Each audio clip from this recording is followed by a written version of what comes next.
Ji Ruozhen brought in a few demigods to check out Han Sen and evaluate whether or not there was something they could do for him, but nothing worthwhile came from their observations. The crystals were firmly lodged in his body and had become a part of him. The demigods were strong, and even though they could have broken the crystals, destroying them would mean destroying the organs. And destroying the organs would mean killing Han Sen. A few days later, a middle-aged man came to see Han Sen with Ji Yanwu. Ji Yanwu, from what Han Sen could immediately see, respected the man he had brought with him a great deal. And although he didn't say a word, Han Sen could tell who this person was. It was Luo Haitang, the Godslayer. After Luo Haitang examined Han Sen, all he did was sigh and leave. He never returned after that. Many people came to know about Han Sen's poor condition. Although the specifics weren't widespread, it was common to hear people whisper about Han Sen having suffered an unfortunate accident. The wounds Han Sen had incurred were so grievous, not even the legendary Godslayer could fix them. Han Sen wasn't in any danger of dying, and his condition wouldn't have been a big deal had he been an ordinary person. But Han Sen was Han Senator, and without his powers, Han Sen was useless. He felt useless. Many people came to visit. Some came kind-heartedly to see if they could do anything or, at the very least, express their condolences. Others just came to see if what they had heard was true. The great Han Sen had fallen. No matter what they thought, though, Han Sen did not give in to sadness. He wasn't going to abandon hope of recovery because he had a solution of his own. He might not have been able to open his gene locks, but he could still make use of his Super King spirit mode. With that, he himself could remove the crystals slowly over time. Because the crystals were a part of Han Sen, they had to be removed bit by bit, slowly. It would take a long time for this crystallization process to be reversed. A very long time. Han Sen actually had another method of fixing himself, and that was to use the demon language he had learned while in Devil's Realm. If he spoke it, he could heal and improve his body quickly. But of course, Han Sen still preferred to get rid of it the slow way. He wasn't going to immediately fix himself, if doing so allowed the light to change him. What a shame! The Zhao family feigned sadness over the entire affair. But obviously, behind the scenes, they mocked Han Sen. The Zhao family and Han Sen had much bad blood between them, so it was only natural for them to feel this way. Their history was an ugly one, after all. The people who were genuinely close to Han Sen, though, who believed he could not recover, were incredibly upset over what had occurred. Handsome! Wang Mengmeng and Wang Yuhang came to visit Han Sen one day, and when they looked at Han Sen, they did so with red eyes. Evidently, they had been crying their eyes out upon learning of his condition. Qin Lan, Yang Manli, Tang Jinliu, Lin Feng, Lin Beifeng, Su Xiaoqiao, Lu Meng, and Huangfu Pingqing all came to visit him over time. Even Ning Yu came to visit. Ning Yu did not say much, given the circumstances, but before he left, he said, "Recover soon, yes? Without an opponent as formidable as you up and about, this world seems rather dull already." Han Sen smiled and responded, "You can always buy me a drink sometime." Queen also came to visit Han Senator. She didn't stay long, though. All she did was slap Han Sen's forehead and swiftly leave. Even Han Sen was confused by this behavior, and after she left, he nursed his forehead and mulled why she had acted that way. Many more people came to visit Han Sen, and it warmed his heart far more than he thought it would. He was delighted to learn he had so many friends who genuinely cared for his well-being. Han Sen's mother, Luo Lan, did not sound worried at all, though, upon learning of his affliction. She even had the gall to say, "Perhaps this means you can stay at home and make some babies for me. I've been waiting a long time for a grandson." Han Sen could only present her a wry smile after this, not fancying himself as a baby-making machine. "Don't you need to work?" Han Sen asked Ji Yanran, who came to visit and was peeling an apple for him. Ever since what happened, Ji Yanran had practically moved into the Han household to look after him. "I retired," Ji Yanran said. Han Sen was shocked to hear this and said, "I thought you wanted to be a captain. There's no need for you to worry about me." Ji Yanran looked at him and said, "You owe me a wedding. You still owe me a proper proposal. Have you forgotten about how terrible your first was?" "No," Han Sen answered. Give it to me now, Ji Yanran demanded. But now Han Sen wanted to say he was planning to give her a better one once he was healed. You need someone beside you 24/7, and I want that person to be me. Ji Yanran was firm in this stance. But Han Sen didn't want Ji Yanran to waste her life and career by nursing him. You owe me. And besides, the psychic said if I don't marry this year, it's best I wait another 10 years. And I don't want to wait 10 years before I get married. Ji Yanran pleaded. Yanran? Han Sen held her, thinking her kindness to be immeasurable. He was so touched. He felt he'd have to spend his entire life trying to repay her sacrifices just to be with him. Han Sen proposed and they got married. The wedding ceremony was simple, held between close family members and friends. Once it was done, they became husband and wife. After their wedding, Ji Yanran opened an aircraft company on planet Roka. Han Sen spent his time researching hypergenoarts. He could not practice hypergenoarts at this time, so all he could do was research them. Bai Yishan taught him much, but he also spent time studying ancient languages to help him practice the Dongshan Sutra in the future, amongst other things. Han Sen confirmed what he wished to research, opting not to learn about the more famous hypergenoarts or the hypergenoarts that were applied to the use of weapons. He researched the powers of the coin toad. He wanted to make it a hypergenoart. Han Sen didn't want to just make it any hypergenoart as it currently was. He wanted to make the low-tier coins even more powerful so they could match with high-tier gene locks. Every once in a while, Han Sen activated his Super King Spirit mode to purge what little of the crystals he could. The process was painful in addition to being slow. He could only chisel it away bit by bit, and removing it all seemed like it was going to take a few years. But Han Sen did not waste all this time in the alliance. He still visited the sanctuary to consume food Disloyal Knight collected on his behalf, so he could improve his sacred geno point tally. Disloyal Knight hunted in the forest, but primarily did so inside the Devil's Realm, where there were sacred blood creatures in abundance. By doing this, the Devil Fong badge was able to gather many devil presences. Han Sen was unable to fight, but his weapons were not wasted. The hardest part of this entire period of his life was not removing the crystals. It was the part where he had to make babies. He and Ji Yanran worked hard at this, but still no pregnancy came. In the meantime, they used Bauer as a way of practicing being parents. 1 year after this entire misfortune befell Han Sen, a scientist called Fully announced he had discovered a way in which life geno-essences could be refined. After much testing, it was deemed safe and was widely used. And following this discovery, humanity officially entered the super gene era. It was only a matter of time before they figured out a method, but still, they had done so a little faster than Han Sen had expected. Humans who wished to refine a life geno-essence had to use a geno-fluid that was attuned to the same element. Although it was not half as simple as what Han Sen had been doing all this time, it was good progress. People in the first and second god sanctuaries were now able to make use of life geno-essences, but killing super creatures in the third and fourth god sanctuaries was still proving too difficult. It was a good thing for humanity on the whole, however, as this new avenue of ascension would make killing super creatures and super spirits a more accessible feat. Han Sen was not just looking for super geno points, though. That was basic knowledge now, as far as he was concerned. Although Han Sen had not accepted the powers given to him by the ancient devil light, he had been victim to a being that possessed 10 gene locks. That level of power was what he had been fighting to achieve for all the years he had been in the sanctuaries. With enough time and fitness, ordinary king spirits could open 9 gene locks. But opening 10 was a rare feat, and the difference between a 9th and 10th gene lock was incredibly large.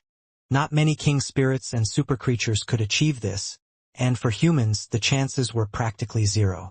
Still, humans could become demigods and reach the fourth god sanctuary through the evolution pool. They didn't have to break through the sanctuary or be invited in, like spirits or creatures were. While getting there may have been quite achievable, surviving in the fourth god sanctuary was another matter entirely. Very few humans were able to eke out an existence there. As time went by, the name Han Sen began to fade. People only recalled he was once a person who was considered the most powerful young man in the alliance. Even the Luo family had now come to terms with the fact Han Sen was not willing to learn the falsified Sky Sutra, and cared little about whether he did or did not. A few years passed, and Han Sen and Ji Yanran had carved out a good life for themselves. Not much work was involved due to their amassed fortunes, and so they spent much of their time shopping or traveling, oftentimes both. Han Yen had now reached the age where she was able to enter the first god's sanctuary, a place that humans had quickly become the rulers of. With their influence and domination of the realm, she was able to grow up and scale the ranks swiftly. Perhaps it was because of her genes or the fact Luolan had taught her very well, but she was practically a copy of Han Sen. In a mere 2 years, she had become the reigning goddess of the first god's sanctuary. She had even performed well enough to reach the top 10 of divinity's bout. People used to refer to Han Sen as a genius or the son-in-law of the president, but now they called him Han Yan's big brother. Han Sen was incredibly proud of what his little sister had achieved, too. But soon after, not even that name was widely known. His existence faded from the memory of those in the alliance. He had gone into obscurity, returning to nothing but a whisper of an old glory. He and his legacy had become a forgotten relic. One day, though, he thought he'd return and shock everyone. On this day now, Han Sen was in the backyard, holding Ji Yanran. There, he watched Han Yen practicing her hyper-geno arts. Han Sen had taught her many things and frequently stepped in to instruct her. But today, something bothered him. His soured face was plain to see, so he stood up. Ever since what happened, Han Sen had been unable to use Dongxian aura. And because of this, he had been unable to get a true sense for Han Yan's power and observe what she had learned.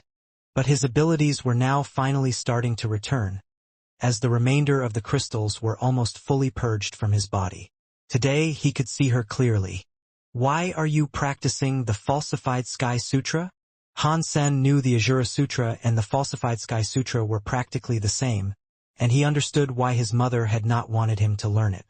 It seemed as if, after the Luo family's failure in converting Han Sen, they were back to their old tricks but with a different target, Han Yen. "No, this is the big Luo skill from St. Hall. It's not the falsified Sky Sutra. I can't believe you could make such a mistake." Han Yen laughed. Han Sen was shocked.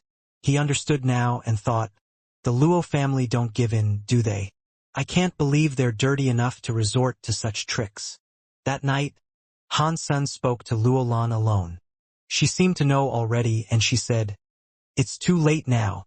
When the Luo family started learning the falsified Sky Sutra, I knew it'd never stop." Luolan sighed and went on to say, "I thought by hiding and obscuring your lineage, I could provide my children with a better life, a good one. I never wanted you to suffer or be burdened with things you should never have had to. I was foolish to expect the Luo family would drop this matter after you refused to learn. Foolish to believe they weren't so desperate that they were even willing to get a woman, who didn't even possess the same surname, to learn it. But I don't understand, Mom. Why are they so insistent on us learning it? And if little Yen learns it, will she be in danger of any kind?" Han Sen asked. If the concern of the falsified Sky Sutra only applied to him, Han Sen wouldn't inquire about it. But if it was going to affect his sister, he wanted to know as much as he could. It concerned Han Yan's safety, and that was of the utmost importance to Han Sen. Luolan looked at Han Sen, and Han Sen met her gaze. He had to know what danger could potentially face his sister. He was not going to let her deal with something so scummy and sly without knowing all the facts. "If you are not willing to explain, then I'll ask the Luo family myself," Han Sen said. Luolan then told him, "That would be pointless. Since you are now unable to learn the falsified Sky Sutra, they won't tell you a thing. Then I'll destroy their family." "How does that sound?" Han Sen proclaimed. Luolan merely sighed in response, saying, "That would be pointless too. Nothing can be done for your sister right now, as she has already learned the skill. This is all my fault, though, and I accept that. It was stupid of me to not anticipate their desperation, and expect such an arrogant man to go so far as to teach an outsider. All by a trick, too. How did this even happen?" Han Sen's blood was boiling, but he did not want his mother to learn how angry he was. Luolan looked at her son for a while, and then she said, "The falsified Sky Sutra didn't always belong to the Luo family, you know?" Han Sen was shocked to hear this. Everyone in the alliance believed the falsified Sky Sutra belonged to them, and them alone. For Luolan to confess it was not theirs was big. But then Han Sen recalled the Azura Sutra. If his mother was willing to elaborate, he hoped she would. "Our ancestry dates back to a time when we were little more than interstellar thieves and space pirates." Luolan continued to speak without Han Sen having to prompt her. He was as surprised as he was glad. Interstellar thieves? Han Sen did not expect the origins of a now high-class family in the Alliance to rest in such a sordid history, one that revolved around theft and piracy, as his mother was suggesting. Humanity has existed in the universe for a long time, but the Alliance has not always been here. And in the early days of space travel, humanity had to rely on the Shura for spacefaring, Luolan explained. "What? Are you suggesting that the falsified Sky Sutra was stolen from a Shura king's tomb?" Han Sen was shocked. Yes, it was a skill that was originally developed by the Shura, but for some reason it was hidden inside a tomb. No other Shura has learned it as far as I know. And remember, Shura kings can only visit the tombs as a final pilgrimage unto a place of rest. They only go there when they are on the precipice of death. Even if they learn the secret there, inside the tomb, it's not as if they can leave and inform the others. There is no return for a dying Shura king. Luolan was not holding back. "Why would it even be there?" Han Sen asked. The person who stole the falsified Sky Sutra did not know either. But he did after having learned it. Han Sen did not say anything more, and just allowed her to speak. Luolan said, "That Luo family member was so very smart. His intelligence was what allowed him to sneak inside that tomb in the first place. We were weak during that time, and on a whim, if they so fancied, the Shura could have destroyed humanity with ease. Regardless, after taking the sutra, they translated the Shura text with the aid of a few captured Shura and forced them to learn it. These kidnapped Shura ended up dying, and upon their deaths, they immediately withered into skeletal husks. Soon after, they tried getting humans to learn it. The Shura may have died, but no ill fate befell the humans who learned it. We could learn it, but they could not, it seemed. That being said, the powers the translated text suggested we could wield were not at all like the real skill. We were weak and the skill's powers were low. That was, until a person." "Who?" Han Sen asked. "It was an 8-year-old girl." Luolan paused for a while. When her desire to speak returned, she said, "The little girl came across the falsified Sky Sutra mistakenly, when it was originally meant to have been given to her father. She tried learning it herself and was successful. She was able to wield the falsified sky powers with alarming proficiency." Han Sen's heart leaped in his chest, and so he had to ask, what was this girl's name? For a moment, Han Sen had thought it might have been Zero, but the timeline didn't add up, so he dropped that consideration. Her name was Yu Mushuang, and she became the initial thief's wife. Luo Lan's face looked strange, and she went on to say, "She was a mix. Her father was human and her mother was Shura. Perhaps it was the mixed Shura bloodline that allowed her to learn it. Only descendants of her blood were able to learn the falsified Sky Sutra in its truest form and purity, with its entire power. Unfortunately for the disciples of that sutra, we no longer interbreed with the Shura. The blood has thinned, and the powers lessened as a consequence. If it wasn't for the sanctuaries, amplifying our powers, the sutra would be a forgotten memory and nothing more. Humans can't achieve the heights of what the skill is possible of, and Shura die when trying to learn it. Only a mix can perfect it." "Why?" Han Sen asked. "I don't know, and it has been a subject of much discussion within the ranks of the Luo family. No one has been able to yield an answer thus far. They have since tried to capture more Shura and force them to learn it, but the Shura continue to die." Luolan had spoken a lot, all to explain to Han Sen where the falsified Sky Sutra had come from.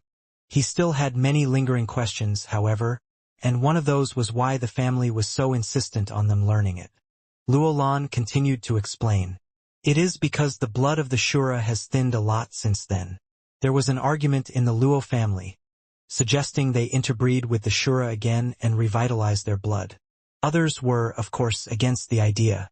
We are humans, and that's what they believed we should remain.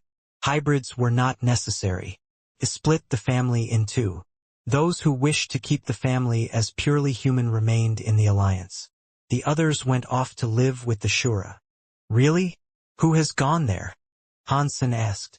Luo Lan then spoke dimly, saying, "This is the Luo family's greatest secret, one that cannot be shared. If I told you the Luo family, you and Han Yen included, would be doomed. We still possess the blood of Shura in our veins. It may be light, but it's still there, and others may not take the volume into consideration were this to become known. It's why I have never told you anything about this before. And in regards to the names of those that went to the Shura, and who leads them, that is classified even for me. I have no idea. Your great-grandfather was once drunk and did mention their leader being incredibly handsome and let slip the name or title of someone called you Shura. That's weird. Isn't that the same name as the current queen of the Shura?" Hansen had a wry smile.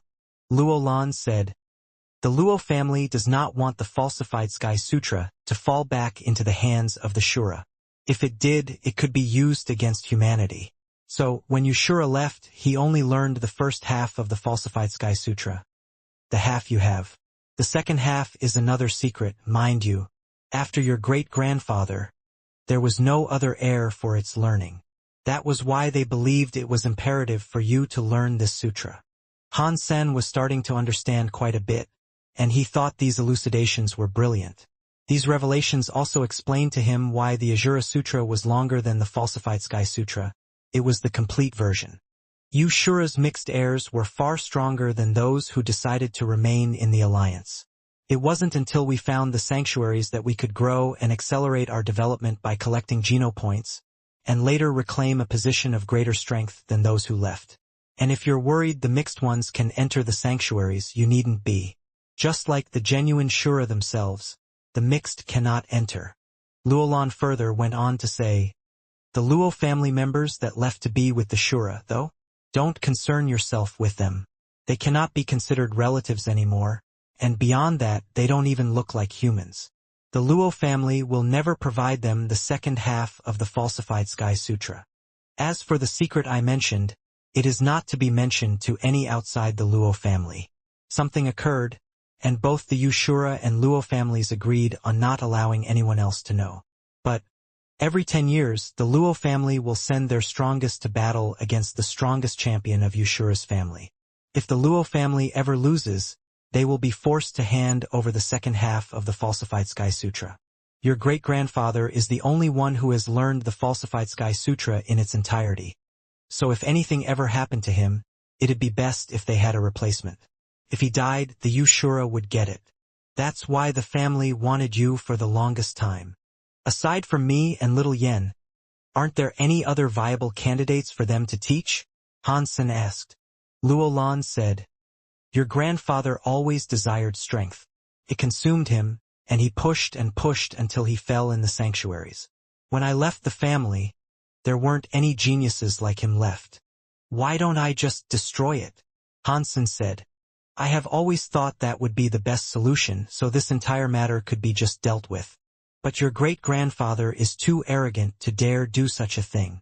Luolan paused before continuing to say, "But now that your sister has learned it, the Yushura will find her if something happens to your great-grandfather.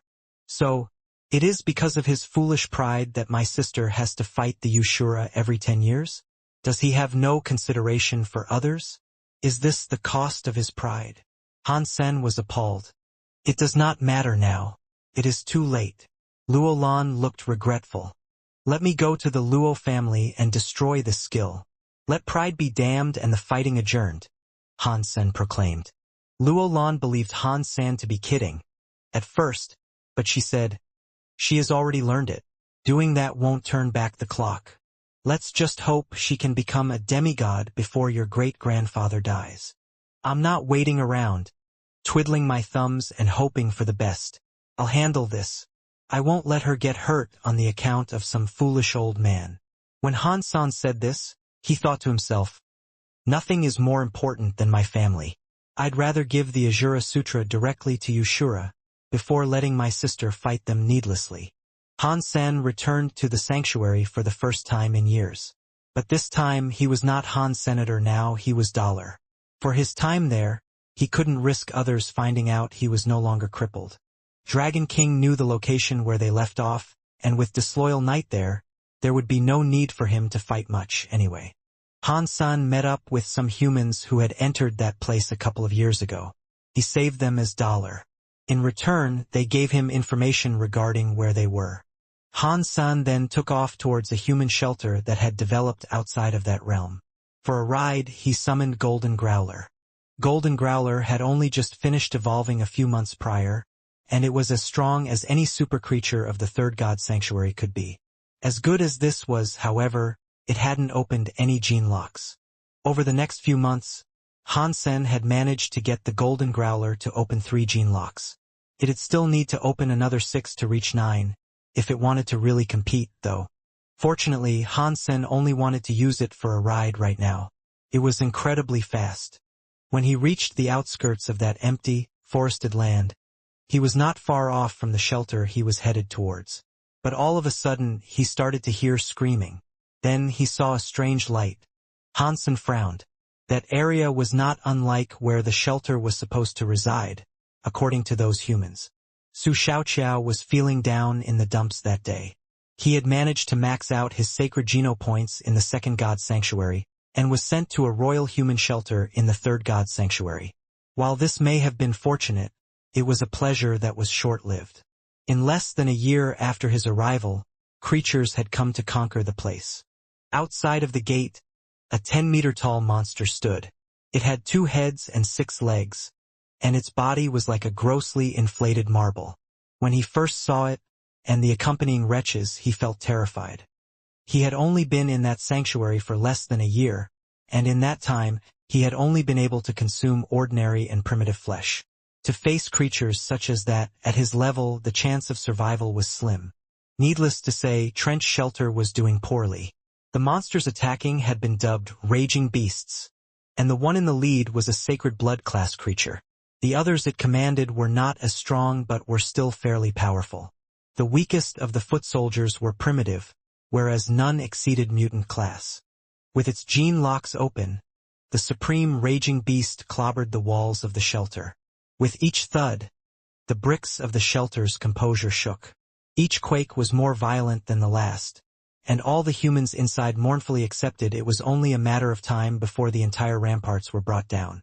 And once those walls came down, there'd be nothing separating the humans inside from the ravenous maws of the hungry creatures baying for their blood. A few elites had leaped down to meet the assaulting creatures and battle them there on the plains, but it wasn't long before the shelter anchored. Non-fighters were forced to listen to a chorus of moans and screams. It hadn't gone well for the elites, that was for sure. The bodies of the creatures had proven too tough for the weaponry the elites wielded. They had quickly discovered they would have to aim for the eyes of the creatures if they wished to deal them harm. If a strike landed elsewhere, nothing would come of it. In the heat of battle, though, aiming for the blinking eyes of a horde of tall beasts was incredibly difficult. And as such, they did not fare well. With their armaments and magical abilities not being able to deal damage to the very bodies of the creature, things were dire for the fighters right off the bat. Pang! The raging beast brought its raging fists down against the walls again, but this time, it successfully penetrated the stone. Brick and mortar were sent flying in a dizzying plume of dust. Fuck! Su Xiaoqiao was on the wall as that occurred, and he fell all the way down to the ground. A brick had whacked his face during the tumble, and blood poured from his nose. Realizing there'd be no time for a visit to the infirmary, he knew he'd have to stay strong. So, he did his best to disregard the searing pain and instead raise his bow back up. He took aim and began firing arrows, just as he had been. Dong! The arrow hit a raging beast's face, but it pinged off the thick hide. He had failed to strike the eye. Su Xiaoqiao fired another arrow, and this second effort was actually a success. The arrow found its target and plugged itself deep into the eye of the rampaging monster. The leading creature reeled back in pain, letting out an earth-trembling groan as it unwittingly fell back onto the army behind it. That was Su Xiaoqiao's final arrow, though, and upon noticing his empty quiver, all he could cry aloud was, "Why must these giants have eyes no bigger than beans?" Su Xiaoqiao threw the bow aside and summoned a spear, hoping he could leap up and spike the eyes of the monsters in melee combat. And thus he went into battle. The screams of agony, from both humans and monsters, was his soundtrack. With the clatter of steel and the tearing of flesh, with the lashing of blood and the breaking of bones, a symphony of war played in accompaniment to his charge. But the valiance of his charge was cut short by more tremors. The ground shook violently, and the volume increased rapidly. It got worse and worse. Another raging beast was approaching the battlefield. But this one was 30 meters tall, and its body was entirely black like hard obsidian. Berserk Sacred Blood Raging Beast is on approach. Zhao Long's face turned grim as he made the call out. He was the leader of the shelter. Trench Shelter had barely been able to hold strong against a mere few of the raging beasts.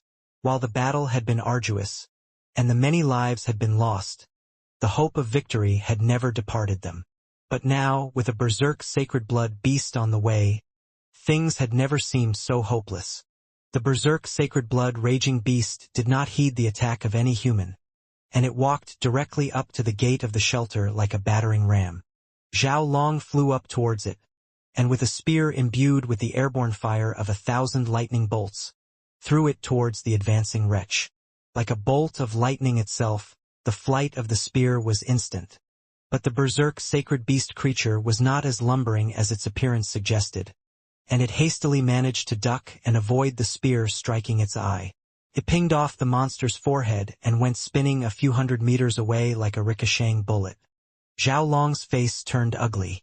Even had he missed the eye of the beast, he had hoped he could still deal damage to it. That was his strongest skill, but it had yielded nothing. Unhindered, the Berserk Sacred Blood Raging Beast continued its approach towards the shelter's gate. Giant footprints on the ground were left in its wake. The humans who were still along the crumbling ramparts fired arrows as fast and as furiously as they could. And while the barrage of arrows came in like rain, they seemed to be as damaging as raindrops to the monsters, too. Any hope of salvation was now lost to the humans, and they watched in fear as the raging beasts pounded the shelter. The gate would be broken into splinters any second now. That gate was a floodgate, and once it was down, it really would lead to a flood of countless hungry monsters. But their concern did not just lie there. The entire structure of the shelter had taken a significant walloping, and it was weakened. Soon, many spots on the walls would come falling down. With their morale hitting rock bottom, they could no longer even muster the courage to fight. The monsters were extremely excited in comparison, and the spirits of the filthy beasts were clearly raised with the approach of imminent victory. They pounded against the walls and gates harder, stomped their feet, gnashed their teeth, and licked their lips. There were so many tremors. It felt as if the entire earth would be torn asunder. The humans knew they had been too weak to withstand such an assault. They knew their efforts to maintain control over Trench Shelter against such a horde of beasts had been a foolish endeavor. Everyone, return to the Alliance. Zhao Long gave the order to return, as he alone remained fighting. He hoped to buy the rest of his people time so they could escape. The surviving elites fell back but did not leave. They wished for as many others to evacuate before they themselves did, as well. Su Xiaoqiao felt terrible. He saw the horror and despair in his compatriots, but he knew nothing could be done to help save the day. And if they left, he knew it was extremely unlikely they'd ever return. "Coins!" someone shouted. When Su Xiaoqiao heard this, the extinguished fire in his heart was relit. He asked, "Coins? Is Dollar here?"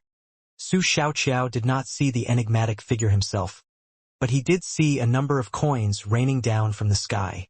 "That really is Dollar," Su Xiaoqiao exclaimed in shock. He had no idea what had just happened, but the landscape of battle had immediately morphed. Coins scattered across all the raging beasts, peppering them.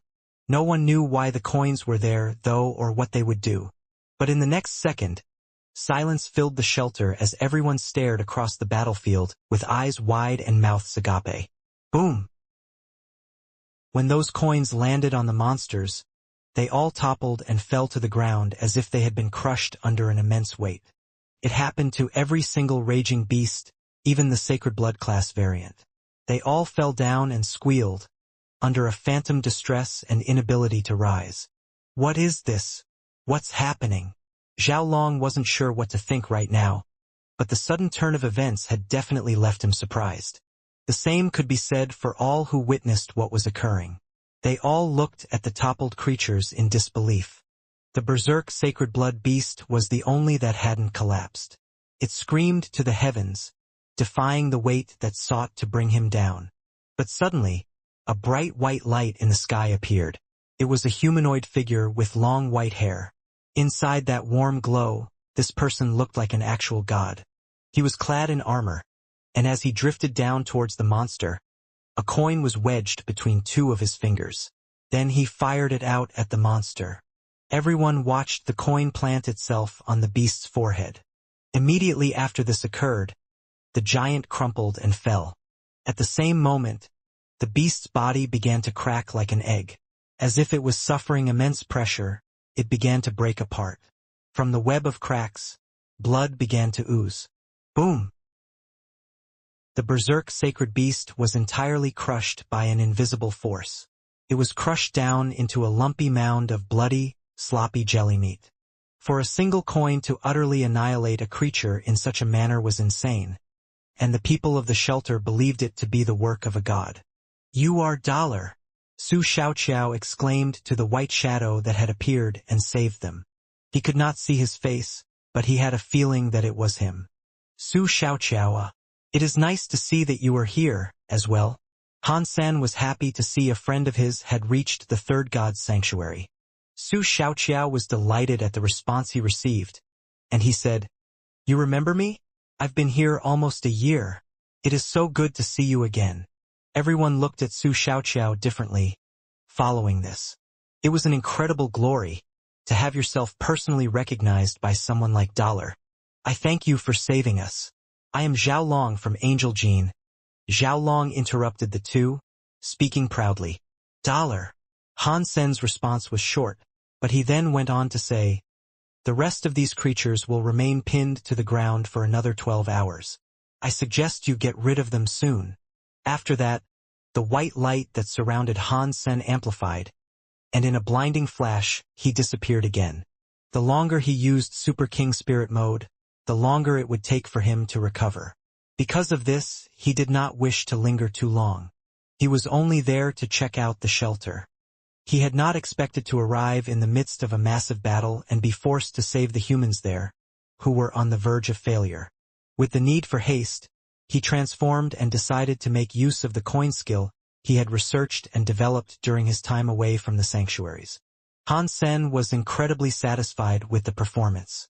It wasn't as effective when he cast multiple coins at once, but it could only improve from its already stellar performance. Han Sen knew he was his own toughest critic, but he put all his strength into the final coin and came away surprised. He knew it'd be powerful, but he never expected it to be that effective. Han Sen wasn't too worn out after his return, since he didn't spend much time in Super King Spirit mode. He couldn't return to Trench Shelter right now, so Han Sen turned around and returned to the Barren Lands. Dollar's appearance at Trench Shelter was a hot topic, and news of the escapade quickly became viral. His glorious return was a water-cooler news item for people all around the Alliance. The news spread even quicker when it was learned a number of prestigious characters were saved by Dollar's appearance, like Zhao Long from Angel Gene. For a single coin to crush a berserk sacred blood creature, everyone was ravenous to guess how powerful he might have become. A lot of people had believed Han Sen was the enigmatic Dollar. But now that he was a cripple, as it was believed, they did not think him to be Dollar anymore. It was not too uncommon for people to max out their super geno points now, but the first person to do this was Ji Qing. In the first god's sanctuary, slaying super creatures wasn't all that difficult, so it didn't come as much of a surprise to learn she was the first to do this. The Ji family, as proud as ever, made sure to announce this to the Alliance. They were more than happy to add another notch to their already prestigious belt of accomplishments. Everybody knew about super bodies, and Ji Qing's was called Sword Soul. It increased the owner's skills with a sword. After Ji Qing's achievement, everybody put a heightened focus on training their super body. With angel gene fluid and pet pills, many super bodies were created. Everyone's was different, too. The super body received depended on their bodies and genes. If they practiced with the fire element, they'd receive a fire super body, for example. Killing super creatures in the second God's Sanctuary was a far more difficult task than killing super creatures in the first God's Sanctuary. Very few humans were able to max out their super geno points there, before proceeding to the third God's Sanctuary. Han Sen hoped more humans would come into possession of a super body. If humans wanted to conquer the third God's Sanctuary and become more than free-range slaves, they'd need this strength.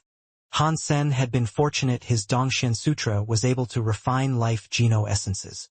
That was how he had been able to max out his super geno points, but because he wished to keep its existence a secret, he had been unable to announce the fact he had already maxed out his super geno points long before anyone else did.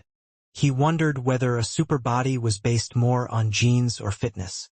Han Sen had practiced the Dongxian Sutra, the Bloodpulse Sutra, and Jade Skin. They were his holy trinity, and the super body he had was a super king spirit body. What he didn't know was whether it was the skills in his possession or his fitness that had influenced this. Bauer was currently asleep on Han Sen's belly while he read the news. Ji Yanran was at the nearby table working. Suddenly, Han Sen's communicator rang. "I'll take this out there," Han Sen said. He placed Bauer on the sofa, and then he stepped out into the yard with his communicator. He answered the call and was greeted with Lin Feng's face. "Long time no see." Han Sen said hello. Lin Feng was the formal sort, so he got right to the point. "In 4 days, the 4 families are having a meet and greet again. This time, the focus is on surpassers. I hope you will be able to find the time to join us there." "What is the point of me going to a shindig like that?" Han Sen was not interested in meeting any more Shui, Wang, Ji, and Lin family members than he had to. In particular, he was not keen on those of the Shui family. And if he went there and they picked a fight, he didn't want to engage. It will be held on the grounds owned by the Shui family. There is a problem. Lin Feng wished to explain more to Han Sen before he dismissed the entire notion. "What problem might that be?" Han Sen asked with meandering curiosity. "Someone in the Shui family has gone mad," Lin Feng said. "Aren't they all just a bunch of nut jobs?" Han Sen snidely remarked. Lin Feng ignored this and continued to explain, saying, "If any old commoner goes mad, it's no big deal, but this is a demigod we're talking about here. His name is Shui Qing, and he almost destroyed his family." Han Sen was not expecting this, and his eyes immediately widened. He asked, "Really?" Han Sen thought there really had to be a problem with the Shui family. For one of them to go on a rampage and kill others of his own family, that really was bonkers. Lin Feng said, "Fortunately, when it occurred, the Lin, Ji, and Wang families were there to stop him." "What happened?" Han Sen asked. "Well, it seemed as if he himself knew he was going to go insane. Concerned, our elders went to talk to him. But by that point, he had already snapped. He was stopped, but only after killing a few people." Lin Feng paused for a moment, and then went on to say, "Then we discovered his journal. It made mention of there being a problem with Jade Skin, and it had the potential to drive them all crazy. It already does a little. He said he had to figure it out before the entire family was driven insane. According to him, the higher the tier that is learned, the higher the potential for turning into a lunatic." Han Sen was shocked to hear this, as he had learned Jade Skin too. "Did they find out what was wrong with Jade Skin?" Han Sen asked. "Not yet. It is known that Jade Skin is a hyper-geno art stemming from the Frost Sutra, something that belongs to the Shui family. We all want to bang our heads together and figure out what the problem is. It'll be a big meeting, with this bout of lunacy at its center," Lin Feng said. Lin Feng knew Han Sen had been researching hyper-geno arts with Bai Yishan in recent times. There was a potential that Han Sen had learned something useful. The Frost Sutra was a secret to most, so only important people were able to go to this meeting. In that case, I'll definitely come, Hansen said. Hansen did not use Jadeskin anymore, but he was still concerned. He feared it might have been some ticking time bomb, and if it was, he'd like to have it disarmed as soon as he could. The Frost Sutra was undoubtedly the best Qigong in the 4 families, but it was owned by the Xue family, and only they were able to learn it. If he was able to get a deeper understanding of its inner workings, he wasn't going to miss that either. Hansen had learned many Qigongs over the years, and he had spent much time learning and studying hyper-genoarts. There really was a fair chance he could elucidate or at least figure stuff out for those attending the meeting. The Frost Sutra was able to unlock 10 gene locks, but Jadeskin could only go as high as 9. After the conversation between Lin Feng and Hansen was over, Ji Yanran approached. She knew about the upcoming meet but believed it had nothing to do with them. Regardless, Hansen asked Ji Yanran to ask her family to reserve a spot for him. They quickly approved a position for him there. The Xue family wasn't hiding anything anymore. Something grave was potentially plaguing every member of the family, so they needed to figure out the issue before things became any worse. Their position in the family foursome had weakened considerably after their demigod lost his sense and started mercilessly killing people. So they needed outside help. They could now see that they couldn't manage Jadeskin or the Frost Sutra alone, and they desperately wanted the help of the other families. Ji Yanran was uninterested in the meet, but she was going to be too busy to attend. Anyway, Hansen met up with her relatives alone and went to the meet with the Xue family. I always knew something was wrong with them. I'm surprised to see it really was Jadeskin. Still, I'm just happy I didn't end up like Xuelongyan, Hansen thought to himself as he traveled in the spacecraft. It seems I might find out what the issue is once I get to see the actual Frost Sutra, Hansen thought. After meeting with the Ji family, they went to the planet where the Xue family resided. The planet was snow-white, unsurprisingly. It was covered in ice, and the only season was winter. The temperature never left the negative end of the thermometer, and it was considered a hot day whenever it reached the heights or lows, if preferred, of -10 degrees. Ugh, weird. Why in the sanctuaries do they choose to live out here? Hansen looked around. Ji Hailan responded, saying, their hyper-geno art requires frosty air. This place is perfect for them. Hansen was comfortable with the Ji family and was still in their good books. No one ever said anything mean or spiteful regarding the condition of his body. Eventually, the surpassers of the 3 other families arrived. They had all gathered there to research hyper-geno arts, as they were all strong. The Xue family's position had weakened. They were the best, once upon a time, with the strongest elites amongst them. But with things crumbling, they had been somewhat humbled. Their arrogance had actually receded a little, but still, there was always a certain unpleasantness that surrounded them like a bad smell. People of the Xue family were never, and seemingly would never, be the sort that were easy to get along with. They all gathered inside a modern building, but unfortunately, there were no radiators. No one complained about it being too cold, though, as most surpassers had resistance to that sort of temperature. Hansen sat in the room he was provided, and soon after, a knock sounded on his door. It was Lin Feng. Come in. Hansen swiftly welcomed him inside. Lin Feng said, if you aren't too tired, let's go to the training room. Can we? Hansen asked. Everywhere has been opened up for us. We can go wherever we please.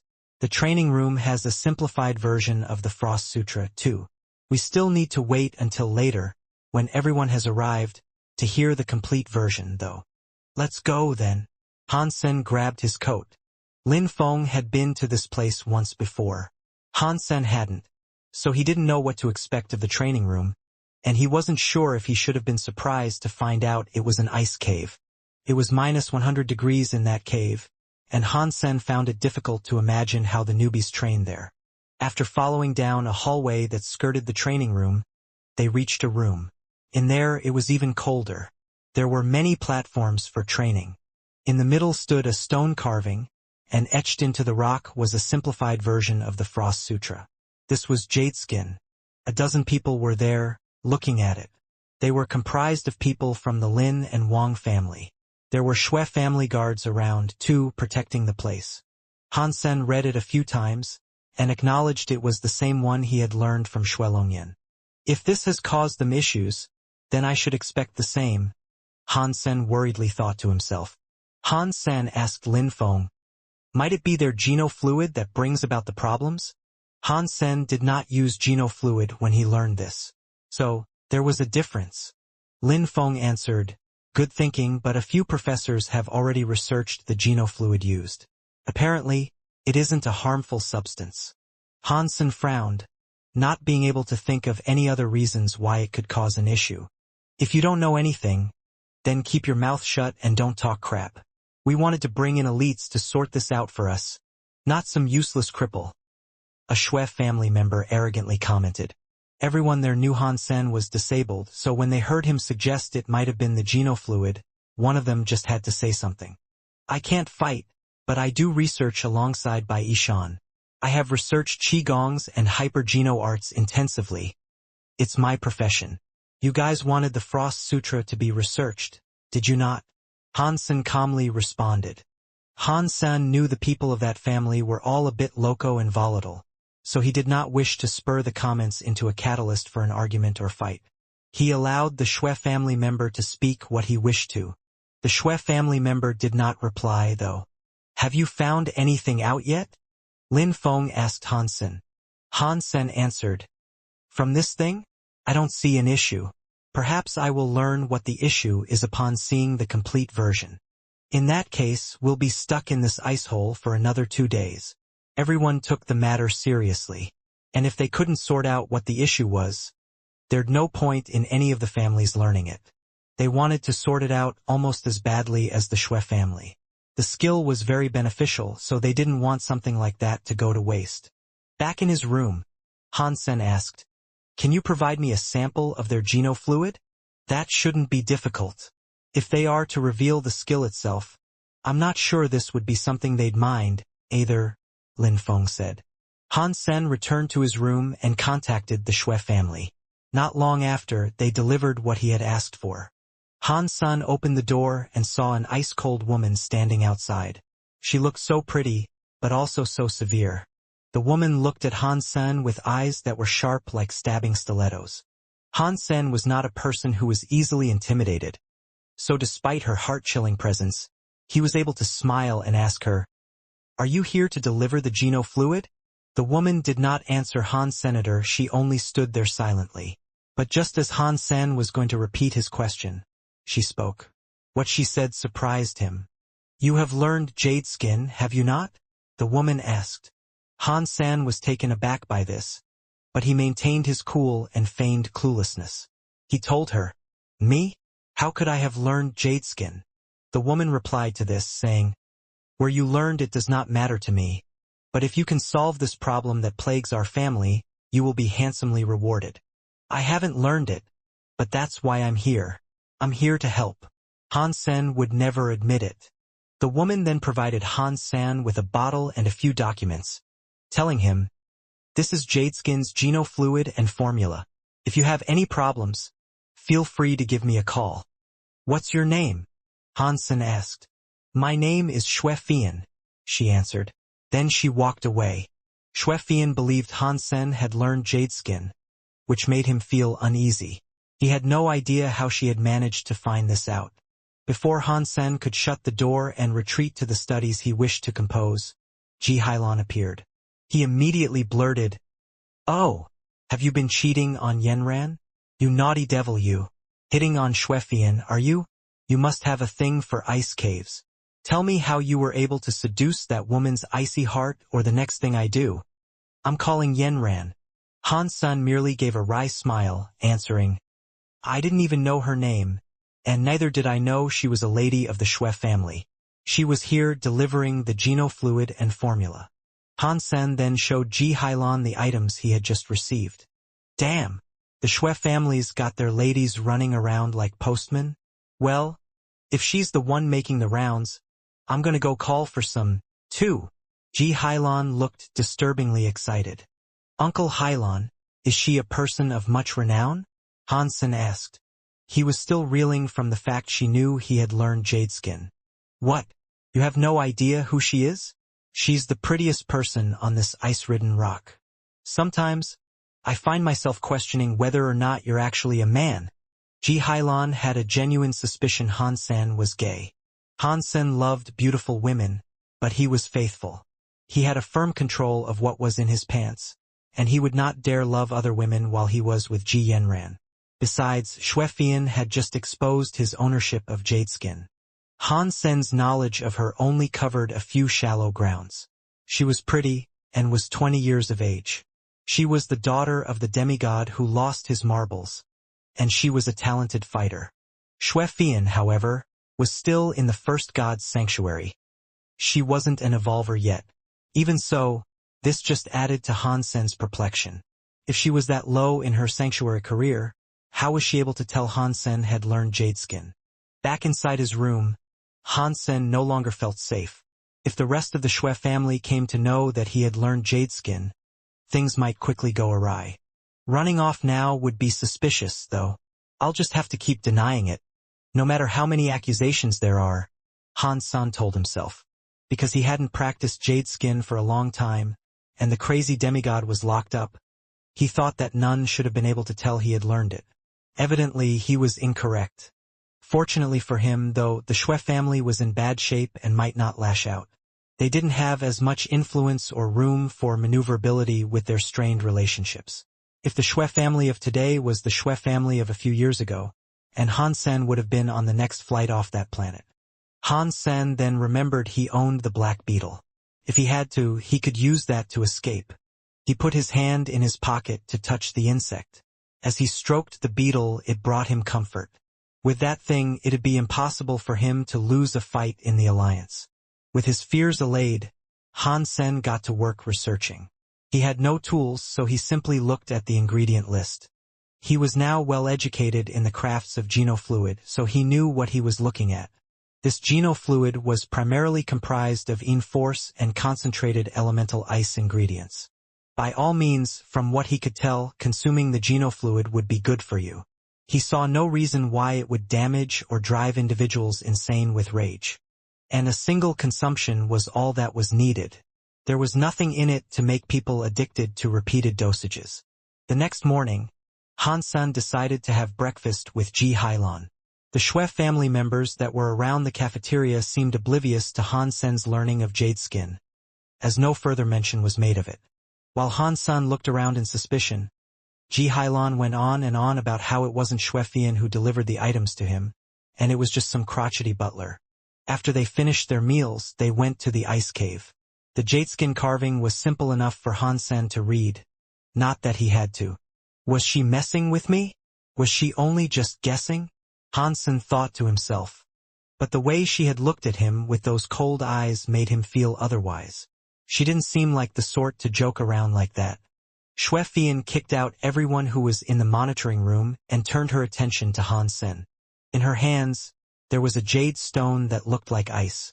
Many words had been carved into the relic.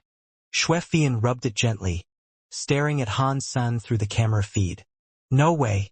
He doesn't look as if he has practiced Jadeskin. Aside from his skin being supremely smooth, I don't see why anything would suggest he has learned it. But then, why would the frost jade have a reaction to him? Xuefian was confused. When the faction was originally split into 4 families, the Xue family was given the Frost Sutra. The primary reason for this was how well it suited them. The Frost Sutra relied on Yin power and the ice element. Members of the Xue family had a body type that was comprised of both traits, which made them the best candidates to learn it. That being said, the Xue family always knew there'd be a problem if they were to learn it. Before the sanctuaries were discovered, humans were weak. And for the Xue family, that meant they could only learn a portion of the Frost Sutra. Rarely was someone's emotions affected by its learning back then. And furthermore, Iceheart was designed to erase the negative emotions that arose from its learning. But through the sanctuaries, as it was for every other family, they became stronger. And as a result, the effectiveness of the Frost Sutra increased. But for this sutra, there wasn't a vertical ascension of power. Something changed with the Frost Sutra, and now, by the time the Shui family themselves were able to notice, it was too late. Shui Yiqing became aware of this first, but his efforts were insufficient. He failed and went insane before he could discover the cause. It was currently thought that this was because he had reached the highest tier possible of jadeskin. Shui Yiqing gave Shui Fian the ice jade before he snapped. That stone possessed the original version of the Frost Sutra. The strangest thing about it was that it could react and determine other individuals in the environment that had also learned the Frost Sutra. This was displayed through a shift in temperature. It reacted by growing colder when in proximity to someone who had learned the Frost Sutra. Tier was not accounted for in this reaction, though. The drop in temperature was not related to whether it was close to someone with a high-level version of the Frost Sutra or a low-level version.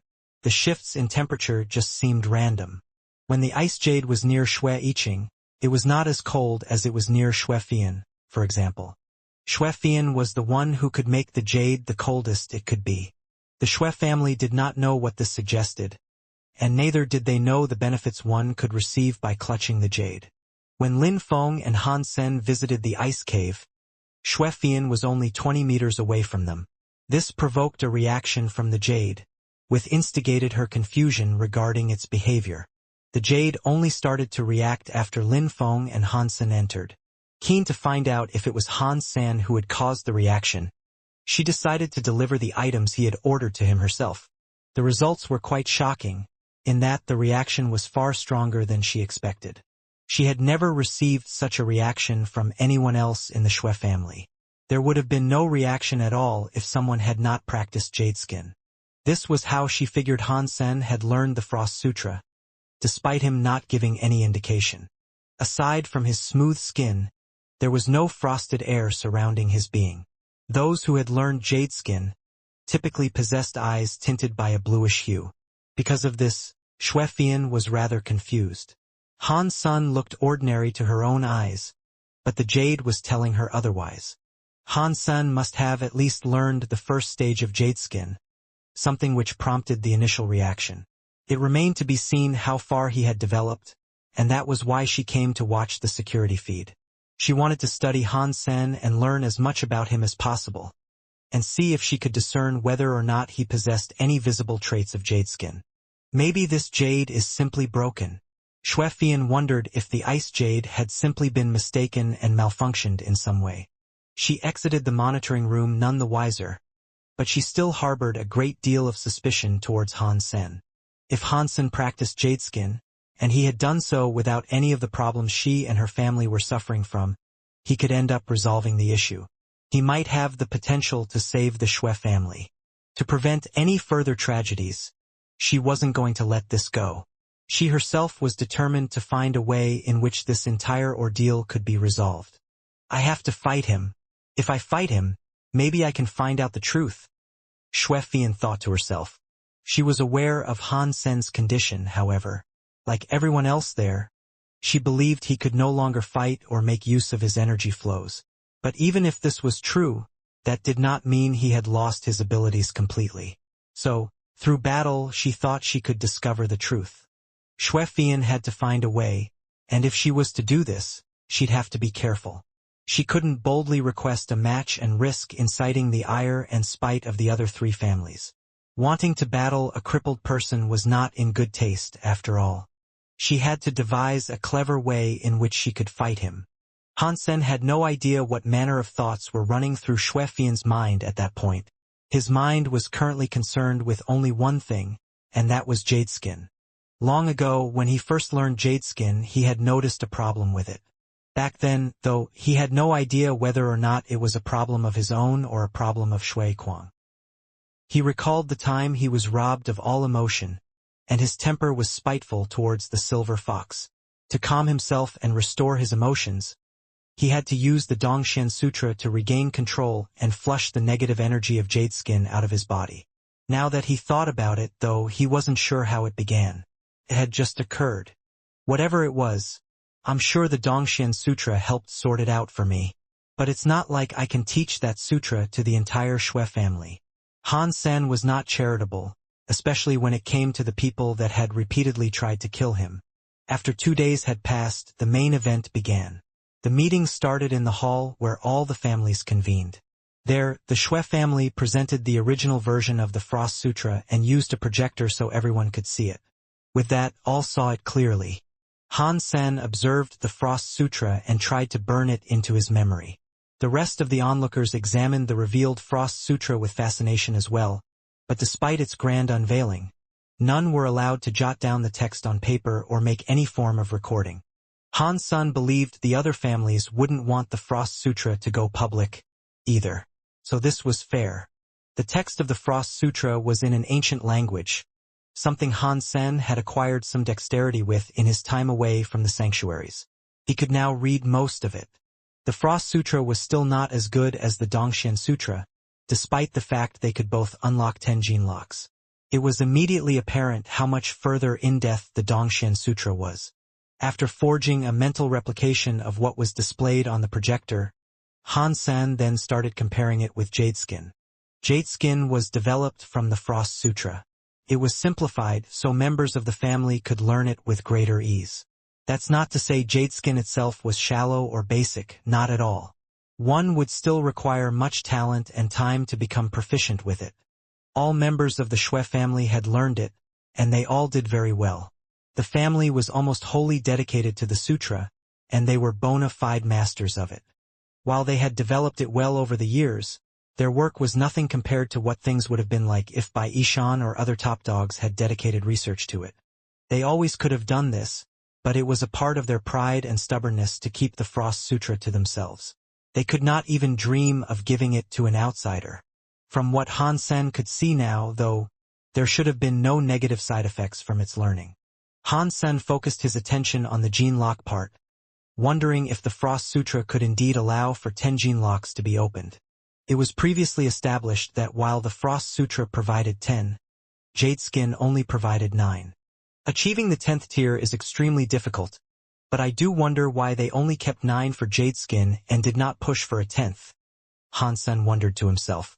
An elder from the Wang family echoed Han Sen's thoughts, as he asked the host of this event, Shui Yufeng, why does the original skin have 10 gene locks, while its modified variant only has 9?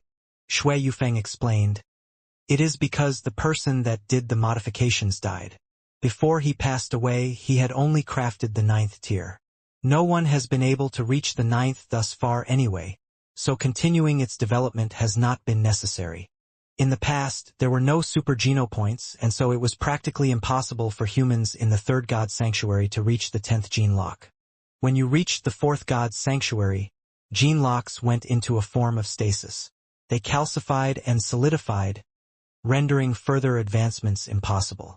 Once you reached the 4th God Sanctuary, you could not develop gene locks any further. The Shui family's explanation, therefore, made sense. So Han Sen paid extra heed to what was written of the 10th gene lock. He wanted to remember the contents of that particular text even more than the rest. The Shui family members could suffer the negative, loony side effects immediately upon learning the techniques, though. Whatever the problem was, it had no connection to the 9th or 10th gene locks. Many people asked a number of questions, but none seemed to concern themselves with the heart of what this entire event was about. The Shui family's problem. Other researchers that had come had been stumped and perplexed by the entire issue, and they hadn't made a lick of progress in figuring out why the Frost Sutra caused the problems it did. After an entire day of such discussions, nothing came of it. Han Sen wanted to modify the Frost Sutra himself, and see if there were any differences between what he was able to achieve and what had already been achieved. Of course, that would involve a lot of work. So, as soon as he finished his dinner, he returned to his room immediately. There, he was planning to get started right away. When he opened the door, though, he frowned. He was alerted to the sound of running water in the bathroom. Unsure why someone else would be in his room, he double-checked the room number.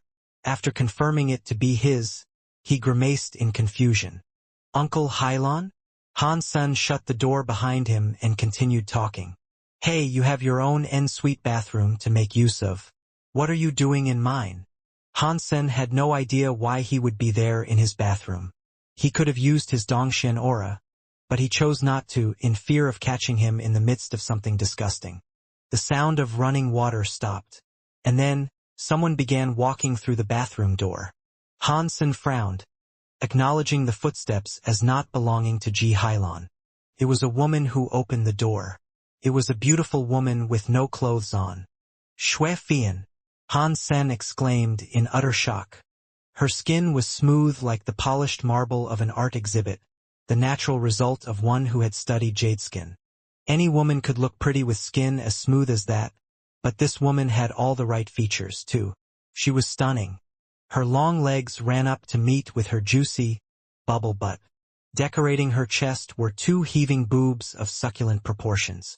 With her cold eyes looking straight at him, she looked beyond seductive.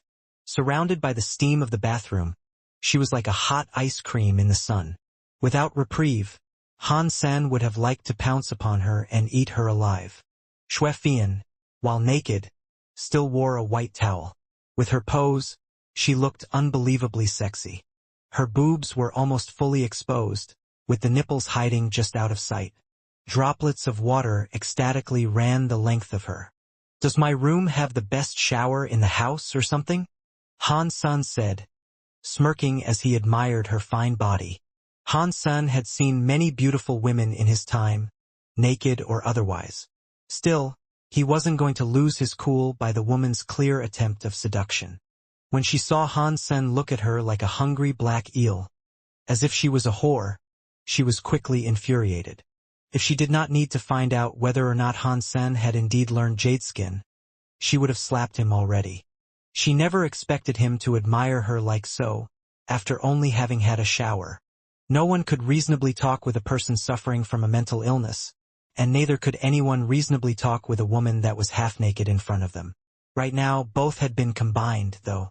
She resisted her desire to strike him where he stood, and just pushed him down onto the sofa. She climbed on top of him and tried to smother him with a good tongue lashing. But before her lips could connect with Han Sen's lips, he stopped her. Han Sen smiled and mockingly told her, "Wow, you are stiff. You can't attract men like that. If you pay me, I can give you a proper lesson on how to seduce men." Xue Fian's face was red, thinking her natural beauty would have been enough. Now she was embarrassed. Seeing Han Sen's horrible face, she pushed his hands away and tried to force her lips against his once more. "Help! Rape! Help!" As Han Sen called out, his lips were quickly sealed by Xue Fian's hungry tongue. Xue Fian was going to spit frosty air into his mouth, once they had firmly connected. But before she could, someone barged through the door. Ji Hailan entered in a hurry and said, "Who would rape you? If a man is to be raped around here, it should be me. I'm the handsome one. I'm the one worthy of a woman's criminal conviction." Ji Hailan's alarm soon subsided, and then his eyes settled on the exact scene that was before him. There, she was, Xue Fian, on top of Han Sen with nothing but a towel. Her lips were planted against Han Sen's lips. "Let him go. If you want to bully someone with those wicked kisses, I'll be the one to suffer them." Ji Hailan tore his shirt open as he heroically spoke. But Xue Fian did not even spare a single second in looking his way. She kept her eyes fixed on Han Sen, and then grabbed her coat and ran out of his room. "Don't go. Please. Bully me. I'll take your man-riding, mouth-munching fury," Ji Hailan hopelessly shouted. Han Sen saw him wanting to take off after her, but he quickly put a stop to his behavior. Then he shut the door. "Try and explain this one, then. What trick have you played on her mind?" Ji Hailan had no idea what was so good about Han Sen, for him to receive so much female attraction. "I just came home." She came out of the bathroom with nothing but a robe on, pushed me onto the couch, and started smearing my face with saliva in a brutish display of what the Xue family might call kissing. They really are lunatics. Thanks for saving me, though. Han Sen looked frightened following the ordeal. "No problem. We're family, after all." On the inside, Ji Hailan wanted to slap Han Sen. He really wanted Xue Fian to consider him as the object of her desire. He more than had a crush on her, and it made him mad to hear Han Sen say what he had. With a righteous face, Ji Hailan said, "In case she returns, I will stay here with you. For, protection. If she comes back, I'll be your shield." Thank you very much, Uncle Hylon, Hansen said. Yep, that's what uncles do, Ji Hylon responded. Ji Hylon wanted her to come back all night, but she didn't show after that. Hansen had the TV on. He was perched on the sofa in front of it, but he didn't pay much heed to it. I think she knows I have learned Jadeskin. All she wants is to confirm it. Hansen had a clear idea of what she was after. Hansen used had Dongxian aura to shout and call for help earlier. The rooms were noise-canceling, so his ordinary voice wouldn't have been heard otherwise. By using Dongxian aura, his voice could breach the room's audio-negating properties. That was also how the frosty air did not get Han Senator had he not been saved. She would have confirmed the truth she believed she already knew. Han Sen did find it strange, though. He didn't believe she herself could recognize it, given her level. And his jade skin was different than hers. Anyway, his jade skin could not produce frosty air, so that in itself was a big difference. Han Sen stood up and went to the bathroom, wanting a shower. As he walked, though, he felt his feet kick something. Looking down, he noticed it was some sort of jade stone. Han Sen picked it up, and he was surprised to feel how cool it was. He also noticed the Frost Sutra text that was written all over it. Xuefian was naked, so Han Sen wasn't sure where she could have kept it hidden. He thought she might have used this to see if Han Sen had learned Jadeskin or not, and had previously kept it in the pocket of the jacket she ran off with. Maybe in the giant rush to leave, it slipped out. Hansen held it, but not for too long. Before he knew it, Xuefian had barged back into his room. She tried grabbing it so she could take off hurriedly once more. She noticed the ice jade had disappeared when she returned home to get changed, and wasting no time at all, she had to return and get it back. She couldn't risk losing the artifact. What is this? Han Sen pulled back his hands before she could reclaim it. That's none of your business. Xuefian lunged forward for it again. Han Sen kept dodging, all the while Xuefian tried to grab the item.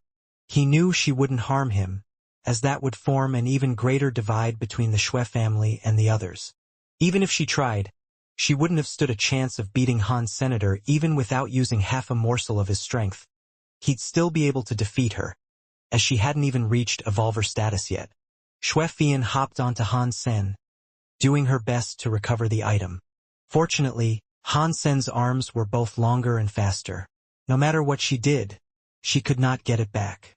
Ji Hylon returned from the bathroom after having had his shower. What he saw mortified him. Han Sen was on the sofa, and once more, Xuefian was atop him. She appeared to be riding him hard this time, as Han Sen's face was smothered within the embrace of her boobs. Her hands were clutching his arms in great distress. I can't believe it. This is the final straw. Why must you only want Hansen? Why have you chosen him and not me? Ji Hylon could not believe their behavior, and what had elapsed in the time he had only just gone for a shower. There they were, crudely on the sofa. Noticing Ji Hylon's presence, Hansen froze. This momentary pause was all that was needed for Xuefian to unleash one final burst of effort to grab the stone and run out of the room again. Ji Hylon looked at Han Sen before turning to the mirror and saying, "Why? I am so much more handsome. I am a god amongst men, clearly. Girls these days must have no taste." Han Sen ignored him and his tears. His mind was scrambling over what had just occurred with the ice jade. Something strange had happened when Han Sen held it. While Han Sen was holding it, he felt incredibly refreshed. Whatever the effect it imbued was, it was not one that was at all harming. When the jade became cold in his hand, he noticed new text form on the stone. He wanted to read what was written, but the text became blurry. He noticed it become blurry when she approached him. The closer she got, the blurrier the text appeared. And when she managed to grab the stone entirely, the text disappeared completely. They have been practicing the wrong skill. It is no wonder they have been having these problems, Hansen thought, as he reviewed the words he had managed to read. The ice jade was some sort of testing apparatus. When the Frost Sutra was practiced, a person's energy influenced the appearance of the stone. It showed their tier, but it only seemed to be attuned with the Frost Sutra. That meant Hansen had practiced the correct jade skin. When Xuefian touched it, though, The text either warped or disappeared completely. That had to mean she had learned the incorrect technique. No, that's too far-fetched. It has to be. There is no way no one has noticed this, after all these years. Han Sen thought the idea to be ridiculous, despite the clear indications. But that was the truth, and he knew it. Xuefian could not incite a reaction from the ice jade like Han Sen could. I wonder if others are available to activate it and summon a similar reaction? If no one can do what I did, that means the entire family has practiced the incorrect technique. Han Sen thought this entire revelation was bonkers. The original Frost Sutra did not say you needed 3 yin pulses to practice it, yet the Frost Sutra was a yin qigong. Furthermore, the original text made no mention of needing icy powers. Han Sen thought the Xue family's issues stemmed from a fundamental problem. The error stemmed at the very construct of the family's identity. It was so far beneath their own noses. It was no wonder they hadn't been able to notice where the issue lay. Without shelters, humans were weak. It was difficult for them to learn high-class qigongs such as this. The Xue family had 3 yin pulses, so their frost elemental power was much stronger than that of other people. As a result, learning the Frost Sutra was far easier for them. But they thought frost was what amplified the skill, despite it mainly being yin-based. Their genofluid was used to increase one's yin and frost, when only yin was needed. They focused on yin and frost, and over time the amount of frost became too much. It began to affect the family. When Han Sen practiced, his body temperature only lowered 2 degrees. That was the way in which it should have been learned. When he absorbed the frosty air from Shuiquang, that was where the problem for him began. Fortunately, the Dongxian Sutra was able to save him. The Xue family had started off on the wrong foot all those years ago. They'd been going about this entire thing the wrong way, and if they wanted to fix the issue, it would mean starting again from square one. It was fast to learn jade skin in the beginning, so the issues were not immediately apparent. Ordinary people without 3 yin pulses would be fine learning it. Having it would be a lot worse. Han Sen believed this had to be it. The theory fit the puzzle, but he struggled to believe the Xue family would entertain what he would end up suggesting. Han Sen felt a great relief wash over him, having figured out the problem of the Xue family. It also meant that the Frost Sutra was safe, and there was no problem if he was to learn it. The Frost Sutra was not as good as Dongxian Sutra, of course, but it could still open 10 gene locks. The Dongxian Sutra focused on opportunity, whereas the Frost Sutra was based on the senses. It also strengthened one's bones. When Dong Xuanzi broke the vacuum, if his body was stronger, he wouldn't have died in the first god's sanctuary. The Bloodpool Sutra was able to strengthen a person's body, but it focused on your genes and what really lay beneath the hood. Han Sen would have liked to bring Jade Skin up to a similar level, and see what strength benefits he could receive. The Dongxian Sutra was already strong, but it wasn't perfect. Jade Skin could only make it better. Han Sen was excited over these prospects, so he got to designing a new Jade Skin. The meeting continued the following day, but no one was yet to come up with a solution. Han Sen didn't care much for this. He just went along with the proceedings, and when free, modified his own version of Jade Skin. Han Sen kept comparing it to the original when he went to the hall. It was nice to get a refresher, but it was also good for him to keep up appearances. He didn't say much during the events, he just studied the Frost Sutra intently each day. Xuefian, since the manic events of that day, had not come looking for him again. But that didn't mean she had given up on him completely. In the latest meeting, she found a way to drag Han Sen into the limelight. Mr. Han is a very famous person, no? And he is a student of the renowned Bai Yishan. Perhaps he can elucidate the issue and save our family while doing so, she proclaimed loudly, with a tone of voice imbued with fake pity. While she mainly wanted to embarrass Han Sen, half of what she said was true. She did want the issue to be resolved and her family saved. After all, her family was heading down a long and dreary path, one that would end in their ruin. None could earnestly wish that upon their family. Although she wasn't a powerful person, her appearance spoke volumes. She was a stunning figure, and many men had made her the object of their desire. But she was, of course, a typical Xue. She held herself on a pedestal, believing herself to be superior to everyone else. Now, she was speaking as if Han San was the only person who could save them. This made others feel fairly bad. Ji Hailan was, of course, infuriated with jealousy. But Han San was his family. Others who felt this way weren't. Han San is smart, yes, but he is injured and cannot make use of his powers anymore. Your request is too much for the poor sod. A member of the Wang family spoke. He spoke softly, but the words were callous. It was a polite way of telling everyone Han San was a cripple that could no longer do anything.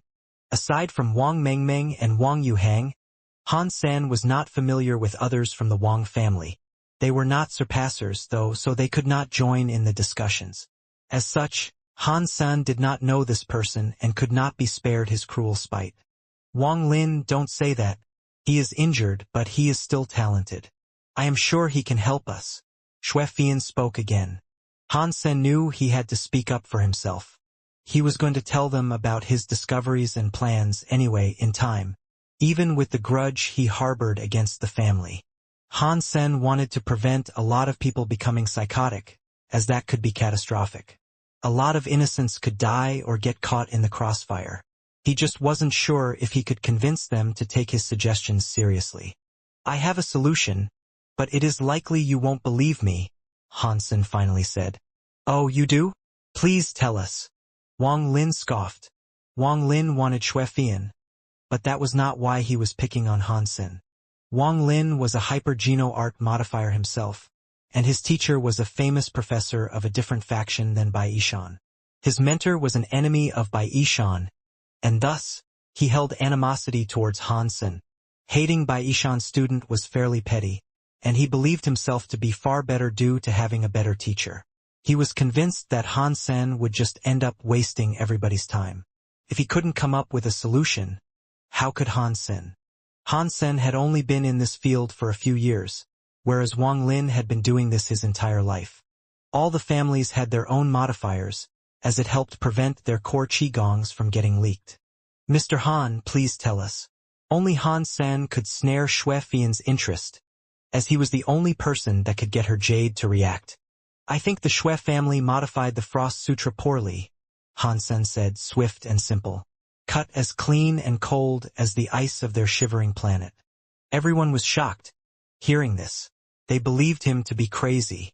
You believe mistakes were made? You know that the Xue family has demigods in their ranks, right? How could they not notice a mistake? Or are you implying they are stupid?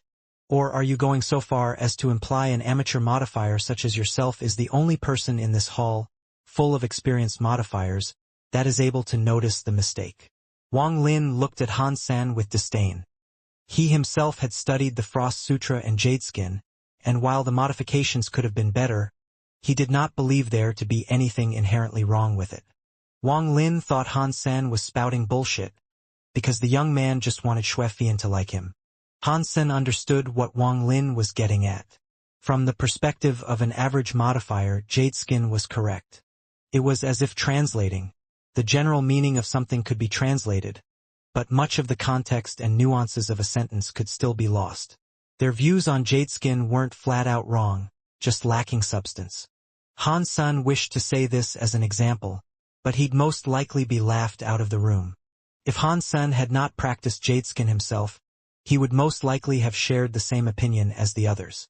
He discovered what he had due to his own practice with the subject of their research. What Han San had discovered was a profound error with the base traits of the entire sutra's makeup, or at least in the Xue's command of it. The modifications were fine, but the issues were at the core, where no further modifications could reach to correct.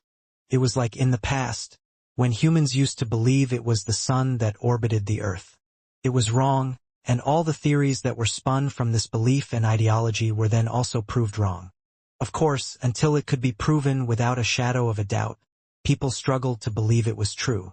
It was a similar situation to what Han San was dealing with now, except they were stuck in the belief that the Frost Sutra was established and dictated by the powers of Frost. Its modifications and enhancements were all built on the foundation of a profound error. It wasn't as if Wang Lin was not good enough to see the error, it was just that he saw things differently. Han Sen had an entirely different perspective due to his experiences. This was also why Wang Lin detested what Han Sen had spoken. He would have been much more patient and willing to listen if Han Sen had just said the Frost Sutra itself was where the problem lay. But Han Sen wasn't willing to argue with the snide remarks he had uttered. There was far more at stake than a petty squabble with a snobby modifier. Thousands of people, those of the Shui family, were at risk of becoming psychotic. He had to fix this issue before anything worse happened. Li Xinghua is your teacher, yes? Han Sen asked. Yes, he is my teacher. Wang Lin sounded proud, answering this. Li Xinghua was a demigod, and as such, held a higher reputation than Bai Yishan. Their achievements and abilities were rather similar, but the mere status of Li Xinghua being a demigod made others hold him in higher esteem. On a purely intellectual basis, though, it made no difference. Professor Bai has spoken about him a lot. He is the smartest in the Saint Hall, apparently, Han Sen said. Of course he is. Everyone knows about his grand achievements in the formulation of hyper-geno arts. Wang Lin's pride had turned to stuffy arrogance. Indeed, Professor Li's achievements, in the realm of hyper-geno art creation, has no equal, Han Sen said. Wang Lin was supremely cocky and smug now, and as Han Sen continued to compliment his teacher, it was making Han Sen himself seem weak. Lin Feng looked at Han Sen, knowing something was up, though. Han Sen wasn't the sort of person to speak highly of others so randomly. There was an ulterior motive to his praises, for sure.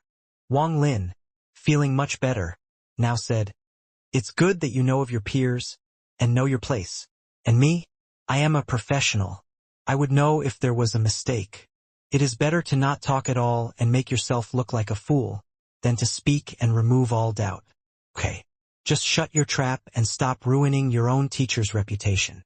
Han Sen was not angered upon hearing this, and he answered, You are right. Wang Lin believed Han Sen had just conceded and was going to stop. But suddenly, Han Sen said, You really are not as good as your teacher, not even half as good. I can't blame him, though. He must be too focused on his own research.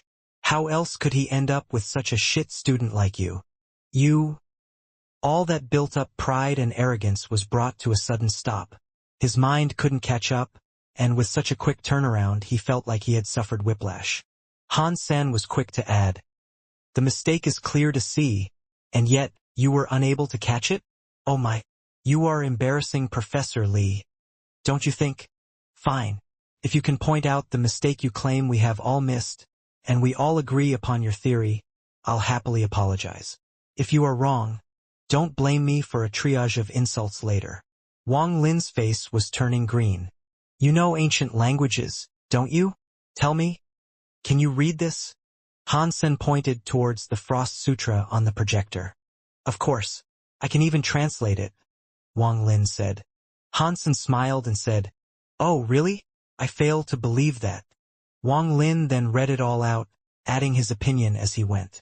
Everyone thought his hypothesis was great. Every professor was in agreement with what he spoke, and thought he couldn't be wrong. After his translation, most of the audience felt as if they understood far more themselves.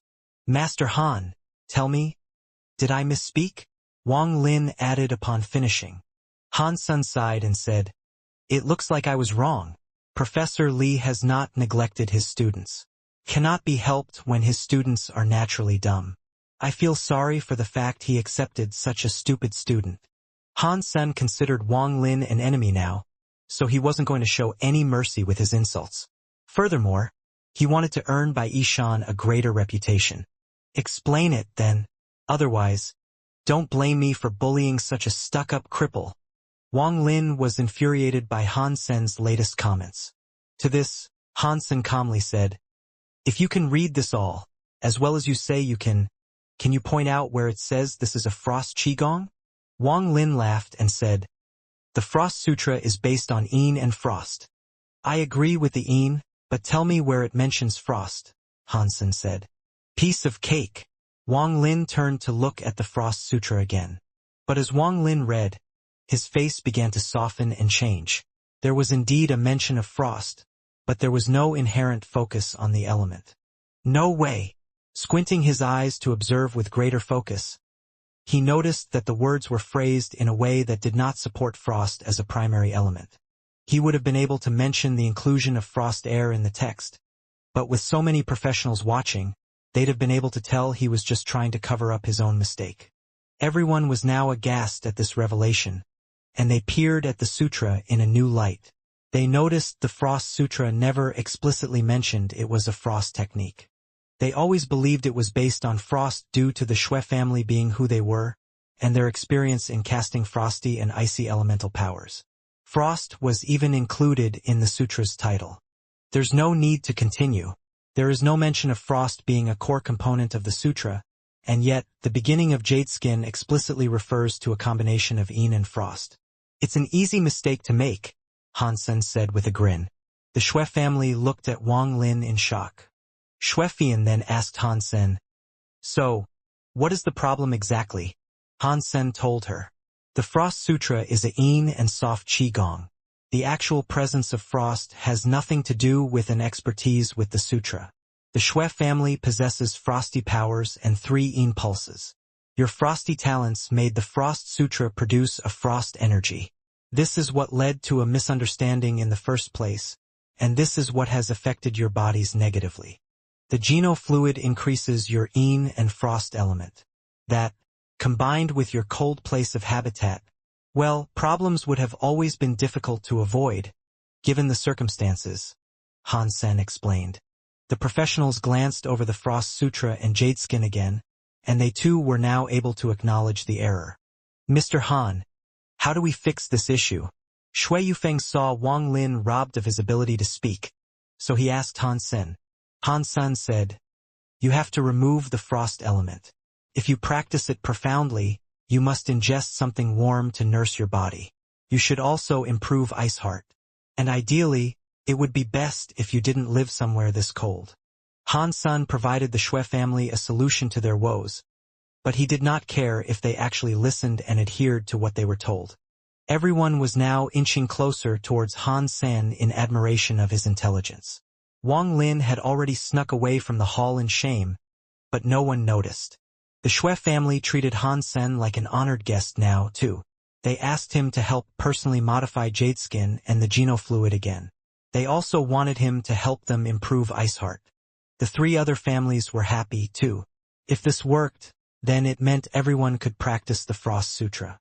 Hansen did not think it would benefit them, though. Without the 3 Yin pulses the Shui family had, it would be extremely slow for them to learn. It would most likely take members of the other families 20 years to reach a mere beginner status. Hansen stayed on their planet for a while, and he noticed a gradual change in the Shui family. He was given genuine respect from everyone there. Aside from modifying the Frost Sutra and Iceheart, Hansen spent some time indulging in a number of rare books that were secret to the other families. He stayed there for a month to establish the basics on their behalf and left the remainder of the work to be completed by the family's own professionals. The professionals were not much worse than Hansen in talent, so there was no need for him to worry about them messing up. The Shui family, in the meantime, also made plans to leave the planet and make their home in someplace warmer. Xuefian took care of Hansen for the duration of his stay there, and she made sure to ask him many questions. Hansen answered diligently, and she cherished each answer. The relationship they developed was not too different from one formed by a teacher and a disciple. When Hansen left them, he continued modifying his own new Jadeskin.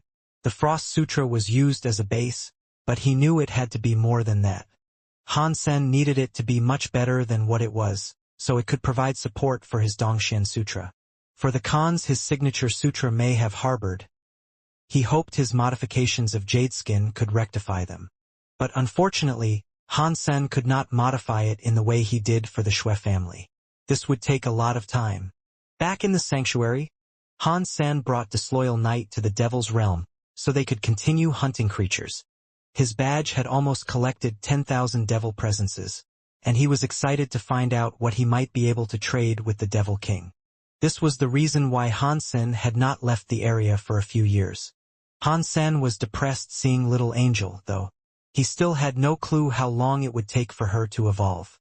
But the egg of the dinosaur had finally started to show some movement, and just as it did, the shell began to crack. It was hatching. Han Sen hoped to see how much it had evolved, and what manner of powers it possessed. Without a doubt, it was going to be a massive help for Han Sen's future adventures. Han Sen just hoped it wouldn't run off the moment it was born. Han Sen's body had not fully recovered yet, so he didn't venture too deep into the devil's realm. He mainly killed the monsters that were on the outskirts, teetering on the borders of that black pit. With their endless numbers, he was still able to harvest vast amounts of devil presences. One day I will go to ancient devil shelter and kill that Mara, and I'll take that bell of hers. Han Sen thought to himself as he peered towards the shelter. But the Mara had opened 10 of its gene locks, and with countless super creatures there, it was not likely he could accomplish such a task even if he had fully recovered. But his mind recalled the frightening turn of events that had led to him being able to escape. Something strange had scared the Mara, throwing it off focus. Is Big Mara a spirit or creature? Would I get a beast soul for killing it? Han Sen thought to himself. There was nothing he could do even with such thoughts. He couldn't go up and kill it, anyway. So, all he did was spend his time riding around on Golden Growler while Disloyal Night cut down as many creatures as it could. Suddenly, the badge in front of Disloyal Night began to blaze with a black light. As this occurred, he heard an announcement play in his head. Devil Fong King badge has accumulated 10,000 devil presences. Would you like to trade with Devil King? Han Sen had no clue what the trade would consist of or how it would go about. If it was a one-time thing, he believed it might have been a waste to make use of it now. Regardless, Han Sen accepted the trade request. The badge started to emit a black smoke, and a devil that looked like Devil Fong King appeared.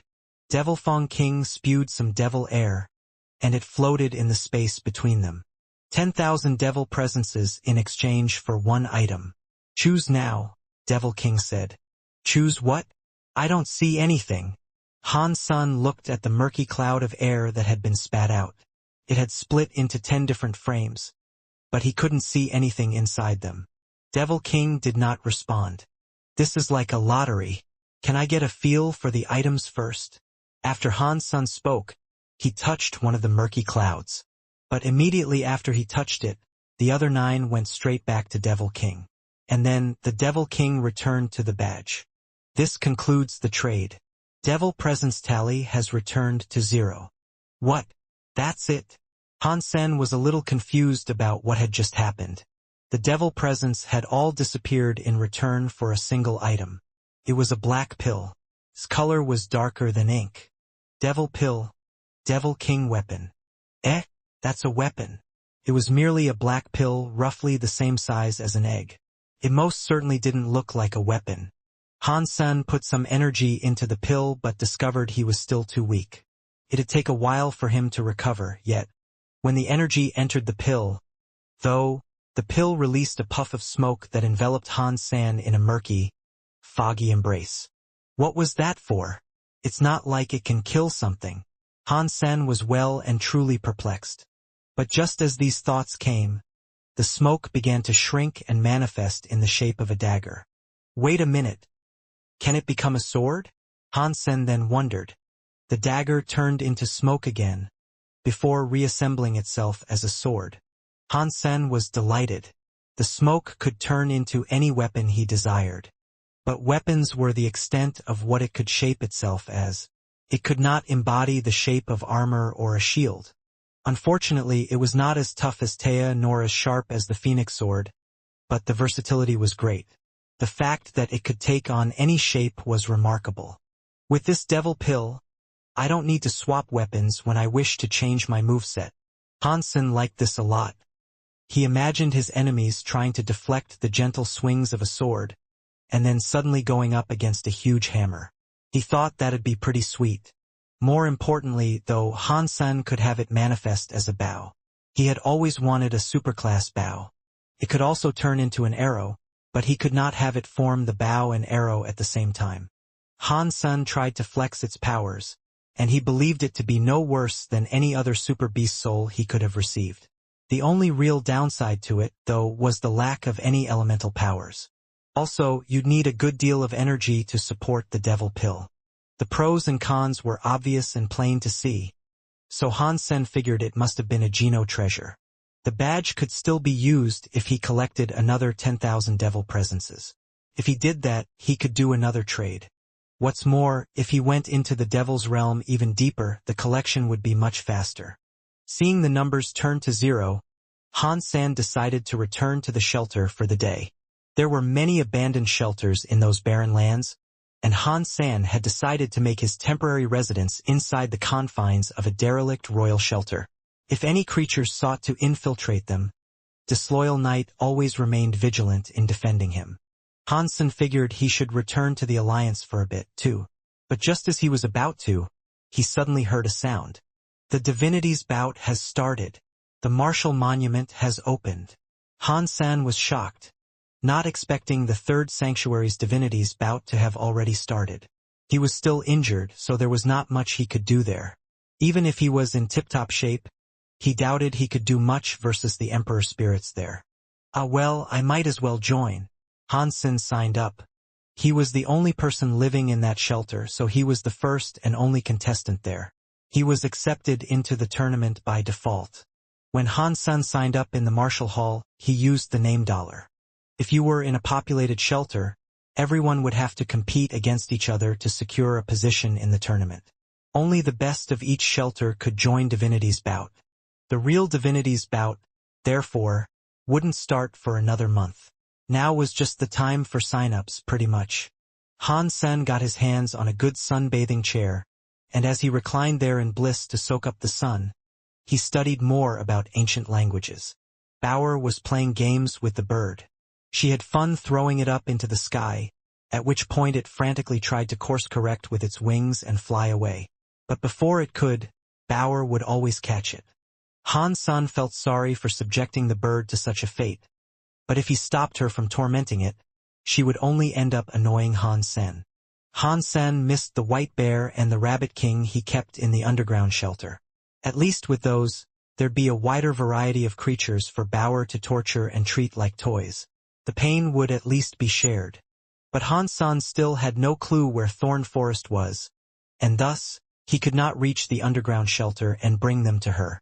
While he sunbathed, Han Sen heard some noise. He stood up and looked around. He saw a human was running his way, as a group of fiery dogs gave chase. They were nipping at the person's backside with hungry mouths. The person kept weaving, ducking, diving, and dodging, managing to stay alive between the explosive snapping of the fire-wreathed maws. Han Sen was shocked, and he was even more surprised when he realized he knew who that person was. Queen is already in the third god's sanctuary? Did she max out her super Geno points already? As Han Sen wondered, he stood up and shouted, "Over here!" Queen heard the call, and she too was in disbelief. Out of everyone, Han Sen was the last person she expected to find there. Using Heavenly Go as wonderfully as ever, she ran towards the shelter for refuge. Han Sen did not help her, as he knew she could survive a dance with mere primitive creatures. Queen reached the outside of the shelter, looked at Han Sen, who was clothed only in boxers, and asked, "You're really here? It must be fate." Han Sen welcomed her into the shelter and patched up her wounds. The flaming dogs did not dare enter the shelter, so all they did was bark for a while. Once they were bored, they left. No matter how strong anyone was in the second god's shelter, it was typical to end up being bullied in the third god's shelter. There, you'd have great difficulty dealing with only primitive creatures. "You didn't max out your super genes before becoming a surpasser?" Han Sen asked, as he fixed up her wounds. "I did," Queen answered. "That quickly?" Han Sen was quite surprised. The super creatures in the second god sanctuary were no joke, and you'd have to find super creatures of the same element if you wished to make use of the life Geno essence. Queen rolled her eyes and said, "You were even faster." Cough. Han Sen had no proper response to this. Queen then said, "Do you remember when I told you I had something very important to do?" "Yeah. Have you done it yet?" Han Sen recalled the time they were supposed to team up and slay super creatures together. But all of a sudden, she had to call it quits and attend to some other duties for a time. "I found a nest of super creatures, and there were countless eggs. I tried my hardest to get them, and I managed to obtain over 30 super geno points from those alone. That was how I maxed out so quickly, Queen explained. Over 30 super geno points in one haul? Good grief. How many eggs were there? Han Sen was a little jealous over her jackpot. Queen did not answer, and she merely asked, "What is this place, anyway? And why is it in such disarray?" Han Sen smiled and said, "Let me just say you were lucky to spawn near here, free from the trappings of a spirit." Han Sen then went on to explain the nearby area and told her to stay clear of the frightfully dangerous Devil's Realm. "Are you getting better?" Queen asked. "No, Han Sen would still need a while to recover. Give me your beast souls and I will take care of you," Queen demanded. Han Sen almost spat out his tea. He knew what she meant, but it still came as quite a surprise. "What? You can't eat meat, either?" Queen asked. "Of course I can. I have many beast souls, so which type would you like?" Han Sen asked. "Give me your most useless ones. We'll share the loot I can grab for us," Queen said. Han Sen smiled. He looked into the sea of soul and transferred to her a number of beast souls. Han Sen hadn't been in the third god's sanctuary for very long before suffering his ailment. So, it surprised her to see how many beast souls he was giving her. He must have been busy, she thought. The armor and weapons he gave her were of the sacred blood variety. And there was even a mutant pet beast soul with 6 gene locks open, not to mention a mutant mount. Queen looked at Han Sen and felt her lips fumble. She wasn't quite sure what to say. She did not expect to receive that many all at once. If those items were sold, she'd amass a giant fortune. With those beast souls, Queen could get strong quickly. They were immeasurably helpful. "I'll take care of you for the rest of my life." Queen was an honest woman. She accepted the beast souls without a flicker of emotion distorting the seriousness of her words. She most certainly wasn't joking. "Don't be so melodramatic. Those things are useless to me. Just use them and be happy." Han Sen was starting to sweat, as he wasn't really a cripple. Queen then looked around her and said, "So, are you familiar with this area? If you are, draw me a map. Tell me all about the creature hotspots." Han Sen had already been on a cartographic trip, so he had several maps ready to provide her. As soon as Queen accepted the maps, her time of rest was over. She marched right out of the shelter. What a waste of a fine body. Still, she's got bigger balls than most men. Han Sen licked his lips. Queen returned a few days later, having suffered a number of wounds and lesions. She brought with her a mutant deer. Queen knew Han Sen must have been very powerful to possess so many beast souls, so she didn't bother bringing back the carcasses of any ordinary or primitive creatures. Han Sen knew Queen's fitness wasn't too high, though, so he was impressed at her bringing down of a mutant creature. Han Sen had maxed out his mutant geno points already, but he still accepted it to show appreciation. Queen returned to the Alliance to heal after that. When she was fit as a fiddle, she came back to the sanctuary and went off on another hunt. Each hunting trip would end up longer than the last, and each return would have her in a worse condition. Sometimes, when Queen returned to the shelter, Han Sen wouldn't be there. So, she'd leave the creatures in the shelter waiting for him. She would then send Han Sen a blank message. If he replied, though, she wouldn't do the same. Han Sen returned to the sanctuary after a time away. When he arrived, Queen was gone. "Why is she working so hard on my behalf?" Han Sen really admired her. A month passed, and because Queen hadn't signed up at the shelter, Han Sen won first place. His entry into Divinity's bout was confirmed. Queen had been gone 2 days at this point, so he had no clue when she'd return.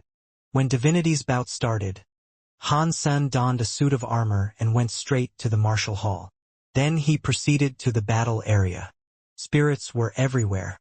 It was to be expected, though. Spirits were the dominant species of the third god's sanctuary. No other human would show up.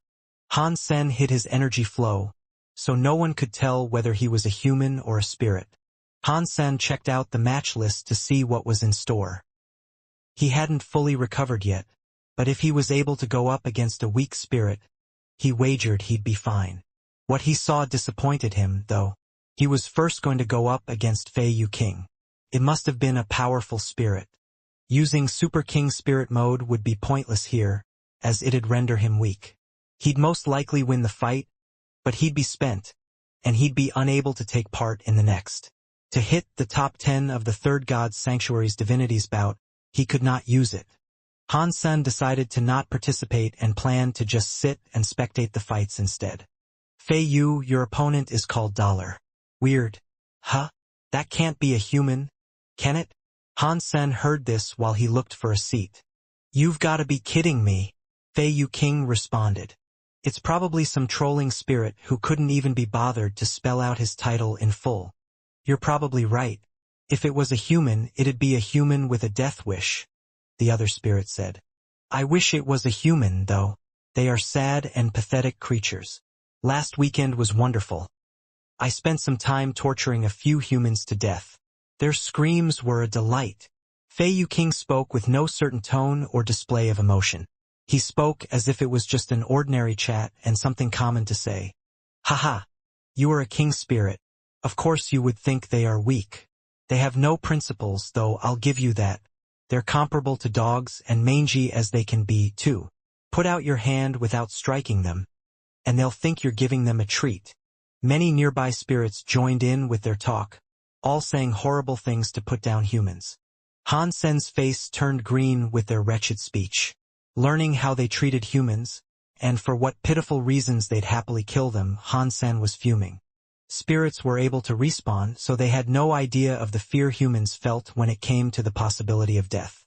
Han Sen looked at Fei Yu King. He didn't know which humans he had gleefully tortured and murdered, but he was angry nonetheless. He felt his chest want to explode with the sudden hatred he felt for the spirit. Fei Yu King, huh? Han Sen could use Super King Spirit mode to participate in one fight. If he was to use it on the murderous spirit, that would make him happy enough. In human shelters, the fights were streamed through the martial hall. No one expected another human to fight, let alone become a son of God. Those who watched merely wanted to spectate how spirits battled each other. Their fights were usually quite the spectacle. Su Xiaoqiao was currently in trench shelter. He paced around the martial monument, looking to see if he could find the name he most wanted to. What are you doing? Someone's vision had been blocked by his scurrying.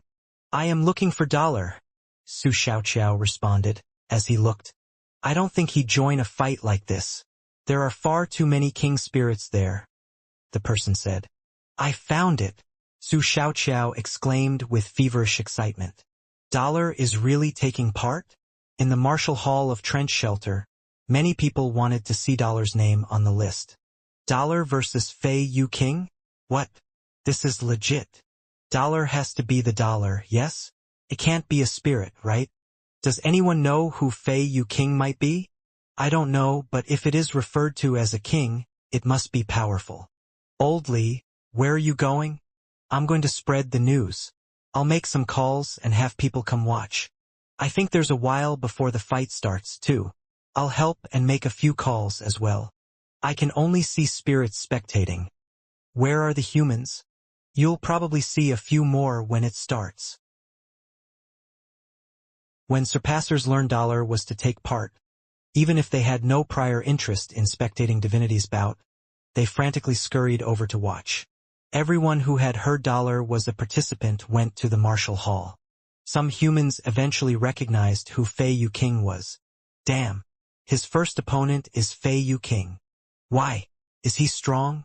I've heard his name before. He's known to control a massive region someplace, one where he is recognized as its supreme leader. Ouch, that's bad luck, having such a nasty first opponent. Will Dollar even dare to fight him? Probably. The time for Han Sen to fight came, and with bated breath, the human spectators stared at the battleground intently. People saw a spirit with wings holding a bow approach the stage. The bow was decorated in a vast array of jewelry. Fei Yu King, to his credit, was an incredibly handsome spirit. His white wings were a deliciously divine sight. With his purple, glittering bow, he did not look unlike an angel. For him to merely stand in place, One could tell he was not a foe to be trifled with. His mere presence exuded an aura of frightening power. Humans were mostly focused on whether or not Dollar would show up, though. It would have been a disappointment if he did not show, but the humans would find it understandable. They wouldn't hold it against Dollar if he didn't want to go up against such a powerful spirit. A person with long white hair then walked up onto the stage. His body glowed with a bright white light. Is that Dollar? No one had seen Dollar's face before, and it was a trend that was set to continue. Despite the stunning appearance, his identifying features were cloaked in armor. It's Dollar. The surpassers in Trench Shelter were able to recognize him, because they had seen him with this look before. The surprise of his appearance did not only apply to the humans, though. Even the spirits were in shock. The king, Flower Empress, was there, and she was dizzy in shock. It's a shame he has encountered Fei Yu King, who has opened 9 gene locks, Heavenly Empress said. Thunder Devil King was there as well, and he chimed in to say, "That asshole has had it coming a long time now." The king. Many spirits trumpeted the name across the grandstands and the shelters of their residence. When Han-san was stuck in the Valley of Time for 3 years, his Super King spirit mode had opened 9 gene locks. There was an abundance of fruit there that he was able to eat and live on the whole time. Han-sen had not spent time in the spirit base since then, so no one knew he had opened 9 gene locks. They still thought the king had only opened 3 gene locks. They didn't think he could compete with Fei Yu King, who had opened 9. Even if they were in the same tier, though, with the same gene locks open, they did not think Han-sen would have what it took to take down Fei Yu King. Han-sen knew he would enter the 9th spirit base when he returned there, so that was why he had stayed away for so long. He wanted his accomplishment to be a surprise for future spirit opponents. For him to go from 3 to 9 gene locks over the course of a few days would be a ridiculous thing. He had paid the spirit base a short visit, but stayed out of sight and not fought with others. Han-sen had thought he could heal faster in the spirit base, as he could remain in Super King spirit mode for as long as he wanted to there. But it didn't work as he thought it might. The spirit base was not associated with the physical body, and entry required and was dependent on the spirit stone. Being in the spirit base, you could only change your spirit genes. If he tried erasing the crystals that plagued him in there, they'd return once he exited. Outside the spirit base, though, Han-sen could not remain a Super King spirit forever. "It's you. How fortunate for me. I'm going to teach you a lesson that has been long overdue." The king was too famous, and even Fei Yu King was aware of him. All the spirits continued calling him the king, despite the protest of the king spirits who despised the name. Han-sen's Super King spirit mode was limited outside of spirit base, so he knew he'd have to finish this fight quickly. Han-sen raised his right hand and snapped his fingers to the sky. Immediately after, a rain of coins started to fall. The entire stage was quickly battered and covered in coins. What is that skill? People who hadn't seen Han-sen fight before were in shock. The rainfall of coins was insane. Su Xiaoqiao was excited when he saw the coins be unleashed. He had witnessed their might before, but he still harbored wariness. He wasn't entirely sure they'd be as effective against such a powerful spirit. Fei Yu King noticed Han-sen's lack of speech, so he immediately drew his bow. The weapon was bathed in a white light. Whoosh! Countless white arrows were fired upwards, targeting the individual coins. A loud flurry of noises came from the air, as each and every arrow was shot down. The humans were all in shock, not expecting such a quick and efficient retaliation. They quivered in the hope that Dollar would not lose. What is the king doing? Those coins are rubbish. His inability to inefficiently fight Fei Yu King is to be expected. The skill is useless. The spirits did not think the coins were very good. They might have looked impressive, but that was about it. Their actual effectiveness in battle against such a foe was nil, they believed. It appeared as if Fei Yu King wanted to shoot down all the coins, but what he wanted to do was blow them up. But strangely, the arrows fell with the coins attached. How? His 9 gene lock power should not have been rendered worthless like that. It would have been ridiculous to believe the king had opened 8 gene locks. But the coins were not stopped, and they continued to fall like rain. Each drop went with the grace of a warming holy light. It was too late for Han Sen's opponent to dodge, so he merely fired more arrows in a final bid to stop the coins. The coins fell, but they were quickly replaced as Han Sen summoned more. It was now a storm of coins, and before it was over, the coins were no longer like rain. They were like a waterfall, and they quickly and brutally buried Fei Yuqing. Humans and spirits alike were in shock. Fei Yuqing wished to fly away, but the coins were incredibly heavy. He was shocked. He had wholly underestimated the king and the coins he commanded. He wanted to shake them off, but he couldn't. Each one was like a mountain that wished to trap him. Fei Yuqing was most efficient with speed and archery, so he didn't have to fight Han Sen face to face. He underestimated the king, so he had gone into battle casually and without worry. Roar! Fei Yuqing shouted like a beast, one that was stuck and unable to escape the trappings of a hunter. He wished to shake them off so he could fly away, but there was nothing he could do. He managed to get airborne, but after a few meters of slow flight, he was grounded again. And then he began to sink into the stage. His body looked as if it was ready to burst under the frightening pressure of all those coins. Pang! Fei Yuqing was on his knees. Everyone was shocked by what was happening. A 9-gene lock king spirit was unable to stand up and fight Han Sen, and was instead on his knees before him. His body was cracking like glass. Dollar is too fucking strong, Su Xiaoqiao shouted. I can't believe he beat a king spirit so easily. If he was joining Divinity's bout, he must have come prepared. It would have been silly to doubt him. King spirits are nothing compared to our dollar. A lot of spirits were sharing a similar glee and happiness, too. They knew how strong Fei Yuqing was. The king completely owned Fei Yuqing. With a wag of his finger, he beat a 9-gene lock king spirit. Can you believe it? Hail to the king, baby. Even the faces of the emperors had changed. What? He was like us, wasn't he? Supposedly, he had only 3 gene locks open. How can he beat Fei Yuqing a mere few years after? Thunder Devil King exclaimed in confusion. Flower Empress said, how did he accomplish such a feat? He is frightening. How many gene locks did he open in just a few short years? Heavenly Empress said, with a surprisingly dour expression and tone of voice. Boom! Fei Yuqing was completely crushed by the coins, and he exploded. Blood and feathers danced in the air, as a jellified body remained like a heap of rubbish on the floor. Sha! The coins disappeared, leaving behind only the feathers and blood. A 9-gene lock king spirit had been destroyed just like that. Seeing Fei Yuqing respawn, everyone suddenly became silent.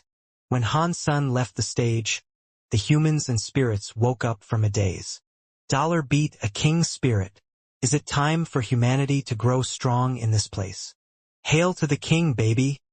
Humans and spirits alike were happy for Han Sen's victory.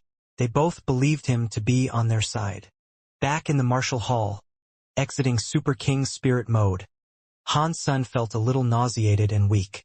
It wasn't as bad as he believed he'd end up, though, and he thought he still had what it took to fight again. He thought it'd take longer to kill Fei Yuqing. By fighting face to face, Fei Yuqing lost as soon as he allowed the first coin to touch him. I didn't think I'd knock him down so quickly. I clearly underestimated myself. With such a decent result, I might as well have another fight. Han Sen initially predicted he'd be unable to continue fighting after the first battle. But he was wrong. He didn't know who he'd be going up against next, though. Han Sen found out his next opponent was merely a royal spirit. A royal spirit? Oh please, I can kill that thing in one hit. It shouldn't take too long. Han Sen was overjoyed. If things continued that way, and he could finish the next 4 fights with similar results, he could retire for the day and rest. He could possibly be fully refreshed and rejuvenated the next day, and thus able to fight again. Han Sen found out his next 3 opponents were royal spirits. He killed them easily. The last opponent disappointed Han Sen, though. It was another king spirit. If it had opened 9 gene locks and wasn't as dumb as Fei Yu King, it might prove a difficult battle. I'll see what condition I'm in after the next 3 fights. Han San was in the martial hall, searching for the final opponent. He wanted to get an idea for how strong he might be. Han Sen found him engaged in his second fight. He could immediately tell an opponent such as that would be difficult to compete with. He had indeed opened 9 gene locks, and furthermore, he was attuned with the earth element. He could summon stone walls and the like, perfect for blocking the rain of coins. Han Sen thought, after fighting the next 3 royal spirits, he'd only have half an hour left of his Super King spirit juice.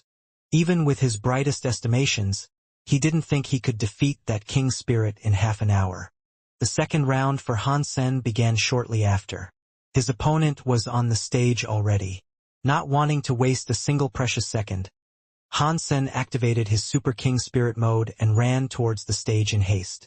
Han Sen was going to kill the royal spirit as fast as he could. Before he engaged the royal spirit, though, it knelt before him and said, "Greetings. I am Prince Yunsha. It is an honor to share the stage with you." Before Han Sen could clock his opponent, Prince Yunsha conceded the fight. Han Sen won again, all without lifting a finger.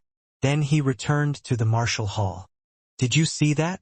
A spirit knelt before Dollar. He is a god. Since when do spirits behave like that? Before a human they do not even know. Am I dreaming? This cannot be. It must be staged. Why don't you go out there and see if they'll kneel before you?" Even if it was only a royal spirit, it's still pretty nuts to comprehend how willing it was to concede and kneel before the guy. "I can't believe this." Humans were driven into a frenzy. They had never seen a spirit so willing to kneel before a human before. This was something they could only see in their dreams. For such a possibility to be a reality, they weren't sure what to think. Upon seeing it happen, many people believed they were merely lucid dreaming. But what happened next made everyone even more insane. The following 2 royal spirits did the same thing. They introduced themselves and threw in the towel immediately after. Am I dreaming? Have those spirits gone nuts? Today was a day none would soon forget. It was one for the history books. If Dollar was previously a name synonymous with power, today it became synonymous with God. For spirits to obey and worship him like so, they all figured he had to be a god. Spirits and humans were different. Spirits could respawn, and thus they could not be afraid of death. Death was something they could get used to, even. Self-destructing was no big deal in such a place, and if humans ever got their spirit stones, they could do it almost happily. Spirits would sooner accept death than bow before humans, which made this all the more stunning. But this was also a part of why humans believed themselves to be superior to spirits. But Han San had not only just killed a king spirit, he made spirits obey without a fight. He didn't have their spirit stones in hand.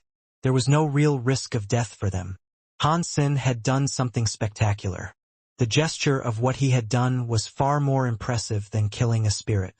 Dollar, in the hearts of humans, was no longer just a strong guy who brought their race glory in battle. There were many human elites, yes, but none had done what Dollar did. None had made spirits obey before. Humans were incredibly excited now, especially those who were enslaved by spirits. Han San was a beacon of hope for them. Spirits weren't aware of what humans were thinking, and they thought it was ordinary for other spirits to obey the king. He was far more powerful after all. In the martial hall, Han Sen frowned. He could only last another half an hour. If he was going to battle his next opponent, his window of opportunity to do so was small. Han Sen's next opponent was another king spirit. The king spirit's title was Ancient Jade. It was a name that exuded a sort of grace or elegance, but in all truth, the name betrayed the fighter's true self. He was an 8-meter-tall spirit of mighty power and stone. With each step he took, a crude imprint was left behind in his wake, and with each thumping footstep, the earth quaked. The humans that watched were in shock. Whenever a royal spirit's weapon collided with the ground, not a scratch was made. But here, all it took was the spirit's footsteps to ruin the floor and leave holes. He seems pretty strong. Is Dollar going to be okay facing that thing? Someone wondered. Su Xiaoqiao responded, saying, "When has dollar ever lost? If he can kill Fei Yu King so effortlessly, he can most certainly kill this thing. You are right. How can he lose? It was silly of me to doubt." A bright hopefulness returned to the person's face. Humans had been bullied in the third god's sanctuary for far too long, so they were all eager to see a human stand in the face of their adversity and show that it was possible to fight back. Dollar's performance so far had shocked a great number of humans. What had occurred was a miracle they had long wanted to see. They didn't want it snuffed out anytime soon. Han Sen had no idea what discussions were being held about his performance. He was oblivious to it all. Before the fight, though, he returned to the Alliance so he could relax and regenerate lost strength by bathing in a recovery pool. He wanted to be able to use Super King Spirit mode longer if he needed to. Han Sen's communicator rang while he was there, and when he picked it up, he saw that it was Queen giving him a call. "Did you go to the shelter yet?" Queen asked. "No, I'm currently bathing. Can't you see that?" Han Sen waved his phone around to give her a look at where he was. Queen said, "Well, hurry back. Dollar has joined Divinity's bout. He killed a king spirit, and not only that, the following 3 opponents bowed and threw the match in fear of him. 3 royal spirits. It's insane. He's fighting another king spirit later." "Really? You're going to the Martial Hall?" If Queen was already in the shelter, waiting in the Martial Hall, it meant she would see him entering the battlegrounds. That would mean only one thing. Dollar's identity would be revealed. But Queen said, "I will. But I'm in another empty shelter, so I can't return to yours just yet." "I thought you weren't interested in watching that thing." Han Sen felt relief. Queen, so far, had shown an insatiable lust for leveling up. It was all she had concerned herself with since he encountered her in the third god's shelter. It was almost as if she had to stay in a state of constant motion. "I wasn't. But previously there was no hope, and I would have rather spent the time improving myself. But Dollar killed a king spirit, a feat thought to be unachievable by one man. He deserves to be watched." Queen went on to implore Han Sen, "You must come and watch too." "Why?" Han Sen asked. Queen told him, "Because I'll fix you. Maybe one day you'll be as strong as Dollar, fighting in Divinity's bout." Queen quickly hung up after that and went to the shelter. Han Sen gave a wry smile. His time for relaxation was practically over, and it was time for battle. He exited the pool, put his armor on, and teleported back. Ancient Jade continued standing in his spot as a spirit conceded before him. It wasn't a royal spirit, though. He lacked the charms to make royal spirits concede. Han Sen had worked hard to reach his status and prestige as the king. The fact others were willing to obey or concede to him was due to his incredible performance throughout the spirit bases, where he was believed to be invincible. He was an attractive idol to a great number of spirits. When Han Sen arrived in the Martial Hall, Ancient Jade King was on the battleground already. He was waiting. There was still some time left, though, and Han Sen spent this time observing his next opponent. It was going to be quite difficult to kill a 9-gene lock king spirit in a mere 30 minutes. After what happened with Fei Yu King, Han Sen guessed future king spirits would treat the king like an actual threat. He didn't think he could one-hit kill Fei Yu King so easily. Furthermore, Taya and Phoenix Sword could not be used. Gold Raven, Disloyal Knight, and Golden Growler couldn't be used, either. All he could use was Devil Pill. With the time to join almost up, he turned into a Super King spirit and walked out onto the stage to face his next opponent. Spirits and humans alike were shouting and chanting, all in Han Sen's support. Seeing Han Sen walk out, Ancient Jade King flashed with a light of varying colors. A stone wall manifested out of the earth, shielding him in a barricade of rock. "Your coins are useless against me," Ancient Jade King called out from within his shelter of stone. "Really?" Han Sen clicked his fingers. From out of thin air, coins began to descend from the sky in a torrent like rain. Ancient Jade King bolstered the strength of his walls and raised them higher to prevent the coins from touching him. When too many coins built up on the rock, it shattered. This was something the spirit had prepared for, though. When the wall was just about to buckle and crumble entirely, Another wall was ready to swap with its position. No coin seemed able to touch Ancient Jade King. "Is that all you've got?" Ancient Jade King coldly laughed as he taunted Han Sen, figuring he had overcome Han Sen's signature move. Han Sen did not say anything in response, though. In his hand, he wielded a black sword. The sword was wreathed in a holy light, and with a thrust, it came barreling towards Ancient Jade King. "Catcha!" As the black sword sliced through a multitude of stone walls, more were raised to take the place of their fallen rocky counterparts. Ancient Jade King did not fight Han Sen face to face, and he remained purely on the defensive. He kept on dodging and dodging. The only vain attempts of attack he had tried were the occasional raising of spiky rocks from the ground. This is a troubling foe. His powers of commanding the earth are formidable, Han Sen thought to himself. Making use of his devil pill in conjunction with Super King Spirit Mode made Han Sen a combatant to be feared. He could slice through the rocks with ease, but the sheer abundance of them made it difficult for him to gain any real ground and advance on his enemy.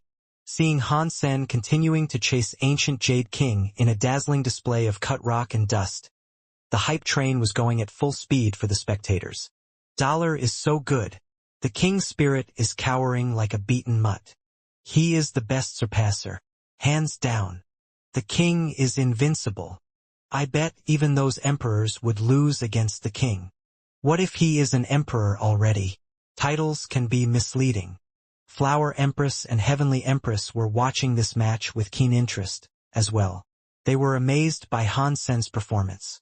The earth element was incredibly dense and heavy, yet Han Sen was easily able to destroy each shield of stone.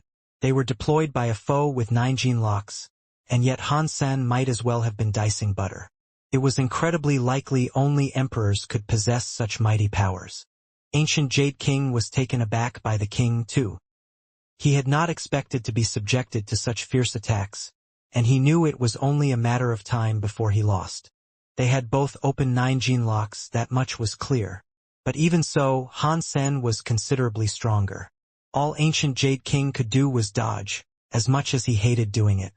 Han Sen was able to suppress him, but the moves he used to avoid defeat were cheap and infuriating.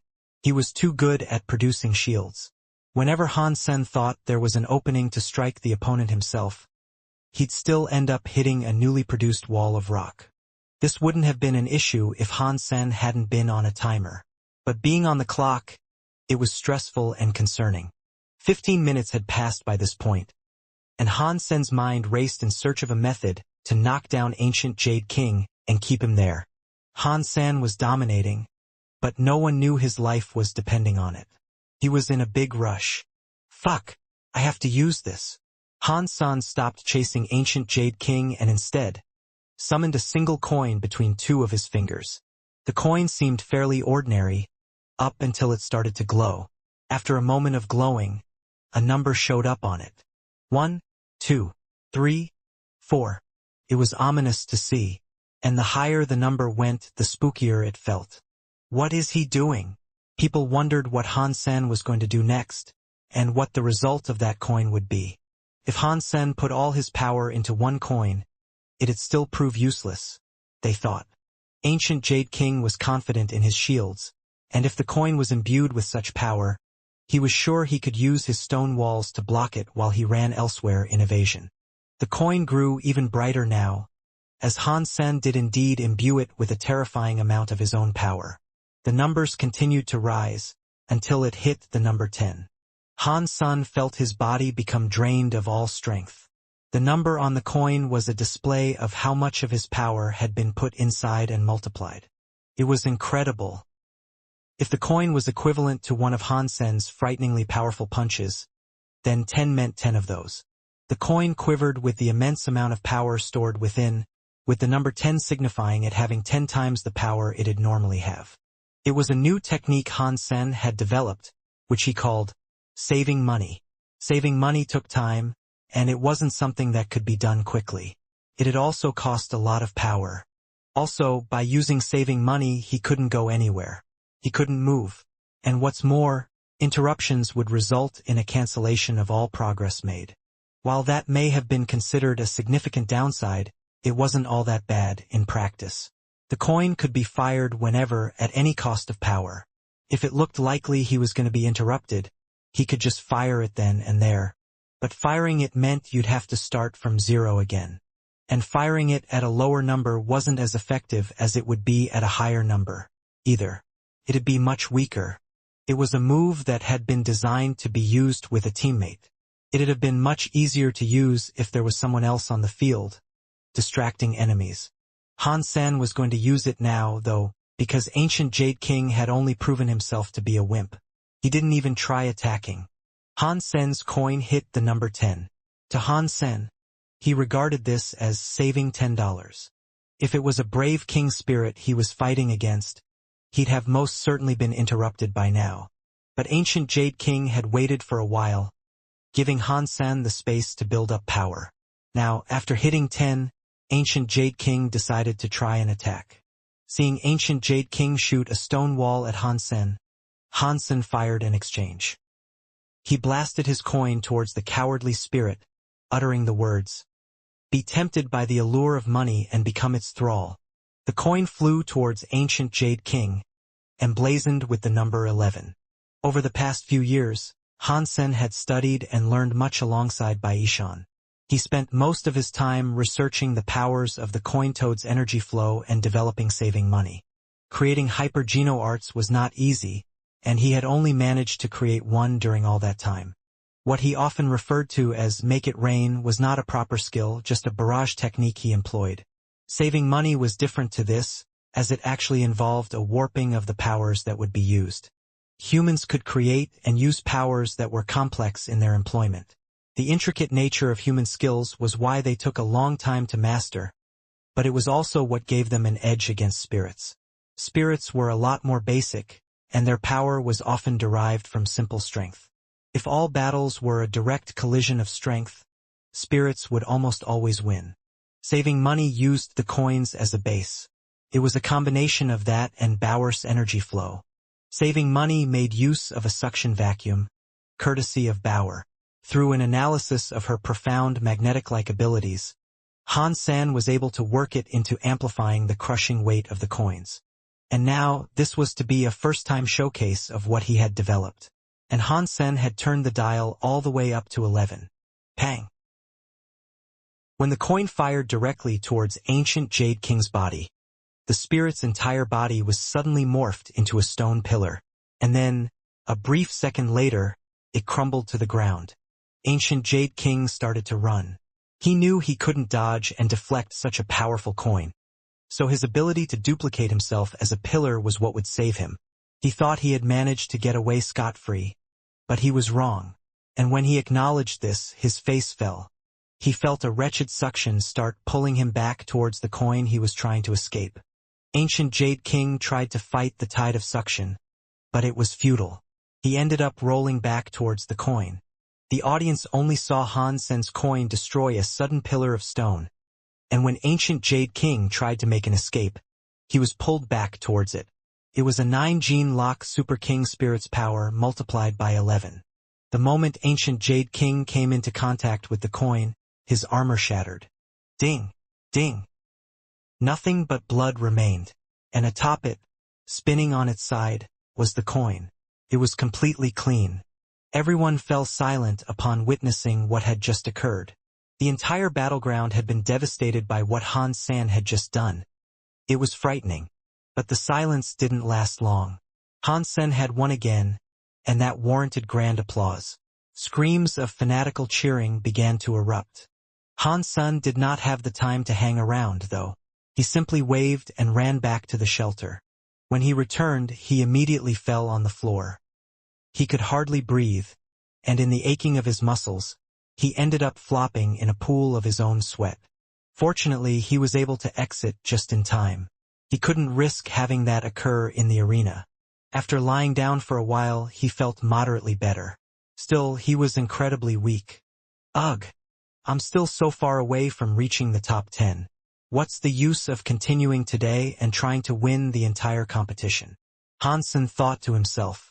While he was ready to call it quits, he did not harbor any regrets. Even without a benefit to himself, He was happy to step on the throats of other spirits. "It's a shame I couldn't well and truly eliminate and kill Fei Yu King," Han Sen said to himself. With no time to dwell on it, Han Sen returned home and hopped into his recovery pool. Saving money had put a massive strain on him. It would take 2 weeks for him to recover from that, so it was unlikely he could fight again the next day. Han Sen felt his entire body become drained of power, and every cell in his body had almost zero energy.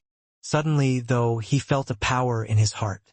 It was thumping with a strength greater than he was accustomed to. Han Sen was shocked, feeling his heart actually begin to change. Power was starting to return, all derived from the new manic pumping of his heart. Curse of immortality? It finally finished after all this time. Han Sen placed his hand on his chest and felt incredibly happy.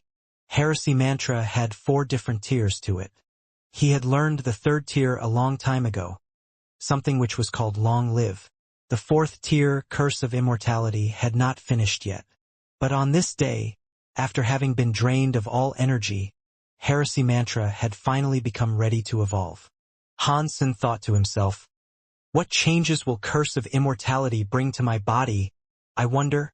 Heresy mantra was a passive skill, but it had always proven useful. It had always been there like a rock or pillar to support him. It was like Jade Sun Force, except this one worked on the heart. The heart was a core component of the human body. While all his other organs were exhausted, Han Sen's heart was stronger than ever. Where he once felt like dying, now he was full of life. His heresy mantra had reached a new tier, and he couldn't be happier. But with this newfound strength, Han Sen discovered a new hunger. He was starving, very much like the first time he practiced heresy mantra. He crawled out of the pool and returned to the shelter. He brought out some of the creature flesh he had stored and started to stuff his face with it. It was raw. Han Sen was feeling far too hungry. His body was incredibly tired, and he knew he should have been resting, but he was overwhelmed with a strange ravenousness. He knew such behavior was dangerous. Heresy mantra was able to hasten his recovery, but he knew the power to do so couldn't just come from anywhere. If he wanted to recover and get back in tip-top shape, he had to have power. He was currently not supposed to have any. Curse of Immortality was sure to damage him further by making him so active in such a weakened condition. Han Sen kept on scoffing down sacred blood flesh. He couldn't get enough of the stuff, and he thought each and every fatty, red morsel was better than the highest-class nutritious solution. After another hefty slab of meat, the hunger of his crying stomach did not relent. The energy inside was not able to keep up with his heart. But as hungry as he was, his stomach was full. His belly had inflated like a balloon, and there was no room left for food. His heart was good, but his stomach wasn't. There was no way he could eat anymore. And even if he was in fine health, he couldn't come anywhere close to eating as much as he just had. Han Sen was sitting on the floor like a pregnant woman, with his appetite still fierce. His stomach was stuffed, and yet he was still so hungry.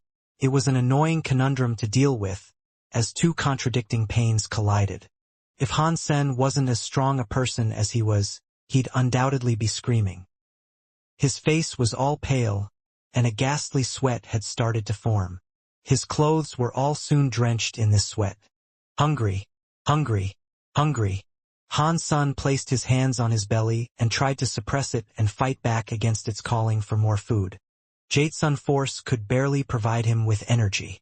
If he wanted to get it started, to put him in better shape, he'd need nutrition. Just like if there was no oil, there was no way to refine gas. Unfortunately for him, Han Sen was too full right now. Even a single pea or grain of corn would be enough to tip him over the edge. I should have learned a hyper-geno art to improve the fortitude of my stomach, Han Sen said to himself, remorsefully realizing it was now too late for that. When he crossed Ghost Mountain, the big white snake gave him a dragon saliva. It was a superclass geno treasure. If he drank it, he'd most assuredly be energized. But Han Sen didn't want to use it in such a condition. He was fighting back against the use of something that might save his life. Han Sen's body was beginning to shrivel now. The fat was burning at a hastened rate, and he was immediately appearing much slimmer. Heresy mantra should be practiced by women. It sure helps you lose weight. Han-san remained lighthearted, despite his predicament. While Han-san contested with whether or not he should eat the dragon's saliva, the crystallized organs inside him started to feel relieved. Han-san was shocked when he noticed this. He found that the crystals inside him had been detached from his organs into a slimy, fatty state, and now they were being absorbed. Han-san was afraid the crystals would change his body, which was why he had not tried absorbing them. But now it was happening whether he wanted it to or not. He noticed the refined crystals did not blend into his body. They were instead burned like fat, providing energy to his heart. The heart pounded inside his chest like the chugging of machinery as it worked hard to refine materials. And as this occurred, his stomach began to feel lighter. The hunger he was feeling began to subside. As Han-sen digested these crystals inside, the media was having a field day back in the Alliance. They were ecstatic over the fact Dollar had managed to kill 2 king spirits and make 3 royal spirits obey him. The Alliance did not typically talk about the third god's sanctuary, and all subjects of its discussion were usually banned. But this time they allowed talk of it. Regarding this event, people were given permission to speak and report freely over Dollar's accomplishments. Dollar's name was on the tip of everyone's tongue once more. He was the talk of the town, as everyone idolized and theorized how powerful he must have been. The surpassers, who had a better understanding of the power Dollar must have had to defeat his foes in the way he had, thought it was a miracle. It was difficult to carve out a living in the third god's sanctuary, and more often than not, luck was the deciding factor over whether or not you'd end up a slave to a spirit all your time there. What Dollar had managed to achieve was something no other human believed possible. He had now become a superstar. Some people began to whisper suspicions, though. Humans who lived in spirit shelters heard talk about a spirit known as the King, and while Divinity's bout was on, they often heard spirits refer to Dollar as the King. They were one and the same. They were saying Dollar was actually a spirit. But such talk was not given the time of day and was quickly hushed by the authorities. Dollar was in the third god's sanctuary, and he was able to use beast souls. Not many people knew about the connection between Dollar and the King, so there was no big fuss made of it. The validity of their claims could not be verified after all. The spirits in the shelter were ravenously discussing the King's victories. 2. They believed he would one day become an extremely powerful emperor. He was the first human to ever make spirits feel this way. Humans and spirits were hoping to catch a glimpse of Dollar or the King the next day. But much to their surprise, Han-sen did not show up. They all then discussed the reasons why he might not have continued his participation in the competition, but none believed it to be fear. Aside from a king spirit with 8 gene locks, the remainder of his opponents were to be royal spirits. There did not seem to be a comprehensible reason why he would not show up. Han-sen wanted to continue fighting, but it took 4 days for Curse of Immortality to complete.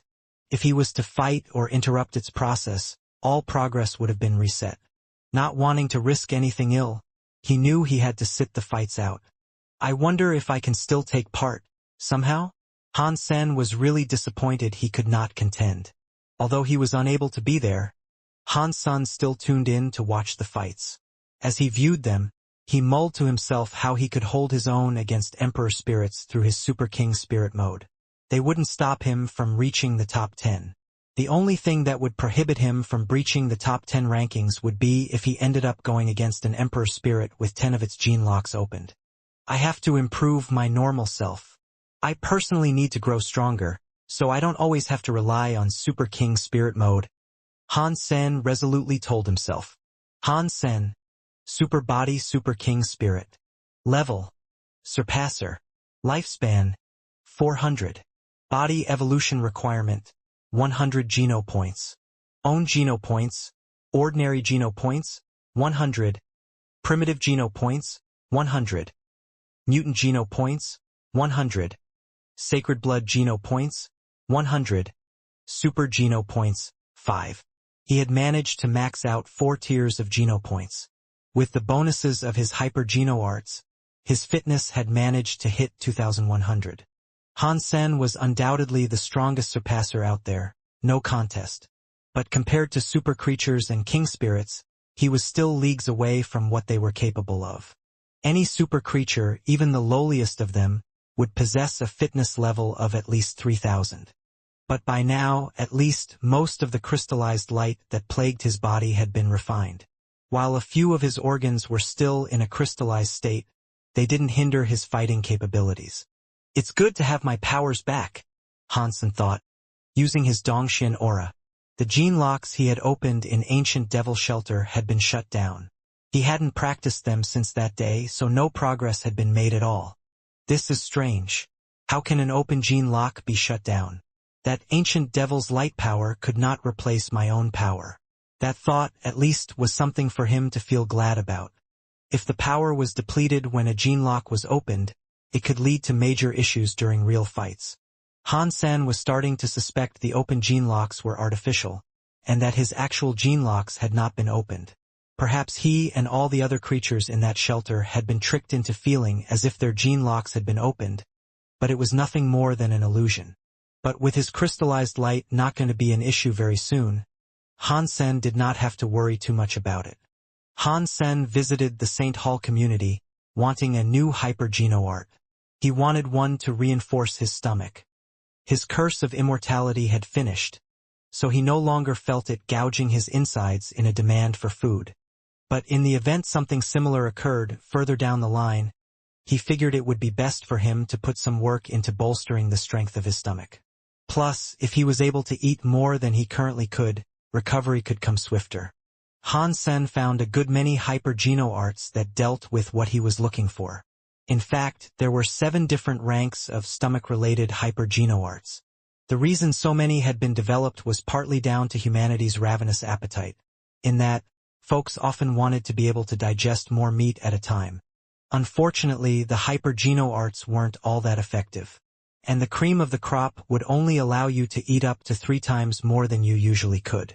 That was good, but it felt like it could be better. For Curse of Immortality, not even those hyper-geno-arts would be enough. Hansen perused the S-class hyper-geno-arts and walked away disappointed. So, he gave Baishan a call and asked for advice and what he could do or what he could find. The answers Hansen got off him were disappointing as well. The hyper-geno-art Hansen wanted did exist, but to get it, a certain price had to be paid. It came at the expense of a visible stomach increase.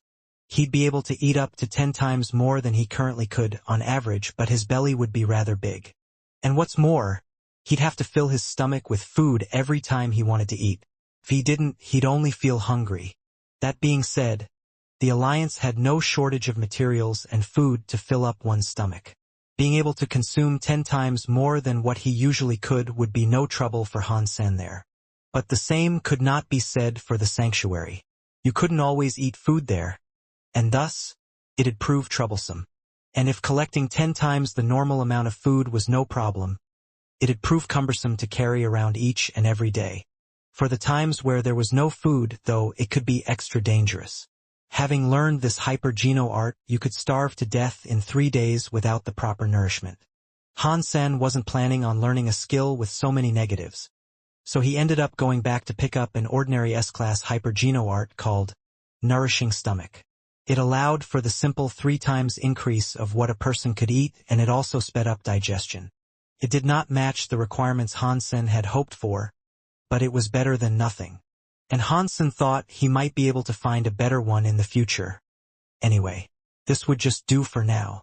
Back in the sanctuaries, Hansen thought of ways in which he might slay a super creature. The barons were not host to any, and Hansen hypothesized it was due to its proximity to Devil's Realm. It looks like I'm going to have to pick up stakes and move on. And when I open my 10th gene lock, I'll return to kill Big Mara. Hansen really wanted to go back to his underground shelter. There were many super creatures in Thorn Forest, but he hadn't a clue where he was or how he'd get back there. All of a sudden, Queen returned to the shelter, too. She was covered in blood and severely wounded. When Queen saw Hansen, she fainted. Hansen rushed over to hold Queen. As he held her, he swiftly examined her wounds to check how badly she was hurt. She had been severely injured, and the sacred blood armor Hansen had lent her had been practically destroyed. Only shreds of it remained clinging to her blood-soaked body. The garments she wore beneath the armor had also been torn and ripped away. Despite most of her body being exposed, it was unlikely you'd feel horny seeing her in such a condition. Her entire body was covered in wounds and lacerations, and many areas had scabbed. Others were still fresh, oozing blood. Some cuts were so deep you could see the bone. There was one particular cut running the length of her stomach. Had the cut been any deeper, her guts would be falling out. She has fought hard. Han-san believed he had gotten into a bad state before, due to pushing himself too hard, but Queen was taking the cake. Han-san used his holy light on her damaged body.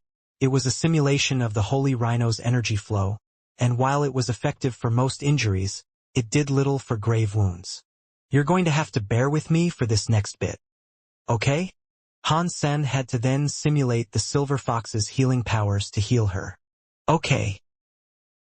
Queen's body was consumed by fierce lightning.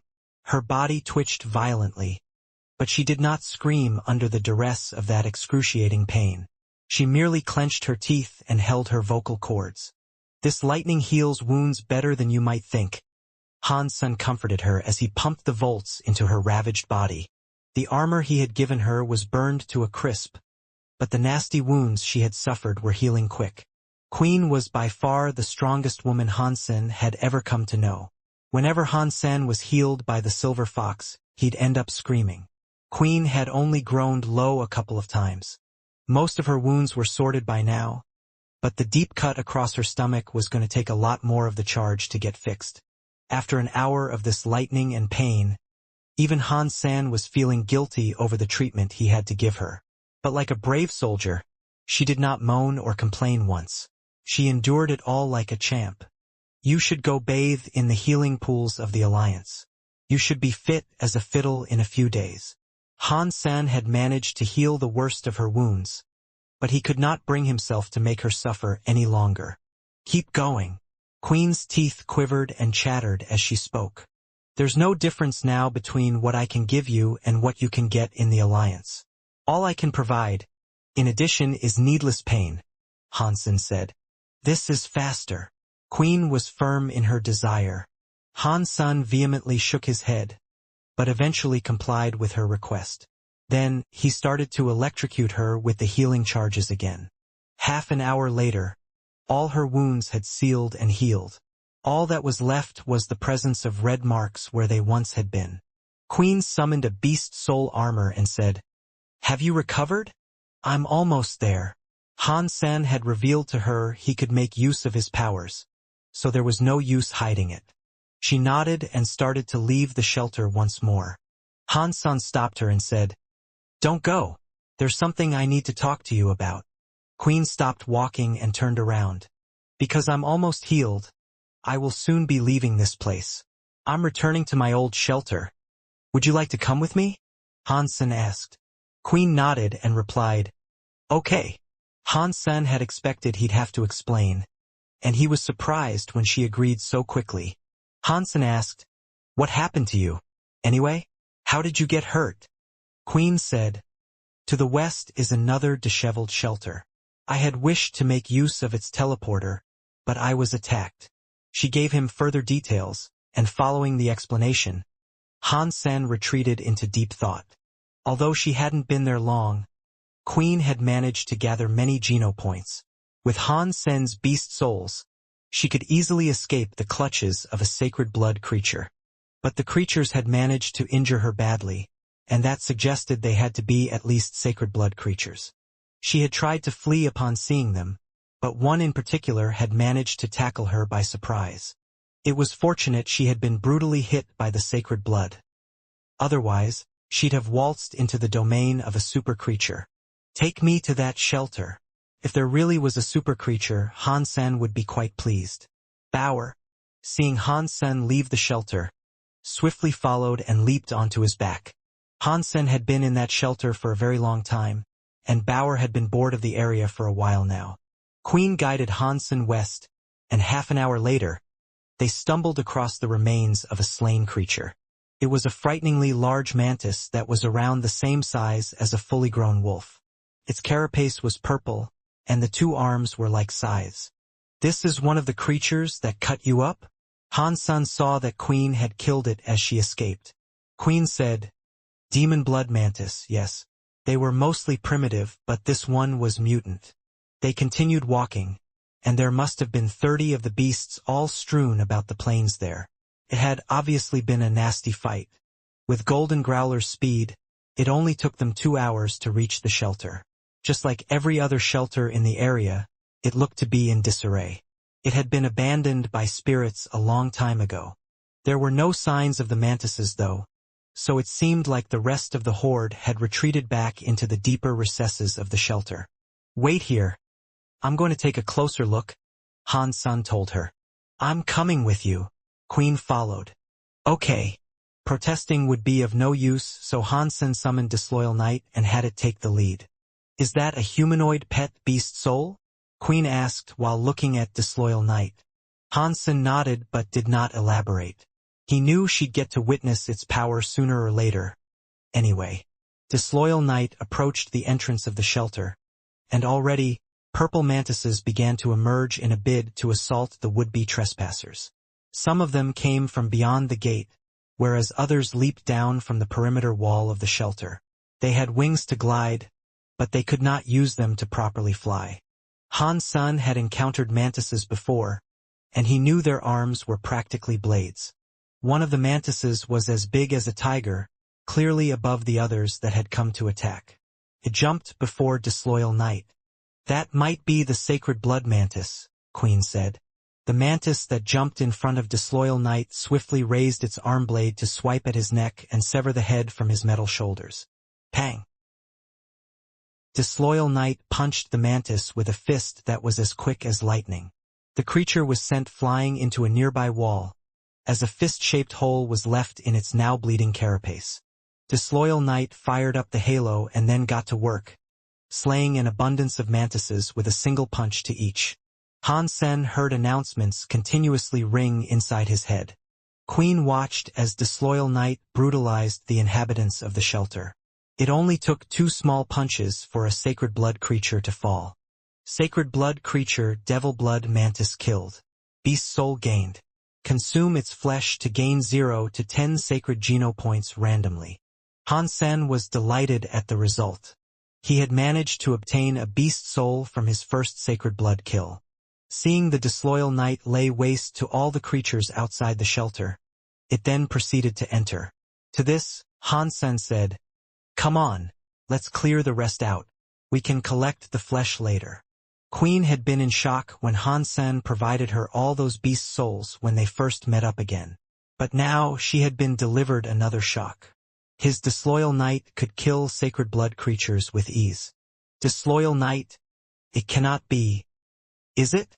She shook her head to rid herself of the thought. If what she thought it might be was true, it'd be frightening to consider. All those people who believe Han-sen has now been rendered harmless. What would they say if they saw him now? Queen thought to herself. Han-sen had been in the Third God Sanctuary for less than a year before he suffered his injury. It was crazy to try to comprehend what he had managed to achieve in such a short period of time. Queen was a surpasser with a super body, yet even she knew how difficult things were with a super body. It didn't give anyone that much of a leg up. If Han-sen hadn't given her the beast souls, it would have taken her an extremely long time to work up the strength necessary to kill a mutant creature. With no resources or help, Han-sen had reached this level in less than a year. It was a remarkable accomplishment, something no one had ever managed before. People think they can be like Han-sen if they have a super body? Pah! That notion is ridiculous. Queen thought as she stared at Han-sen in admiration. After Han-sen ventured inside for a short while, bodies were soon strewn about in bloody piles. Without a single break, Han-sen kept hearing the announcements play. He killed 4 primitive, 1 mutant, and 1 sacred blood mantis on the inside of the shelter. Han-sen checked out the beast soul he had received and noticed it was a set of armor. He then gave it to Queen, saying, "We're leaving. It will be a long road, and one that will be more safely traversed while wearing this." Queen could not even respond. She just accepted it and wore it. It was a purple set of armor, and with its shiny sheen, She looked even more attractive than before. The rounded chest plate made her boobs look even bigger.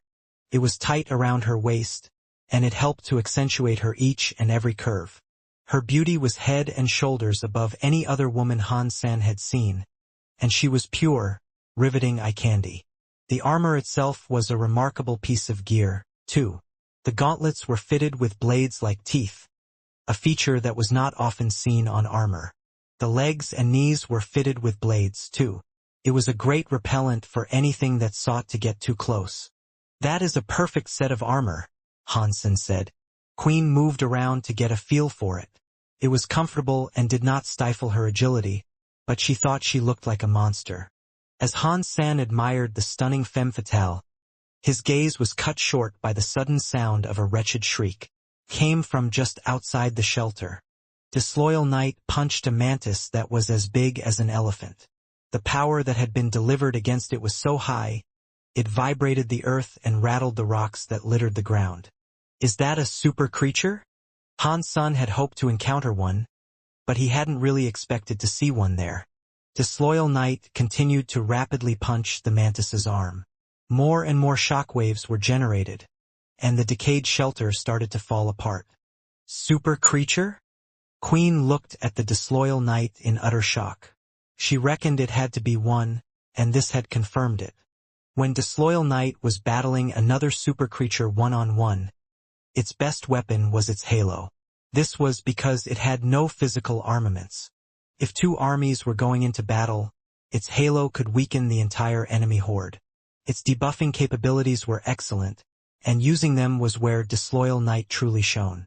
But still, one-on-one, it was by no means a poor battler. It wasn't losing against the mantis, it just wasn't proving strong enough to kill it. As they fought, Han San ran further into the shelter. With Taya and his phoenix sword, he got to slaying as many primitive and mutant mantises as he could. Han San wanted to see if there were any other super creatures in the vicinity, and why such a large hive of the creatures had taken sanctuary in this shelter in particular. Due to the proximity of Devil's Realm, creatures didn't often visit the area.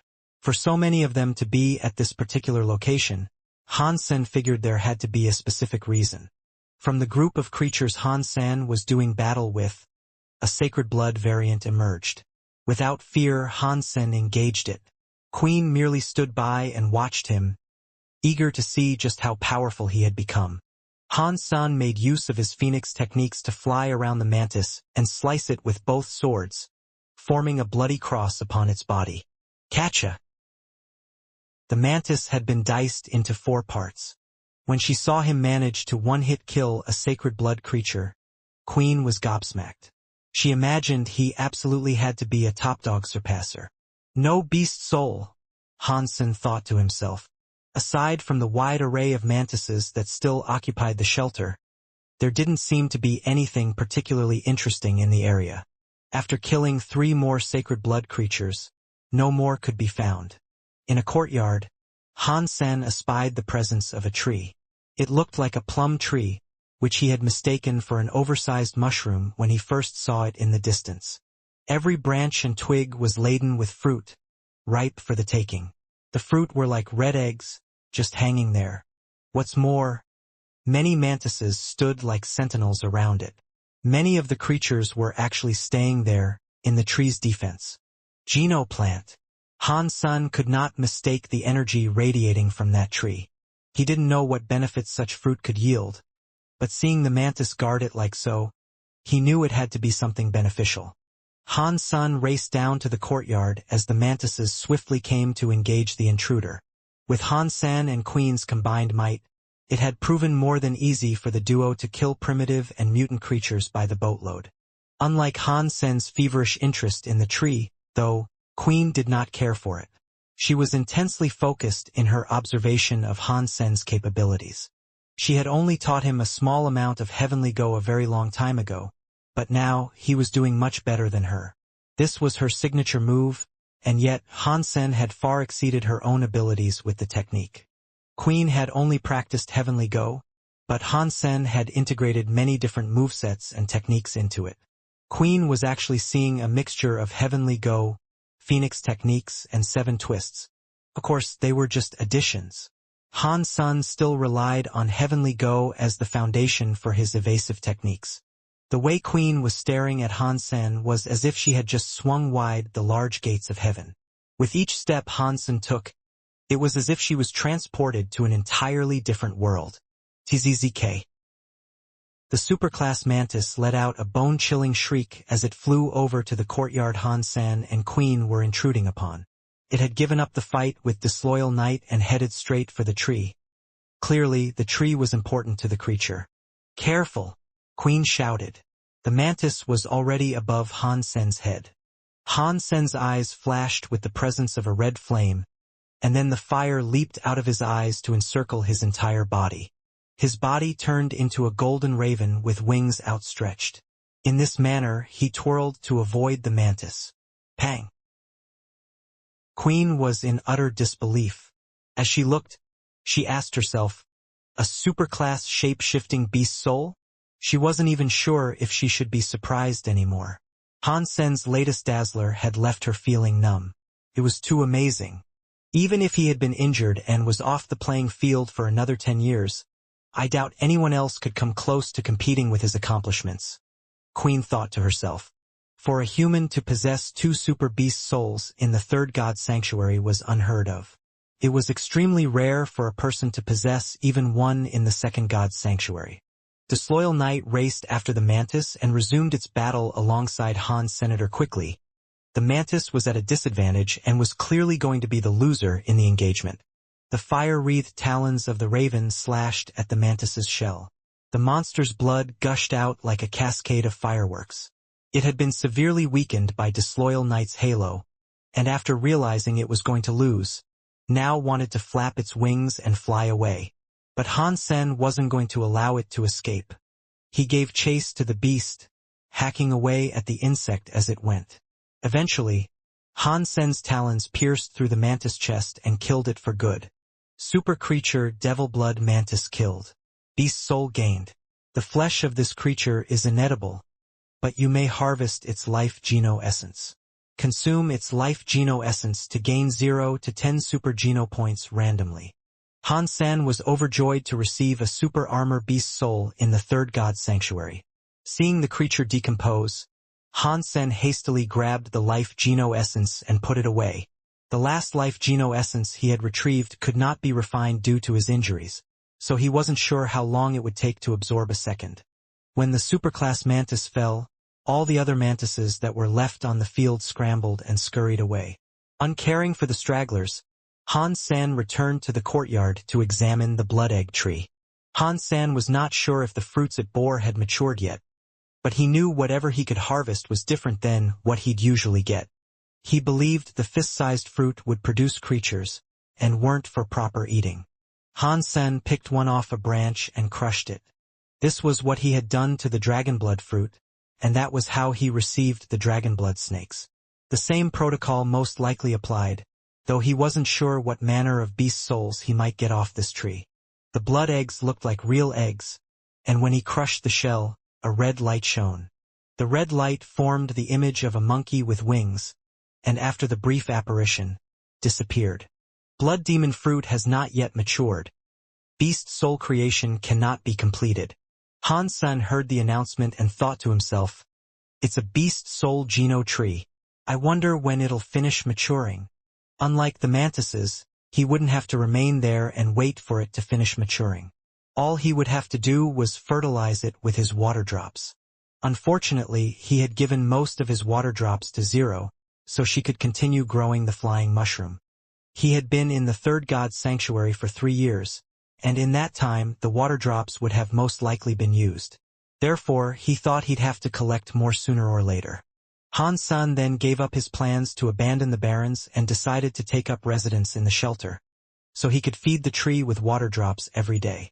After 8 days, the tree fully matured, and when it had, all the egg fruit fell from their harboring branches. Following that, the tree hastily withered into a dry, sordid husk of what it once was. Over the course of a single day, it became a rotten thing that was barely fit to be used as firewood. Han Sen counted the blood demon fruit and came to a tally of 71. He gathered them all up in a mound on the floor. The Queen and Bauer all sat next to it. Let's start crushing them. These are yours. These are mine. And these are Bauer's. Han Sen, after proceeding to split the pile of eggs up, quickly got to crushing them. After crushing an egg, the image of a firefly formed inside the red light. It went straight into his sea of soul. Ordinary class blood firefly beast soul gained. Han Sen was surprised, and he gasped to himself, "What is this? I thought it was a monkey with wings. And why is it only ordinary class? Is that what the super creature wanted so much?" With a closer examination of the beast soul's attributes, Han Sen discovered it was a pet-type beast soul with only one gene lock open. It was useless. Bauer picked up a fruit and crushed it. For her, the image of a red unicorn formed, which disappeared after drifting towards her forehead. Han Sen was shocked. He only gave a pile to Bauer for fun, believing he'd still receive whatever she crushed. Aside from humans, only spirits that were owned by humans could own and make use of beast souls. Although rare, he had heard tales of a few creatures possessing the ability, but that was beside the point. If Bauer could accept a beast soul, though, did that mean she was human? Queen looked at Bauer strangely after witnessing this, too, but she didn't say anything. Queen picked up a blood demon fruit and crushed it. She was given a four-winged tiger. "So, what did you guys get?" Han Sen asked. Bauer did not respond, but Queen told Han Sen, "I received a sacred blood-flying beast soul." Queen then summoned the red wings. They looked beautiful on her. Han Sen did not tell her what he received and just tried to hide his jealousy. Immediately, he proceeded to break another egg. He knew it was little more than a loot box, in which whatever he received was random and purely down to luck. He wondered if there was a super beast soul amongst the eggs, but still couldn't fathom why the mantises wanted the tree and its fruit so much. When the shell shattered in the palm of his hands, the red light took the form of an ant. Then it entered his sea of soul. Han Sen thought to himself, "Ant beast souls aren't the worst. If it was an ant-based super armor, that'd be spectacular." Primitive class blood ant beast soul gained. Han Sen didn't even bother looking at its further statistics, so he just picked up another egg and broke it. Ordinary class blood spider beast soul gained. Han Sen crushed another 8, and all he received were either ordinary or primitive beast souls. What the fuck is this? Why am I so unlucky with my drops? Han Sen fell into a depression. Bauer crushed her second fruit, and Han Sen watched in awe as a blood-colored dragon twirled in the air. It roared and flew into her forehead. Han Sen knew that couldn't have been an ordinary or primitive beast soul, and it was clearly better than anything he was receiving. "Bauer, what did you get?" Han Sen asked, looking at Bauer. Bauer looked at Han Sen as if she had no clue what he was saying. Queen crushed 3 fruit, one by one, after each other. Then, she told Han Sen what she had received. "I got a mutant blood wolf, a sacred blood three-eyed snake, and a mutant firebird." "I don't believe it." Han Sen crushed another egg. Ordinary class blood turtle beast soul obtained. Han Sen's demeanor was a mixture of depression and anger. Queen was aware of what was going on, and she struggled to hold her laughter. Bauer broke another fruit, and a grand grizzly bear roared and charged into her forehead. "Good Bauer, very good. Hey, how about we swap?" Han Sen then traded some of his fruit with the ones in Bauer's pile. Han Sen's confidence had been renewed after grabbing some of the eggs in Bauer's pile, and as he clutched one, he shouted to the skies, "This is going to work! Buddha, Laozi, Jesus, Arangasus, Mary, please, please, please, bless me with immaculate fortune as I walk through the valley of shoddy loot crates." Hiya! Han Sen crushed the egg, and he watched the red light that oozed out with a manic stare. With his intense gaze, he waited to see the form it'd take. And then, all of a sudden, a housefly buzzed straight into his sea of soul. Ordinary class bloodfly beast soul obtained. Han Sen felt as if his heart had been trampled underfoot, and he had now fallen into a deep depression. He continued tearing through the eggs before him, and he seemed to exclusively receive ordinary and primitive beast souls. Queen, on the other hand, had managed to receive 4 sacred blood beast souls. She never once received anything lower than a mutant-class beast soul either. Bauer, although Han Sen could not tell their class, seemed to have been the continued recipient of greater fortune. Beast soul after beast soul rose from the cracked eggs, and powerful and monstrous red forms of light entered her forehead. Han Sen was down to one single fruit remaining. He wrestled with whether or not he should open it, and ultimately decided not to. He put it away. He had suffered a similar misfortune when he squeezed the dragon blood fruits in the underground shelter. He let Zero crack the final one open for him, and she managed to obtain a wondrous dragon blood snake for him to use. Bauer, you don't need those beast souls, so how about you give me yours? Han Sen gave the creepiest grin as he looked at her. Then he took her in his arms. One, Bauer actually answered, putting up one finger as she spoke. Come on. You love Daddy, don't you? All? Han Sen pleaded pathetically. One, Bauer insisted. Han Sen swung his arms around, saying, Ooh, that reminds me. I heard there's a new flavor of ice cream. There's a super jumbo ice cream, too. It's massive. Bauer could not resist the temptation of a new super jumbo ice cream and said, One for each super jumbo ice cream. Deal. Han Sen then proceeded to lock his pinky with hers. Bauer gave Han Sen all the beast souls she had received, and Han Sen could not stop smiling as this occurred. They were all sacred blood beast souls except for one, which was a super beast soul. The super beast soul was that fierce dragon he had seen. Blood demon dragon. Flying beast soul. Haha, it's a superclass flying beast soul.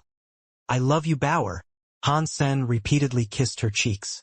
Han Sen's fine mood had returned, better than ever. He had now managed to receive 2 super beast souls from his escapade at the shelter. First, he had managed to receive the super mantis armor, and now he had received super wings. With the wings, Han Sen could use phoenix techniques while remaining in his human form. The blood demon wings increased his speed and power, too, so that was a welcome trait. Han Sen summoned them, and immediately, giant dragon wings appeared across his back. He gave them a test flight and was delighted to learn he could fly at a speed that was greater than what the superclass mantis could achieve. Flying speed always came down to the beast soul itself. Although he wasn't as strong as one, Han Sen at least now had the speed to match any super creature. Queen thought it was ridiculous how he had received another super beast soul, particularly given the manner he received it, bribing it off Bauer. She then planned to give Han Sen the beast souls she had received and not keep them. Keep them? I don't need them, Han Sen told her. He also provided her with a few more sacred blood beast souls he did not need. You might need them to protect yourself, in the event I'm not there. Queen did not say anything and just did as he said.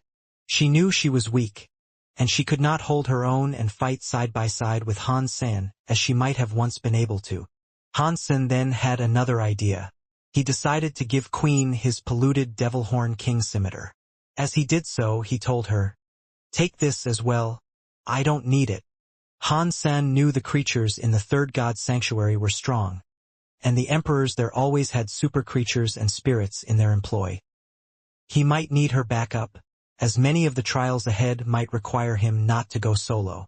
Since he did not need those beast souls, it was best to have a moderately powerful sidekick accompanying him. Queen accepted the scimitar but did not say anything. Safety first. If something happens to me, my life may be in your delicate hands. This gear will help, Han Sen said. Queen was too hard on herself, and even Han Sen thought the wounds she had sustained earlier were far too wretched. He didn't want to see her in a condition like that again. She blushed and simply walked back to the teleporter, returning to the Alliance. Han Sen also went back, bringing Bauer with him. He fulfilled his part of the bargain with her and bought her a lot of snacks. Bauer's luck was as good as Zero's. Evidently, he could not open stuff and expect decent results. It seemed he would have to rely on Bauer, for the time being. 2 days later, Han Sen planned his next route and set off away from the barons. Before he left, Bai Yishan gave Han Sen a call, bidding that he come visit him in the Saint Hall. On the communicator, Bai Yishan didn't mention exactly what he wanted to discuss, but it did sound important. Without any elucidation, he just told Han Sen to come see him in the Saint Hall. Bai Yishan had treated Han Sen like a proper student. It was something he was very grateful for. Therefore, Han Sen had no problem adhering to his desire, and went to go see him at once. This was the first time he had been to the headquarters, as ordinary people weren't usually allowed. But Han Sen was not an official student, so he had to wait outside. Han Sen, why are you here? Han Sen heard someone ask. Han Sen turned around to see a man approaching. It was his once classmate Lu Meng, from the Black Hawk Military Academy. I am meeting with Professor Bai. Why are you here? I thought you became a vice-captain for Heavenly Machine. Han Sen saw Lu Meng, dressed in a Saint Hall uniform. Their 304 living quarter roommates were still in contact with each other. They didn't see each other much, but they knew what they were each up to. Han Sen, however, did not expect to see Lu Meng there in the Saint Hall. Heavenly Machine was shot down by the Shura. I was going to go serve on another ship, but my mother has forbidden me from doing so. Instead, I have decided to become a researcher at Saint Hall. Lu Meng spoke with maturity and an elegance that was not overbearing. He was far from the kid Han Sen once knew. Something that big occurred? Why didn't you tell us? Han Sen looked legitimately shocked. Well, had I died, you'd have been informed. I walked away fine, so there was no point in worrying others. It's a waste of time for those who worry and a waste of time for those who are worried over. Lu Meng smiled softly for a moment, and then went on to say, I heard you were injured though. How are you, all things considered? Much better, Han Sen said, enjoying the chat with Lu Meng. The two proceeded to speak about recent events, and gossip as they had not done for the longest time. They discussed older topics too, in blissful nostalgia.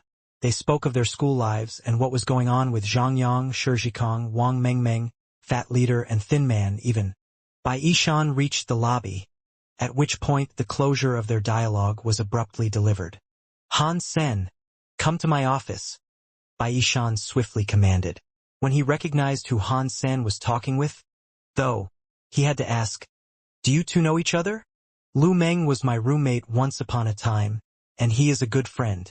He was a bit of a bully during my study years, though. You better put a tight leash on this fellow, if you're teaching him, Han Sen jested. Bai Yishan looked at Lu Meng's card and said, you are an intern. Shem, come to my lab tomorrow. Find Mr. Li and he'll put you to work. Bai Yishan seemed to be in a rush though, and so he said, now come quickly. There is a problem. We'll talk later, buddy.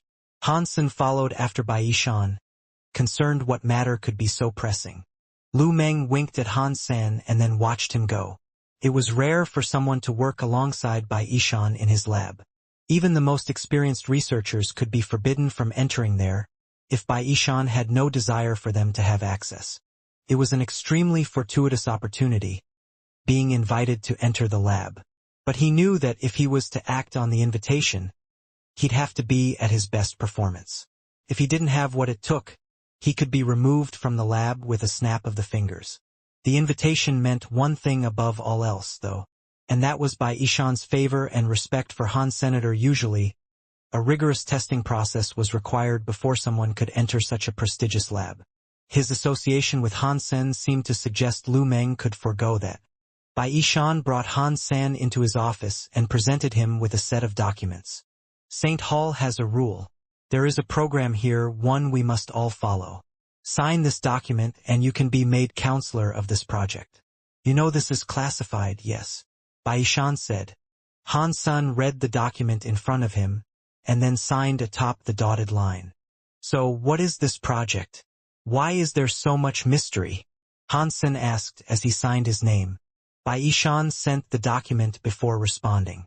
He contacted someone to confirm Han Sen's identity and said, come to my lab. We'll talk. Bai Yishan printed off Han Sen's worker card and pinned it to his chest. Bai Yishan seemed to be in a hurry, and he was scurrying about with haste. Even his speech was quicker than usual. He said, "You asked me if there is a hyper-geno art that can make a stomach stronger? You created one for me?" Han Sen was surprised, and performed an emotional gesture with both hands clasped. Bai Yishan rolled his eyes and said, "It's not like you're my son, boy. I'm not going to treat you that well." Han Sen immediately looked disappointed, and instead asked for clarification. "So, what's the big deal about my asking?" "I am researching a hyper-geno art called Hidden Blood.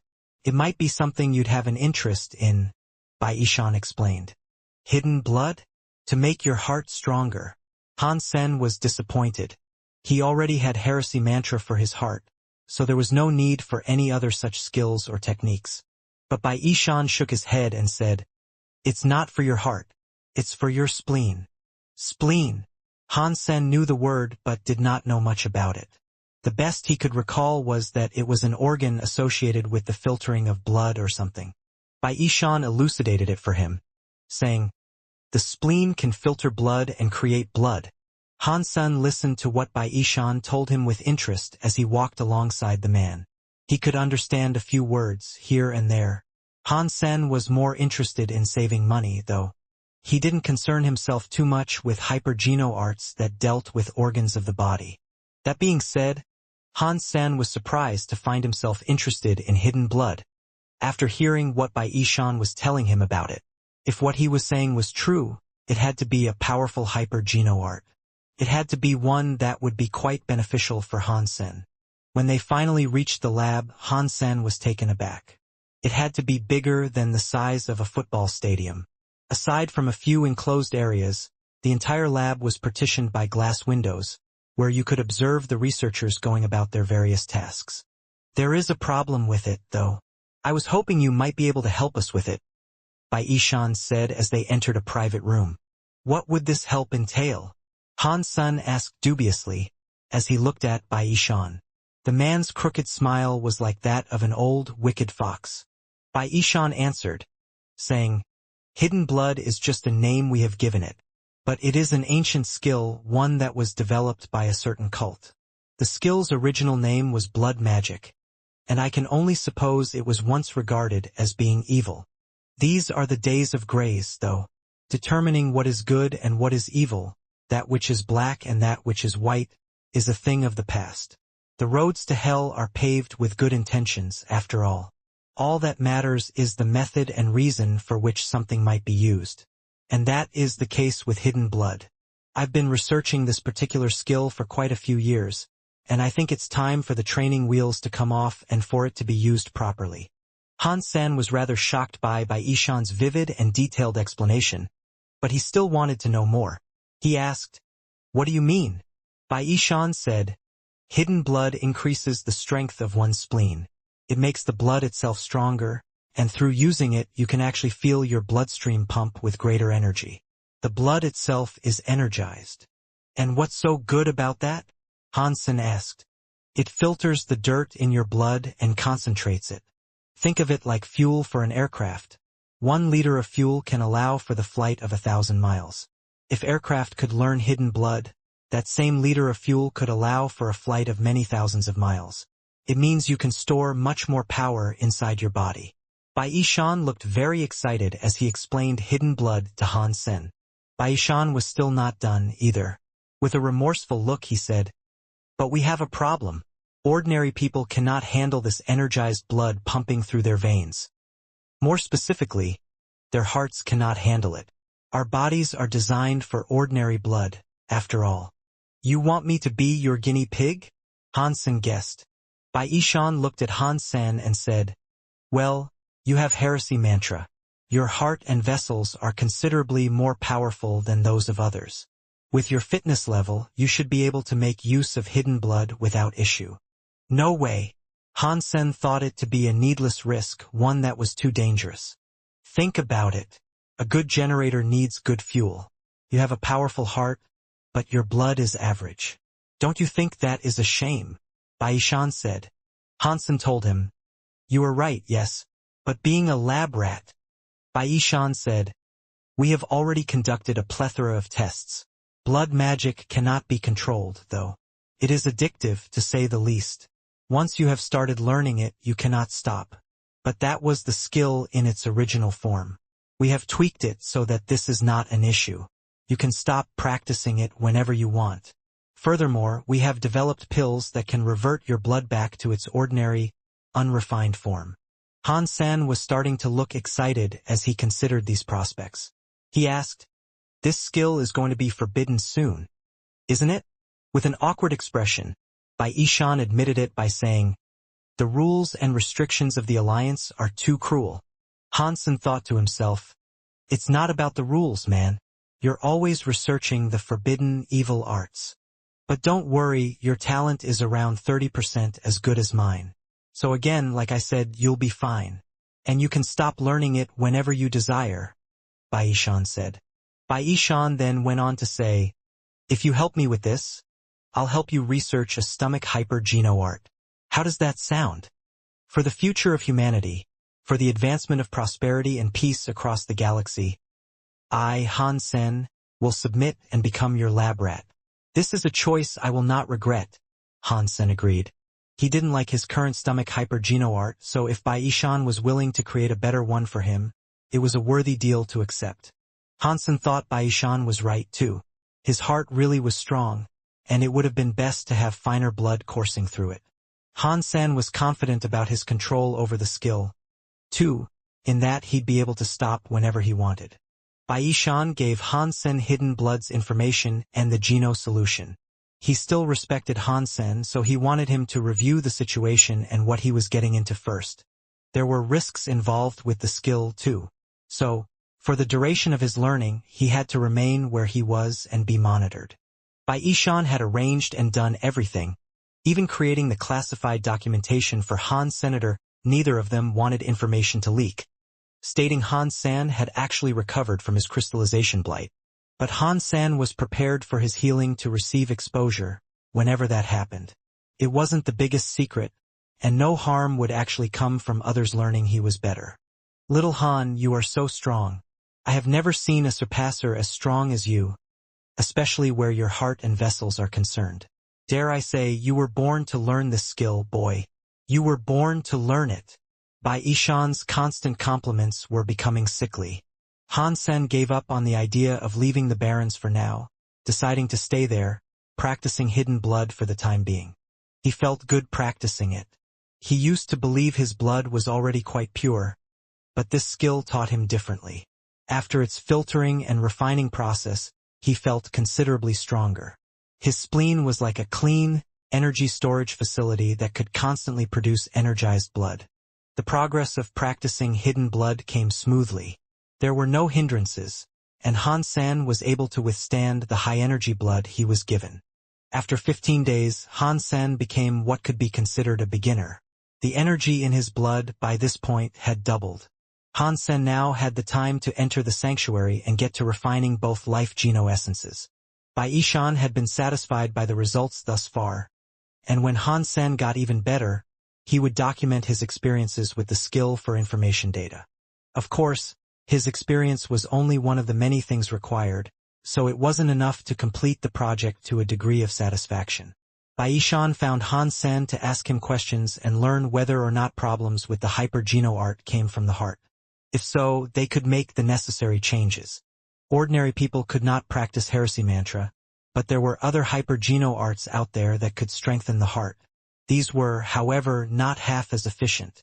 Han-san had learned a lot from his time practicing Hidden Blood. In the past, Bai Ishan had only given Han-sen information that could be found on Skynet. But now that Han-sen could learn it right there with him, it was great. Plus, spending time in the labs allowed Han-sen to observe a variety of different experiments conducted by researchers. There were hundreds of people there, running countless experiments at the same time. Bai Ishan was in charge of Hidden Blood because it was his own personal project. Other projects were handled by those under his employ. Han-san was captivated by the experiments, and on this day in particular, he lost track of time and missed his dinner. Fortunately for him, there was a vending machine there. He bought a snack and sat down to eat in the canteen. Ever since he had learned the stomach hyper-geno-art, he had had to eat a lot more. While Han-san ate, a group of other people entered the canteen. It was past supper time, but still they came. One of the group was laughing loudly, and when he saw Han-sen he stopped. The others, seeing him stop so suddenly, looked in the direction he had frozen. And then they too saw Han-sen there. Han-sen glanced up and noticed it was Wang Lin. It was the person Han-sen had humiliated back when they were on the Shui family's original planet. Han-sen continued eating, ignoring the man. He was friends with Wang Mengmeng and Wang Yuhang, so he wasn't too keen on keeping a rivalry with someone in their family. Wang Lin went back to talking with the people who were accompanying him. Unfortunately for him, Han-sen's ears were far too good. He could hear every single word that was spoken. Wang Lin told the story of what had transpired at the Shui family meeting, but reversed their roles entirely. Han-sen had mocked Wang Lin, saying he was a disgrace of a student for Professor Li, too. But Wang Lin had just said he was only insulting Professor Li, and he had stepped in to defend his teacher. Li Xinghua was there in the canteen with them, and although Han-sen had never seen him before, he knew who it was. The way he stood out from the others in the group was plain to see. His strength did not matter, though. This was the Saint Hall, and he could not freely attack Han-sen if he believed his students' words and wished to do so. The researchers, hearing what Wang Lin said, all looked at Han-sen with anger. Han-sen did not blame them, though. He'd be angry if he learned others had been insulting Bai Yishan. One of the angry researchers approached Han-sen. "Did you say Professor Li has no clue how to teach students?" the man asked. Han-sen could not deny he said this, because he did, all for the purpose of mocking Wang Lin, who had verbally assaulted Han-sen first. If they were there, though, everyone would know Han-sen meant no ill sentiments toward Professor Li.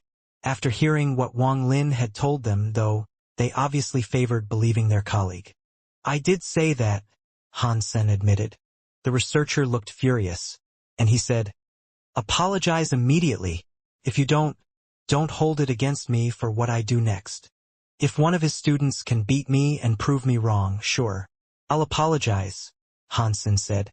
"How? Through a fight? I thought you were disabled." The man seemed shocked, hearing the suggestion. Han-sen merely smiled and said, "We are researchers. He didn't teach you to kill. Then what are you suggesting? How would we compete?" the man asked, frowning.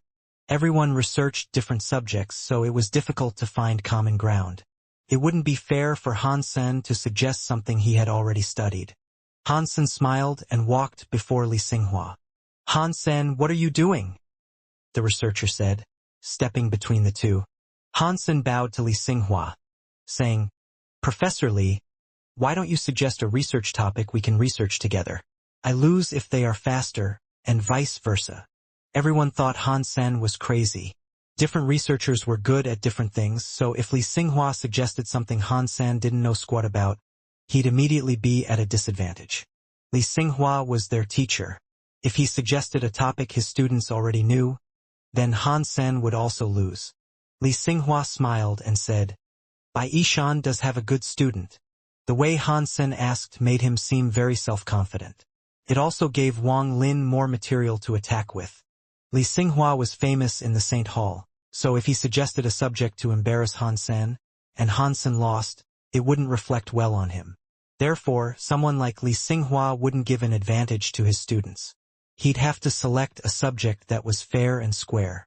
If Li Xinghua suggested a subject and Han-sen won, it would mean Wang Lin and his colleagues were dumb. It wouldn't reflect poorly on Li Xinghua himself. There was no personal grudge between Professor Li and Han-sen, and Professor Li was most certainly not going to make himself an enemy on Wang Lin's account. Han-sen had thought of all this, so that was why he so happily made the suggestion to Li Xinghua. Wang Lin, with a spectrum of view and thought that was not as broad, believed Han-sen was merely being naive. "Teacher, give us a subject. We won't embarrass you," the angry man said.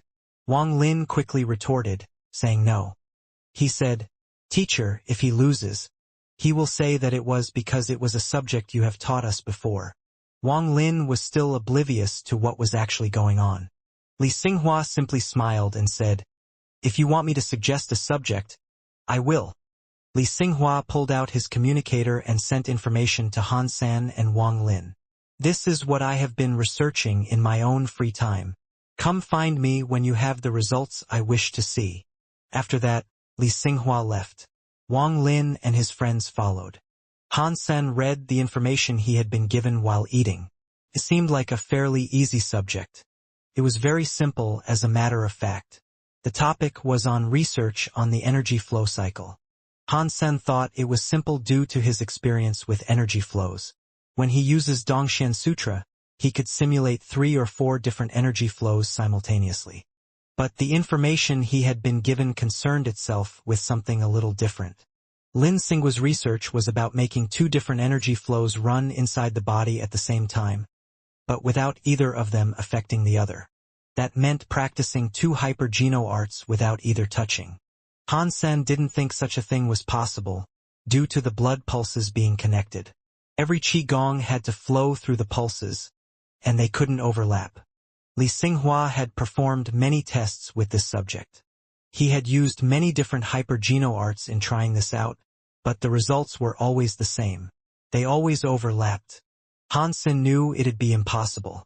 When he practiced the Dongxian Sutra, he could only practice the Dongxian Sutra. He couldn't practice the Dongxian Sutra at the same time he practiced the Blood Pulse Sutra. If he ran 2 energy flows inside him at the same time, he'd be lucky if he didn't blow up. It was then that Han Sen realized the truth of why this subject had been selected. It was an impossible question, and it'd get him and Wang Lin to stop fighting. After returning to the lab, Bai Yishan called him. "Did you have an argument with Professor Li? I heard you had one," Bai Yishan inquired. "It was nothing." Han Sen then went on to tell Bai Yishan what had transpired. "Can I see?" Bai Yishan asked. Han Sen thought he might as well show Bai Yishan, since an answer wouldn't be possible. Bai Yishan looked very excited upon being shown what Han Sen had been given. He exclaimed, "Li Xinghua is good. That is why he is my #1 opponent. This is a very interesting theory." Han Sen looked confused, and so he asked, "But there is no solution to this, is there?" "It is impossible to solve, yes. And it is not just him who has been researching this. Many scholars have tried." Bai Yishan continued talking as he perused the information. He said, "Li Xinghua's thoughts and suggestions make people think. He has inspired me a great deal." "But you can't solve it," Han Sen said. "Research does not require answers. Not everything on this plane of existence can be answered, and that is the beauty of research. There may be incidental results, but they are often viewed as being worth more than the subject itself. This research is comprised of many astounding theories, thoughts, and insights. For him to allow you to see this is brilliant." Bai Yishan went on to tell Han Sen, "Read this information. If you understand all that is written here, you'd fare well in the prospect of graduating." Han Sen was shocked. He didn't know why one minor, unsolvable subject such as this would fascinate Bai Yishan so much. Han Sen only now noticed the value of what he had been given. Han Sen went to read it further, and there was much in there that he did not understand. He had to ask Bai Yishan for clarification. Han Sen knew Li Xinghua didn't just want to resolve the tensions. He wanted them both to learn more and become better than 2 squabbling kids in the canteen. "Professor Li, you are very kind." Han Sen often consulted Bai Yishan for clarifications, but there was much even his teacher did not understand. Surprisingly, Bai Yishan let Han Sen ask Li Xinghua himself. "Is this appropriate?" Han Sen asked. Everyone knew Bai Yishan and Li Xinghua were enemies, so this was indeed a surprise. "We have disagreements pertaining to the work we both share and love. There is no personal animosity between us. Feel free to ask him whatever you want," Bai Yishan said. Han Sen ended up not looking for Li Xinghua in his lab, as he could have been rather busy. So he sent him a message instead. That way he could ask all the questions he wished to pose to the man. He didn't really even expect a reply. But that very night, Li Xinghua gave his response, answering each of Han Sen's questions with keen insight. He even provided Han Sen with links to further reading material on the subjects. Han Sen saw his reply, and while he had received many answers, many of those answers merely led to him having even more questions. Every now and again, Han Sen would continue to send Li Xinghua a message with more questions. Each and every time, Li Xinghua would reply within a day or two. Now Han Sen understood why Bai Yishan and Li Xinghua did not get along. He could see now that it was due to their different methodologies of research. Li Xinghua saw things at a broader perspective, encompassing a lot more. Bai Yishan was of a narrower vision, one that was fixed to the most minute of details. Their methods of research were polar opposites. Han Sen learned a lot from Li Xinghua. A month later, Han Sen finished the second stage of his testing of hidden blood. His spleen had become much stronger, the blood was twice as thick, and his heart was full of vigor. This wouldn't have worked on anyone else because the ordinary, natural human heart wasn't strong enough. It was the crux of the problem, and what Bai Yishan was most concerned with fixing. When Han Sen was done and dusted, he decided to return home. His trip to St. Hall had earned him a lot. Hidden blood was a marvelous thing to have been given, and with his time spent in the labs and the theories he had discussed and researched, he had walked away with a greater fascination than ever. If I can finish the research topic, which I'll just dub double cycle, from Li Xinghua, that potentially indicates that I can practice two hyper-geno arts at the same time. Han Sen knew there'd be no answers, though. It was an enticing thought, but not one that could be resolved anytime soon. In regards to the double cycle research, it did give Han Sen inspiration for double fly. It was a dual-wielding skill that used the same energy flow for both hands. He now wondered if he could use two different skills, one for each hand. It wasn't exactly what the subject of double cycle concerned itself with, but it was a start. The energy flow was still connected, much like yin-yang blast. Han Sen wasn't going to give up on this seemingly impossible research topic, and he hoped that one day he could find an answer. And from those days onwards, whenever Han Sen had a problem, he'd ask Li Xinghua for guidance. This correspondence of theirs went on for a long time. Now Li Xinghua was busy at work. He took a time out to answer him, and after he was done, he sighed. That day in the canteen, he had given this research topic to two people. And yet, despite that, only one had come to ask him questions. His students were smart, and they knew there was no answer to the subject to be found. But upon encountering an immediate dead end, they too came to a stop. They didn't carry on and invest in the research like Han Sen, despite it seeming like a futile endeavor. Two people had come to ask Li Xinghua once, but there was too much information to process and they gave up. Only Han Sen persevered and tried to process all the information and make heads or tails of it all. Li Xinghua knew Han Sen was serious about this subject due to the nature of the questions he posed. To start off with, the questions seemed fairly basic and almost stupid, but they improved over time, which showed that Han Sen was a keen learner and he had put true dedication towards the subject. When someone didn't understand something, it was only natural for them to make a mistake. Fixing a mistake was valiant, only if it led to an improvement of understanding with the crux of the problem. If someone understood everything, then research would not be necessary. Li Xinghua was impressed with the speed Han Sen came to understand things, and genuinely admired his dedication. Bai Yishan has a good student there. Li Xinghua was a little jealous. Smarty pants were everywhere, but many were just born that way. Passion was what Li Xinghua valued above all, and Han Sen had it in spades. Not to mention perseverance and patience. Back in the sanctuaries, Han Sen prepared himself for the coming journey. Queen had become a lot stronger over the month Han Sen had been gone, and she had incurred many wounds, too. Han Sen wondered what her super body might have been and was of the mind to ask. But everyone's super body was a secret, so he thought it'd be intrusive and rude to ask outright. Only Ji Qing and a few others had announced what their super bodies were, but they were merely names. No one actually knew what their super bodies actually did. Han Sen picked up Bauer and selected a trail that seemed most likely to lead to Thorn Forest. If they ended up getting lost, though, it did not concern Han Sen too much. His primary goal, as it always had been, was to slay super creatures. And if they did get lost and unknowingly venture into wild, uncharted lands, he'd be able to kill more of what he sought to. Queen slew most of the creatures along the way. With her super weapon and sacred blood beast souls, she had become a worthy partner to venture with Han. She could most certainly now accompany him in slaying a super creature. After reaching the outskirts of those barren lands, they came to a land with countless rivers running through it. The water of those rivers was extremely quick. And in those waters, many fish were leaping in and out. They opened their fins eventually and used them to fly upstream, above the current of the water.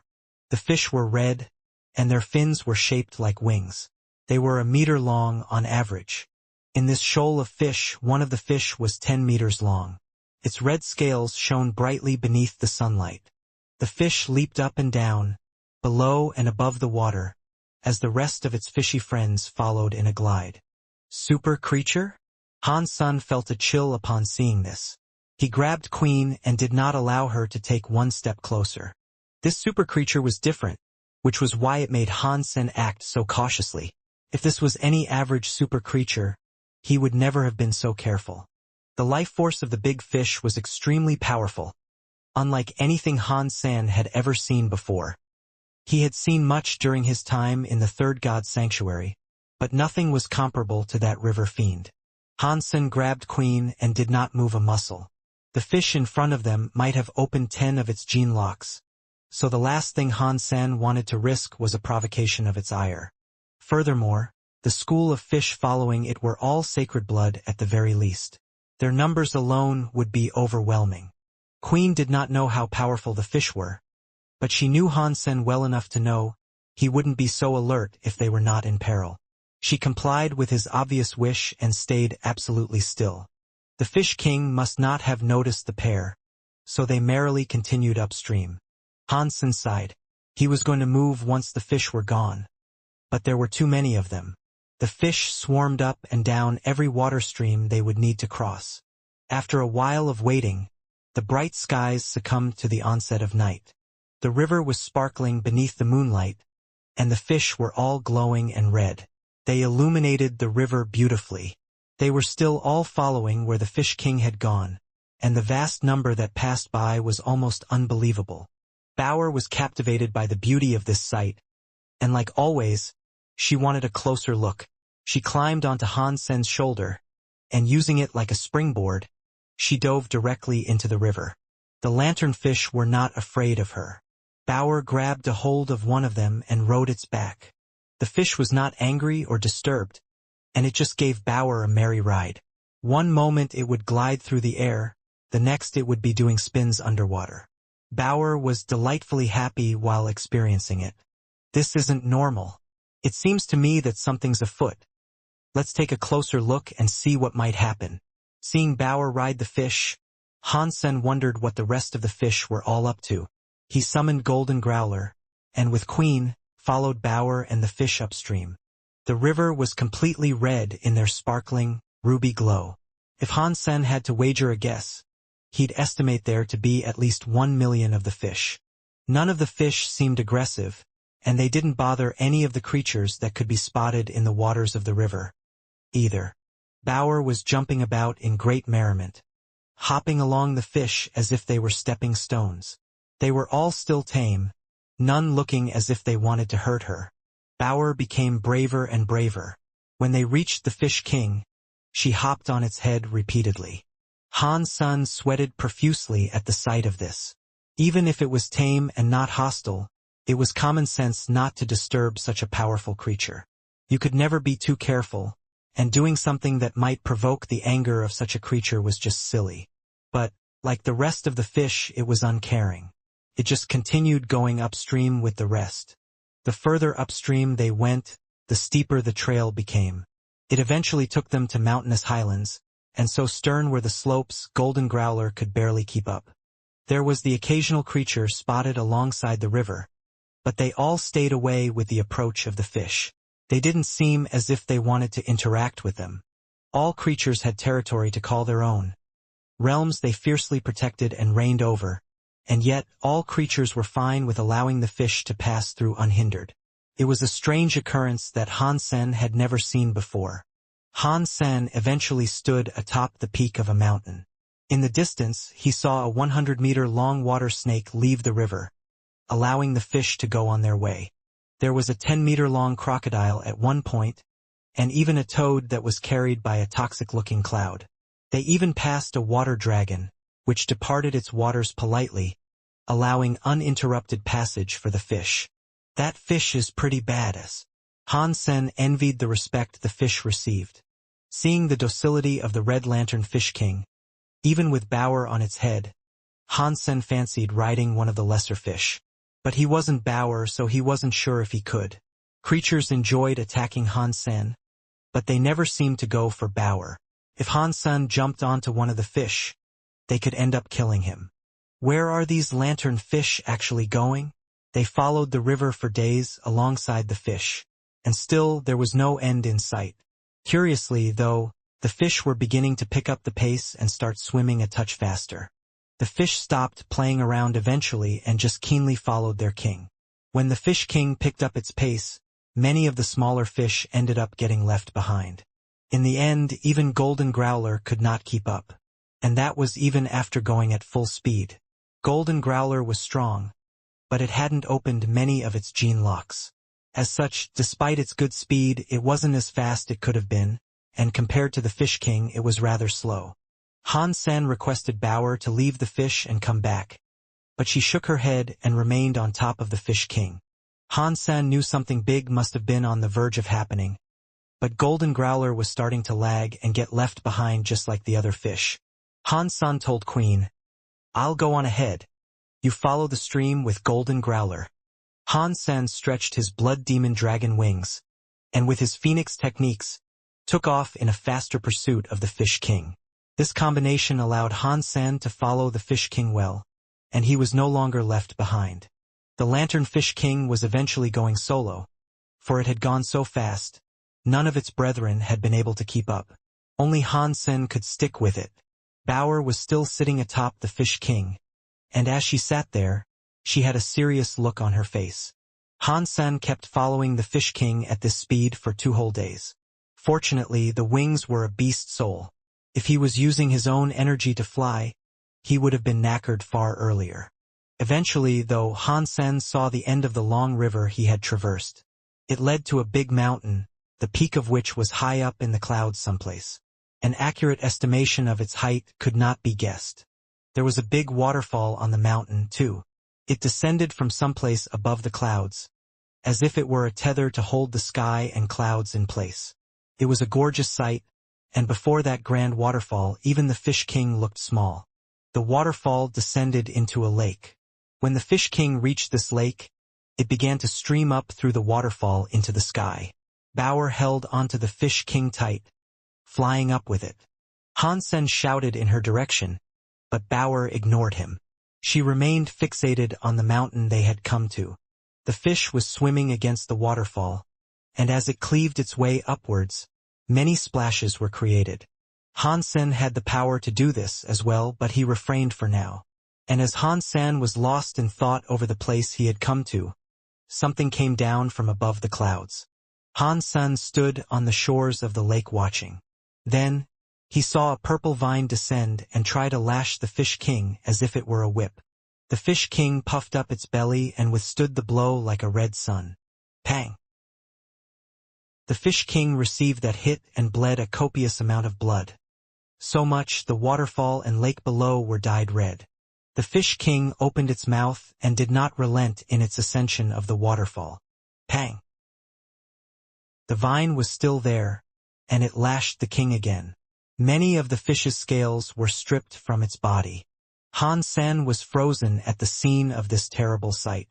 The Fish King was incredibly powerful as it was, but the purple vine was able to nearly wreck the beast with but a single hit.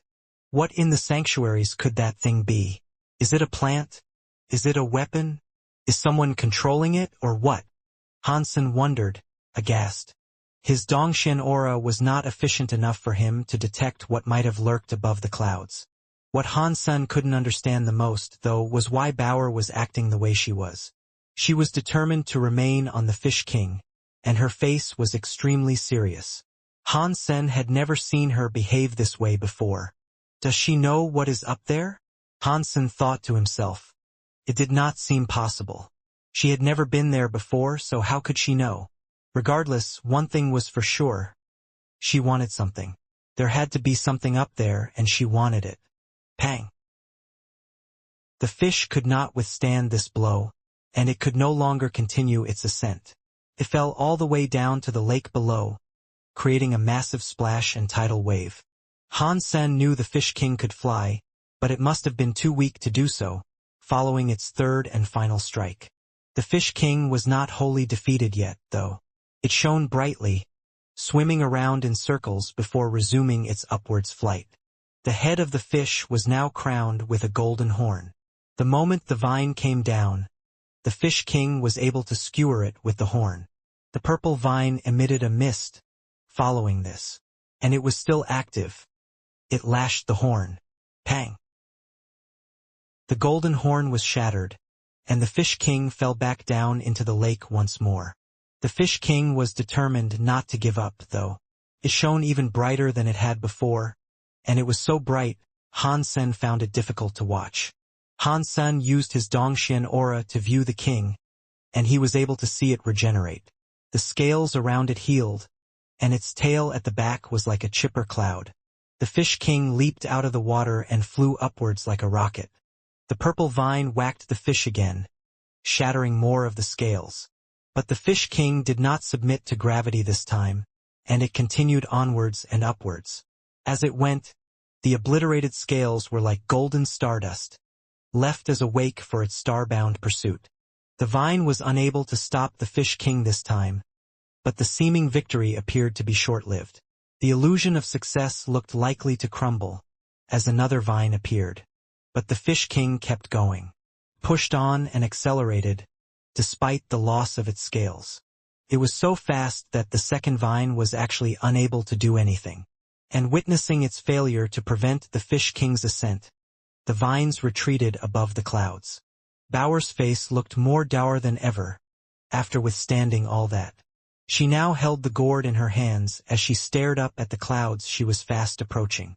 Han Sen watched as the bleeding fish penetrated the clouds, and then, from somewhere above, the noise of thunder sounded. Purple lights appeared in the sky. The clouds were torn asunder by these lights, and the fish became a bloodfish. The scales had all been stripped away. The moment the clouds were torn, Han Sen was able to see the peak of the mountain. There, atop the mountain, was an old vine. The two vines that had assaulted the fish were only a part of it. And the purple light that now flashed was sent out by the old vine. What is that thing? Han Sen looked at it in surprise. The clouds only remained open for a second, but in that time, Han Sen was able to discern that the vines were not growing from the mountaintop. They were actually the appendages of a monster. In the space of that brief look, the image of the monstrosity was seared into Han Sen's mind. The vines had a mind of their own, but they grew out of a living creature. This was something he had seen before. The gourd bower came from head brown upon vines that had writhed around the ancient bones of creatures. The vines were almost completely similar. The only difference was the absence of a gourd on the vine. That vine can't be a relative of Bauer's, can it? Han Sen wasn't so sure whether or not these things could bear gourds. Perhaps it one day would grow one. But there had to be some connection between the vine and Bauer. If there wasn't, she wouldn't behave in the manner she currently had been. During Han Sen's thought, the Fish King blitzed through the pain it had endured and dove through the clouds with its tail, breaking it like a thick mucus to provide passage. Once it was through, it went for the vine. The purple light shone again, but it was not like a blade. It created a swarm of purple bees that rushed to surround the Fish King. Bauer finally moved. She slapped her gourd, which allowed it to suck and ingest all the purple bees. Pang! The Fish King's body was sent crashing down the mountainside. But it was not content to stay there. It jumped up and headed for the vines, again, as if it were in a desperate rush. It looked as if the fish was hungry to consume the vine. But before it could, the monster stood up. Its hideous head knocked the Fish King away, making it bleed even more. Roar! The monster let out a fearsome roar as it raced towards the Fish King with its vines lashing wildly. The Fish King shone gold and was unfazed by its gruesome foe. Quickly, it went to clash with the fell beast. A purple and gold light mixed together in midair. Han Sen flew up above the clouds to watch the fight unfold. Even with Super King Spirit Mode, Han Sen did not believe he was a match for either of the creatures. For now, he was content to just watch. Han Sen noticed the monster was different from the skeleton of the one in the second god's sanctuary, where Baoer's gourd had grown. Although only the bones had remained, he could immediately tell. This monster was like a ghost with horns. Its body shape, he could tell, was different from the one in the second god's sanctuary. Does Baoer have something to do with these vines? Han Sen watched the vines with ardent curiosity. The vines were quite frightening. They were like tentacles, growing from the raging monster that fought with the fish. But Han Sen could not see any fruit or gourds growing from them. Perhaps the vine fed on the monster's energy, or empowered it. If it was just the monster fighting the fish, it would have been killed. The monster's vines kept hitting the fish. Their brutal powers were proving too much for the fish, though, and it was clearly going to be the loser in this battle. Despite having been ravaged and despite oozing gallons of blood, the fish was not willing to give up. It did not relent in its combat. The Fish King was getting weaker and weaker, and eventually, the vines managed to grip the fish and begin strangling it. The fish was made unable to move. The beast's horns managed to skewer the fish, and with the fish drained of its health, it was tossed crudely down to the lake below. The lake turned completely red after this happened. And unlike before, it did not immediately spring back into action. After a while, it slowly resurfaced. It wasn't dead yet, but the light was dim and fleeting. The wounds across its body were massive, and most of its body had been stripped of scales and flesh. Much of its skeleton was exposed. The fish struggled to regain its composure. It tried jumping up, but it got no further than a height of 10 meters before falling back down. Baoer looked at the sky, looking as if she did not wish to give up just yet. Han Sen, seeing the Fish King die, went to pick up Baoer. After the fight, Baoer did not appear to have suffered a single scratch. Perhaps the vine did not want to injure her. He did not know. Baoer, what do you want up there? Han Sen hoped she would answer his question. Baoer continued looking up at the mountain and said, Dad, I want vine. For what purpose? Han Sen asked. I just want it, Baoer said. Han Sen kept asking her for more details, but she did not elaborate. He suspected she didn't even know herself, but there was some phantom urge compelling her to go. Han Sen stopped asking, but resolved to finish the Fish King off. He grabbed his phoenix sword and readied himself to plunge it deep into the creature. It was a super creature, one that might have opened 10 of its gene locks. It was dying, and now was his opportunity. Don't kill it, Baoer said. Why? Han Sen was confused, as she had never stopped him in such a way before. Baoer looked back to the mountain, saying, It is not our enemy. We need its help. In the future? Han Sen was surprised, and it seemed as if Baoer wanted that vine even more than he had thought. Considering her words, he decided against finishing off the Fish King. Killing super creatures was no longer a monumental task for Han Sen, so it was worth putting this one aside if it meant keeping Baoer happy. Han Sen was interested in the monster with the vines, though. If the Fish King could help with this situation, then it would be worth keeping. Han Sen simulated the Silver Fox's lightning and tried to heal the Fish King. But the Dongxian Sutra did not have a sufficient number of gene locks open, rendering the healing Han Sen could impart almost completely useless. The lightning didn't work very well on a creature as strong as that. After half a day of healing, Han Sen was knackered. And despite his efforts, the fish had only healed a tiny amount.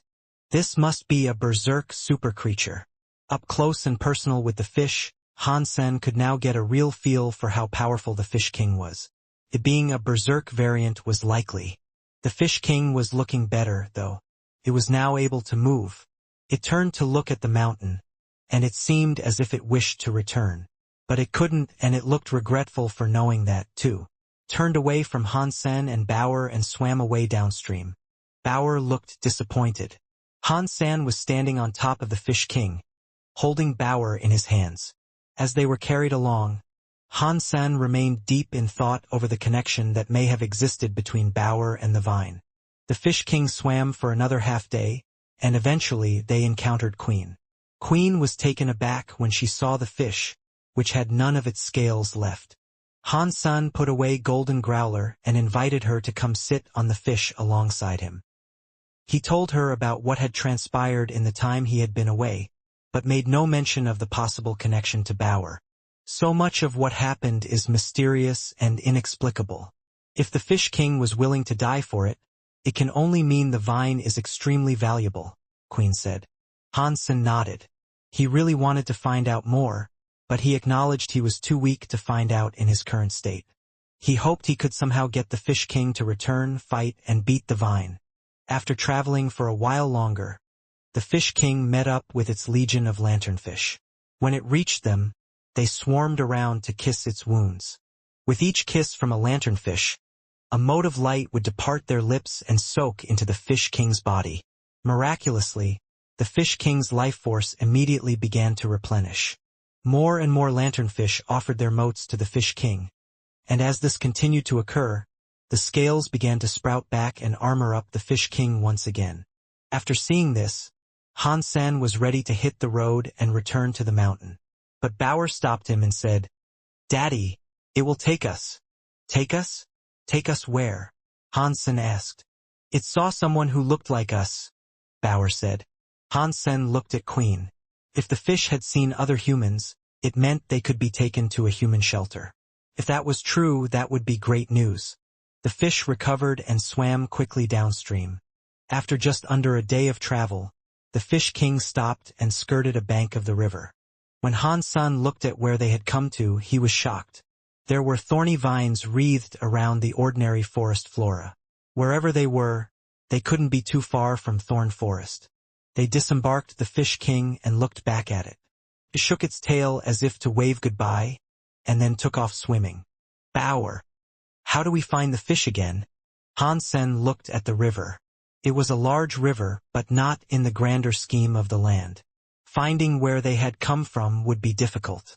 "It will go there," Bauer said, as she looked off in the direction of the mountain. For now, there was nothing Han-sen could do. Even with his Super King spirit mode, he could not do battle with the Vine Beast and expect victory. Fortunately, the Vine Beast did seem to have one limitation.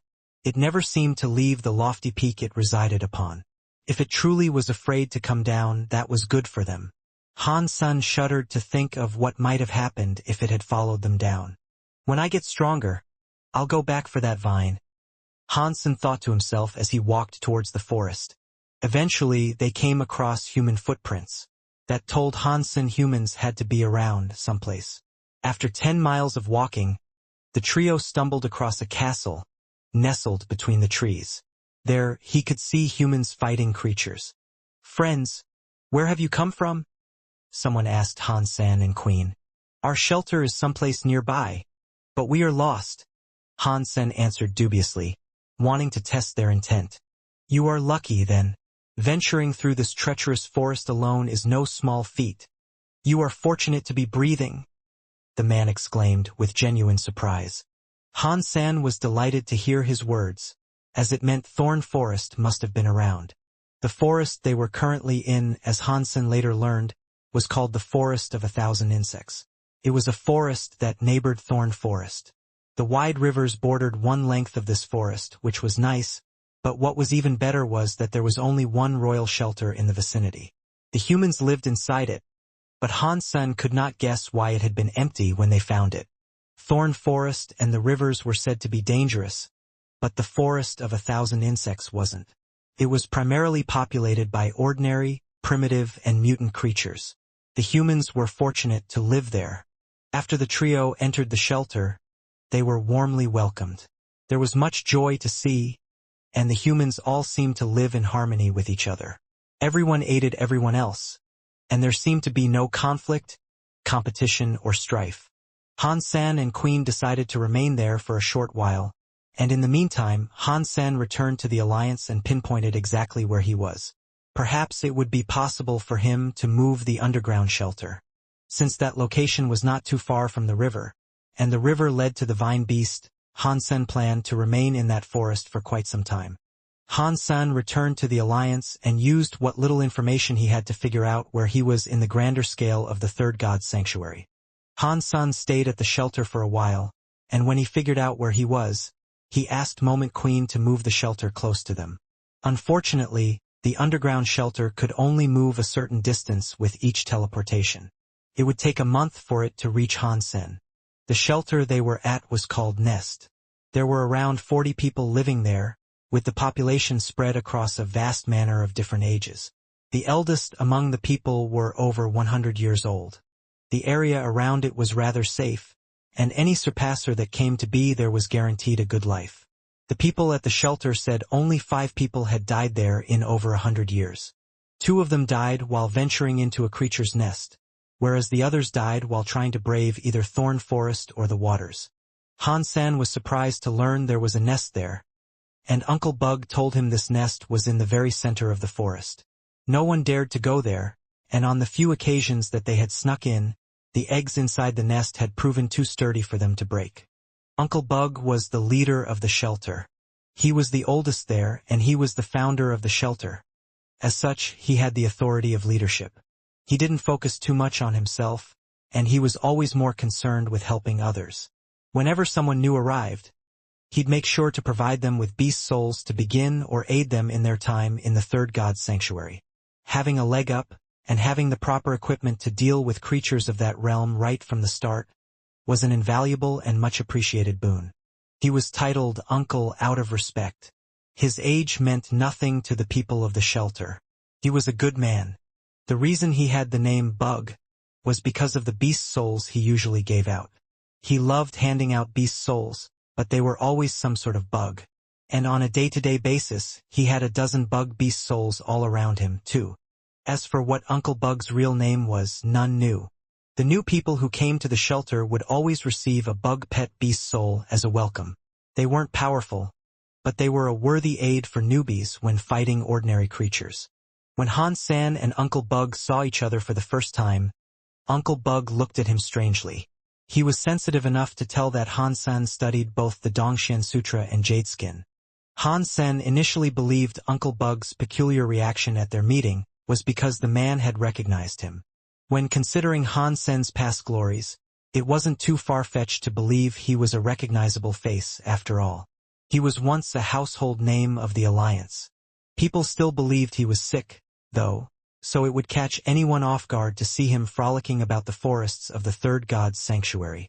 Uncle Bug was very nice. He took Han Sen and Queen on a tour of the area around the shelter, informing them both about the forest.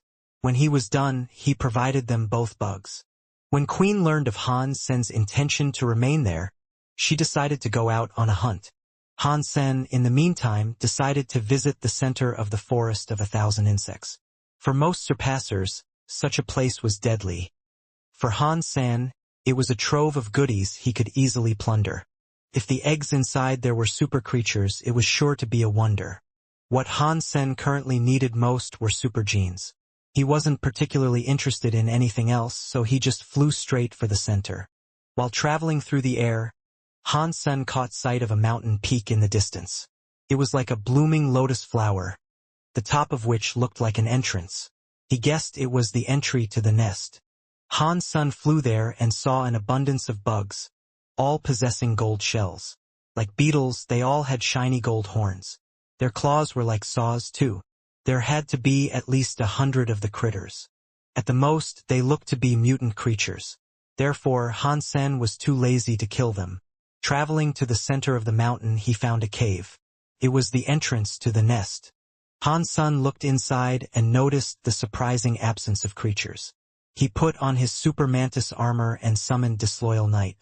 Disloyal Knight entered first, but the path was clear of creatures for its entire length. They approached a crystal wall, and they found it already broken. Someone had been there before them. Han Sen looked around and saw no creatures or living things in the area around them. Under the green light of the shattered crystals, Han Sen noticed the presence of many broken bug shells. They weren't in the best condition, and they looked as if they had been ripped and torn off the creatures they may have once belonged to. Some were bigger than train cars, others were as small as one's fist. They were everywhere in that cave. This is a strange place. Has someone come here and killed all the creatures? Hansen thought to himself. People said 2 had come to this place before. 1 died inside while the other escaped but eventually died. Anyway, Hansen did not expect a duo such as that would have what it took to kill so many creatures, large and small. Perhaps someone else had come to this place before Hansen had. Hansen was disappointed. He feared the eggs further inside would already be broken. If they had, this entire venture would have been a waste of time. Since he was there already, though, he kept exploring. And he wouldn't turn back unless he could confirm the condition of the eggs that were said to reside there. He continued on. The bug shells were everywhere, and Hansen couldn't help but frown when seeing them. The broken shells were strange to see. They did not look as if they had been removed from the creatures with a fine weapon. The whole cave was littered with the shells, and there was not a single living thing to be found. When Hansen reached the deepest recess of the cave, he was dismayed to learn there was nothing there. No eggs. Nothing. Who could have done all this and broken the eggs? Is this the work of a human or a spirit? Hansen frowned. It was pointless to wonder now, though. But just as Hansen readied himself to depart, he was overwhelmed with a chill that suggested he was in immediate danger. He turned around and threw a punch without thinking. The gauntlets collided with a dark green claw, and when they met, the force sent him flying backwards. As he careened through the cavern, he broke through many crystal walls. Disloyal Knight ran to the monster to engage it, providing time for Hansen to stand up. The pain he was feeling was excruciating, but he knew he did not have the time to wallow around. When his eyes focused, he was shocked to see Disloyal Knight in conflict with a dark green spider. It was the size of a household room and it was hairy. Disloyal Knight threw a punch, but before it could land, the spider fired a web to tangle and nullify its potential damage. Disloyal Knight was strong, but the web was far too sticky for him to do anything against it. The web was like a million syrupy rubber bands. The web knotted its way around Disloyal Knight's arm, and the spider continued to unleash stream after stream of the web. Eventually, Disloyal Knight was practically cocooned. He had been rendered unable to move. Pang! The metallic claws of the spider struck against Disloyal Knight's armor and left a deep cleft across his chest. With its foe trapped and unable to move, the spider made the most of this opportunity to keep attacking. Hansen now knew what the shells were. They were the shells of bugs that had been killed by the spider. The meat of the prey had all been eaten, leaving behind the ruined remains of a husk. That's what the tattered shells were. This spider must have been birthed from the egg that was said to be here. What a horrifying creature. To murder and dine on so many hapless victims. It makes me shudder. Hansen was strangely excited about this ordeal. The eggs had not been taken, and neither had they been eaten. They had become a super creature. Hansen summoned his gold raven beast soul and transformed. With his Bloodpulse Sutra, he activated his 9 gene locks. The spider, seeing this other threat, then turned to fire webs at Hansen. They were hopeless against him, though, as the webs were immediately incinerated by the bird's fire. Hansen swooped in close to the spider, and with his talons, he cut the spider with a grisly swing. Immediately, the spider began to gush green blood. Hansen then spun around and fired a geyser of flame towards Disloyal Knight to free him. The trapping web was scorched away, freeing him to do combat once again. Following this, Hansen and the knight cooperated in attacking the spider. With Disloyal Knight's halo and Hansen's volcanic assaults, the spider stood no chance. There was no place for the spider to run or hide inside the cave. And within the hour, Hansen was able to deliver the final blow, crushing its brain. Super creature cruel spider king killed. No beast soul gained. The flesh of this creature is inedible, but you may harvest its life geno essence. Consume its life geno essence to gain 0 to 10 super geno points randomly. Although there was no beast soul, Hansen was still pleased with the result. He did not expect to receive a life geno essence again, quite so soon. When the body decomposed, though, something else was left behind. It wasn't just the life geno essence this time. Han Sen's jaw dropped when he saw what it was. It was a gold card, one emblazoned with the 9-life cat emblem. The card was red and around the size of a man's hand. On its back was the number 7. Han Sen examined it closely, but could not learn anything more. He had no clue why it had been left there, inside the belly of that spider. He took the life geno essence and walked around, wanting to ensure he had not missed anything.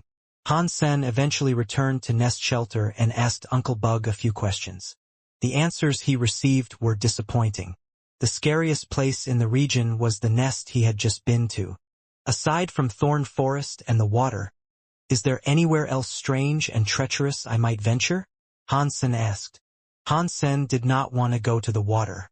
The last time he was there, the Fish King made all the creatures run off.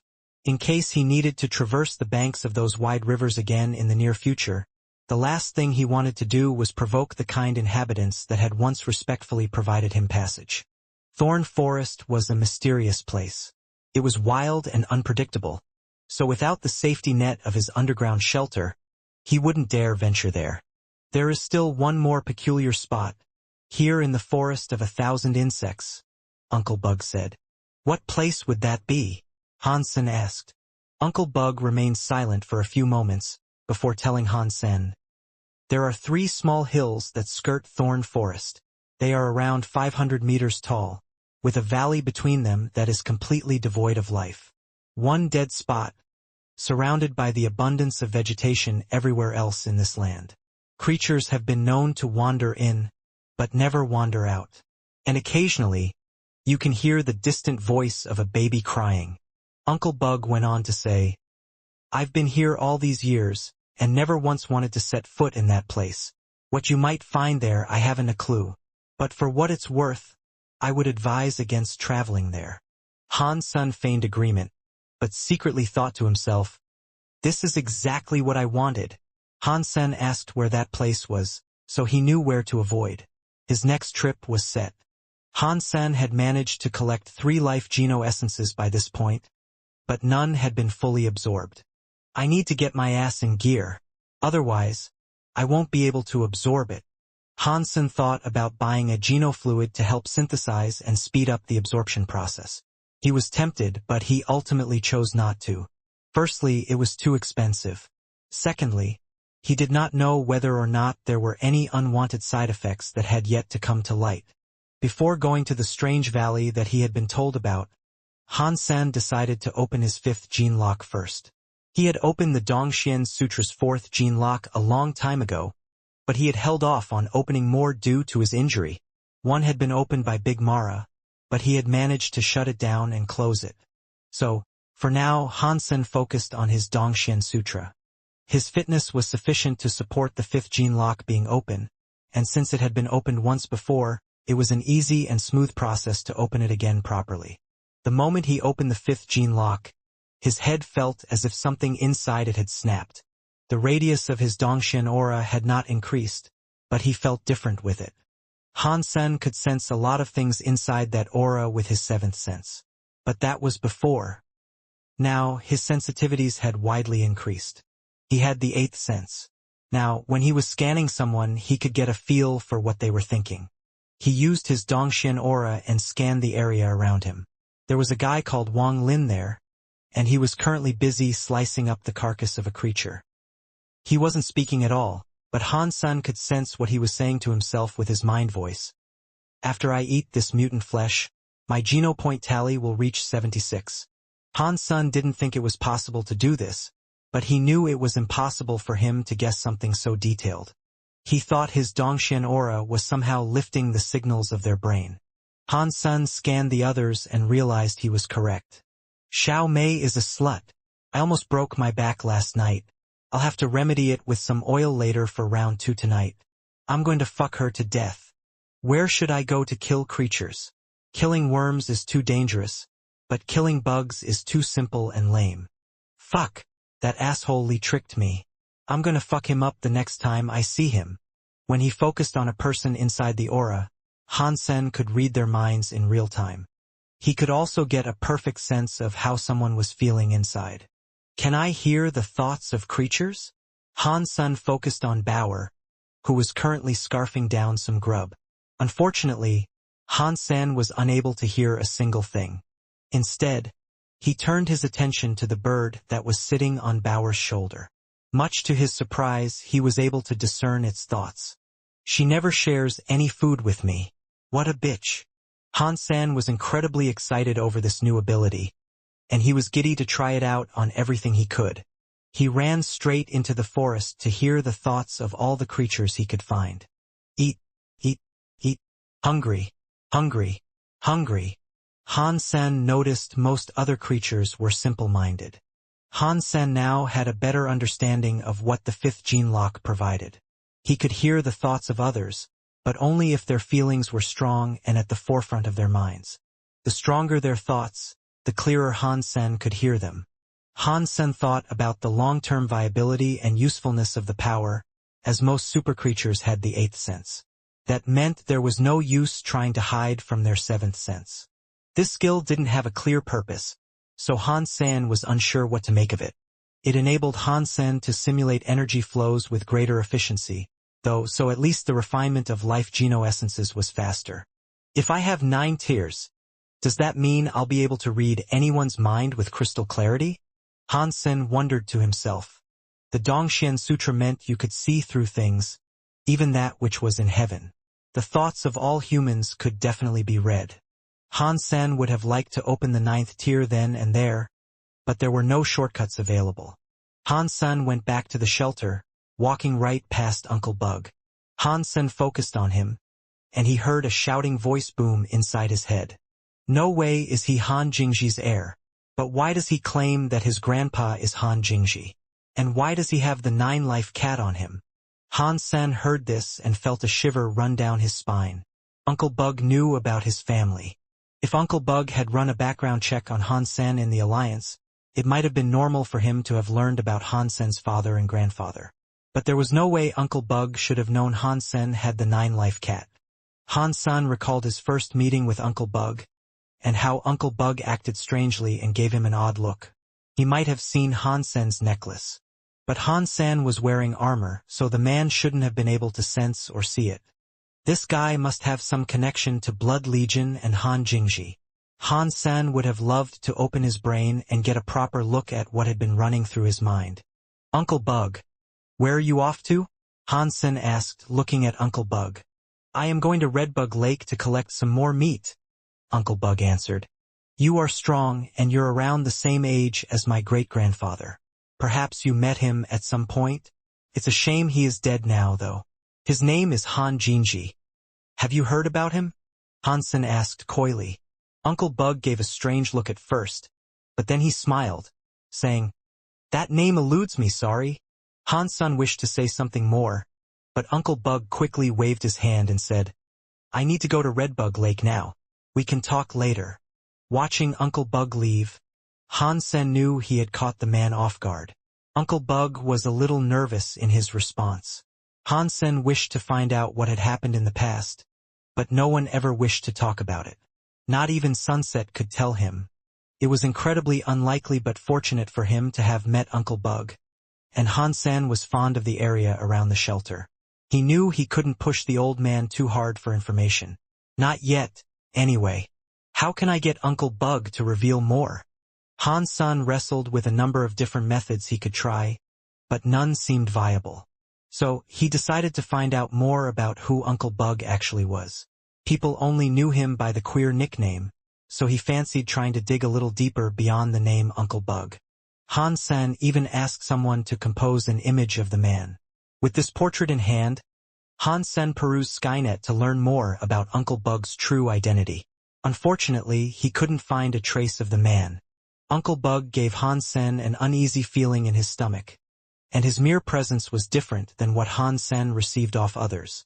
Han Sen concluded his investigation with lame results. Nothing new was learned. He hadn't even found the man's real name. Han Sen asked the elders in the shelter, who looked to be close with Uncle Bug, but learned nothing from them, either. They spoke a lot but didn't actually say much, so to speak. Han Sen now knew there was something off about the man, but he wasn't sure how he'd get him to talk. Uncle Bug continued to pretend he didn't know anything upon future inquiries. It was rather frustrating for Han Sen. Han Sen's Dongxian Sutra could not follow every train of thought or scan through the mind of a person as if it were an archive. Had he been able to do this, Han Sen wouldn't have gone to such lengths to find out info elsewhere. But he knew he had to be careful and not scare Uncle Bug off. If he was too pushy, things could turn ill. What's more, if Han Sen ever left this shelter, he wouldn't know where to find him back in the Alliance. Han Sen decided to drop the investigation for now and resume his previous plan of heading for the strange valley he had been told about. He went there with Bauer. Finding a super creature in the forest of 1,000 insects was a very difficult affair, as the knotted realm was rather tame compared to other regions if one did not venture too far. Han Sen went to the deserted area and saw the 3 hills, which acted as a crude border wall separating the forest of 1,000 insects and thorn forest. The hills were not too tall, and they stood at a height of around 500 meters. They were quite plain and barren. Han Sen flew into the sky to get an aerial view of the space. As he had been told, there was a Y-shaped valley devoid of any visible life. It was like a dead canyon, cloaked in white sand. He wouldn't believe it was entirely empty, however. Giving the place a scan, his suspicions were confirmed. He found something. In that valley were numerous holes. They were all the size of a fist, roughly, and looked like little tunnels that belonged to a nest. Han Sen's Dongxian aura could not see through the thick walls, unfortunately, so he could not get a proper scan of what might lay inside. He did hear a noise, though. He wasn't entirely sure what the noise was, but he acknowledged it wasn't too dissimilar to the crying of a baby. Uncle Bug had told him about the noise, but Han Sen was still surprised to hear it just as he said, and he could hear it from quite a distance away, too. Whatever creature is making that sound, it seems as if it resides beneath here. I'll have to draw it out somehow. Han Sen had an idea of how to do just that, so he returned to the forest and caught 2 tank bugs. Han Sen cut each of them up and tossed them into the valley. The 2 tank bugs had not been killed, they had just been badly injured. They squirmed around in agony, trying to escape the place, as blood squirted everywhere. Watching the bugs leave the valley, another thought cropped into Han Sen's head. Are those creatures not interested in the tank bugs? As Han Sen thought about this, the tank bugs were successfully making their escape. Or so it seemed. The tank bugs were only 10 meters away from the exit. But then they just vanished. The trail of blood they had left in their wake stopped in the exact spot they disappeared from sight. Stranger still, it didn't look as if something had pulled them down into the sand. The 2 bugs just vanished before Han Sen's eyes, with no warning or indication of where they had gone. Han Sen had already activated his Dongxian aura, so if something peculiar had happened, he should have noticed it. But the 2 injured tank bugs suffered a fate that made no sense. Han Sen gritted his teeth and flew back into the forest again. He grabbed a few more bugs, wounded them, and tossed them into the valley. This time, Han Sen focused on them intently. He wanted to watch where they went exactly. He had tossed in ordinary and primitive class creatures, and they looked to be panicky and desperate. They urgently wished to escape the valley. Han Sen's pupils shrank as he saw 3 of the bugs vanish. With no indication of another creature or unexpected movement, they disappeared right in front of his eyes. The other 2 bugs tried to make themselves scarce, but it wasn't long before they were taken by the phantom that seemed to plague those sands. What is this? Han Sen looked over to where they disappeared and scanned the area. There was nothing to be seen. Again, 5 bugs had just immediately gone missing. Are there any cracks in the space of this place? Maybe they slipped into another dimension or something. Han Sen was shocked by what was going on. Han Sen was glad that he had not wandered into the valley himself. But, wanting another look, Han Sen went away to collect more bugs. When he had a few more, he tossed them down towards the sands below. The results were mostly the same, though. This time, Han Sen scattered the bugs all around, but they all still vanished. They were able to disappear from any corner of that valley, and not in just one spot. Han Sen spent more time conducting these tests, tossing dozens and dozens of bugs each time. Despite his best efforts to uncover what was going on, He was as clueless as when he began. His crack in space theory seemed unlikely, too, given that the bugs could disappear from anywhere. If there was a rip in space, it would most likely take the form of a single large hole. Although it was difficult to detect the presence of cracks in space, Han Sen's keen eyesight should have allowed him to notice the slight shimmering they often gave off. With no other clues or ideas about what might have been happening, the thought still weighed on his mind. He didn't dare go to the valley himself, though. Han Sen remained above, watching from the top of a hill in safety. Eventually, the stars rose and the moon gleamed brightly above the land. Despite the hours spent there, Han Sen wasn't able to deduce anything. The region he was situated in was eerily silent, but he remained there stubbornly. He peered into every nook and cranny of that place, hoping to catch a glimpse of whatever was causing that peculiar phenomenon. Unfortunately for him, he learned nothing. If there was a creature lurking beneath those sands, how could it have snatched the bugs without a trace? As Han Sen's mind wandered, a rustle in the trees startled him. Han Sen looked into the forest that was a distance away and saw a man appear. It was Uncle Bug. Han Sen was shocked, not expecting to see Uncle Bug casually approach the valley on foot. He said it was dangerous to come here. He warned me to stay away. Why is he coming here himself? Han Sen frowned. Uncle Bug was carrying a sack, and something seemed to be wriggling inside. Han Sen tried to determine what it was through a scan. All he could learn was that it was alive, and that it possessed a life force. Uncle Bug approached the entrance of the valley and stopped.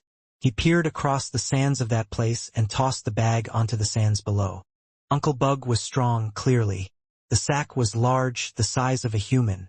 Despite that, he was able to toss it an entire kilometer. Whatever was in the sack looked to be panicking, and it thrashed around frantically after it came crashing down to the ground. Unfortunately, it had been sealed tight, and whatever was inside could not escape. Han Sen looked at the bag and thought to himself, "What is inside that? Is he doing what I did? Is he trying to uncover what lurks inside this valley?" 2. All of a sudden, Han Sen heard the sound of a baby crying once more. It was incredibly sharp, just like Uncle Bug had told him. It was unnerving and unsettling. The baby's sound was as if it had been traumatized. Han Sen then realized the sound was coming from the holes he had examined earlier. In that Y-shaped valley, the holes were emitting the sound of a shrieking baby like speakers. The only unclear thing was which hole the noise was coming from. Quickly, Han Sen received his answer. After he listened closer, he realized that each and every hole was making the noise. Then, something even creepier occurred. Countless scorpions began to pour out of the holes. Thousands of the critters began to cascade from the sandy orifices, all heading for the bag and whatever was inside it. The scorpions were about the same size of a fist. They were black, but without sheen. On their backs was the faint picture of a human face. It was like that of a baby, giving off a creepy, devilish smile. When the scorpions moved, the smile looked like it was living and moving. Totally creeped Han Sen out. The scorpions did not look strong, but they were scary enough to make Han Sen feel frightened. When Han Sen mustered the courage to scan them, he learned they were just mutant creatures. But since there were all mutant creatures, even that group was a force to be reckoned with. Han Sen's only question was why they all came out when Uncle Bug threw down a prize. What is he up to? Han Sen looked at the scorpions and wondered. Eventually, the human-faced scorpions reached the sack. Then, whatever was inside managed to roll out. When Han Sen saw what emerged from the sack, his body flared with goosebumps and his head got all itchy. The person that emerged from the bag was a man who was very skinny and seemed to be around 30 years of age. It was a living person, and Han Sen could see the fright that twisted his face. Before Han Sen could return from his thoughts, the scorpions were stinging the poor man. He was stung many times like he was being deliberately tortured. He rolled around on the ground, writhing and screaming in agony. It is all a ruse. How can Uncle Bug feign such kindness every day, when this is the sick and twisted stuff he gets up to on his own? How could he even think to torture a man like that? Han Sen's spine was frosting over with the chills he was feeling.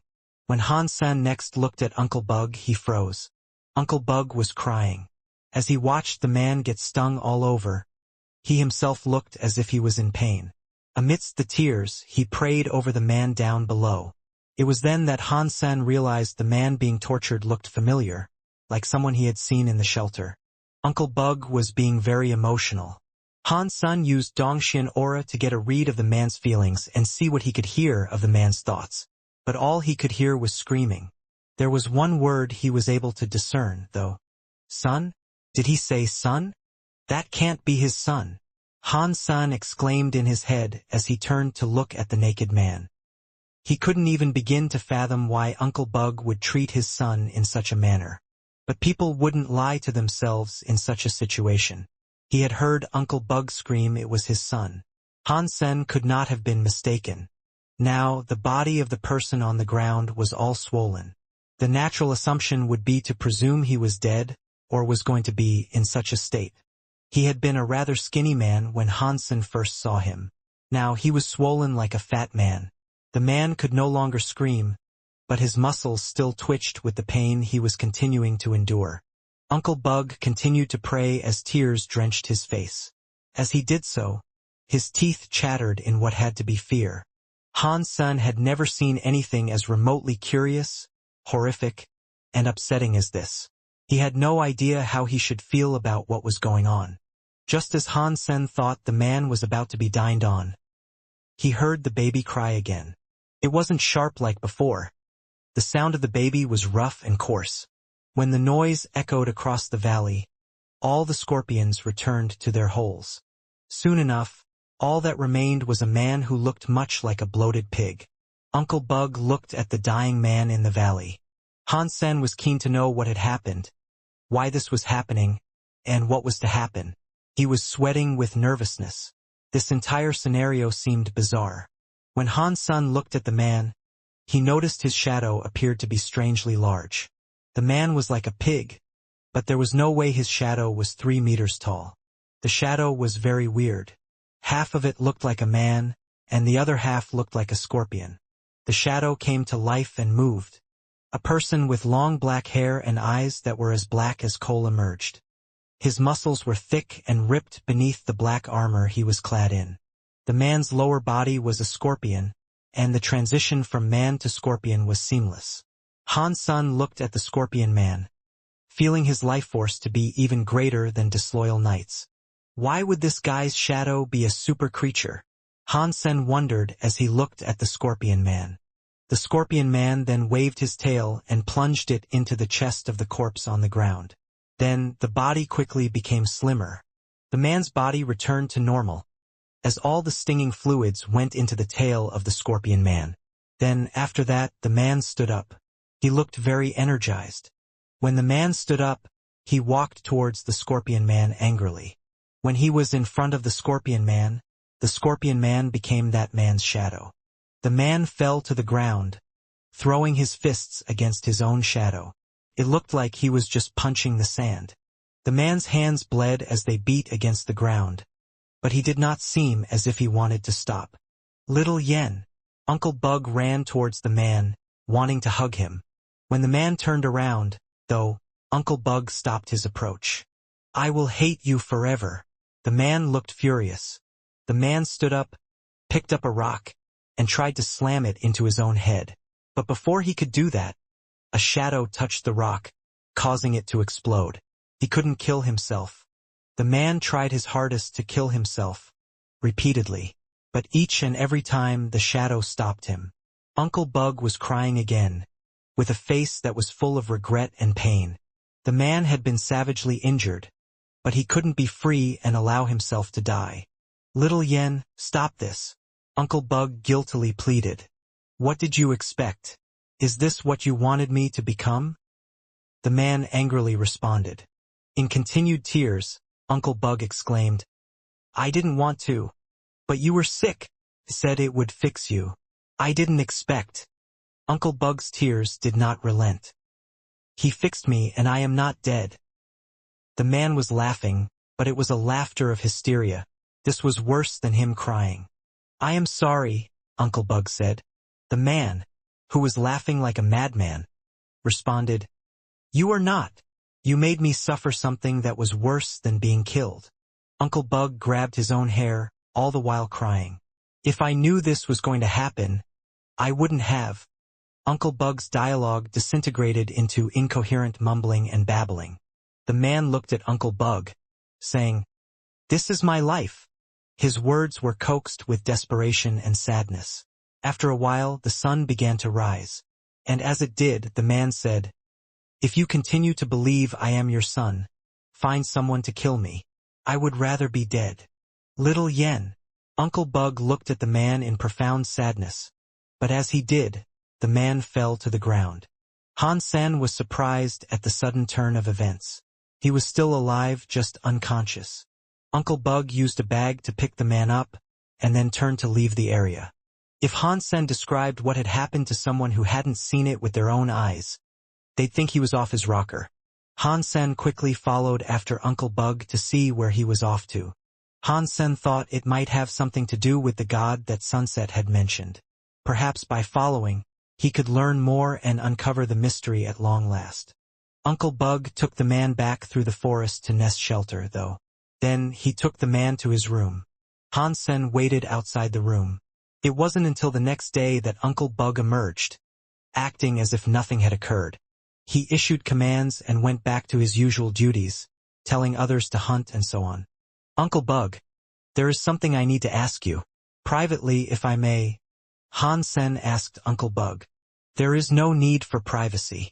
Just tell me here, and I'll help you out." Uncle Bug smiled, acting his usual self. But Han Sen then implored, "I really must speak to you alone about this." Uncle Bug sighed and took Han Sen to a place outside the shelter. "Little Han, tell me what's the matter. If it is within my capacity to help, I will," Uncle Bug said as he lit up a cigarette. "Do you know anything about the Secret Service's 7th team?" Han Sen asked. Uncle Bug casually shook his head, asking, "What is that? Do you know Han Jinji?" Han Sen then asked. Uncle Bug responded, "Your great-grandfather is Han Jinji. He must be a great man if you keep mentioning him." Han Sen then said, "Then you must know Sunset." Uncle Bug looked at Han Sen strangely, clearly not expecting such a response. He told him, "I must be getting too old. I don't remember a person called Sunset." "Then you must know Little Yen," Han Sen said. Uncle Bug's body shivered. He stiffened himself up, telling Han Sen, "I haven't heard of anyone going by these names.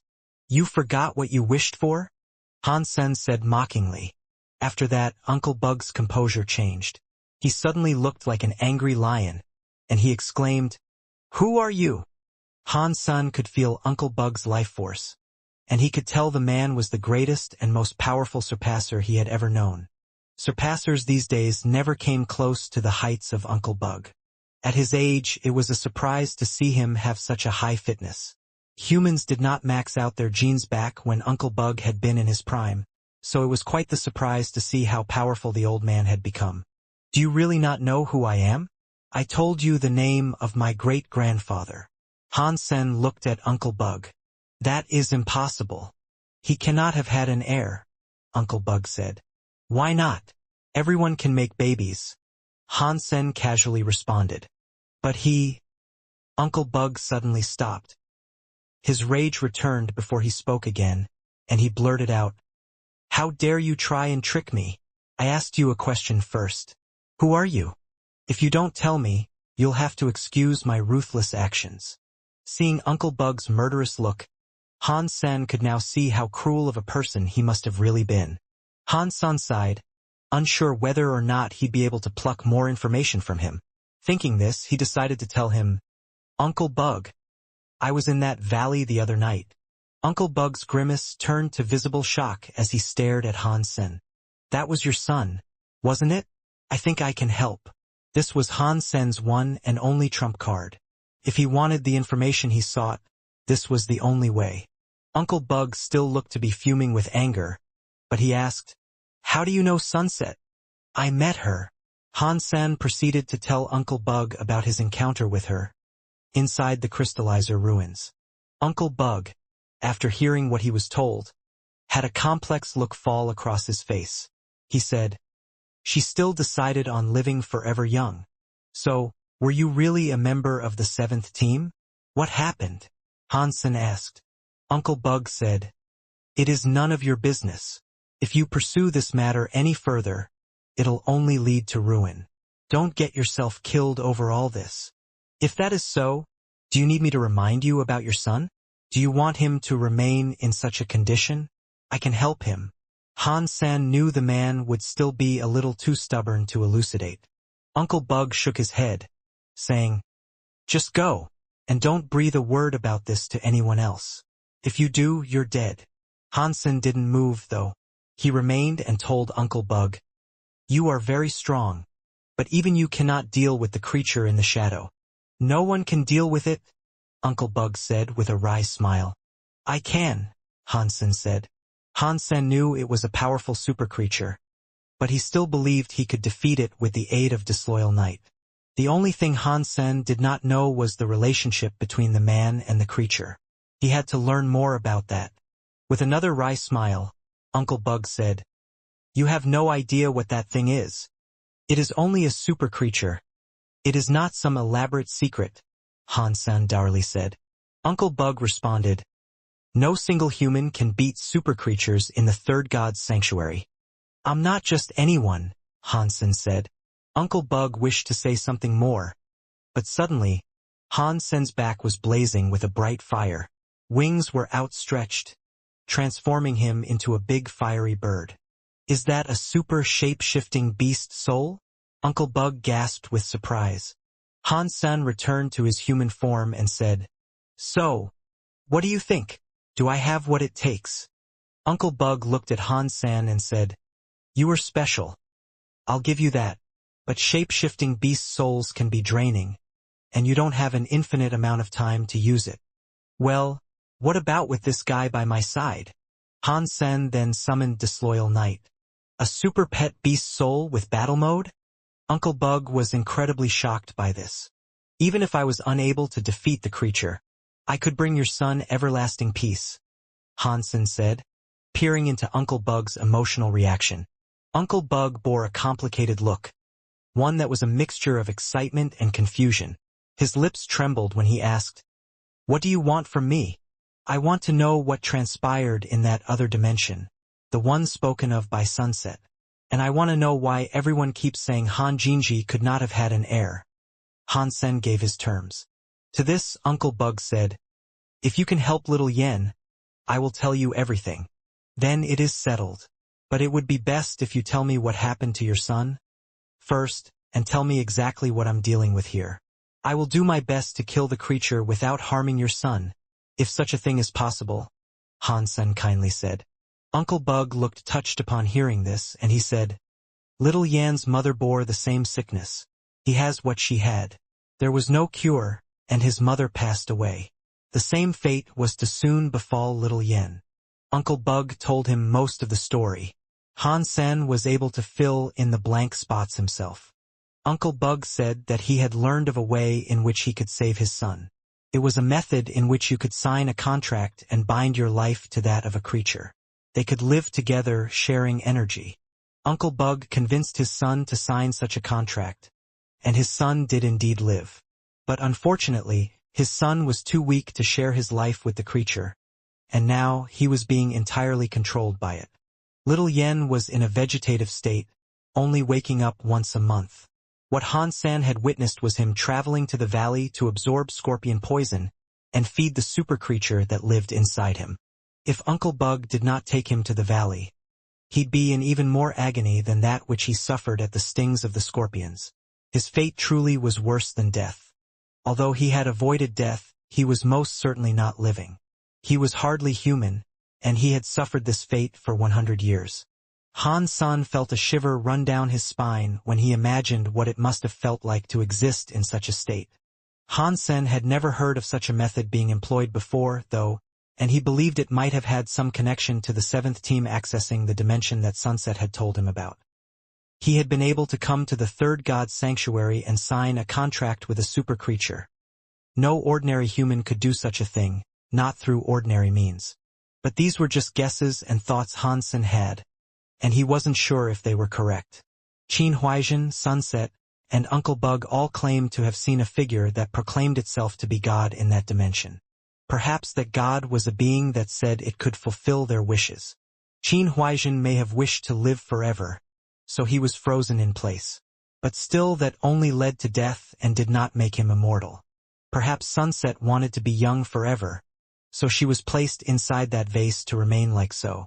When she was exposed to the elements outside that sturdy vase, that age caught up with her and she died.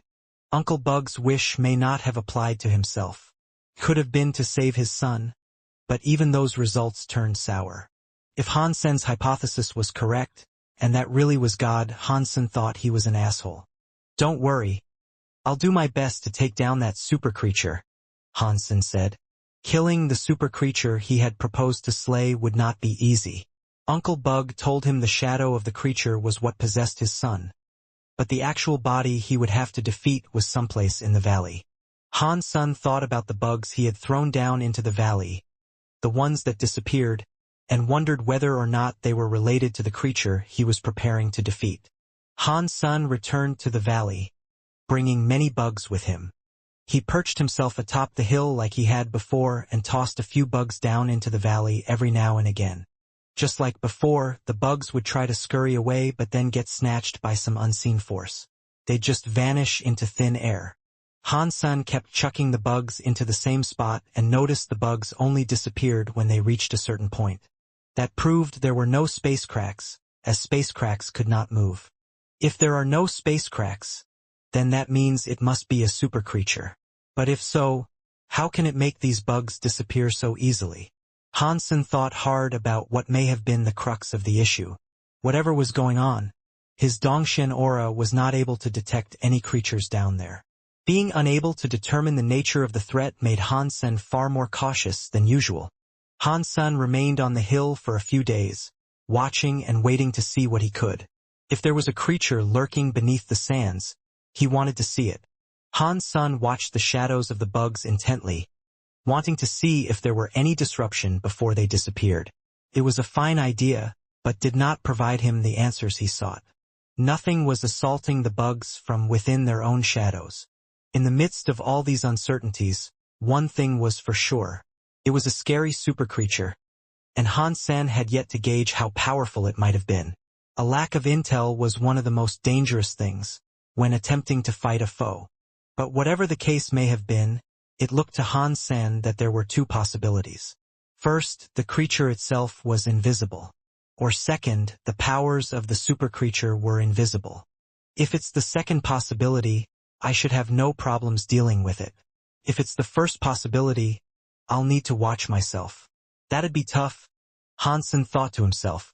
If it was a creature that the Dongxian aura could not even detect, it had to be an absurdly powerful monster.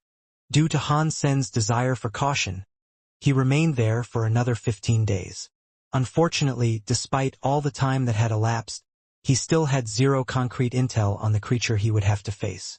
If he didn't want the secret of Han Jinji and 7th Team, he wouldn't even think about fighting such a creature. You only live once. Every strike could be fatal, so Hansen needed to know he could get a handle on whatever he would face when he confronted the creature. And Hansen really wanted to know what had happened with the 7th Team, and why Han Jinji humiliated God as Sunset had told him. And also why Qin Huaizhen had told him to be wary of Han Jinji. Hansen had been collecting breadcrumbs for this entire affair for a long time, and he was desperate for the full story. The knowledge was within his reach, so he had to commit to what he had pledged to do for Uncle Bug. If he did this, he would finally know everything he wished to. That night, Hansen heard a baby crying once more. Uncle Bug said he had to bring his son there once a month, so it wasn't time yet. This made Hansen a little wary, and he wondered why there'd be movement now. The human-faced scorpions came out, covering every inch of that valley in their thick and wriggling hides. It was disgusting. If there were space cracks there, scorpions would have slipped in, no doubt. This frightening sight certainly put that theory to bed. Their movement drew Hansen's attention, and he watched intently as they all began to congregate in the center of the Y-shaped valley. A curious view, as there did not appear to be anything of particular interest in that spot. Eventually, their congregation began to spread and form a circle. They left the very center spot open. Han Sen stared at the space they had left open and noticed something. The moonlight was extra bright on this night, due to it being a full moon. The moonlight began to illuminate the oily hides of the scorpions, making the faces on their backs seem alive. When the light hit the spot they had left open, it was as if the light was striking an invisible wall. It seemed to collect and form a faint outline. Han Sen's eyes opened wide, as more and more light gathered to form a faint figure. Eventually, Han Sen was able to see the shape of a half-man, half-scorpion creature that was identical to the one that plagued Uncle Bug's son. But whereas the shadow variant he had seen with Uncle Bug's son was pitch black, this one was transparent. If it wasn't for the moonlight illuminating it, Han Sen didn't think he'd have been able to see it at all. But even though Han Sen could see it with his naked eyes, the Dongxian aura still proved ineffective. He still couldn't get a feel for the life force of the scorpion. The fact that the transparent scorpion seemed to be capable of eluding the Dongxian aura was a frightening thing to think about. This guy is invisible. Han Sen frowned. This was the worst possible result he could have. Maybe it would be best for me to strike now, while I can still see it. Han Sen stared at it, thinking of how he'd begin his engagement with the beast. But eventually Han Sen decided against fighting it. He remained there, watching the invisible scorpion, absorbing the moonlight that had been channeled through the bright reflections of the little scorpion's chitin. This went on for 1 hour, and when the moon began its descent, the reflections subsided. And then, the faint outline of the scorpion man-beast went with it. Han Sen kept track of how long it took for the light to fade and the shroud of invisibility to return and cloak the scorpion. It took 10 minutes for the invisible scorpion to disappear from sight. And it got Han Sen thinking, it would be best if I could kill it in under 10 minutes, in that window. Han Sen decided to strike the next time it came out for some moonlight refreshment. Of course, the full moon that drew it out only occurred once a month. If it came out for each full moon, like clockwork, he'd be waiting a while.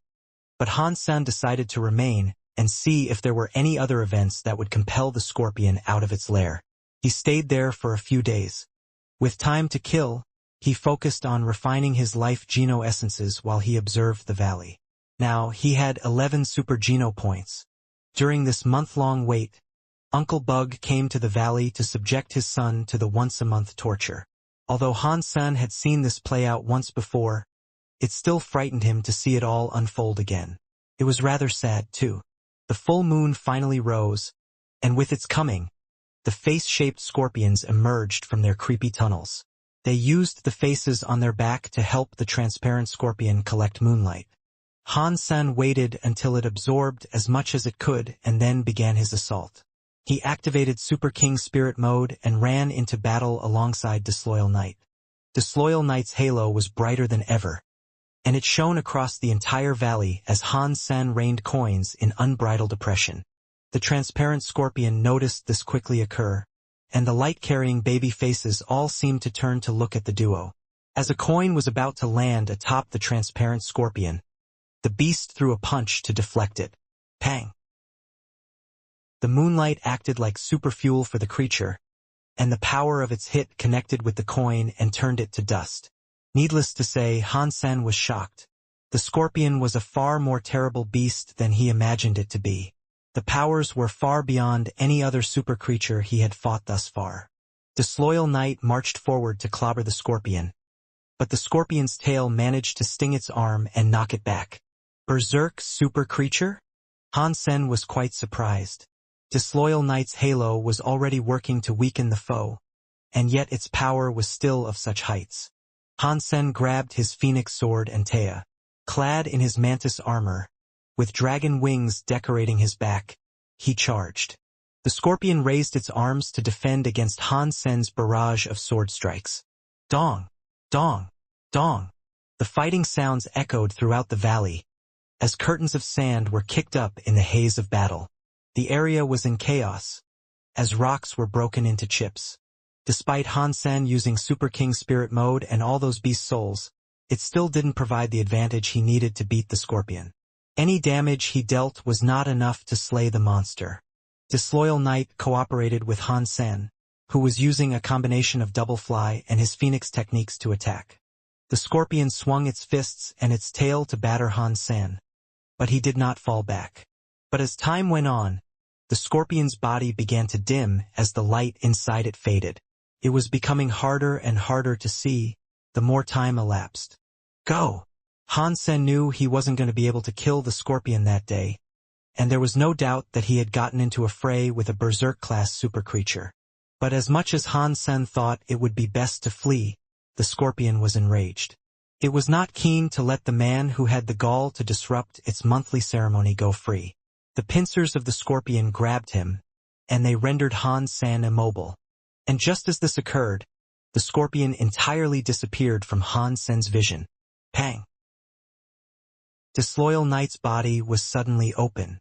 A bloody hole appeared on his body, and Han Sen knew he had been struck by the scorpion's tail.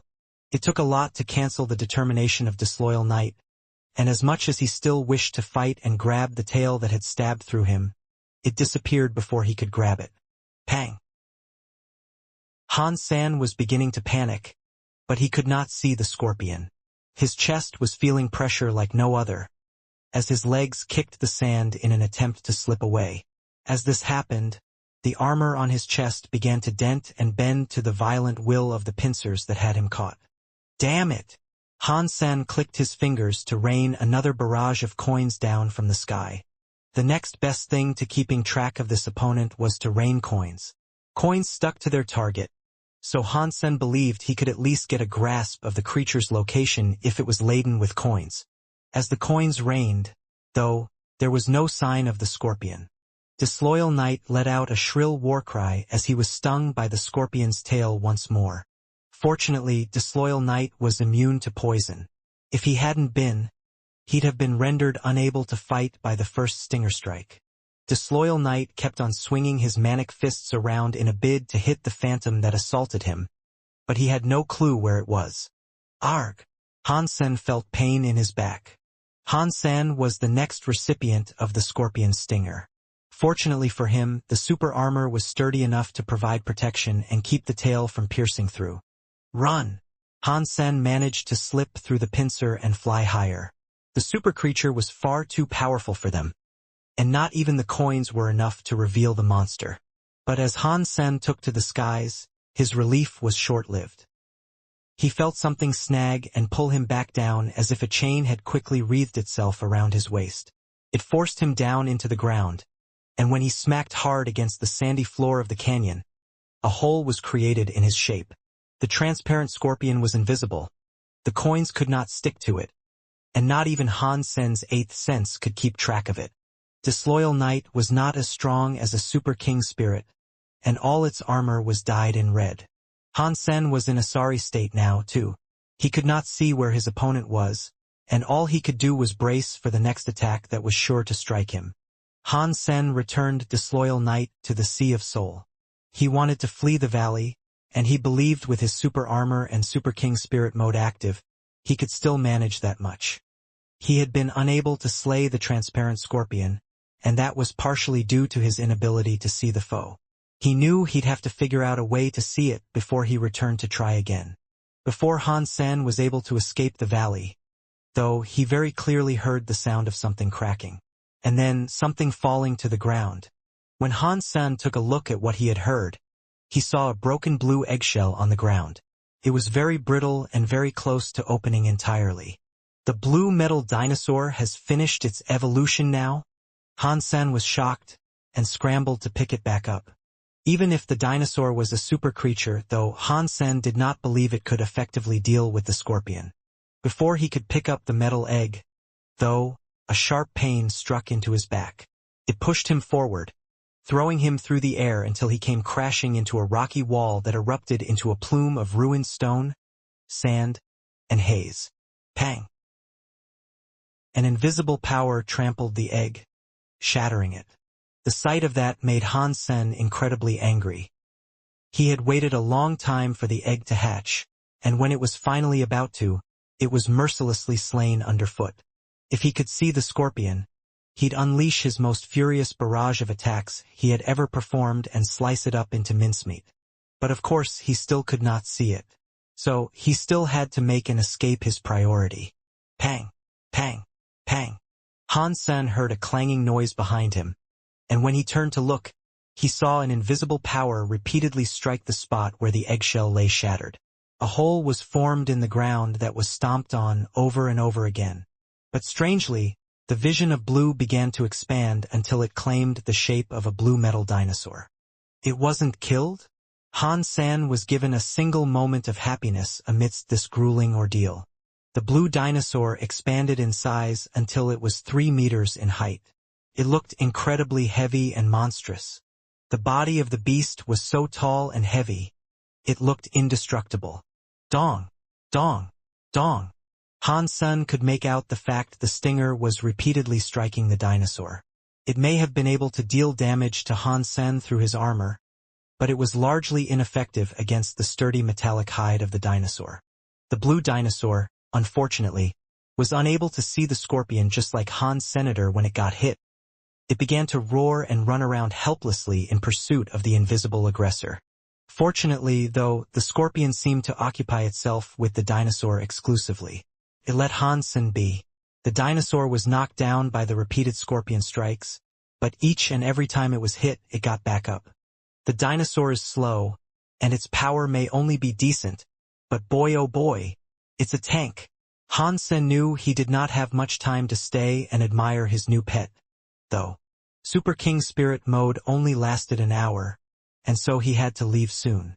Han San was going to command the blue dinosaur to leave alongside him, but the dinosaur roared again, and then a blue horn sprouted from its forehead, and as if they were bright light bulbs, the eyes flashed. Pang! A wretched force whacked the dinosaur and made it collapse on the ground. A deep mark etched across its hide. But the light bulb eyes then fixed themselves in a certain direction, and then they followed something. Pang! Pang! Pang!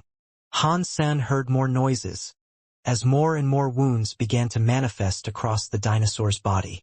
But all that time, the eyes were fixed on something. Holy shit balls! Can it actually see the scorpion? Han Sen was shocked at this revelation. Then the blue dinosaur moved. It moved its arms forward as if it was hugging nothing at all. It was still receiving blows, but the dinosaur managed to open its mouth and bite down on something that didn't seem to be there. The maw of the blue dinosaur would not completely shut. The scorpion had been bitten. It was maddened, and it unleashed a barrage of pincer snaps and stinger strikes at the dinosaur. The dinosaur was strong, but not strong enough to withstand all of those attacks. Eventually, it began to bleed blue blood. The mouth of the beast was bleeding due to one particular hit. But still the mouth of the dinosaur was clamped down on something, and it refused to let go. Hansen stopped running. He held a single coin between his fingers, as a number ticked up. The scorpion acknowledged what Hansen had cooking, and it wanted to free itself to prevent the terrible power that was about to befall it. And whether or not it was aware of what was going on, the dinosaur just didn't let go. The scorpion was trapped in place, no matter how it tried to squirm its way free. Hold on, Hansen said to himself, as the coin quivered and shone with a cruel power. 7, 8, 9. As the numbers ticked up, the appearance of that coin looked scarier and scarier. The scorpion knew about the danger, and it repeatedly stung the dinosaur in a bid to loosen its jaws and escape. The stings were awful, though. They were wickedly powerful, and the dinosaur had to loosen its grip to scream a little every time. And with that small amount of leeway, the scorpion was able to escape the dinosaur's metal maw. But unfortunately for it, it was still gripped in place by the dinosaur's talons. Now! Hansen could not wait any longer, so he fired his coin towards where the scorpion had to have been. Hansen had saved $10 and knew he could not wait any longer. If the dinosaur lost its grip of the scorpion, he'd lose its position and lose the only chance he had in ending the threat. A coin with the number 10 on it was set free to spiral through the air and home in on its target. And then it stopped. It stood still in the air and did not drop, as if it was defying gravity and the laws of physics themselves. Boom! Something dropped from the air and created a massive crater in the ground. The blue dinosaur let go of the scorpion and leaped away. The coin was on the sand, quivering and trembling after its discharge. The scorpion did not die, though, despite the vast surge of power it had just been a victim of. The coin began to move, still fixed on its target. With this marking his foe, Han Sen fired a barrage of coins to accompany it. Those coins had not been buffed by saving money, but the Super King Spirit mode was still fueling their firing, and that was more than enough to damage the scorpion. Pang! It sounded as if a watermelon had just greeted a sledgehammer in full swing. The coins were sinking into the invisible target, despite Han Sen not being able to see what damage he had actually caused. Berserk Super Creature Transparent King Scorpion killed. Beast Soul gained.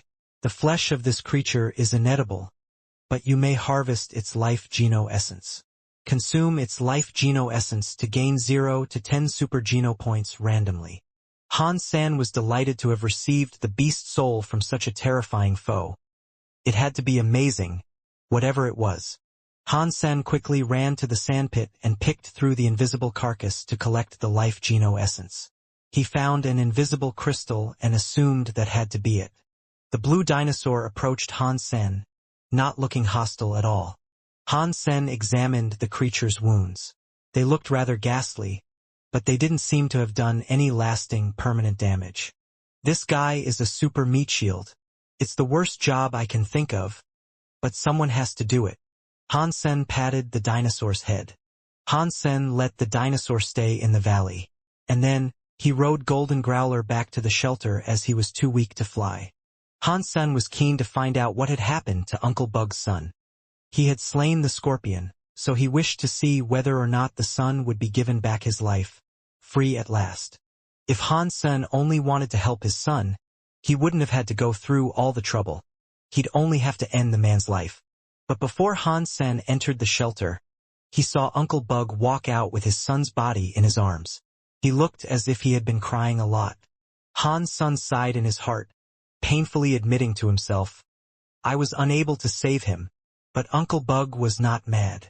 He was able to lift a genuine smile at Han Sen, and when he approached, he told him, "Thank you for freeing him from the painful existence I forced upon him. Before he left this world, we had a discussion unlike we have ever had. He was happy, and that makes me happy." Uncle Bug. Han Sen did not have the words to respond, but Uncle Bug did not expect anything. He said, "Little Yen wished to be buried in a grove he very much used to love. When I am done, I will seek you out." After that, Uncle Bug walked into the forest with a composure that was a mixture of both sadness and happiness. It was bittersweet. Han Sen needed to wait until Uncle Bug returned, so he decided to examine the beast soul he had received. Berserk Super Beast Soul Transparent King Scorpion. Gem type. Han Sen felt the presence of a transparent gem in his hand.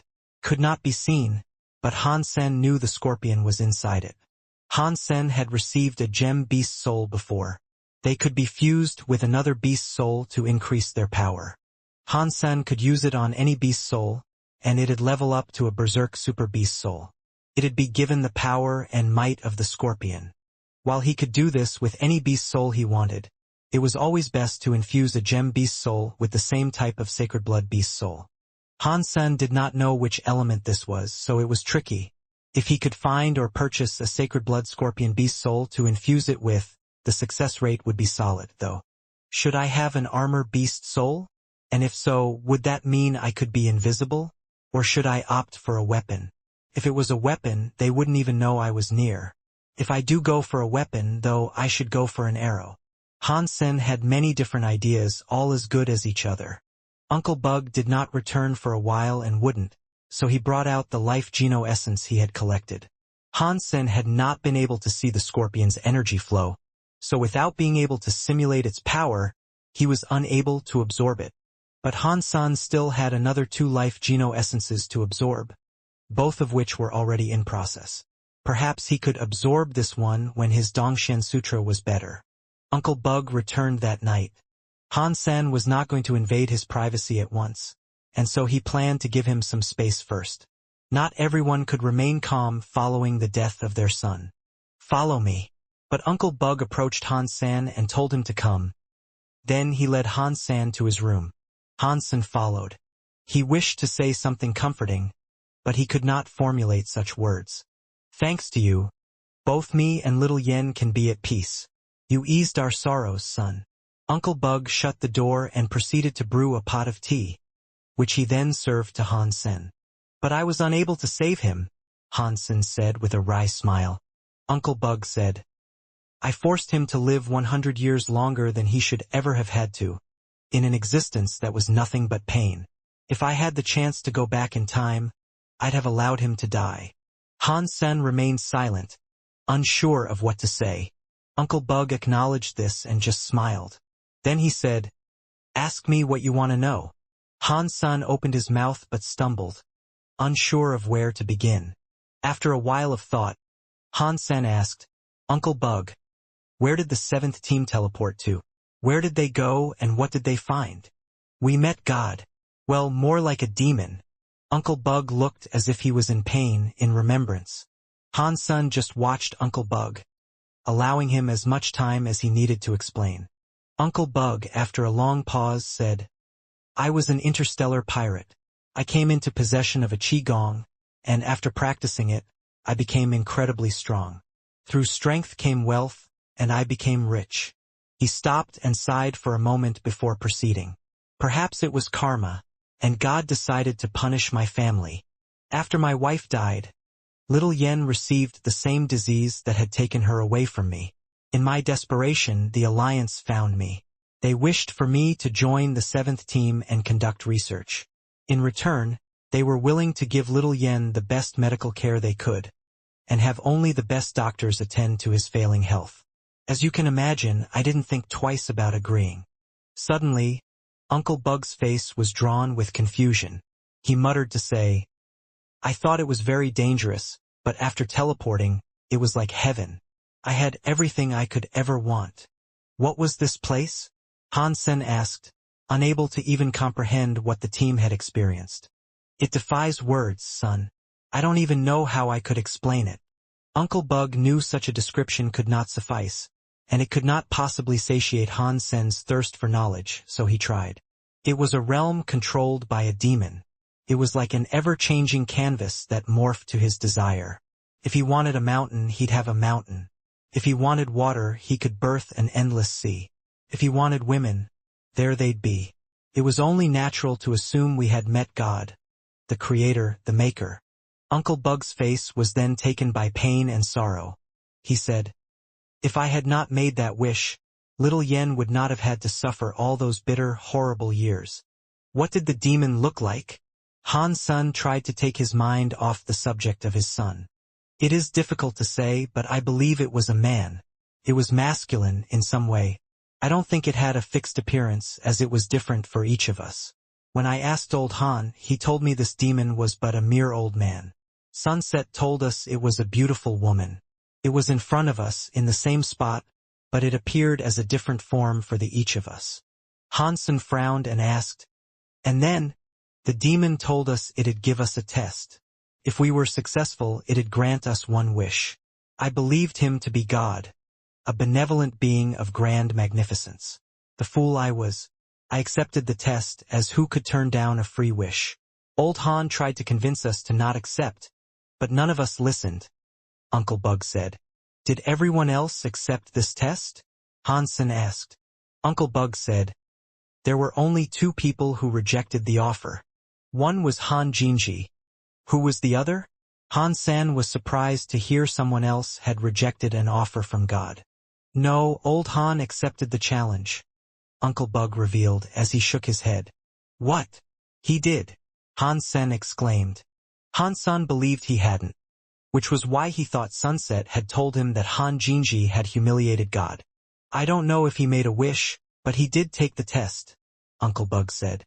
"Then who didn't take the test?" Han-sen asked. Uncle Bug said, "One person's surname was Ning.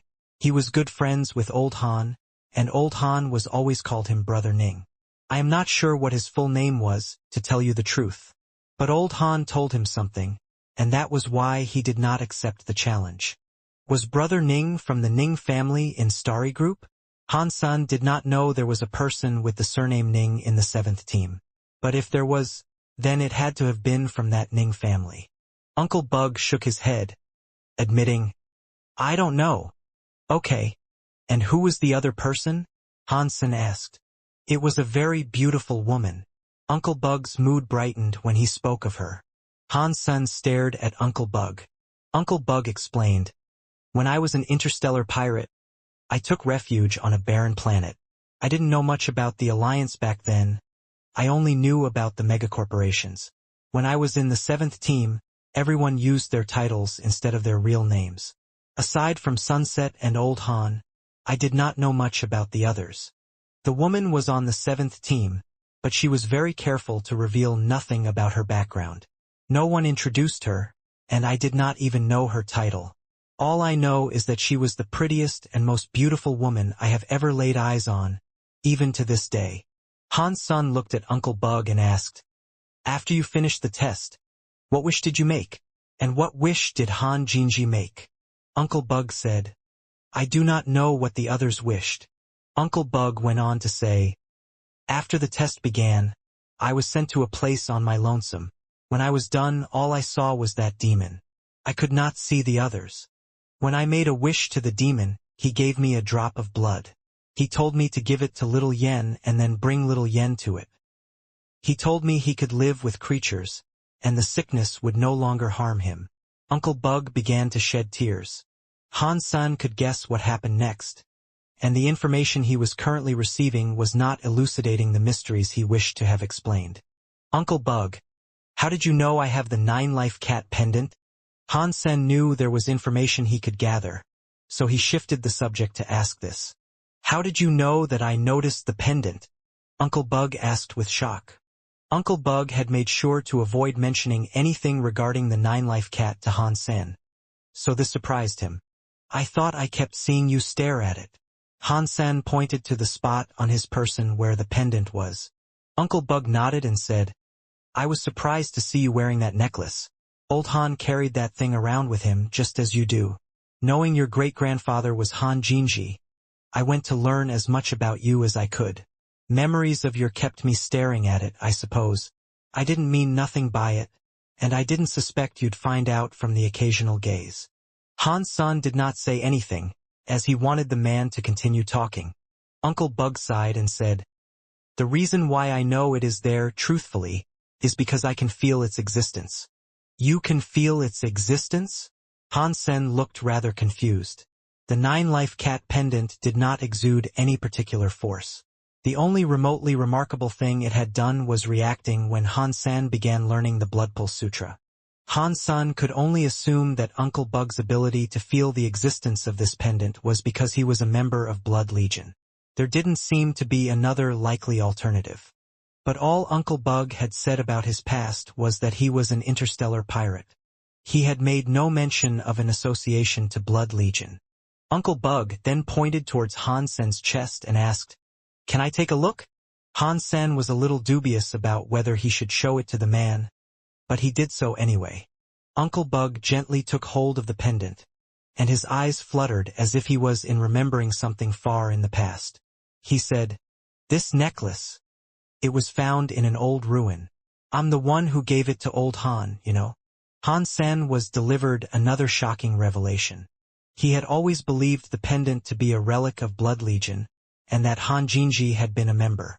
What Uncle Bug had told Han Sen surprised him a great deal. Recalling those past memories, Uncle Bug looked painfully nostalgic.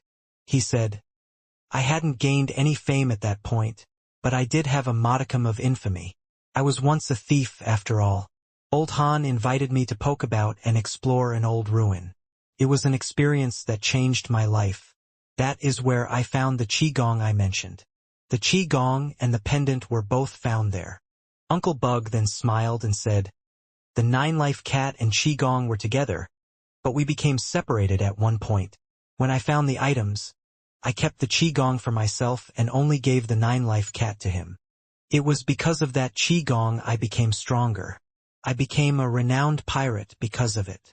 Uncle Bug gave back the pendant to Han San and he said, the qigong has some association to that pendant in some way or another. If it isn't too far away, I can feel it. Han San put the pendant around his neck again and asked, and what about the ruins? What was so remarkable about them? Did he only go there for the pendant? It was a city that had been buried beneath a mountain. Perhaps it was a city from ancient times. I think the reason old Han went there was for the pendant exclusively, as he made explicit mention of it. Just the pendant, too. He said he had to bring it back with him or something. Uncle Bug further explained. Hansen frowned. Uncle Bug's answers were disappointing, as he had not yet elucidated the relationship between Han Jinji and the Nine-Life Cat. By the way, there is one more thing I must ask. Why did you think it was impossible for Han Jinji to have an heir? Hansen asked. Many people had found it difficult to believe Han Jinji had an heir for some reason, so Han San was eager to find out. In that era, infertility wasn't an issue. The technology to create babies existed, even if it was only done through the artificial combination of two people's genes. It was extremely rare for someone to be unable to create a baby. If people were so sure Han Jinji could not make a baby, he had to have some sort of problem. Han Sen wanted to know why, to ensure he really was an heir to Han Jinji. Uncle Bug gave a wry smile, saying, I am telling you for sure. You are not old Han's heir. Why? Han Sen needed a firm reason to believe this claim. Uncle Bug said, that was once a secret, but since he is gone, maybe now I really can tell you. Han Sen perked his ears up, eager for the answer he had been awaiting for so long. Strangely, Uncle Bug ended up asking, are you a human? Han Sen was immediately taken aback in confusion. He exclaimed, of course I am human. Uncle Bug responded, that is right. You are a human. He was not. Then what was he? Ashura? Han Sen was shocked, and he did not expect that answer. It was then that Han Sen remembered Han Jinji was said to be the last human with a master qigong, and he was a commander of the Blue Blood Special Forces. But if he was Ashura, how could he be allowed such a position? Han Sen stared at Uncle Bug, wanting even more answers. But to this, Uncle Bug shook his head and said, I don't know what his race was, but he was certain when he told me himself, he was not human. There must have been something to differentiate him from other humans. Did he have a horn or something? Han Sen wasn't convinced. He walked, talked, and looked like a human, but his blood was blue, Uncle Bug said. He was a commander of Blue Blood Special Forces, and he had blue blood. Is that a coincidence? Han Sen frowned. Uncle Bug then provided Han Sen with a scroll, and he said, this is the qigong I took. It is pointless for me to have this now, so take a look for yourself. If you're interested, take it with you. Han Sen accepted the scroll and thanked him. They then went on to chat about other things, but they weren't of importance. Back in his room, Han Sen started to read the scroll he had been given. He was quite surprised. He thought he had received another copy of the Bloodpool Sutra, and that was what Uncle Bug had found all those years ago. This was actually a different qigong, and it was called Life Door. Life Door was a supportive qigong, something to strengthen a person's inner body. It was not too dissimilar to Heresy Mantra or Hidden Blood in concept. Life Door, however, did not apply to a single organ. It strengthened a door inside a person's body, one that was called the Life Door. The scroll said that to practice Life Door would enhance your entire body. But to complete Life Door, you would have to reach a certain level. Han Sen tried practicing Life Door, and after spending a few days with it, his body already felt better. Still, he knew it'd take far longer than that to open the Life Door itself. Uncle Bug told Han Sen it took him 20 years to open his Life Door. Han Sen was far stronger than he was, and even though he knew it wouldn't take that long, it wasn't something he could get done in a few days. A few days later, Moment Queen had successfully moved the underground shelter nearby. After entering, Han Sen was able to see Zero again. Although Zero could teleport to Han Sen, he wanted her to remain in the underground shelter to care for the flying mushroom. After all that time had elapsed, the flying mushroom had matured. With it ready for consumption, Han-san was eager to return to the underground shelter just for it. It had the ability to turn ordinary spirits into king spirits, but Han-san didn't want the mushroom to be too ripe. Back in that shelter, he looked at the spirits he had come to possess and summoned Thorn Baron. "It's yours," Han-san told her. While indicating to the flying mushroom, Thorn Baron looked delightfully surprised, and she gasped. She politely double-checked, asking, "Are you sure you really want me to use it?" "I believe you are the best available candidate," Han-san replied. Thorn Baron's bloodline had a king spirit in its ranks, so her success rate would be higher. After giving Han-san a weirded-out look, Thorn Baron bit into the flying mushroom. When it was eaten, the flying mushroom turned into a delectable nectar. And as she gorged on it, her body began to glow. She said, "Take me back to the Sea of Soul. I'm going to evolve." Han-san placed Thorn Baron back as instructed. She glowed more and more, becoming brighter and brighter. In a short time, she had become so bright, she was nothing more than a blob of pure radiance. Her form could no longer be distinguished. I hope she makes it soon, too. If she finishes up sometime soon, I'll have yet another beautiful fighter by my side. Han-san was thinking about little Angel, and gave her a look.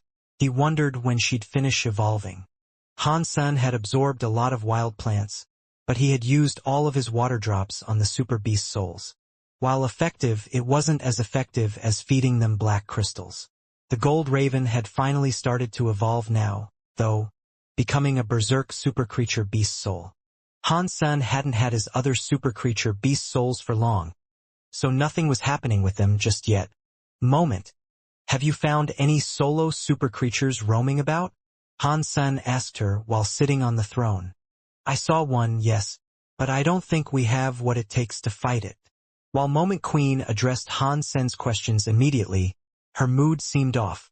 During Han-sen's several-year absence, Moment Queen had become the boss of the shelter. The leash had been disconnected, so to speak, and she was free to do as she wished.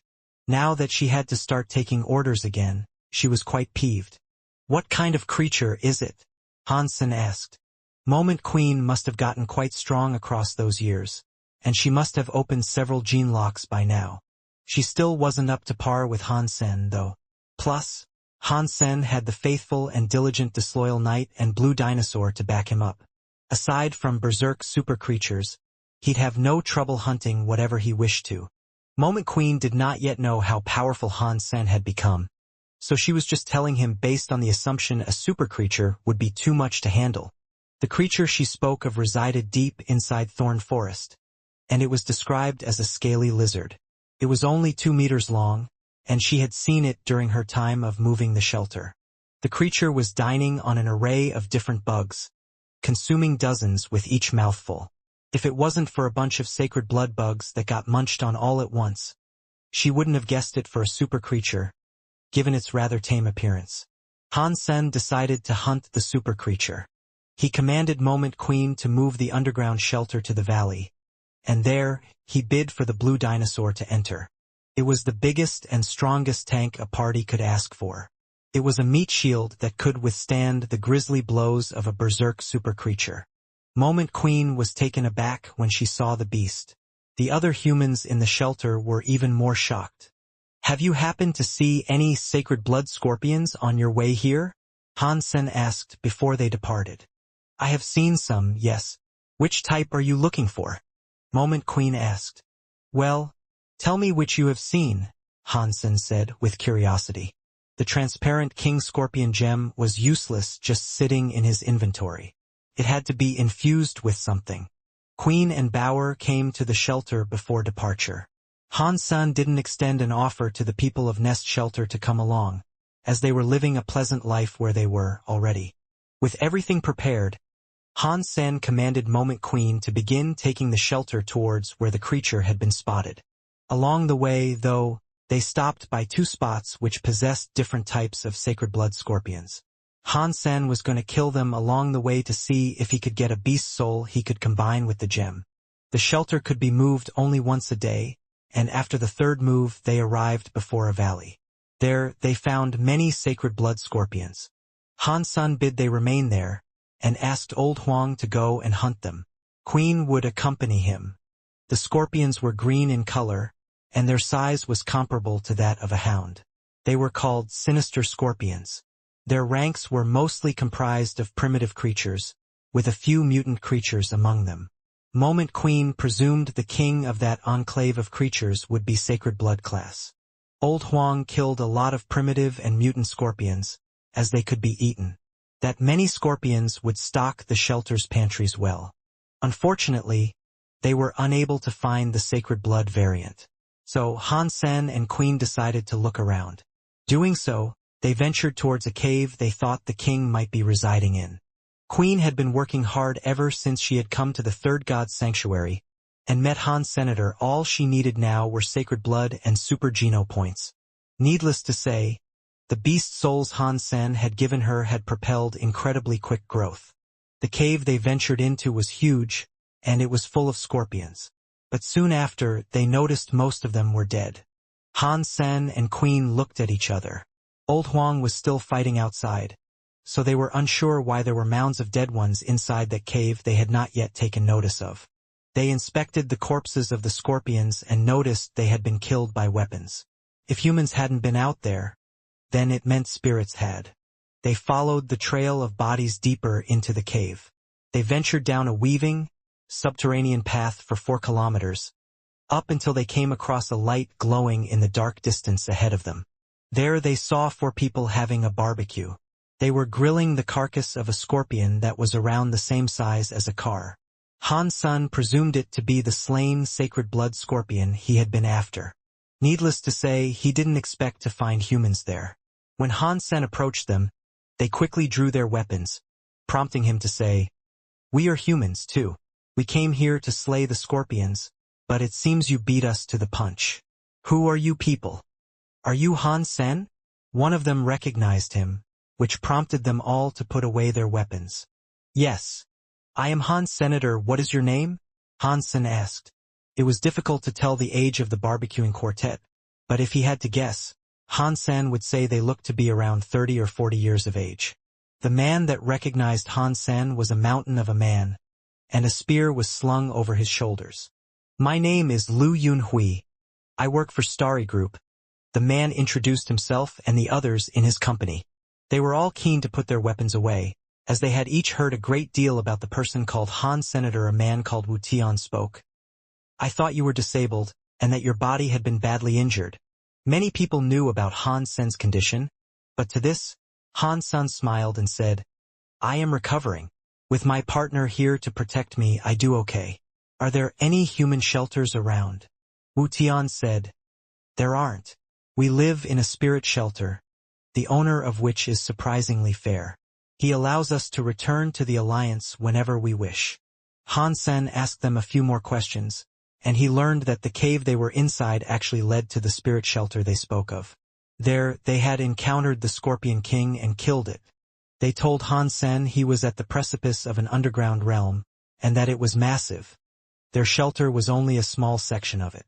The realm could be a hostile place, as it was home to an abundance of wildlife.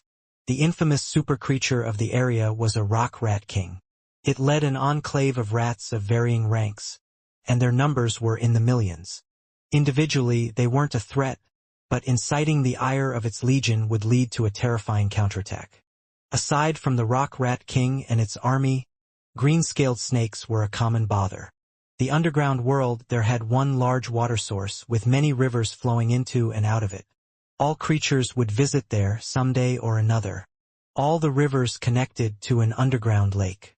The green snakes inhabited that lake mostly. A green snake wouldn't attack someone who wanted water, unless it was mad.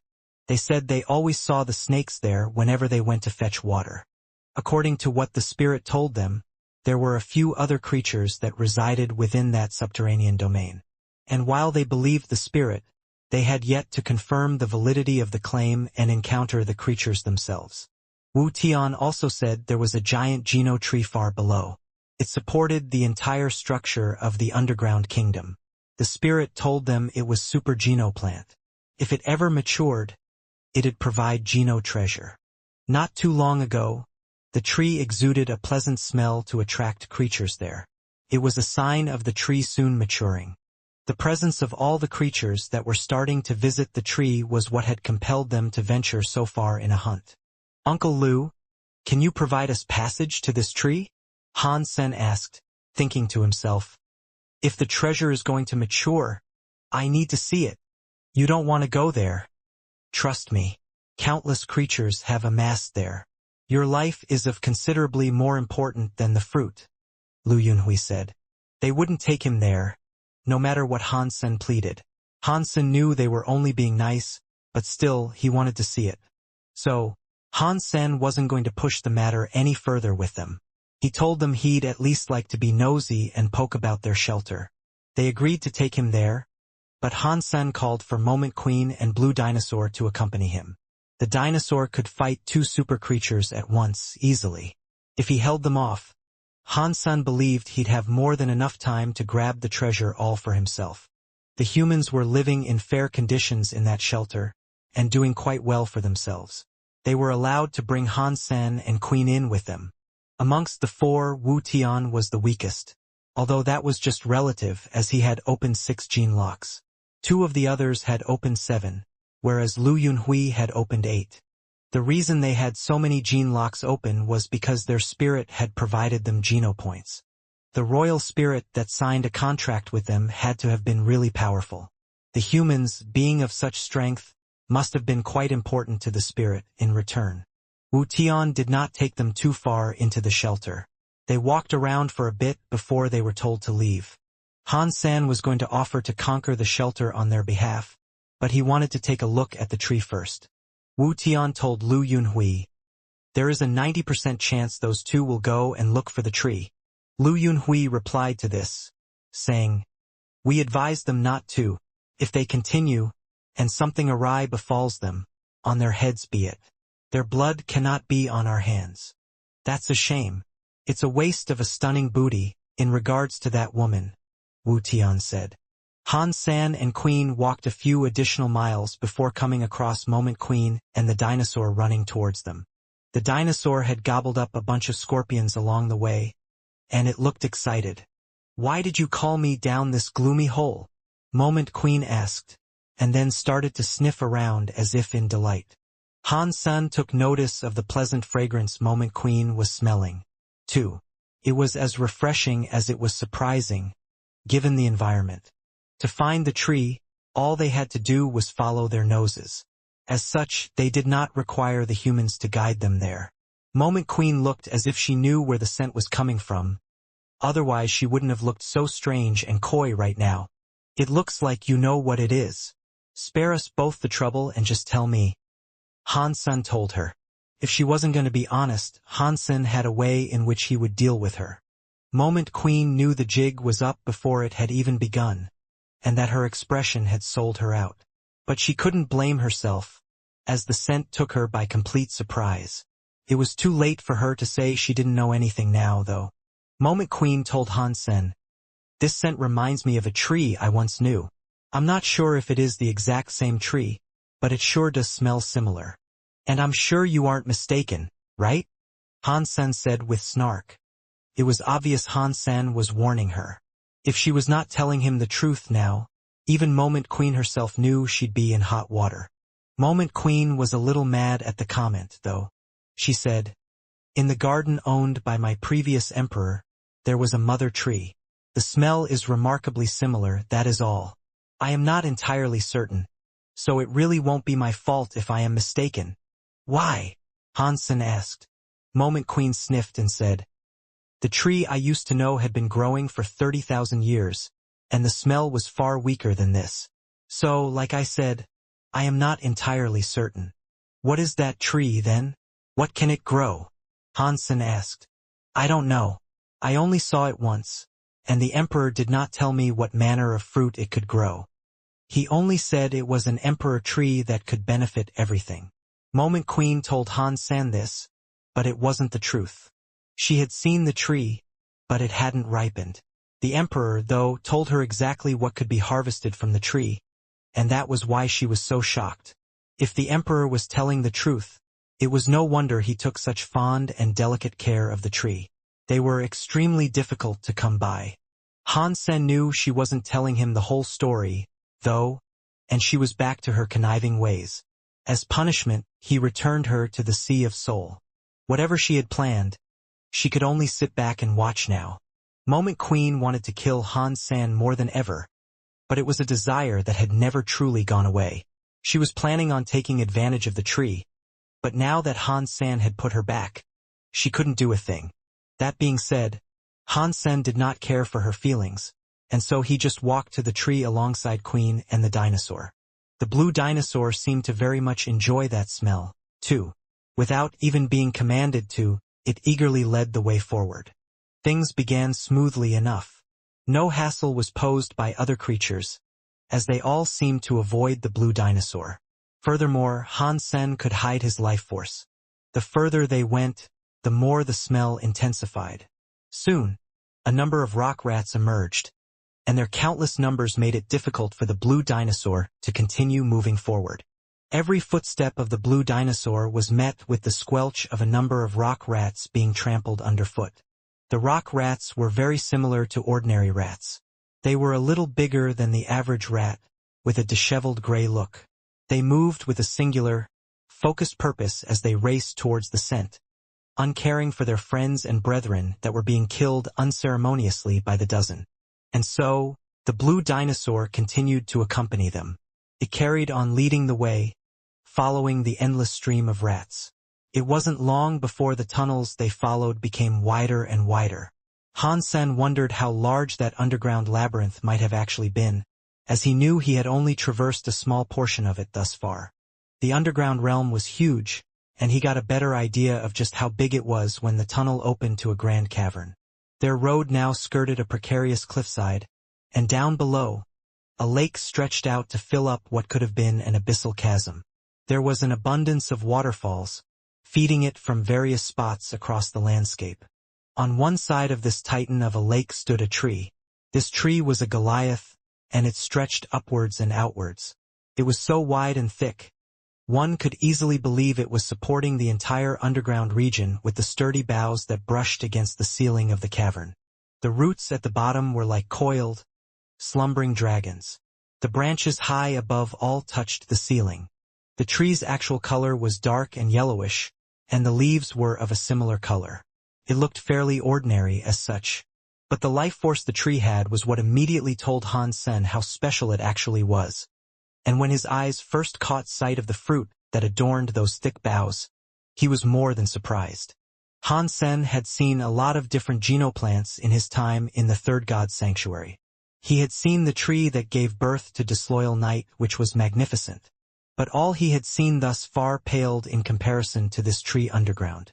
He wouldn't be surprised if the fruit it bore gave birth to genuine angels or demons. His eyes became glued to the fruit of that tree. He couldn't stop staring at them. The fruit were like jellyfish, alive and flickering like light bulbs. Their tentacles waved up and down as if they were already underwater. They writhed and wriggled, ready to detach from the tree and float away. Across the tree there were thousands of them. If they could all yield a benefit for Han Sen, he thought it'd be quite frightening. I wonder what the use of this fruit is, Han Sen thought to himself. Queen was just as surprised as Han Sen was, as she bathed in the atmosphere and soaked in the landscape before them. The jellyfish fruit were of particular interest to her, and she could barely keep her eyes off them as well. The blue dinosaur began to drool, adding to the number of waterfalls that checkered the cavern. It was eager to get moving and visit the tree. The rock rats were like a rapid river, as well, continuing to race there in unison. The vermin were everywhere, and there was not a single vista left untarnished by their scruffy bodies. They spread out for at least a dozen miles, all packed together without an inch free. On a pillar near the tree stood another rock rat. This was the king, and it stood on its pedestal with its eyes fixed on the jellyfish. Aside from the Rat King, though, no other rat was willing to remain too close to the lake and tree. While he observed the rats, Han Sen noticed a shadow below the waters. It lurked, waiting. He wondered what it might have been, but there was plenty of space near the roots of the tree it could have occupied. No rock rat was getting that close after all. On the east side of the tree, the area looked to be on fire. Han-san saw giant red toads there, impatiently ribbiting and jumping, waiting for the jellyfish to be theirs. There was one particular toad that stood out to Han-Senator. It was a giant red one, as big as a rhino. Han-sen didn't need to use the Dongshin aura to determine that it was a superclass creature. On the west side of the tree, there was a collective of black bugs. They were unfamiliar to Han-sen. They were each the size of a fist, and they looked like crickets. Their antennas looked surprisingly sturdy. Their eyes creepily clashed against their black bodies, and as they waited, they produced a sharp and irritating noise. At the front of this group was a cricket that was bigger than the rest, equal to the size of a fully grown cat. As it waited, it remained silent. Another super creature, Han-sen thought to himself, but that couldn't have been all. Han-san could detect the presence of many stronger life forces observing the fruit, waiting for their opportunity to snag a prize. When the fruit became mature, it wouldn't just be the three clans of super creatures battling for it. In fear of what might happen, Han-san did not allow the blue dinosaur to get too close to the tree. Despite its appetite, the blue dinosaur was willing to adhere to its master's commands. There were too many rock rats, though, and they continued to appear fearless and uncaring for the blue dinosaur. But it wasn't just the rats like this either. None of the other creatures in the vicinity appeared to want to fight. The jellyfish fruit were more captivating than anything else in existence at that point in time. Strangely, though, no creature wanted to get too close to the tree. Han-san did not share their fears, if fear was what stayed them. So he ventured closer to the tree in deep observation. The jellyfish were living up to their namesake, shimmering and wobbling like jelly. Han-sen really wanted to give them a nibble. But Han-sen's face changed when he viewed one of the branches of the mother tree up close. On the branch, Han-sen saw a human shadow. No creature dared venture close to the tree, but as for what was amongst those boughs right now, Han-sen could not hazard a guess. Han-san stared at the shadow in the tree with shock. After his vision focused to see it clearly, he noticed it was a slender woman. She looked light and brisk, as her garments waved in a subterranean breeze. The woman was incredibly beautiful, so much so, she appeared angelic. She sat on the branch of the tree without shoes, like an art piece. Is that a spirit or a humanoid creature? Han-sen wondered, as he was somehow unable to detect the power within her. As Han-san observed her, the woman turned her head to look at him. Then, she smiled. Han-san was still a distance away from the mother tree, but for the woman to notice him and smile made him feel good. He was still a noticeable fella. The consequence of being so handsome. Han-san ran his fingers through his hair and then patted down his clothes. He bared his teeth to present what he believed to be a charismatic smile. Of course, he still knew he should exercise caution. He remained vigilant, beneath his awkward facade of the suave explorer he was putting on. She was the only one that dared approach the tree, let alone sit on it. It was a clear indicator of how powerful she might have been. The lady looked surprised when she saw Han-sen smile in response. "Do you know her?" Queen asked as she looked in the direction of that woman. Han-sen shook his head, saying, "Not at all. I don't even know if she is a spirit, humanoid creature, or an actual human. She seems pleasant enough, though." Queen wished to continue the dialogue and say something more, but all of a sudden, a large noise sounded. The red toads began to croak at a deafening volume, like an amphibian choir. The red toad up front, the king, had a frighteningly large belly, and when it croaked, it was like thunder. The Toad King approached the tree, while everything else in the vicinity did nothing and just watched. The Toad King was looking at the lady in the branches, seemingly making the noise towards her. Then it inflated its vocal sac. The lady saw it and smiled. Then she pulled a white flute from out of nowhere. She placed her lips on the flute and began to play. A strange and harmonic tune gently graced the cavern. Han-sen was shocked. He thought the lady possessed sonic powers. Han-sen quickly used his Dongshin aura to hide the senses of as many of the creatures in the vicinity as he could. Han-san was so surprised, for as she played, the notes of her melody appeared physical. He never thought music could literally be seen. The notes came out of her flute, rose, then fell gracefully down like feathers. Queen was just as shocked as Han-san to see this woman literally blow notes out of her flute. And the surprise became only greater when the notes touched the ground. They did not fade away. Instead, they remained. And then, their shapes twirled and twisted into that of a snake. After that, the snake slithered over towards the toads. A scary fight began. And as the snake battled with the Toad King, it showed no weakness. It wasn't going to lose to the red croaker. As they fought, the red toad spat out crimson blades towards the snake in an attempt to slice it up. But the snake was too quick and cunning for such simplistic techniques, as it was able to curl to deflect and roll to evade. The two were fighting fiercely, as all the other creatures in the vicinity looked on without care. Han-sen was shocked. Even a single note from that flute was capable of beating a super creature. He was made quickly aware the woman was not someone to be trifled with. As far as he was concerned, she was the master of all sonic powers. Whoever or whatever she was. I can't believe sonic powers can be used in such a fashion. Queen was in utter disbelief. As the two creatures fought, they both did combat with care and grace. Neither of them wanted to accidentally deal damage to the tree. The red lights the toad cast were useless, and nothing it could do damaged the snake. The snake eventually wrapped itself around the toad to choke it, and then, with its mouth wide open, sought to swallow the wretch.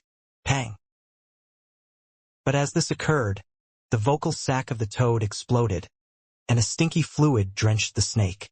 Evidently, it was a corrosive substance, and the snake melted into nothing. When the sac exploded, though the toad's body looked slumped and knackered, it may have defeated the snake, but it was at a great expense of strength and effort. Not wanting to provoke the lady anymore, it slinked back closer to its toad friends. Suddenly, a new foe emerged from a nearby crevice. It looked very powerful. Han-sun looked at it, and he was in awe of its yellow hair, big eyes, and long tail. It looked like a squirrel, but it was bigger than a tiger. It shone with a gold light, and it ran with an incredibly quick pace. The rock rats in its path could not do anything and were gruesomely squished underfoot before they even knew what was happening. The Rat King took notice of this and appeared to be quite angry at the act. But it remained still and did not do anything in response. The big-eyed fiend ran up to the tree and made a barking noise at the lady. The lady looked moody and annoyed by the second intrusion, so she summoned a lute.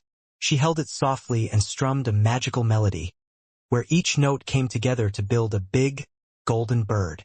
The big-eyed thief looked incredibly arrogant, but when it saw the golden bird, the fire on its body extinguished and it tried to flee. The bird wasn't going to let it escape, though. It flapped its wings and flew towards the big-eyed thief's rear. A countermeasure was in place, as the big-eyed thief shone gold and released a thick haze of toxic gas. But the golden bird shone gold as well. Its talons cleaved through the smoke and grabbed the big-eyed thief, and then tore the fiend in two. Han-san and Queen were frightened by the sight, but they weren't shocked the musical note was able to fight another super creature. What did surprise them, though, was its ability to tear one in half with a single strike. Is that lady an emperor? Han-san asked himself, still reeling from the shock of that grisly sight. The big-eyed thief's yellow miasma still hung in the air, and it was a ghastly smell. The creatures that had been caught inside it had all been killed. The lady made a gesture with her gentle hand and wafted it away. The pleasant fragrance of the tree came back stronger, eliminating whatever was left of the big-eyed thief's stink. Having seen what had just occurred to the big-eyed thief, no other creature in the vicinity dared provoke the lady now. But none of the creatures dared leave the area either, and they remained there, as if to guard the tree until its fruit was ready for consumption. Grabbing this fruit may prove difficult, Han-sen thought to himself as he rubbed his head. He was unsure whether or not he could obtain a benefit or be gifted a fruit from the pleasant-turned-cruel mistress of the tree. If she was an emperor with 10 gene locks open, Han-san didn't believe he'd be able to obtain anything, even with the blue dinosaur and disloyal knight by his side. That being said, the other super creatures in the vicinity would be too proud to allow the lady to take everything for herself. If chaos was to arise, Han Sen thought he might be able to nab something for himself amidst the carnage. Han Sen decided to wait alongside the rest of the creatures, and as he did so, he occasionally chatted with Queen. The two did not speak loudly though, and whenever they talked, they made sure to do so in whispers. The lady, in the meantime, continued to remain perched in the tree. She swung her little legs delicately as she did. The bird had gone by this point, and the loot had been returned, too. But eventually, the lady raised her arm and pointed her finger at Han Senator, then, she signaled for him to approach. Han Sen was shocked. Regardless of race or species, the signal she had just made was a gesture for him to come closer. At that moment, every creature in the region looked over to see who the lady was pointing at. Me? Han Sen looked around, acknowledging she meant him without mistake. There were no other creatures around him, after all. The lady smiled and nodded. Don't go. It is too dangerous, Queen pleaded. Although Han Sen was strong, the lady was too strange. It'd be a risk to approach, but he didn't want to incite her ire by refusing her summons. It's fine. I can always turn away and leave. Besides, I'm interested in seeing what she wants. Han Sen flew over to the tree, leaving the blue dinosaur behind to safeguard Queen. Han Sen was rather interested in the identity of who or what the lady actually was, but it was primarily due to the fact the fruit was on the precipice of maturing. Getting that close in anticipation of that moment was a good thing. Nothing was better than being able to approach the tree without a fight. Although the lady was frighteningly powerful, Han Sen believed he could always escape whenever he wanted to. Without anything barring his passage, Han Sen approached the tree with ease. What is it? Han Sen asked, as he hovered before her. The lady pointed to another branch and bid that he sit with her. Han Sen did as she asked and took a seat on the branch, but he made sure to keep his distance and maintain his vigilance. He did not trust the lady, so he exercised every caution he could possibly take while spending time with her. Han Sen immediately noticed how good the lady smelled, and how her fragrance was actually different than that of the tree itself. Her scent wasn't strong or overwhelming. It was light and refreshing. Pretty lady, do you need something from me? Han Sen asked with a smile. The lady smiled in return, her face curious. Has a spirit never laid eyes on such a handsome face before? Did you need to take a closer look? You should take a picture. Han suggested, due to her awkward and intimidating silence. Pretty woman? Do you mind saying something? Hansen said. The lady maintained her stare in silence. That's okay. We don't need to speak. And I know I'm handsome, so feel free to admire me all you like. Han Sen started to look at the jellyfish fruit that were tantalizingly near. The fruit all looked alive, and they definitely seemed to be king-class genofruit. There must be more than 10,000 of these things. If they can all increase a person's super geno points, this sanctuary could see the rise of countless more elites, Han Sen believed. Han Sen had no idea what the fruit did, though. Moment Queen was probably hiding most of the story from him. What is your name? The lady finally asked. The lady's voice was like music, and just hearing it made Han Sen happy. My name is Han Senator, what about you? Han Sen asked. If she was an emperor, she'd undoubtedly speak her title. And once she did, he could find out what or who she really was. Xiang Yin, the lady said with a smile. Xiang Yin. Han Sen repeated after her, weirded out that it wasn't a name typical of any spirit. Xiang Yin looked at Han Sen and pointed at his dragonblood ring, saying, Why would you have that? Has he died? You know Dragon King? Han Sen asked with shock. Han Sen did not know whether the lady was a friend or foe of Dragon King, so he knew he'd have to tread carefully with his answers on the subject. The last thing he wanted was to have her as an enemy. If you know Dragon King, how have you never heard my name? Xiang Yin asked with that ever-present smile. Han Sen was shocked, and so he asked, Are you one of ancient devil's generals? Xiang Yin said, Do not avoid my question. Why do you have that ring? Where is he? Han Sen eyed Xiang Yin dubiously, not expecting she might be one of the generals. But at least he now knew why she had summoned him over there, and that was due to his possession of the Dragon Blood Ring. Even if she was a general, though, she could be an enemy of Dragon King. There was no telling whether or not she was friendly with him. Han Sen told her, "I stumbled across it at the resurrection site." He then went on to tell her the whole story, but with a few modifications. He told her he was only watching the entire thing, and he didn't tell her what had actually gone on between him and Dragon King.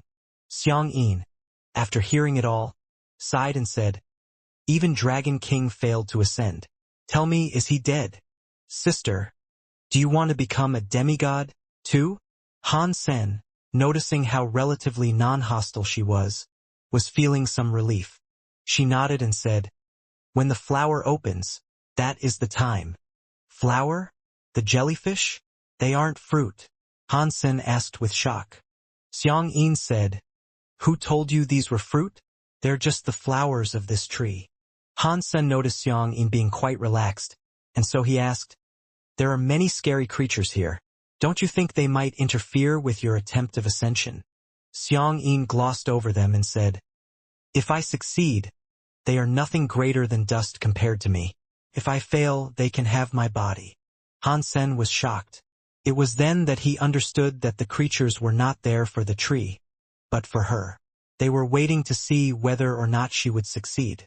If she failed, her flesh would be extremely beneficial and a whole lot more valuable to the creatures than any fruit could be. When she ascended, she would receive the powers of the fourth god's sanctuary. If she failed, she would still have a bit of that juice left in her system. Han Sen no longer wanted to steal anything from the area. Seeing the beautiful woman happily face a life or death gambit, he felt incredibly antsy. Han Sen knew he could not compete with her, even if he tried his absolute best. But if she had a chance of becoming a demigod, she was definitely an emperor with at least 10 gene locks open. "I did not expect to meet someone I could talk to before I departed this place. I would like to provide you with a gift before I depart." Xiang Yin retrieved something weird.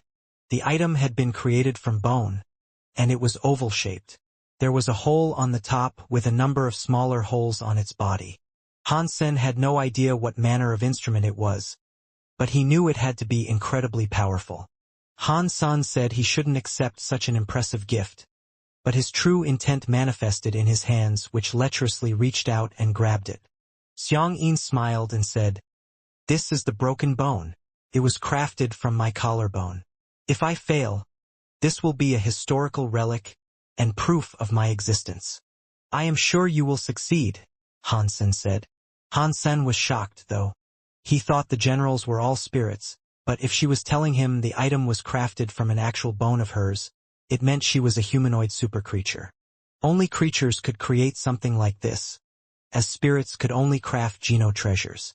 Han Sen did not despise creatures, and he had many as pets like the silver fox. She looked human besides the fact. She was a stunning woman, and he was hard-pressed to believe she really was a creature. She was no nice and generous to give him a gift such as that. Xiang Yin smiled, and suddenly, the flowers above began to shine and fall. They didn't fall off like flowers, though. They were like jellyfish, floating down deeper into the abyss of an ocean.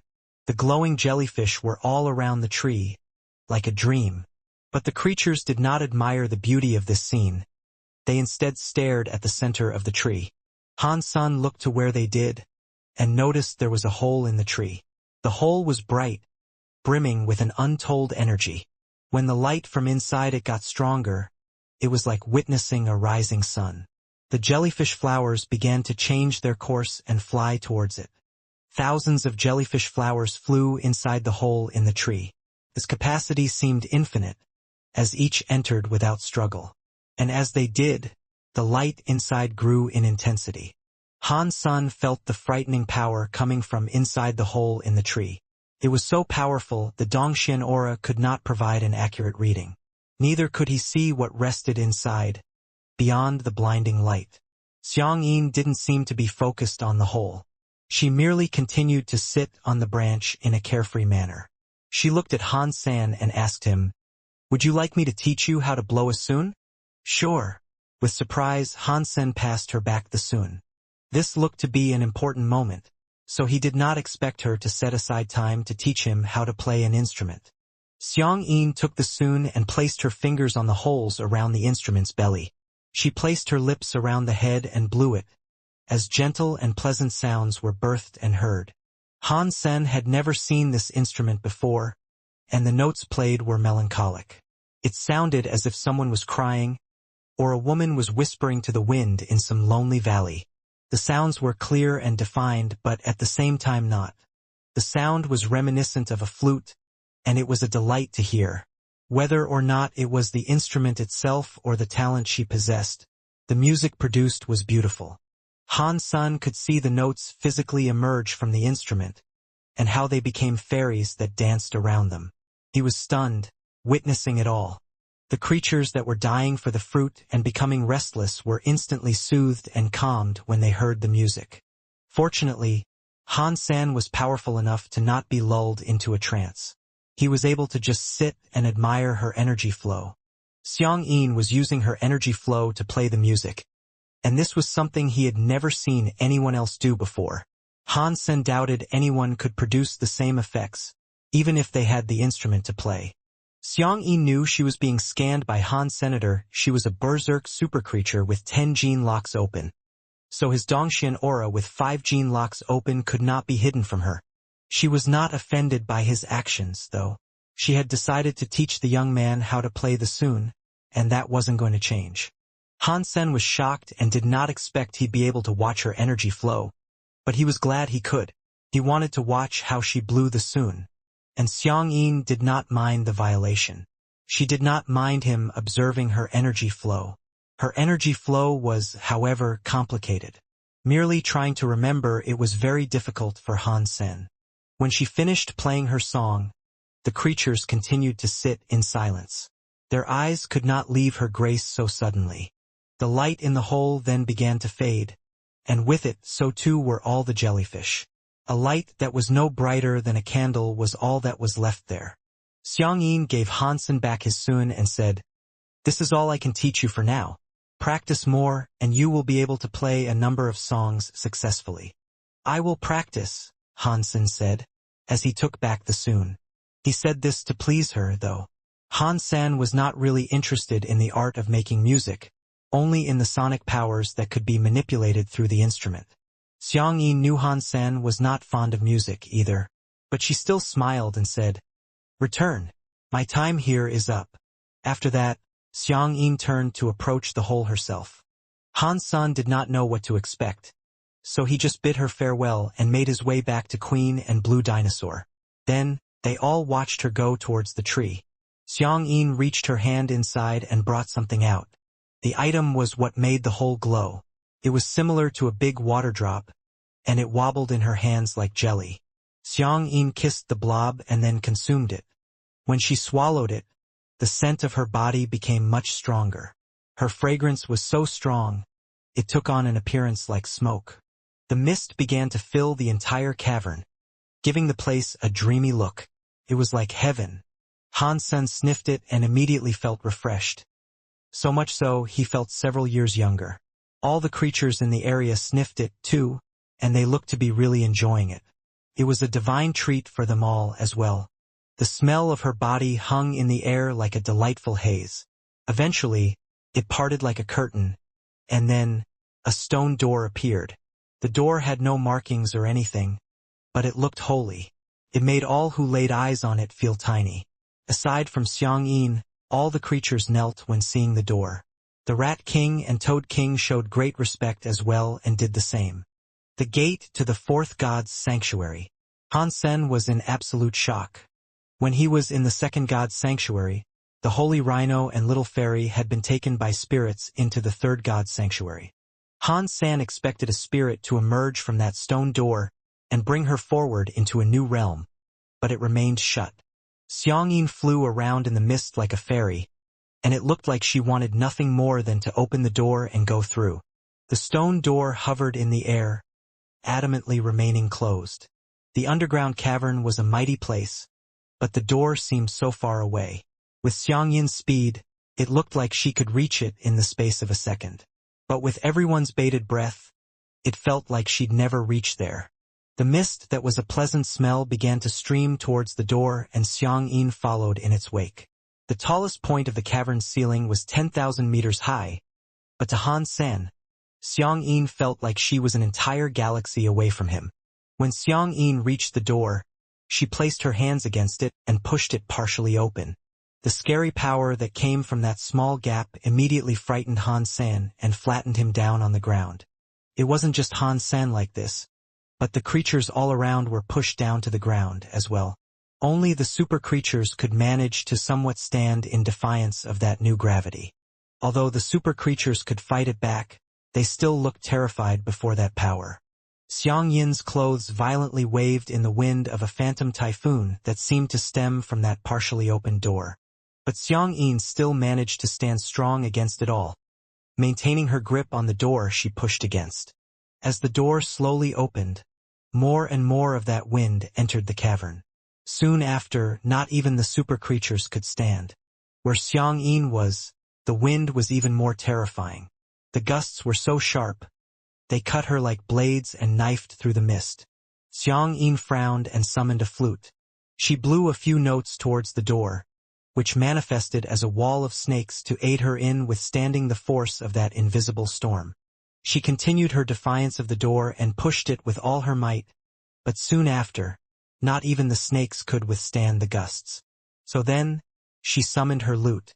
Notes emerged from the instrument without it even being played, and the notes took on the form of birds. Like a raven shield of gold, they stood against the fierce phantom winds as a bulwark before her. It did not last forever, though, and each time her protection broke, she'd summon another instrument to create a shield. Over the time it took for her to open the door, she ended up summoning 8 different instruments and 8 different creatures. Boom!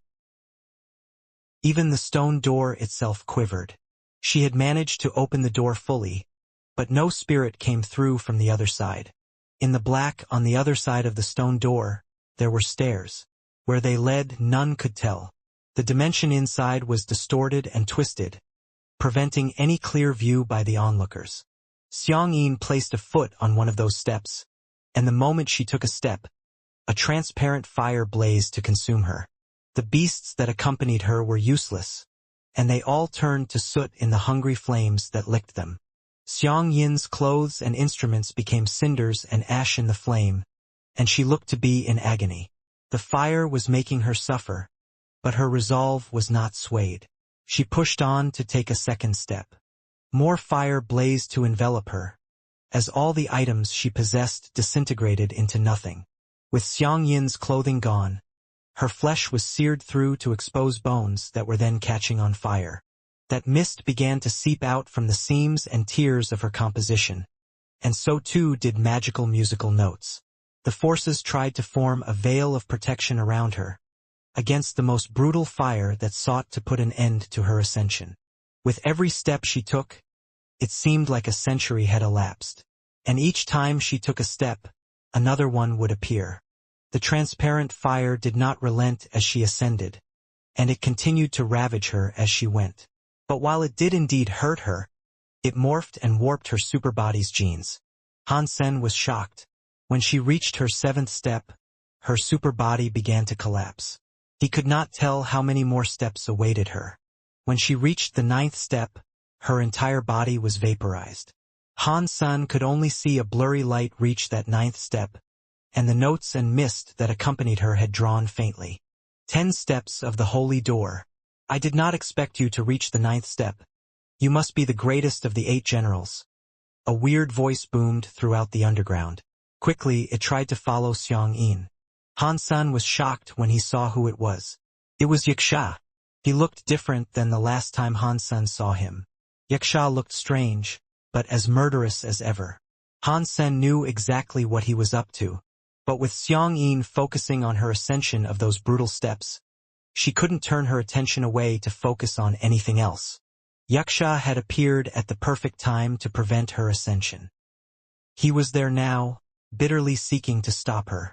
Han Sen realized Yaksha must have been hidden there the entire time. He had waited for this paramount moment to reveal himself and make her fail. By doing that, he hoped to achieve the powers of the fourth god's sanctuary and flesh easily. Prior to this moment, Xiang Yin would have had no trouble exterminating the villain Yaksha was, but she was on the final step of that excruciating climb. She could not be distracted. But it did seem like Xiang Yin herself now acknowledged Yaksha was there. She was shocked by his sudden appearance, and it immediately made her quiver. As she took notice, her notes appeared weaker. Oh no! Han Sen looked at his Sun and sought to stop Yaksha. Little bastard! How dare you show your face to me? Yaksha looked incredibly angry, seeing Han Sen approach in an attempt to stop him. Han Sen summoned Disloyal Knight. The gold raven was still evolving, so he knew he couldn't personally put up much of a fight without it. The last time he fought Yaksha, he had only just woken up. Now he could be much stronger. Disloyal Knight cast his halo and threw a punch towards Yaksha. Yaksha did not evade, though. He fearlessly went forward to meet with Disloyal Knight and threw a punch of his own. When the two fists collided with each other, they generated a massive shockwave. But even though the halo had worked its magic, Yaksha was still stronger than Disloyal Knight. He was the victor in that first strike, hurling Disloyal Knight backwards. Yaksha's face changed, and he said, "A Halo Super Beast Soul?" Han Sen was dismayed, seeing the effects not weakening Yaksha as much as he had hoped. It had worked on him, but not to the point that he could not fight back. This meant Yaksha had to be close to opening his 10th gene lock. Yaksha, I knew I should have come looking for you, but today you have delivered yourself to me, so there's no foul. Come here, let me kill you. Han Sen just wanted to infuriate Yaksha, which was a simple enough task. Yaksha knew this, but he complied anyway and said, "If you want to die that much, I'll grant you your wish." Yaksha leapt forward, but this time, it was towards Xiang Yin. That was his reason for being in this place after all. Stopping her was his #1 priority. Han Sen commanded Disloyal Knight to charge forth and stop him, but he was very slow compared to Yaksha. Han Sen knew he'd have to chip in, so he drew his Taya and Phoenix sword. Wearing his mantis armor and dragon wings, he flew forward. Yaksha had been weakened by the halo, so with the Phoenix techniques of flight Han Sen had learned, he was able to catch up. Han Sen would not use his Super King spirit body unless it was absolutely necessary. His fitness was still not up to par with a king spirit. If he wanted to be a match for Yaksha, he'd need another 1,000 fitness levels. But it was Disloyal Knight's halo that evened the odds. Yaksha saw Han Sen fly before him to prevent his passage, so he threw a punch and said, "Use your creepy skill. If you don't, you won't be able to fight me. You want me to use that to kill a pathetic little king spirit like you? Pah! You're only worthy of my bottom-shelf skills." Han Sen, with his Phoenix techniques, dodged the incoming strike and retaliated with his own. Yaksha believed Han Sen's movements were strange, so he said, "Against my speed, I'm afraid you'll be killed before you even know what hits you. It must be sad to know you'll die without even knowing how." Yaksha sped up once more. His weakened body was managing to move even faster now, and when Han Sen next saw him, his lecherous fingers were reaching forth to strike Han Sen's eyes. He evaded the fingers by an inch, but not without his helmet being scratched.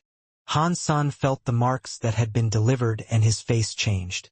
Only Yaksha's nails had scratched his helmet, but even so, they had almost broken his super armor. If it wasn't for his Phoenix techniques, the scratches would have gone through and shredded his head like a rotting melon. Yaksha wasn't looking to waste time with the distraction that was Han Sen, though. He moved forward with the haste of a near teleportation level of speed and grabbed Han Sen. A red mist then began to envelop Han Sen as he opened the 9th gene lock of the Blood Pulse Sutra. The red mist dyed his armor and weaponry a creepy crimson color. He cast Heresy Mantra as well. The refined and purified blood began pumping and coursing through his body. His kidney produced a large amount of energy to fuel all this and keep Han Sen going in the struggle. But still, it didn't prove enough to keep up with Yaksha. His chest was cut up, and the lacerations began to bleed. It was quite terrifying to see himself be delivered such wounds, despite wearing such sturdy armor. It is no wonder he is one of the generals. He must definitely be as strong as Xiang Yin. Han San flapped his wings, slipped Yaksha's grasp, and flew forward to catch up with him. Then he cast Dual Blade. Yaksha's attack had not severely damaged Han Senator. Killing Han San would be a trivial task for him, but he knew he had to stop Xiang Yin's ascension first. Disloyal Knight finally caught up and punched Yaksha in the back. This was all Han Sen needed to keep doing to slow him down. With Disloyal Knight there, keeping him occupied would be far easier. Yaksha, feeling something else come towards him from behind, turned to look. There, he saw Han Sen racing towards him, prompting him to spread his wings. And the moment Yaksha spread those wings, his speed became unfathomably quick. Pang! Disloyal Knight's fist could not catch up, and Han Sen could only see a blurry shadow speed away from him. But then, Han Sen received a hit to his chest, which sent him flying away. Han Sen was thrown through a rock, splitting it. On his chest were 5 bloody holes. His heart had almost been ripped out. You should be proud of yourself, for that strike not to have killed you. Now go away, Yaksha mockingly stated before turning around to resume his flight towards Xiang Yin. He did not want her to take that last step. A shadow of blood emerged from the floor as Han Sen barred Yaksha's way once more. Do you really want to die that much? That's fine by me. Yaksha was now getting infuriated with Han Senator. He and Disloyal Knight had wasted too much time already, and Yaksha knew now that he had to take them out. Yaksha's wings were strong, but he could not remain at that speed the whole time. He flapped the wings and appeared in front of Han Sen with a whooshing sound. Yaksha tried to grab Han Sen, but he failed. Han Sen had dodged it. Yaksha's face curdled like sour milk and he barked. That must have been a coincidence. How could you evade my Yaksha speed? Han Sen was delighted at what he had just managed to do. Han Sen was indeed much slower than Yaksha, but he had opened his 5th tier of the Dongxian Sutra. His ability to read the minds of others was really coming into its own. Yaksha wanted to eliminate Han Sen with a burning desire. It was a simplistic notion, and it was reflected in the workings of his mind. Han Sen knew exactly what he was thinking in this endeavor. I am going to dig his heart out. Han Sen heard his mind speak these words and reacted before Yaksha even made a move. Although Han Sen could not entirely dodge the next attack, he managed to get away with only a slight scratch. Is that all you've got, Yaksha? Han Sen yelled and started laughing at his humiliation. Yaksha was as shocked as he was angry. The fact that Han Sen's evasion had worked twice made it seem unlikely that he was just getting lucky. He can't catch up with my Yaksha speed. Yaksha used the same move to attack again. And like before, Han Sen heard exactly what he proposed to do and when he proposed to do it. With effective judgment, he managed to dodge it. With the magic of the Dongxian Sutra and Phoenix techniques, plus the Bloodpulse Sutra and Disloyal Knight's power, Han Sen did not even have to cast Super King Spirit right now. Queen was in shock, watching them fight like so. She said out loud, "Wow, he's that strong already. I have my work cut out for me if I hope to keep up." After watching for a while, she began to feel depressed. Han Sen's skill was on a whole different level than hers, and it made her feel useless. She almost felt as if she didn't deserve to be at his side. How did he do that? Queen watched Han Sen with a complicated expression. But Queen was still Queen, and her will to improve and go on did not falter. In fact, after witnessing all this, it only grew. The fire of her heart was stoked with an even bolder flame. Queen continued to watch and observe Han Sen's movements. She recalled how she used to teach Han Sen Heavenly Go, but now it was almost the other way around. She viewed him intently, learning how to perform Phoenix techniques as he did. Queen was a very talented person, and when Han Sen used Phoenix techniques, they inspired her greatly. What Queen considered to be the most valuable of Han Sen's abilities were his skills of prediction. She had no clue how Han Sen managed to dodge half the attacks he always did, particularly so now with the frightening foe that was Yaksha. Because Han Sen was much slower, which was plain to see, she thought it'd be impossible for him to dodge and evade in the manner he was doing. The only way he could stay ahead was if he knew what the attacker was going to perform beforehand. How Han Sen might have done so enthralled her. And every time in succession Han Sen did indeed dodge with success. It was an excellent show. Queen did not know Han Sen had learned the Dongxian Sutra, though. She just thought he was a brilliant guesser. Queen was a very talented person as well. Even Huangfu Xiongqing told her she was perfect for the learning of heavenly Go. But now, as she watched Han Sen, she believed herself to not be half as good. She thought she was lame in comparison. If my talents are as rare as others say, then what does he have that I or others don't? What magic propels him? Queen was in shock and awe over his display. Queen was not one to concede or throw in the towel, though. The better Han Sen was, the better she wanted to be. And that was an admirable trait. Han Sen did not know this was the way Queen felt. The Dongxian Sutra was the reason he could fight as he was.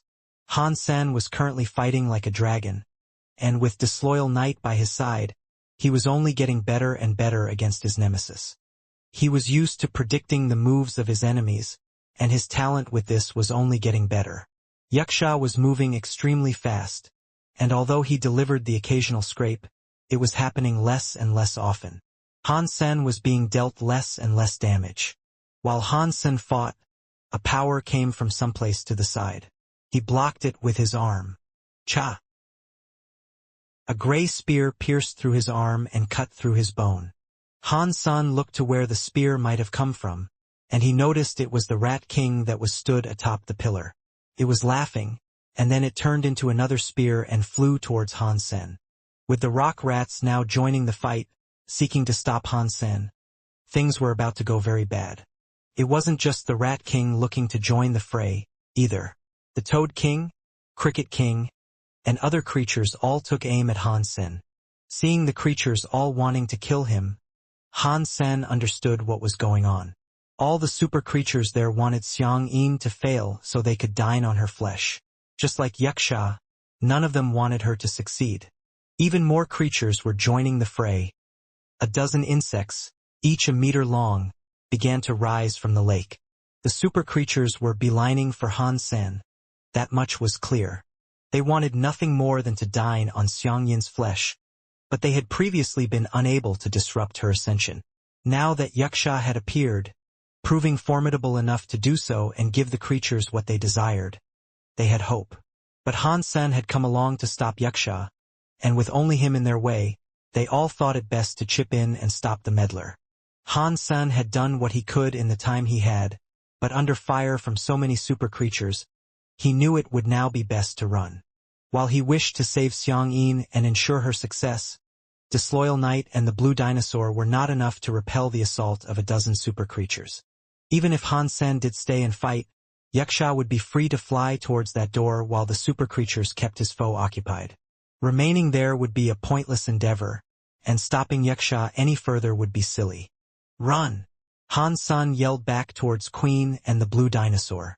Blue Dinosaur was no sharper than a bag of socks, but even it wasn't dumb enough to try to withstand a dozen super creatures. It knew it was time to run, and so it did. Queen was atop it, and she rode it back into the tunnels they had come from. Han Sen tried to veil the seven senses of the creatures, so they could neither hear nor see him. But its effectiveness on super creatures was practically null, and it did not quell their raging stampede towards him. All Han Sen could do was focus on his flight out. You had it coming, Wuxia coldly mocked, before turning to go for the door. The 9 steps Xiang Yin had traversed were brutal and endowed with a hungry fire that ravaged all who sought to ascend. She was little more than a shadow at this point, and that shadow was flickering faintly, as if it was about to be completely dispelled by a dazzling light.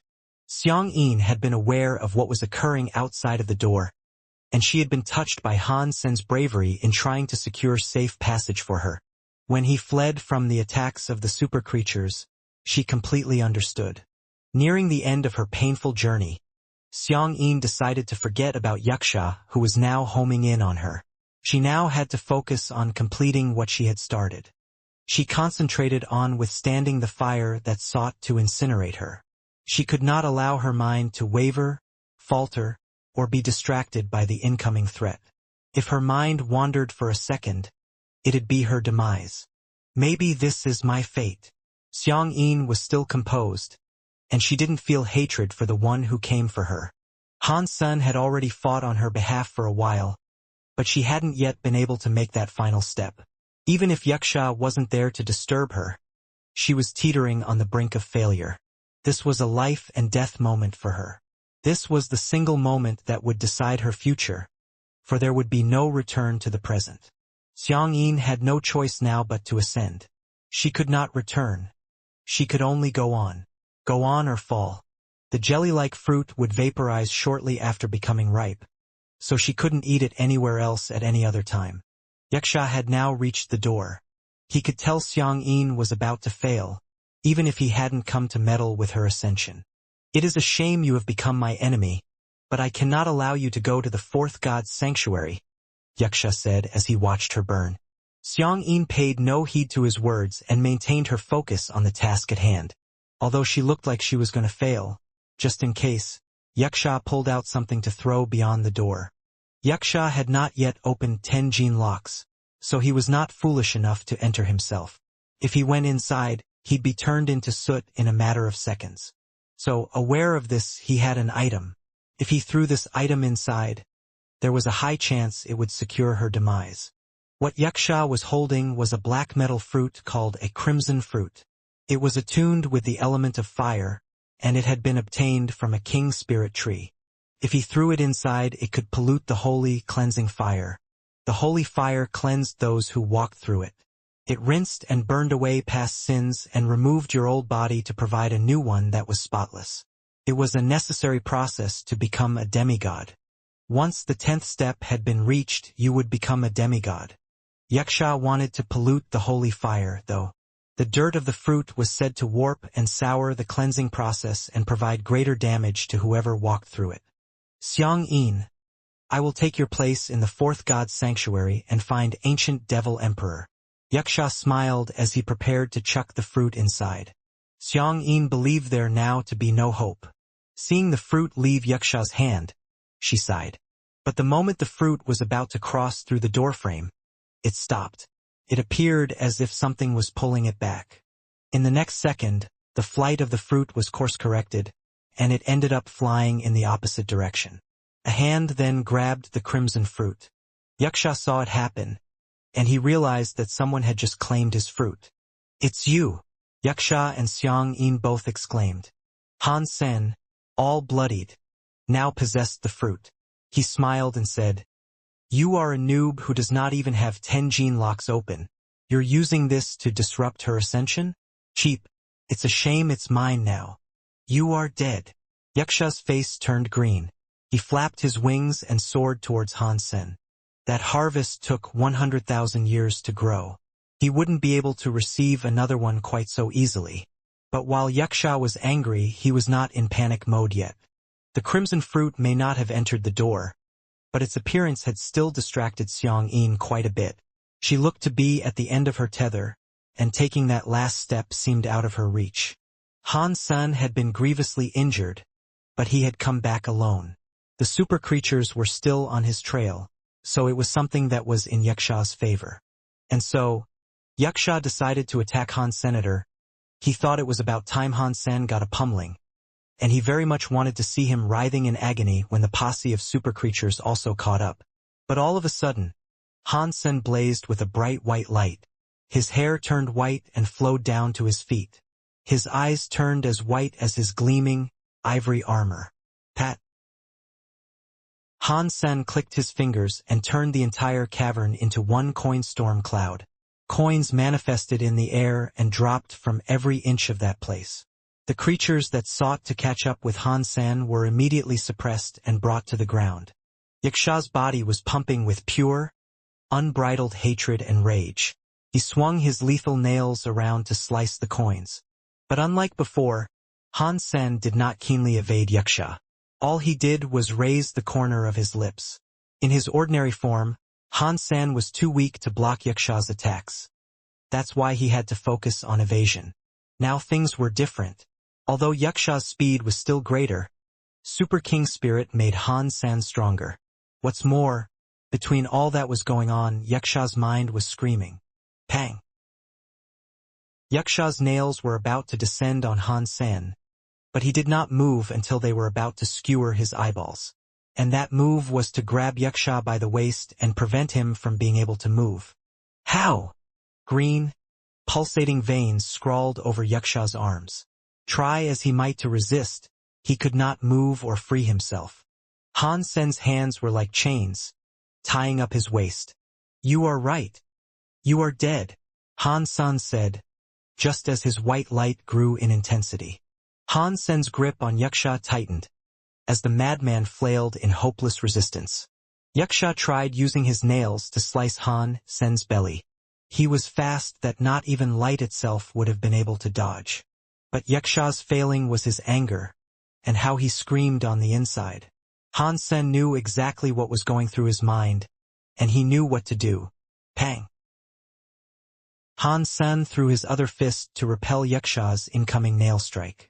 There was so much power in that parry. It broke every finger on Yaksha's hand. They all bent backwards like broken twigs. But the fist didn't just stop there. Han Sen's fist continued going forward right into Yaksha's face. Pang! Yaksha wanted to scream, but he couldn't after that. His lips and jaw had been shattered and smashed. They were twisted and ruined so much that Yaksha could barely control his mouth. His body leaned back. His other arm was still held by Han Sen, and now Han Sen gave it a tug.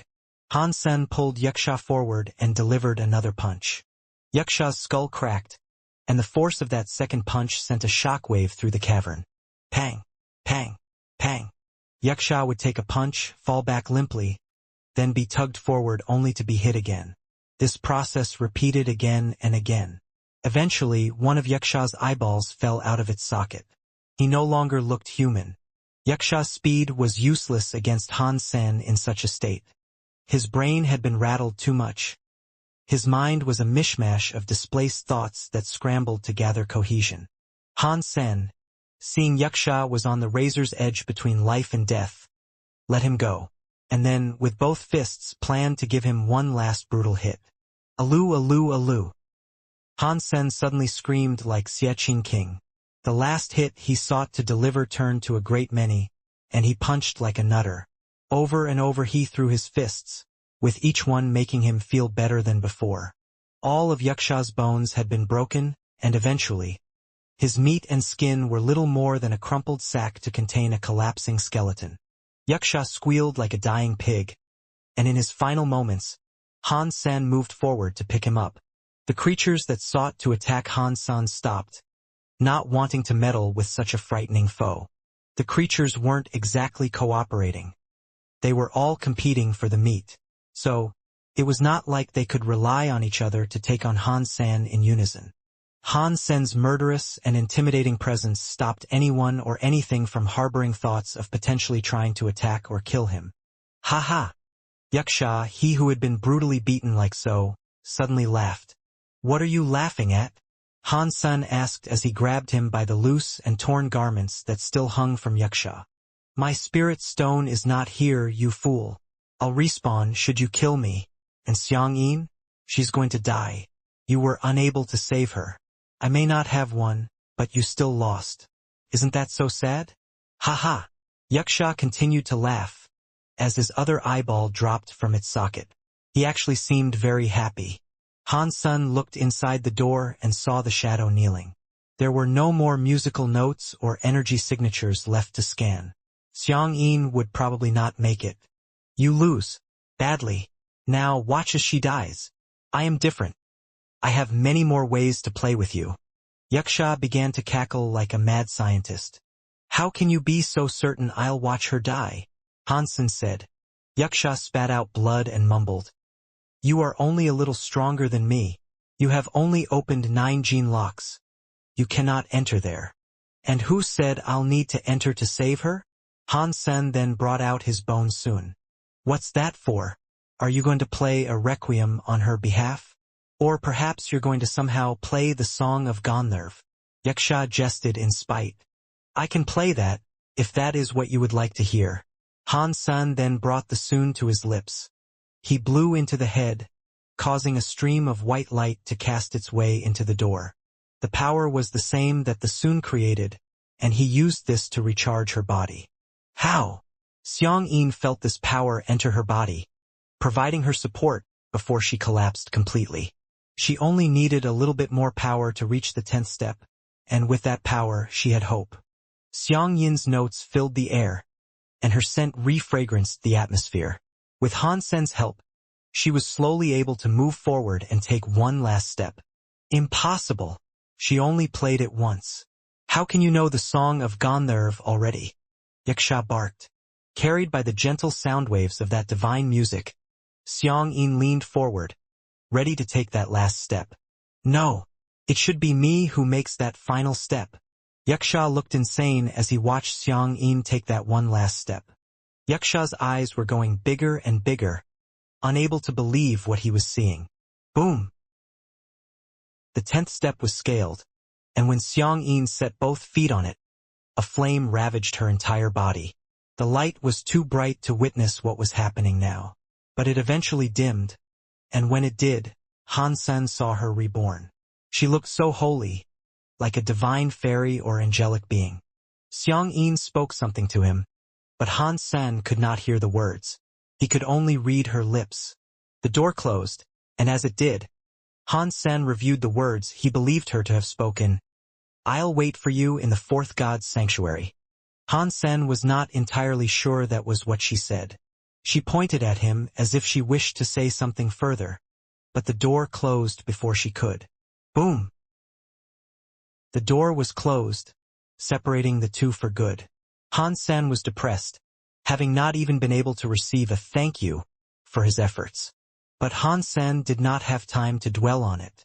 He picked up Yaksha and just said, "You said you have many ways, right? I can tell you right now that you don't. I'll kill you every single time I see you. So, my advice to you is to keep that spirit stone safe. If you don't..." Han Sen punched through Yaksha's skull and tossed his body away. Yaksha's body faded from sight, warping him back to his spirit stone. When he respawned, he mulled over the words Han Sen had spoken to him. Han Sen's speech was one of remarkable confidence, and it made Yaksha angry to realize that he was now the weaker one. "I'll make you regret this." Yaksha left his shelter, making this one final vow. Han Sen decided to make his way out of the underground realm. He exited his Super King spirit mode, and his body was exhausted. So he called for Golden Growler to carry him back. Not long after, Han Sen came across the blue dinosaur and Queen. Queen looked incredibly relieved to see Han Sen. "Let's go back to the shelter as soon as we can," Queen said, as she ran over to hold Han Sen in her arms. "I'm not going back. Those asshole super creatures tried to kill me, so I'm going to exact my revenge. If it wasn't for the super creatures getting involved, Han Sen wouldn't be in such a condition." He recalled their names and knew he had to kill them. They lead armies of noobs. That's it. And when they recover, I'm going to make light work of them, Han Sen said.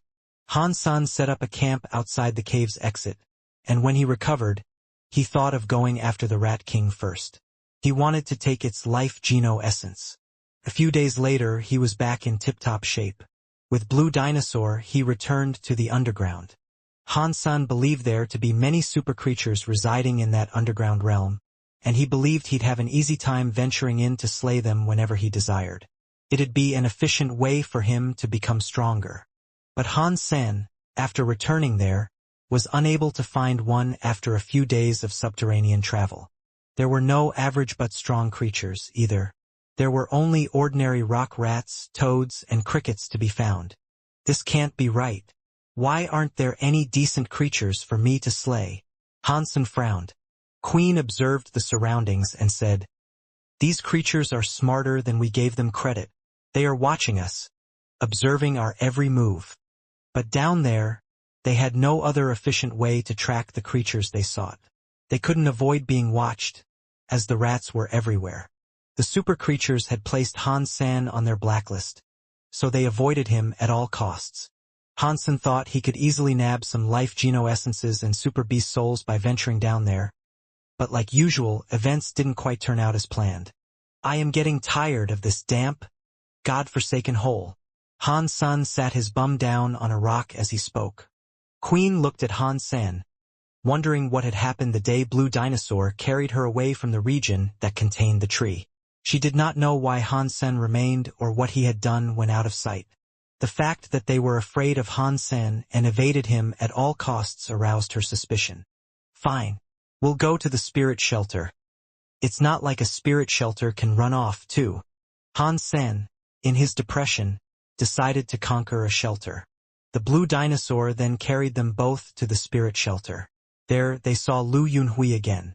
It did not seem like a coincidence, but Lu Yunhui approached them first, asking, "Why have you come back here? If the spirit sees us, we will be killed." "That's okay. We're gonna conquer this shelter if you don't mind. Not that your minding will sway my resolve. Run along and tell Wu Tian and the others to duck and take cover." Han Sen did not beat around the bush. Lu Yunhui looked at Han Sen as if he was a madman. "And just how exactly are you going to do that?" Everyone knew Han Sen was injured, and for him to proclaim he was going to take down a shelter, he thought he must have been having a laugh. Han Sen patted Blue Dinosaur and simply said, "This is a good boy. He has what it takes to get the job done." Lu Yunhui gave a wry smile and said, "Even if your pet is very good, there's only one of him. There must be at least 20 sacred blood creatures in this place, and that's not to mention all the royal spirits." Lu Yunhui would not care if it was someone else planning a futile attack on the shelter.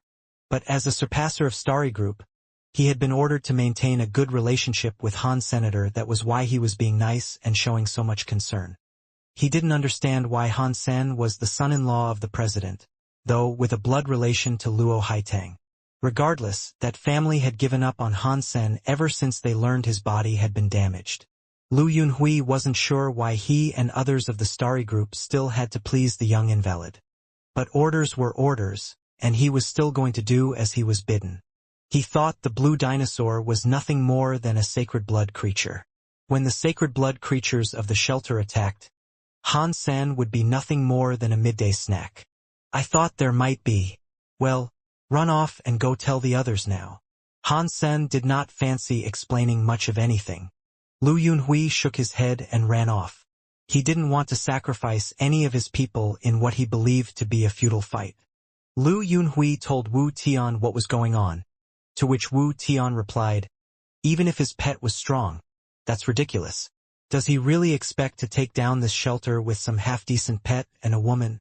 Pa! Let's just find someplace to hide. We shouldn't be a part of this," Lu Yunhui said. They gathered the other humans and found an excuse to leave the shelter for a time. Han San set the time of the assault and then brought his Blue Dinosaur there. Before the Blue Dinosaur went in to deliver its first strike, though Queen was already running ahead into battle to slay what she could.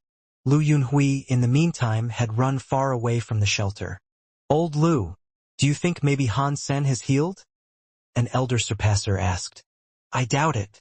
The demigods and top doctors said nothing could be done for him and he'd never be healed. Not even Luo Haitang could help," Lu Yunhui said. While they discussed, they suddenly felt the contracts binding them break. They were all in absolute shock, and they looked incredibly happy.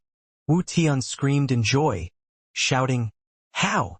How did Han Sen take on that shelter?" "Let's go back and take a look," Lu Yunhui said. They ran back to see nothing but the charred remnants of destruction. The ruined bodies of dead creatures lay littered everywhere. Han Sen and Queen were walking away as they arrived. Han Sen's clothes had not even been wrinkled, whereas the woman beside him looked as if she had just taken a bath in a sea of blood. Her gold scimitar was caked in blood and fleshy bits. What was even more shocking was the master of the shelter, Dark Prince, was now following Han Sen like a slave. He was willingly obeying Han Sen. When Han Sen moved the underground shelter again, there was only Queen, Bauer, and Zero left. Old Huang and his people stayed in the dark shelter they had just liberated. This was by their choice, of course. Han Sen wanted to go deep into Thorn Forest, a knotted realm where none of the others would have a chance of hunting. Therefore, they decided to remain there in the new shelter. Han Sen put Dark Prince in charge of the dark shelter, as he did not want to completely forfeit his new acquirement. Han San still wanted to exact revenge on the super creatures that resided someplace in the depths of that underground realm. So he also commanded Dark Prince to keep an eye out for them on his behalf. Han Sen had the shelter moved twice, so they could reach the place where the second sacred blood scorpion was said to reside. This scorpion was different from the others Han Sen had seen, near the underground realm, as this one seemed to live alone. It was, however, bigger than a tank. The chitin was probably thicker than metal plating, too. For food, it seemed to enjoy munching on the many thorny vines in the area. When they prepared to engage the beast, Queen was the first to run forth and charge. Han Sun sat back and merely watched her fight. He noticed how well she had copied his phoenix techniques, and judged the accuracy of her attempt to be around the 80% mark. The scorpion was very strong, and it was a sacred blood creature with 8 of its gene locks open. Queen had not been a surpasser for very long, but she had so far managed to open 4 gene locks. She wouldn't have been able to fight the beast without the beast souls she had been given. That's not to say the beast souls made it easy. She still struggled to fight the monster solo. Han Sen, while watching her fight unfold, said to himself, "Bones like those of a crane, a figure like that of a swallow, wings brush the ground." Han San was reading the texts he had obtained when he first learned the phoenix techniques. She would never be able to learn the techniques in their entirety, since she had never seen the room that was decorated in birds and brought the text to life. And that aside, she had not learned the genuine 7 twists either. But Queen was very talented, so Han Sen did not mind spending the extra time to train and improve her further. She could become much stronger in a short amount of time, he reckoned. Due to her toughness and super body, Han Sen treated Queen as an equal. He respected her a great deal and took her as a serious partner. Han Sen did not often encounter people with super bodies, but this was one. And he really liked Queen's super body. Each person's super body was different and unique to them. Han Sen was keen on the elements of space and time, and that was what Queen possessed. Queen's super body was called the Wheel of Space, and when Han Sen watched her fight, he could closely observe her ability to warp and create mini tears in the fabric of the space and time as she fought her opponent. Such powers were difficult to harness, and all Queen had achieved so far was to use her super body to speed herself up somewhat. Although it looked weak now, Han Sen firmly believed that when Queen became stronger over time, she'd become extremely powerful. Han Sen still did not know which element his super body was attuned to, and for whatever it was, he couldn't give it a name. Queen continued to battle the scorpion, listening to Han Sen read the text. Her skill in battle was improving in real time. After hearing Han Sen speak, Queen realized the true potential of phoenix techniques and how beneficial they could be. It was almost frightening how effective the techniques were. Now that she knew that Han Sen possessed such talent, she half believed he'd one day end up becoming a monster. Queen would not mind learning Han Sen's skills, as she was mostly concerned with becoming stronger. But Queen also knew Han Sen wouldn't just give out a skill such as this to any person who sought to learn it. It was a very profound thing, for Han Sen to go out of his way to teach and aid her. It meant a lot to her. Han Sen felt a little different, though. He mostly didn't mind because it was just a skill, and it hadn't even been completed yet. Han Sen was still knee-deep in the process of modifying it, after all. But of course, Han Sen appreciated Queen being there. He was fond of her, and thus he was very willing to help teach her more. Furthermore, watching someone else make use of the phoenix techniques provided him with inspiration. It gave him a third-person perspective so he could truly observe the techniques and see where exactly he might best make modifications. Teaching had always given Han Sen new perspectives, and it always allowed Han Sen to view things in a different light. Queen had come a long way in a short time. She had leveled up very quickly, but regardless, Han Sen helped her put the creature down for good. After a time of battle, sacred blood creature thorn scorpion killed. Beast soul gained. Consume its flesh to gain 0 to 10 sacred geno points randomly. Han Sen was delighted, so he scrambled to take a look at what manner of beast soul it was. Sacred blood beast soul thorn scorpion. Glyph beast soul. Han Sen was shocked at the result, as glyph beast souls were complicated things. He summoned it, and his back gleamed with a tattoo-like drawing of a scorpion. Han Sen did not feel any stronger or faster, though. What is this for? Han Sen couldn't figure out what purpose it served. When he was in the second god's sanctuary, he obtained a glyph beast soul that was called Evil-Blooded Condor. He wasn't sure what it was for, and he had yet to figure it out. If this beast soul was the same, Han Sen didn't fancy the prospect of evolving it. Amidst Han Sen's thoughts, a primitive bug appeared and tried to bite him. Han Sen stepped on it in annoyance, and he became both surprised and enlightened. Han Sen's attack step on the bug was corrosive, and it melted the bug into little more than icky juice. This glyph provides me a toxic element? Han Sen was quite shocked, so he tried it again. After an extensive session of testing, Han Sen was able to confirm the thorn scorpion glyph imbued his attacks with a lethal venom. The toxins were extremely corrosive, but they had to contact blood to work.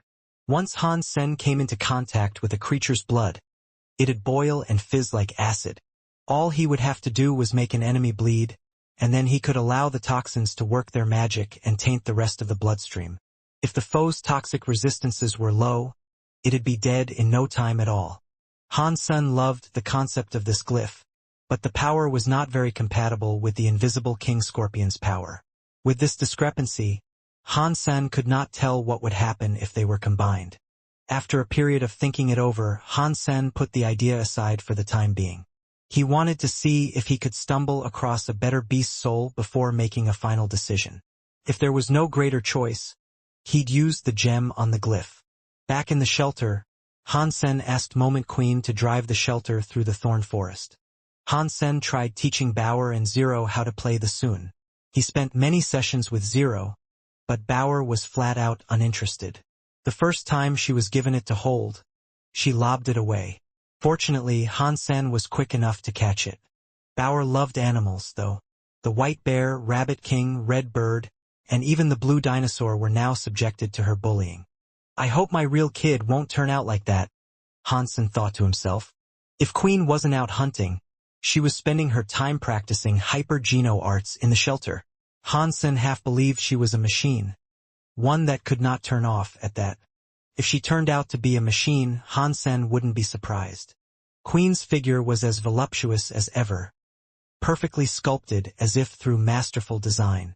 Whenever she exercised, her boobs bounced vigorously and almost unnaturally. Their physics were hypnotizing to watch, and it was something Han Sen believed only robots designed for that purpose could achieve. Queen's face was unwelcoming 24/7, too. She certainly had the warmth of a cold-blooded cyborg. Zero was far gentler by comparison. She cooked, cleaned, and even took the time to massage Han Senator. Her only downside was her lack of speech, as she was fairly silent on a day-to-day basis. Moment Queen continued to think Han Sen was an enemy, and she was now giving him the silent treatment. It looks like Ji Yenran is the only normal woman in my life, Han Sen said to himself, before his thoughts lusted over her. The underground shelter, after 5 daily jumps, finally reached the super creature Moment Queen had mentioned. Han Sen went out looking for it, heeding the instructions Moment Queen was now willing to give. There were no super creatures around, but he did find many empty anthills. There were many lumps and mounds in the earth of that area, all with the telltale signs of having previously housed ants. Han Sen counted at least a dozen of them, but they had all been decapped and their denizens removed. A super creature must have come through here. Look, it has eaten all the ants. Let's go further, Han Sen said. In their travels, Han Sen noticed many more anthills, but they too had been stripped bare, absent of tenants. This guy is a hungry feller. He must have eaten every single ant in a 10-mile radius, Han Sen commented, as he observed yet another empty mound. I don't think they're anthills, Moment Queen said. Han Sen turned around, and in between the thorny vines, he saw a beehive that was approximately the size of a 3-story tall building. But that too was absent of occupants, and the hive itself looked as if it had been damaged pretty severely. Han Sen examined it closer and noticed many of the scuffs and destructive markings across the beehive were similar to those that had mangled the anthills. The creature that did this could have very well been the same one. Han Sen then smelled something very sweet permeating the air. He saw liquid, and it was honey. The drop of honey was on the nest, and everything aside from that drop of honey had been consumed. Han Sen walked around and found more beehives, all of which were in a similar condition. This guy is even hungrier than I thought. He has eaten every single ant and every bee in a 50-mile radius. Han Sen frowned. Perhaps it is making babies, Moment Queen chimed in to say. Han Sen nodded, thinking she could be correct. He knew that super creatures who were pregnant usually ate a lot. Let's go back. We can't mindlessly wander.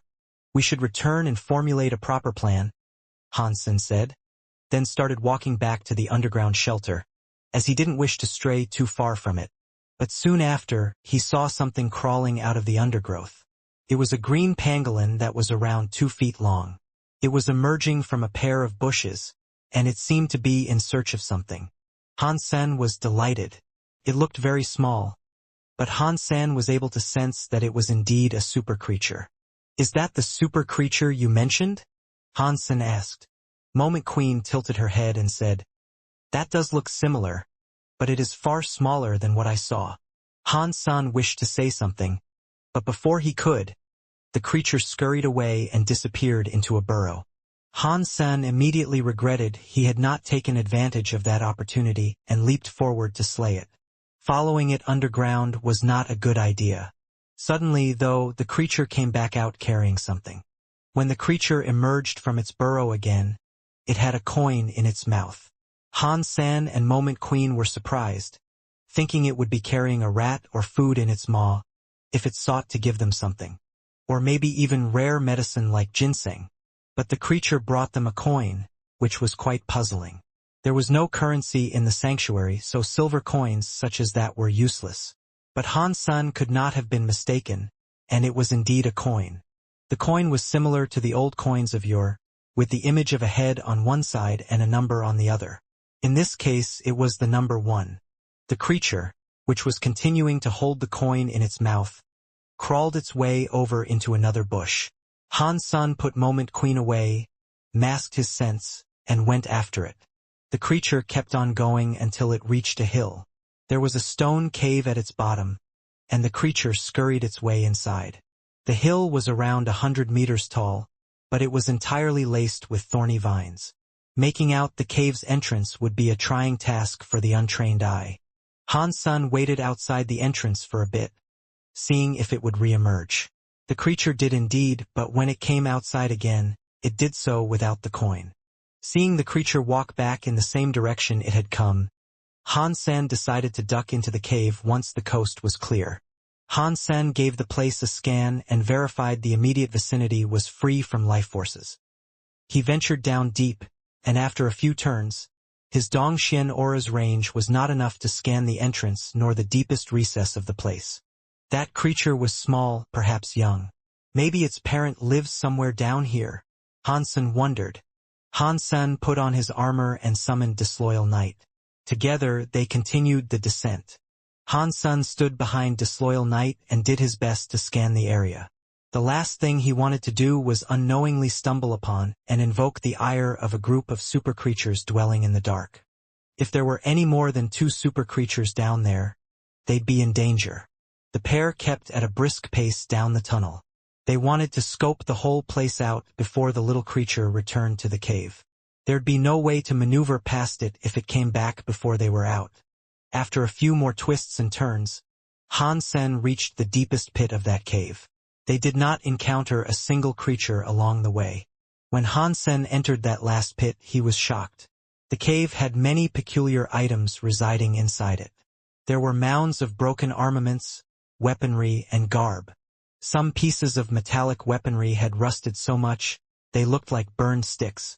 Han Sen found a coin amongst the junk. It was on top of everything else, indicating it had been put there most recently. Why would a super creature gather so much junk?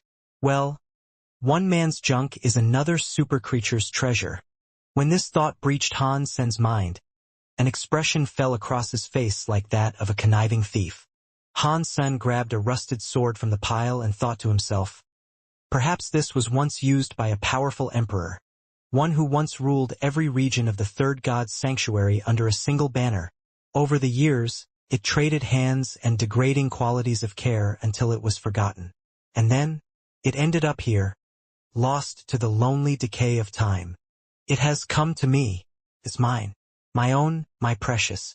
Oh, my beloved sword. I have come to rescue you from this pit.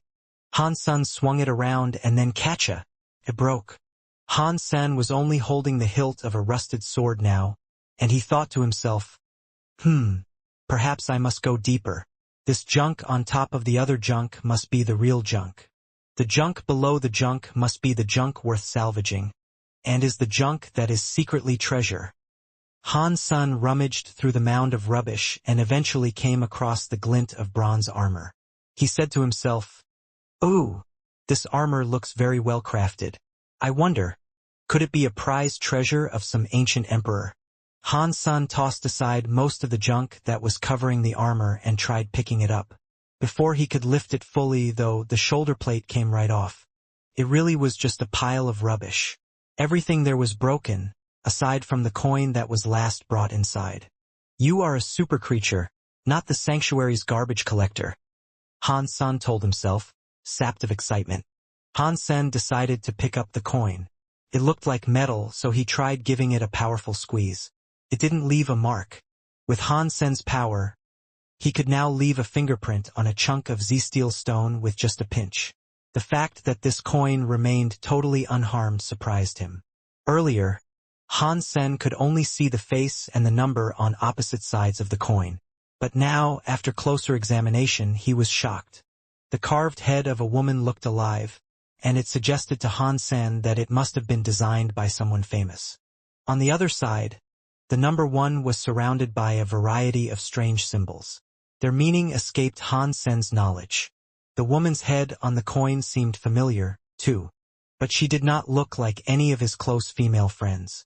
After staring at it to figure out who it most looked like, he blurted out, "I know, that's her head." It was only her head on the coin, but it had been delicately crafted. And simmering beneath the surface of that innocent image was an untold power. And startlingly, the face was familiar to Han's senator. He knew of a person whose face looked exactly like the one on the coin. It took a while for him to remember her image, due to him having only seen this woman once. When the empty witch ascended to the third god's sanctuary, a spirit escorted her through the door that manifested in the air. Han Sen's remembrance of that spirit's face was a little woozy. A lot had been going on when he saw her, and it was a very long time ago. So, even though his memory of it was fuzzy at first, it was now coming back to him. Staring at the coin intently, Han Sen couldn't shake the feeling that it really was her. The resemblance, at least, was uncanny.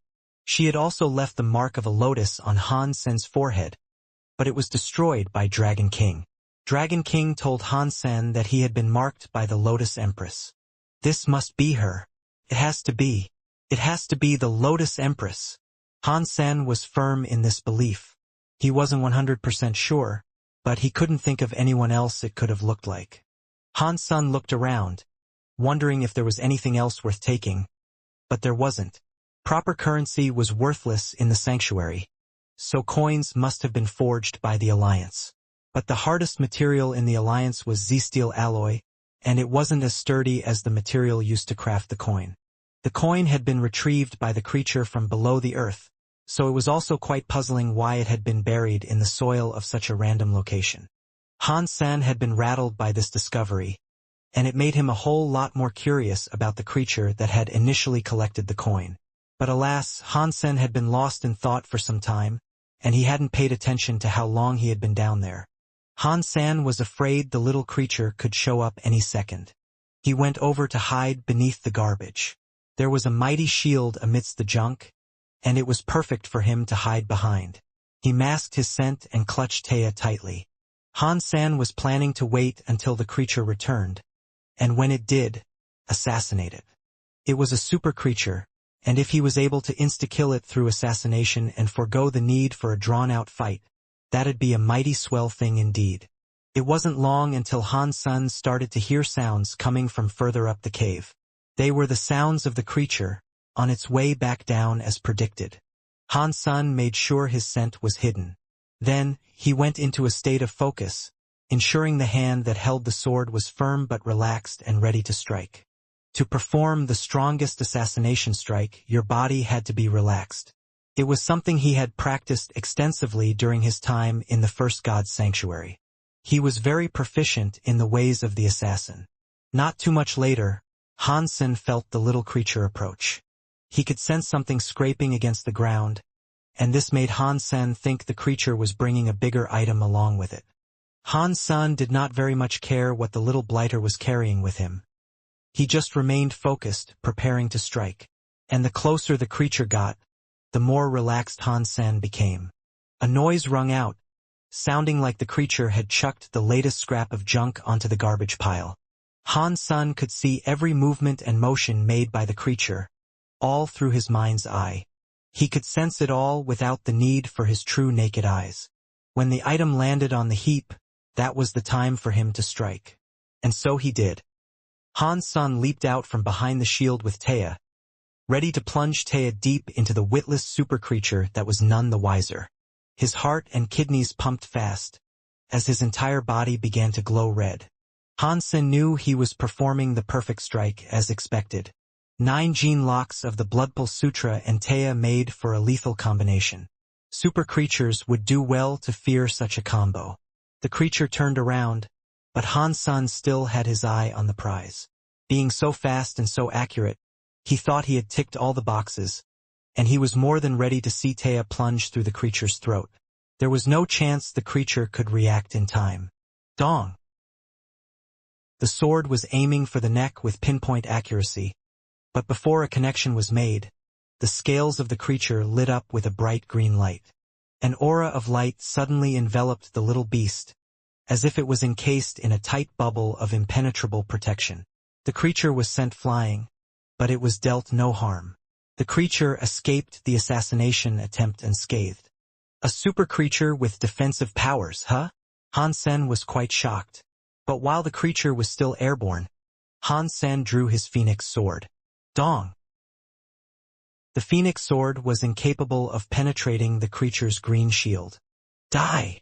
Han-san used all his power to repeatedly strike the creature, keeping it airborne amidst a flurry of hits. The phoenix sword and Taya beat against the shield non-stop. The shield looked like a balloon under fire, as if it'd break any second. Boom! Han-san batted the creature into a wall, and before it could recover, pounced on the creature like a madman. With another barrage of strikes, Han-san went to town on the creature. I don't need Super King Spirit Mode to kill a super creature. Han-san was insanely excited. Die! Han-san was shouting as he slashed, and eventually, the green bubble shield shattered into a faint haze of dust. Without the shield, the creature was naked and helpless. It was like a little lamb, prepared for slaughter. But before Han-san slew the creature, he froze in place. Ah! I was just playing games with you. Han-san suddenly looked incredibly kind and gentle, and he brought his hand down to stroke the creature. Han-san slowly turned around, and that was when he saw a number of giant creatures behind him. They all stared at Han-san with menacing eyes. Boom! Han-san hit the wall of the cave like a cannonball, and in the haze of dust and debris that accompanied his fall, he spat out blood. Before Han-san was able to stand up again, a big monster stood above him, with legs on each side of him. His pupils grew bigger. Unable to stand up, Han-san had to roll in evasion, to avoid the crushing legs that began to work like pistons in an attempt to stomp on him. The frightening feet were far too close to comfortably avoid. As Han-san rolled, he could feel the ground shake with each pounding stomp, and he could hear the echo of each thump carry through the cave. Boom! Boom! Boom! Han-san kept on rolling as 6 massive creatures did their best to try to trample him underfoot. He was already using Super King Spirit Mode, but even so, he was unable to fight back. When Han-san was able to stand back up, a scaled tail lashed his back like a whip. More blood oozed from his mouth as he was sent careening through the air once more. His bones were starting to feel like cracked glass, ready to shatter with the slightest additional jarring. Han Sen came down against an awkwardly shaped rock and broke it in his descent. Things had rarely turned so sour and remained so dire for Han Senator ever since Han Sen had come into possession of Super King Spirit Mode. Things had never gotten this bad. There were 6 super creatures in that cavern. They were the same breed as the little one he had attempted to assassinate, but these were monstrously large. What's more, they all had the same green bubble of protection. He had tried throwing coins on them, but it was all to no avail. Han Sen believed he had stumbled across an entire family of super creatures, as their cooperation was even better than the army. Whenever Han Sen tried to attack, they each weaved together to protect one another. And whenever Han Sen wished to dodge, Phoenix techniques were the only things able to keep him alive. The creatures were surprisingly quick and nimble. So much so, they had prevented Han Sen from being able to escape the grip of that wretched cave. He had been subject to extreme torturous pain from the repeated pummeling he received in his bid to flee. Despite the strength and sturdiness that Han Sen's Super King Spirit Mode imparted, he had never expected to be in a situation where it did not prove enough. It wasn't the get-out-of-jail-free card he had grown accustomed to. If this was any other super creature, he would have been beaten it to death by now 3 times over. These creatures, however, working in unison, were far too much for him to handle. This isn't fair. This should be a one-on-one. Han Sen leaped out from the rubble, as fast as his aching bones could carry him. A split second after he leaped away, a creature's bottom was crushing the remains of the rock he had shattered. 6 creatures were doing their best to attack Han Sen, as he desperately sought an escape route. He wouldn't dare summon Disloyal Knight for such a circumstance, as he was not very good when it came to dodging. The halo could weaken them, but there were 6 super creatures to still contend with. It wouldn't be enough, and Disloyal Knight would most likely be killed. This must be karma. It's finally come calling, Han Sen told himself. Han Sen was hit by a tail, and before he could recover, another one struck him like a burning chain. Han Sen gritted his teeth to bear the pain and jumped, using the tail to propel himself up. He wanted to use that boost to go airborne and try to get away. But another 3 tails manifested in the air, as if by magic. Han Sen was able to dodge 2, but he could not avoid the 3rd. The tail whacked Han Sen with speed and power that felt like a train. Pang! Han Sen crashed into the ground like a meteor, forming skid marks in the stone-cold floor as he rattled, scraped, and rolled along it. Before Han Sen could pull himself up, a foot was on top of him. The ground around him was breaking as Han Sen sunk deeper and deeper into the earth under the obscene weight of that foot. The foot removed itself, and Han Sen was brought to the startling realization he was 2 feet in the ground. Thankfully, it wasn't yet 6. His Super King Spirit Mode had been extinguished, and he was no longer able to move. Pang! Pang! Another beast brought its foot down on him, as Han Sen felt his body pushed down with the weight of a mountain. His armor had endured enough, and it shattered. The creatures then stopped and turned to each other, as if they were communicating. Han Sen looked very dead, but with one last morsel of energy, his dragon wings spread enough to lift him out of the pit. The creatures looked at Han Sen with shock. Han Sen spread his wings further and took off flying for 10 miles as his tormentors struggled to catch up. Eventually, Han Sen brought himself down and summoned Golden Growler to take him the rest of the way back to the shelter. My bones are like sand, Han Sen thought to himself. Fortunately, Han Sen was able to play dead and buy enough time to escape. If he hadn't, he really would have been killed there. He had survived, but the mantis armor had been destroyed. What's worse, he had not obtained a single return from the investment of that horrible affair. All Han Sen had acquired was a coin, and he couldn't wear that. Whenever Han Sen wanted to bully a small super creature, he ended up getting attacked. It was like a curse. I hope this coin turns out useful. I can't stand the thought of all that being for nothing. Han Sen teleported back to the Alliance and jumped into a recovery pool. He stayed there for a whole week, and even still, he had not fully recovered. He knew he would have to take a small break from adventuring. Han Sen's body was strong, and due to prior practice with hyper-genoarts, his abilities of recovery were good, though. It wouldn't take much longer to be back in tip-top shape. Returning to the sanctuary, Han San entered a room that was empty in the shelter. There, he summoned Dragon King. "Do you know what this is?" Han San asked, showing him the coin. Dragon King looked at it with shock, and he said, "Is that an Empress coin? Where did you get it from? Is it worth anything? Retrieving this thing almost cost me my life."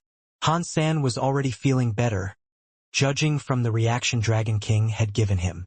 Dragon King examined the coin, and after a while, he tossed it back to Han Sen. "What is it? Say something, would you?" Han Sen frowned. Dragon King shook his head and said, "This is an Empress coin. But first, tell me where you got it from. Tell me what I want to know first. What does it do?" Han Sen gave Dragon King an intense stare. He was still feeling a little sour from his horrid experience in the cave, so he wasn't in the mood to play games. Dragon King smiled and said, "This thing is special. I can't just sum it up in 2 seconds." Han Sen sat down and gave Dragon King another look. Dragon King was able to tell Han Sen was not in a good mood. There are many emperors in the third god sanctuary, and there are many empresses as well. The most famous of all was Night Empress. Even ancient Devil Emperor feared her. Han Sen picked up the coin and asked, "Is this her Geno treasure?" "Not quite," Dragon King answered. Han Sen gave him another stare, saying, "Then why tell me this? The Empress coins are not Geno treasures, but they did belong to Night Empress. They don't do anything, but perhaps they can be used to trade for something decent," Dragon King explained. "What might I be able to trade it for?" Han Sen asked. Dragon King told him, "Do you see the Night Empress on the coin? Don't you think she looks a little like the Lotus Queen? I wondered that myself. Are they related?" Han Sen asked. Dragon King said, "Night Empress is currently in the fourth god's sanctuary. Lotus Empress is her heir. When I came here, she had already built a name for herself and become famous." Dragon King went on to explain, saying, "Lotus Queen likes to collect the coins of her mother. You could probably go and see her and exchange this coin for a lotus seed. You can push your luck and ask for more, but that is a decision I'd best leave up to you." "What good is a lotus seed?" Han Sen inquired. "Think about it. You could grow fruit worthy of an emperor. It'd be great for opening gene locks. Only Lotus Queen can make these lotus seeds, too. They are highly sought-after things," Dragon King said. Han Sen looked at the coin and said, "If you're saying this coin is useless, why does the Lotus Queen want them so much? I imagine it's for more than simple sentimental value." Dragon King said, "People who possess Empress coins have come to conclude that they are incredibly sturdy. Sturdy but useless. Night Empress created 13 of these coins and gave them to the king spirits she liked most."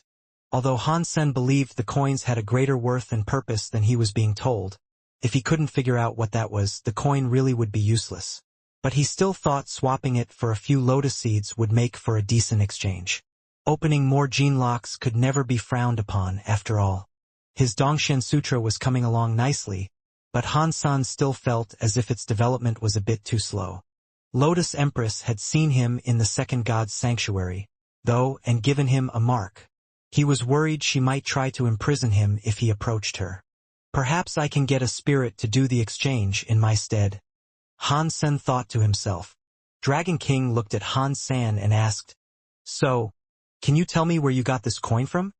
Han Sen explained to him what had occurred with the little creature, but left out the part where he tried to assassinate the creature and got cruelly beat up by its family. He merely said he stole it from the nest after following it inside. Dragon King was surprised, and he said, "Wow, you found a metal eater." "I found a metal eater." Han Sen was unfamiliar with the name. Dragon King said, "Yes, metal eaters are an infamous sort of super creature. They dine on metal and absorb the powers of it. The items in those rusted piles of junk were grand things, I imagine, once upon a time. It's just that their properties were absorbed by the creatures. Now it makes sense." Han Sen knew the rusted stuff had to be special. That must have been why the metal eater took the coin. It's quite the artifact, and it is composed of a very resilient metal. Dragon King felt it was a shame, so he went on to say, I cannot believe there were 6 of them. You might have fared okay against one, but 6? Not even an emperor would provoke those things, so I'm glad you had the sense not to do anything stupid in there, like attacking the little one. Even emperors wouldn't provoke them? Hansen gulped, almost unable to believe what he had just been told. Dragon King smiled and said, Metal Eaters can become berserk super creatures. They can have greater vitality and defense than an emperor, and metal weapons are entirely ineffective against them. No emperor I know would approach one of those creatures with confidence, especially those with 9 gene locks open. They are vengeful things, too. If you killed one, those that knew about it would hunt you down until the end of time. Hansen was glad he did not kill the little one. If he had, he'd have been in trouble. Hansen was then very excited, thinking about something. The little creature collected the coin from a burrow or hole in the ground. Do you think there might be something else inside? Hansen asked, with a manic glint in his eye. Dragon King said, It is certainly possible, yes. I don't see why an empress coin would randomly appear there, of all places. And if there was something more there, it should still be there. Now Hansen's enthusiasm had been restored. He was wide awake and ready to go. He packed his stuff and left the shelter, wanting to go dig through the hole the creature first came out of. He was keen to find out if there was anything else inside. Because the hole was not too far away from the nest of the Metal Eaters, Hansen approached it with great care. The last thing he wanted to do was make them aware of his presence there. Hansen wasn't afraid of the Metal Eaters. He had just been caught with his pants down when he encountered them before. He had only expected there to be the baby Metal Eater and no others. They were fearsome foes, and he simply wanted to exercise caution. With great care he approached the hole. If he caught sight of them again, he'd shoot off back into the trees as quick as he could. Fortunately, though, he didn't see any of the creatures as he ventured towards the hole. He poked about its surrounding vicinity to ensure there weren't any lurking about, either. All seemed good. Hansen squatted down at the hole. The hole was around the size of a bowl, and he could not tell how deep it went. Due to the hole not being completely vertical, scanning what may have been down there was difficult. Maybe I should just dig a hole of my own. Hansen summoned his devil pill and created a shovel. With that, he started to dig. The soil was cumbersome to dig up, as there were many rocks to remove. Fortunately, Hansen was a very strong man. He managed to dig a hole for himself that was 5 meters deep in no time at all. Quite the feat, considering the ground was mostly rocks beneath the thin layer of grass and soil. Dong! Hansen's shovel struck something quite hard, and try as he might, he could not dig any further. He was delighted at the discovery, and he knew that he had come across something remarkable. If it was just a rock, his shovel would have cut through it. With the shovel unable to break more ground, Hansen had reached treasure for sure. Hansen quickly brushed away the soil, and soon after, a part of the item emerged. He froze when he saw it. It was actually rock, albeit one that seemed to be extremely well polished, unnaturally so. There was only a small part of it showing, so Hansen got to digging out the rest. With the shovel, he began to remove the other stones and soil around it. This rock he had stumbled across was far bigger than he expected. It ended up taking him far longer to dig it up than he initially expected. The rock looked as if its top and its bottom had been cut clean through, leaving it at a height of 2 meters. Its width, however, was easily 10 meters. It looked as if it belonged to a part of something much bigger. When or what that was, however, was up for debate. With nothing particularly remarkable about it, Hansen thought to flip it over and see if he had missed something. The rock was not only surprisingly sturdy, it was surprisingly heavy, too. Try as he might, Hansen could not lift it an inch. Hansen opened 9 of his blood pulse sutra gene locks, wiggled his fingers beneath the rock, and then tried to lift it. "Get up, you stupid rock!" Hansen exclaimed. Hansen's face was as red as a beetroot, but he could not lift it more than a few inches. His body trembled with the effort he exerted in trying to lift it, but he ended up having to just let it go. When he dropped the rock back down, the ground all around quaked. This has to be something good, right? Han-sen wondered. He summoned Disloyal Knight and Golden Growler. Han-sen asked them both to help him lift the thing all together. 1, 2, 3. Han-sen shouted, before putting all his strength back into the trying task of lifting the rock alongside his companions. He almost managed to flip it this time, but Han-sen got spooked by something most unnerving. It frightened him backwards, making him drop the rock back where it lay. The small metal eater was directly below the rock he had been trying to lift, and it had been looking directly at Han-sen. Han-sen leaped out of the hole he had dug, wanting to get out of the area as quick as he possibly could. But he then realized he had not seen the other 6 metal eaters. "Why are you down there, Squirt? It is dangerous for you to be out in the woods all alone. You should go home," Han-sen said with a condescending tone of voice. The metal eater simply wriggled out from underneath the rock and stared at Han-sen, not at all intimidated by him. Without the adult metal eaters anywhere nearby, though, he did not yet want to leave. The metal eater did not act aggressively towards Han-sen, at least. But just to be sure, he scanned the proximity and made sure there were no adults lurking nearby. Then, he summoned Meowth to stand outside the hole and serve as a lookout. Han-sen looked back down at the metal eater and told it, "Good kid. That's right. Don't call out for mama." The metal eater gave no response, so Han-sen jumped back down and returned to the rock so he could try lifting it up alongside Golden Growler and Disloyal Knight again. 1, 2, 3. Han-sen shouted. The trio were barely able to lift it, and it seemed as if the baby metal eater thought they were trying to play some sort of game. It joined in and tried helping them lift it. Boom! The rock was lifted, and after it had been flipped, Han-sen noticed an engraving on the stone's underside. When Han-sen wiped away the soil to get a proper look, he froze. On the big rock, 2 words had been engraved, Person 1. What does that mean? I am one person. Han-sen was quite confused, to say the least. As Han-sen examined it further, his face changed. The rock and the text looked familiar. Han-sen tried to remember where he had seen something like this before, and that's when it hit him. This must be it. The words are so similar, Han-sen said, as he looked at the rock. Han-sen continued staring at the rock. Han-sen had been trapped in the Valley of Time for 3 years.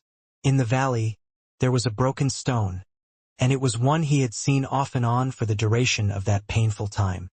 He was positive this rock was connected to the one back in that valley, and they looked as if they may have once been connected. If this is a part of that rock, why would it be all the way out here? And what is the connection between this and the Empress coin? Han-sen frowned with a head full of questions.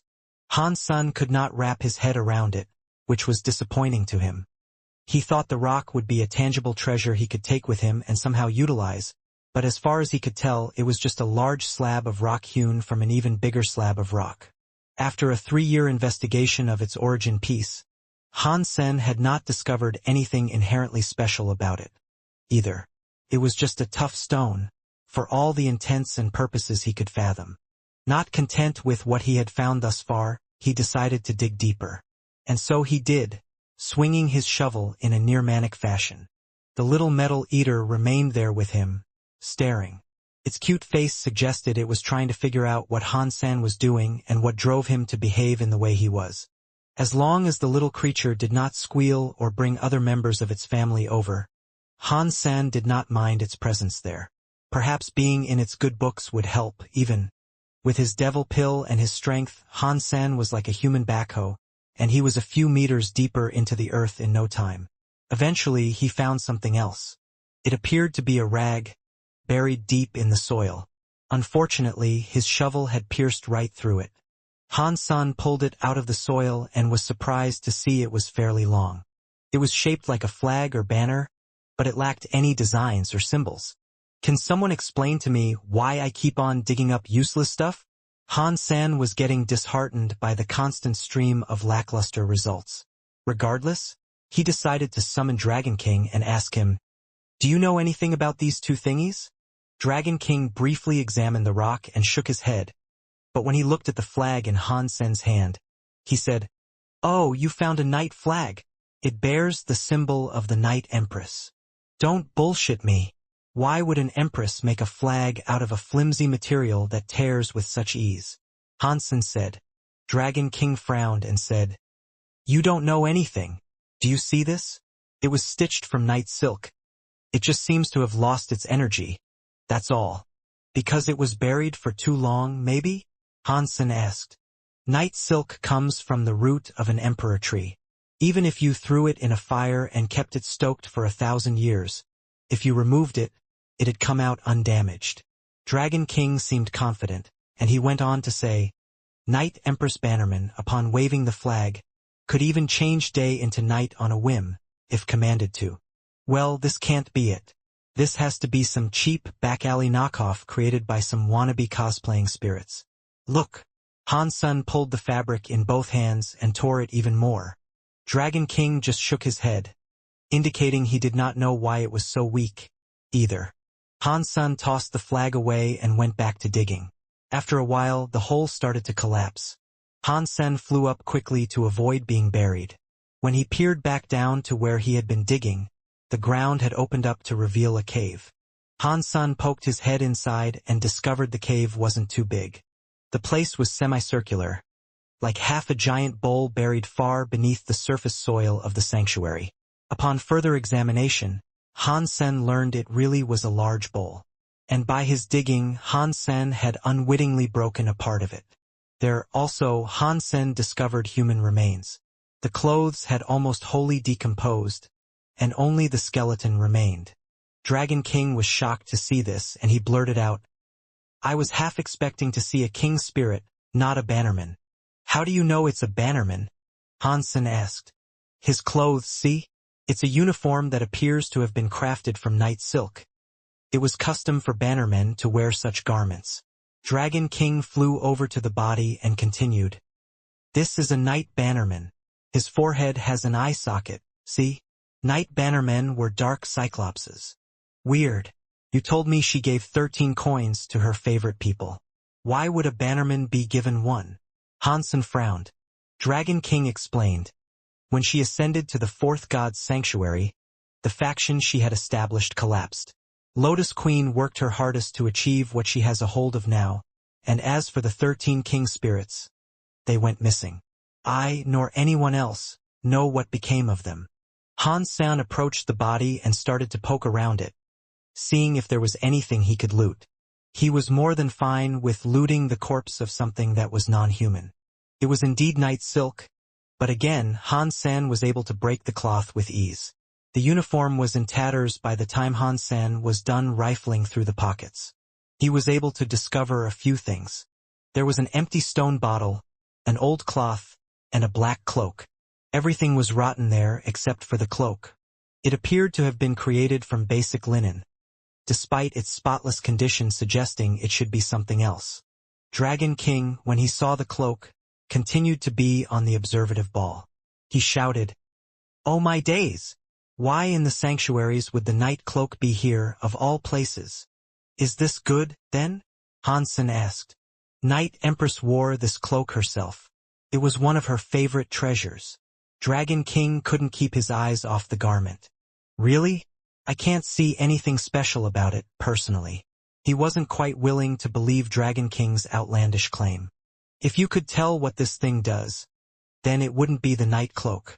Dragon King paused to compose himself and then explained. Before she became an empress, she wore this cloak to go to Sky Palace. There, she assassinated 9 emperor and achieved the title of empress for herself. Neither the king spirits in his employ, nor 9 emperor himself, saw the night cloak coming. Even you wouldn't be able to detect someone wearing it, Dragon King said.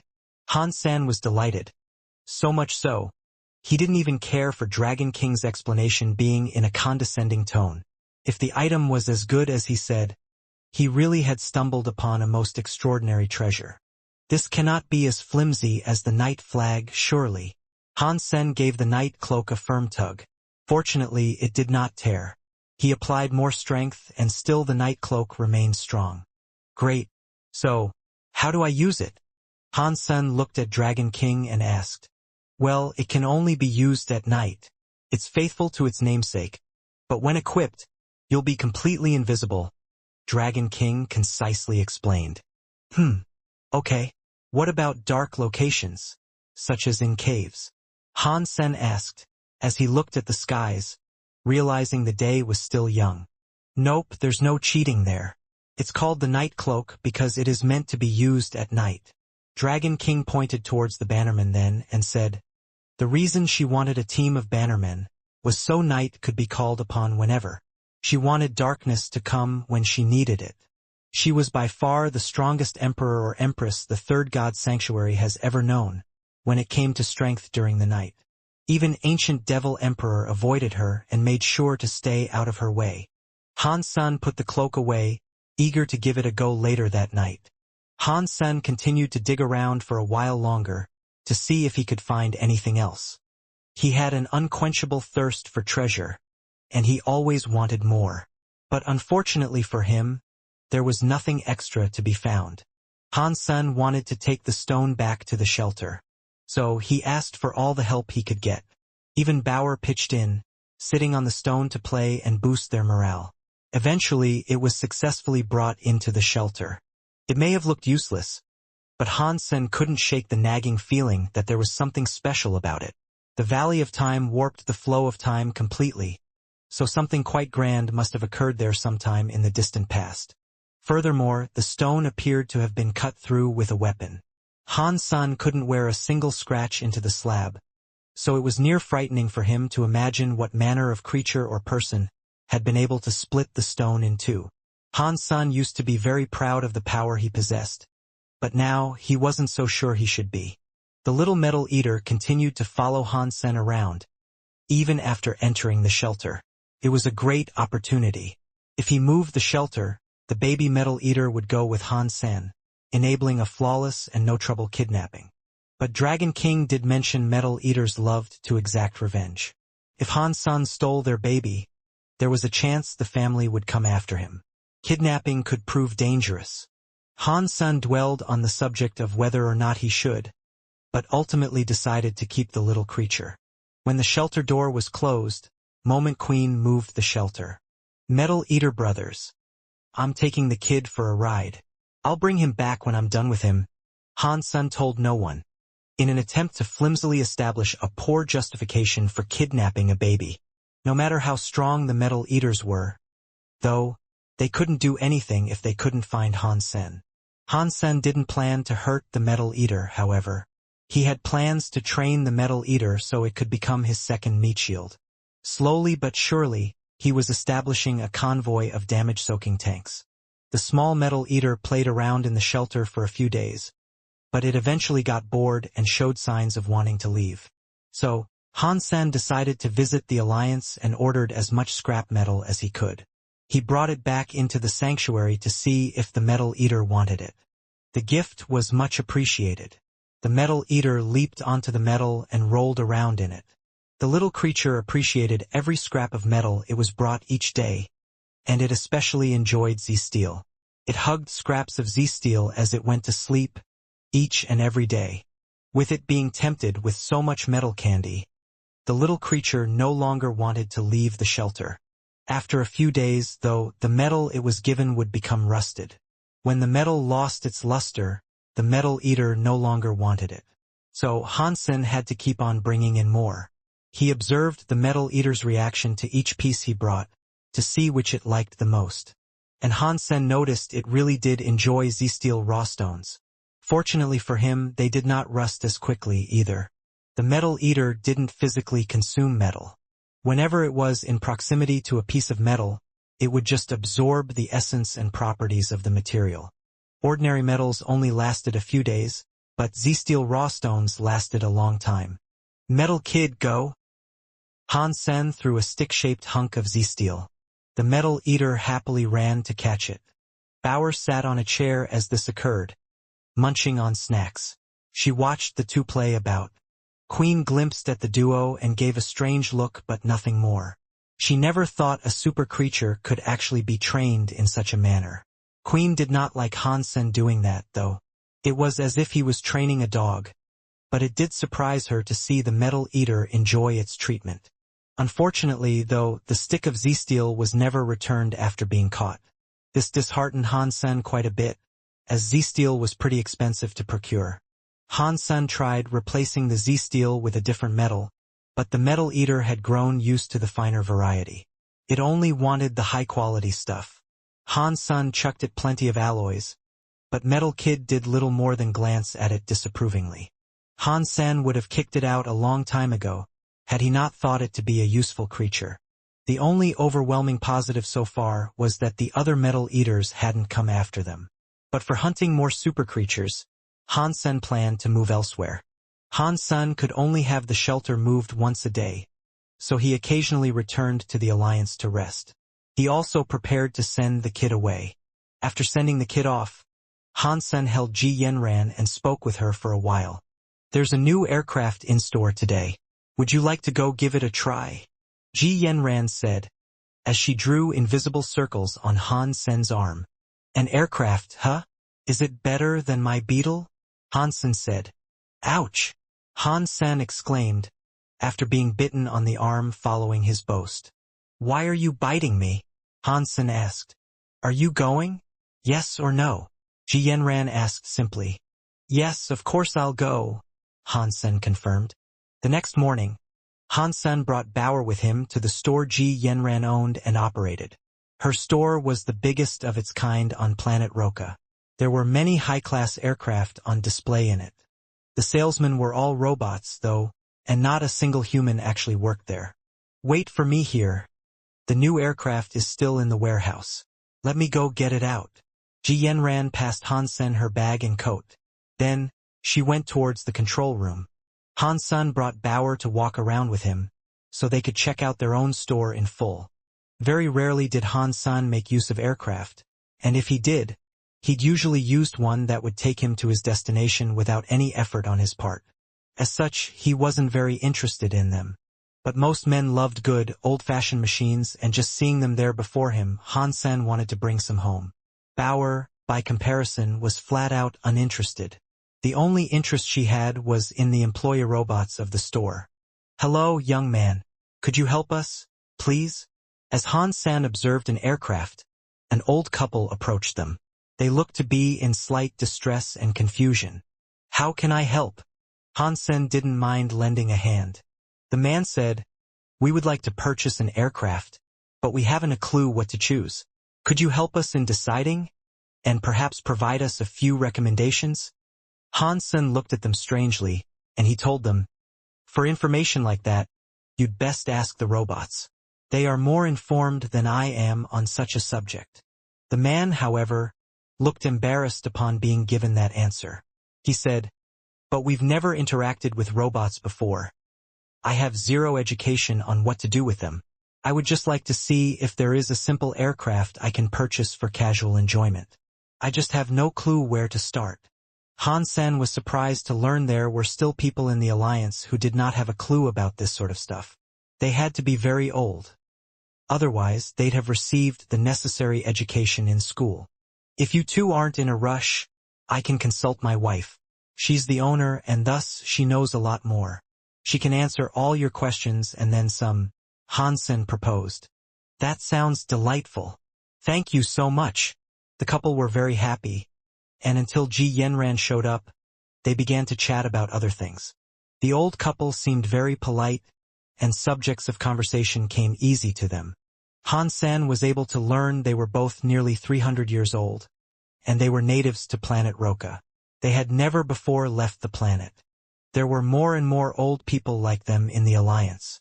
They hadn't been to the sanctuaries, but their lifespans were long. They owned a garden, and in their younger years managed a pet store. They were very good at taming pets, apparently. When people discovered the sanctuary, though, average pets were rarely wanted. Due to this, they had to shut down and keep all the pets for themselves. The old man even told Han Sen he had trained creatures for people in the sanctuaries, though. Han Sen asked quite a few questions on this subject, and he was able to learn a lot. When Ji Yanran returned, Han Sen introduced the old couple before handing them over. She then told them everything they needed to know and helped them in their decision-making. When she figured out what the old couple were looking for, Ji Yanran picked out a few aircraft for them to try out. They ended up selecting a model of aircraft called Cloud Crane. They thanked Han Sen and Ji Yanran a lot, telling them they were free to come and visit them whenever they wanted to. Do you know who they were? Ji Yanran asked. No, I just met them today. Why? What is the problem? Han Sen asked. You were born on planet Roka. How could you not know them? Ji Yanran looked at Han Sen queerly. Are they famous, then? Han Sen truly did not recognize the couple. Ji Yanran shook her head, telling him, well, the old couple themselves are not famous. Their son, however, is. Who's their son? Han Sen asked. Have you learned about the Battle of Reno? Ji Yanran asked Han Sen. Yeah, it was the most important battle humanity ever fought upon entering the space age. It laid the foundation for all we have managed to accomplish. The battle was indeed very important, so much so, Han Sen still knew much about it. Do you remember there was a general who ran out of ammo? So he drove his ship into a ship belonging to the Shura? Ji Yanran asked. Wait, they cannot be Su Henian's parents. Han Sen was shocked. In the Reno system, Su Henian controlled the ship called Phoenix. He selflessly rammed his ship into the Shura's command ship and changed the entire tide of the battle. When the Shura lost their primary battleship, their command was lost. It swiftly led to their fall. Humans were then able to take the system, and ever since, the alliance had been strong and able to grow freely. Su Henian and the Phoenix, with its 10,000 soldiers, had been written as a tale of paramount importance for the development and future expansion of humanity. By most of humanity, it was regarded as a great triumph. But for the families of Su Henian and the 10,000 families caught in grief and mourning, it was a disaster. Now, Han Sen was able to understand why they chose the ship Cloud Crane.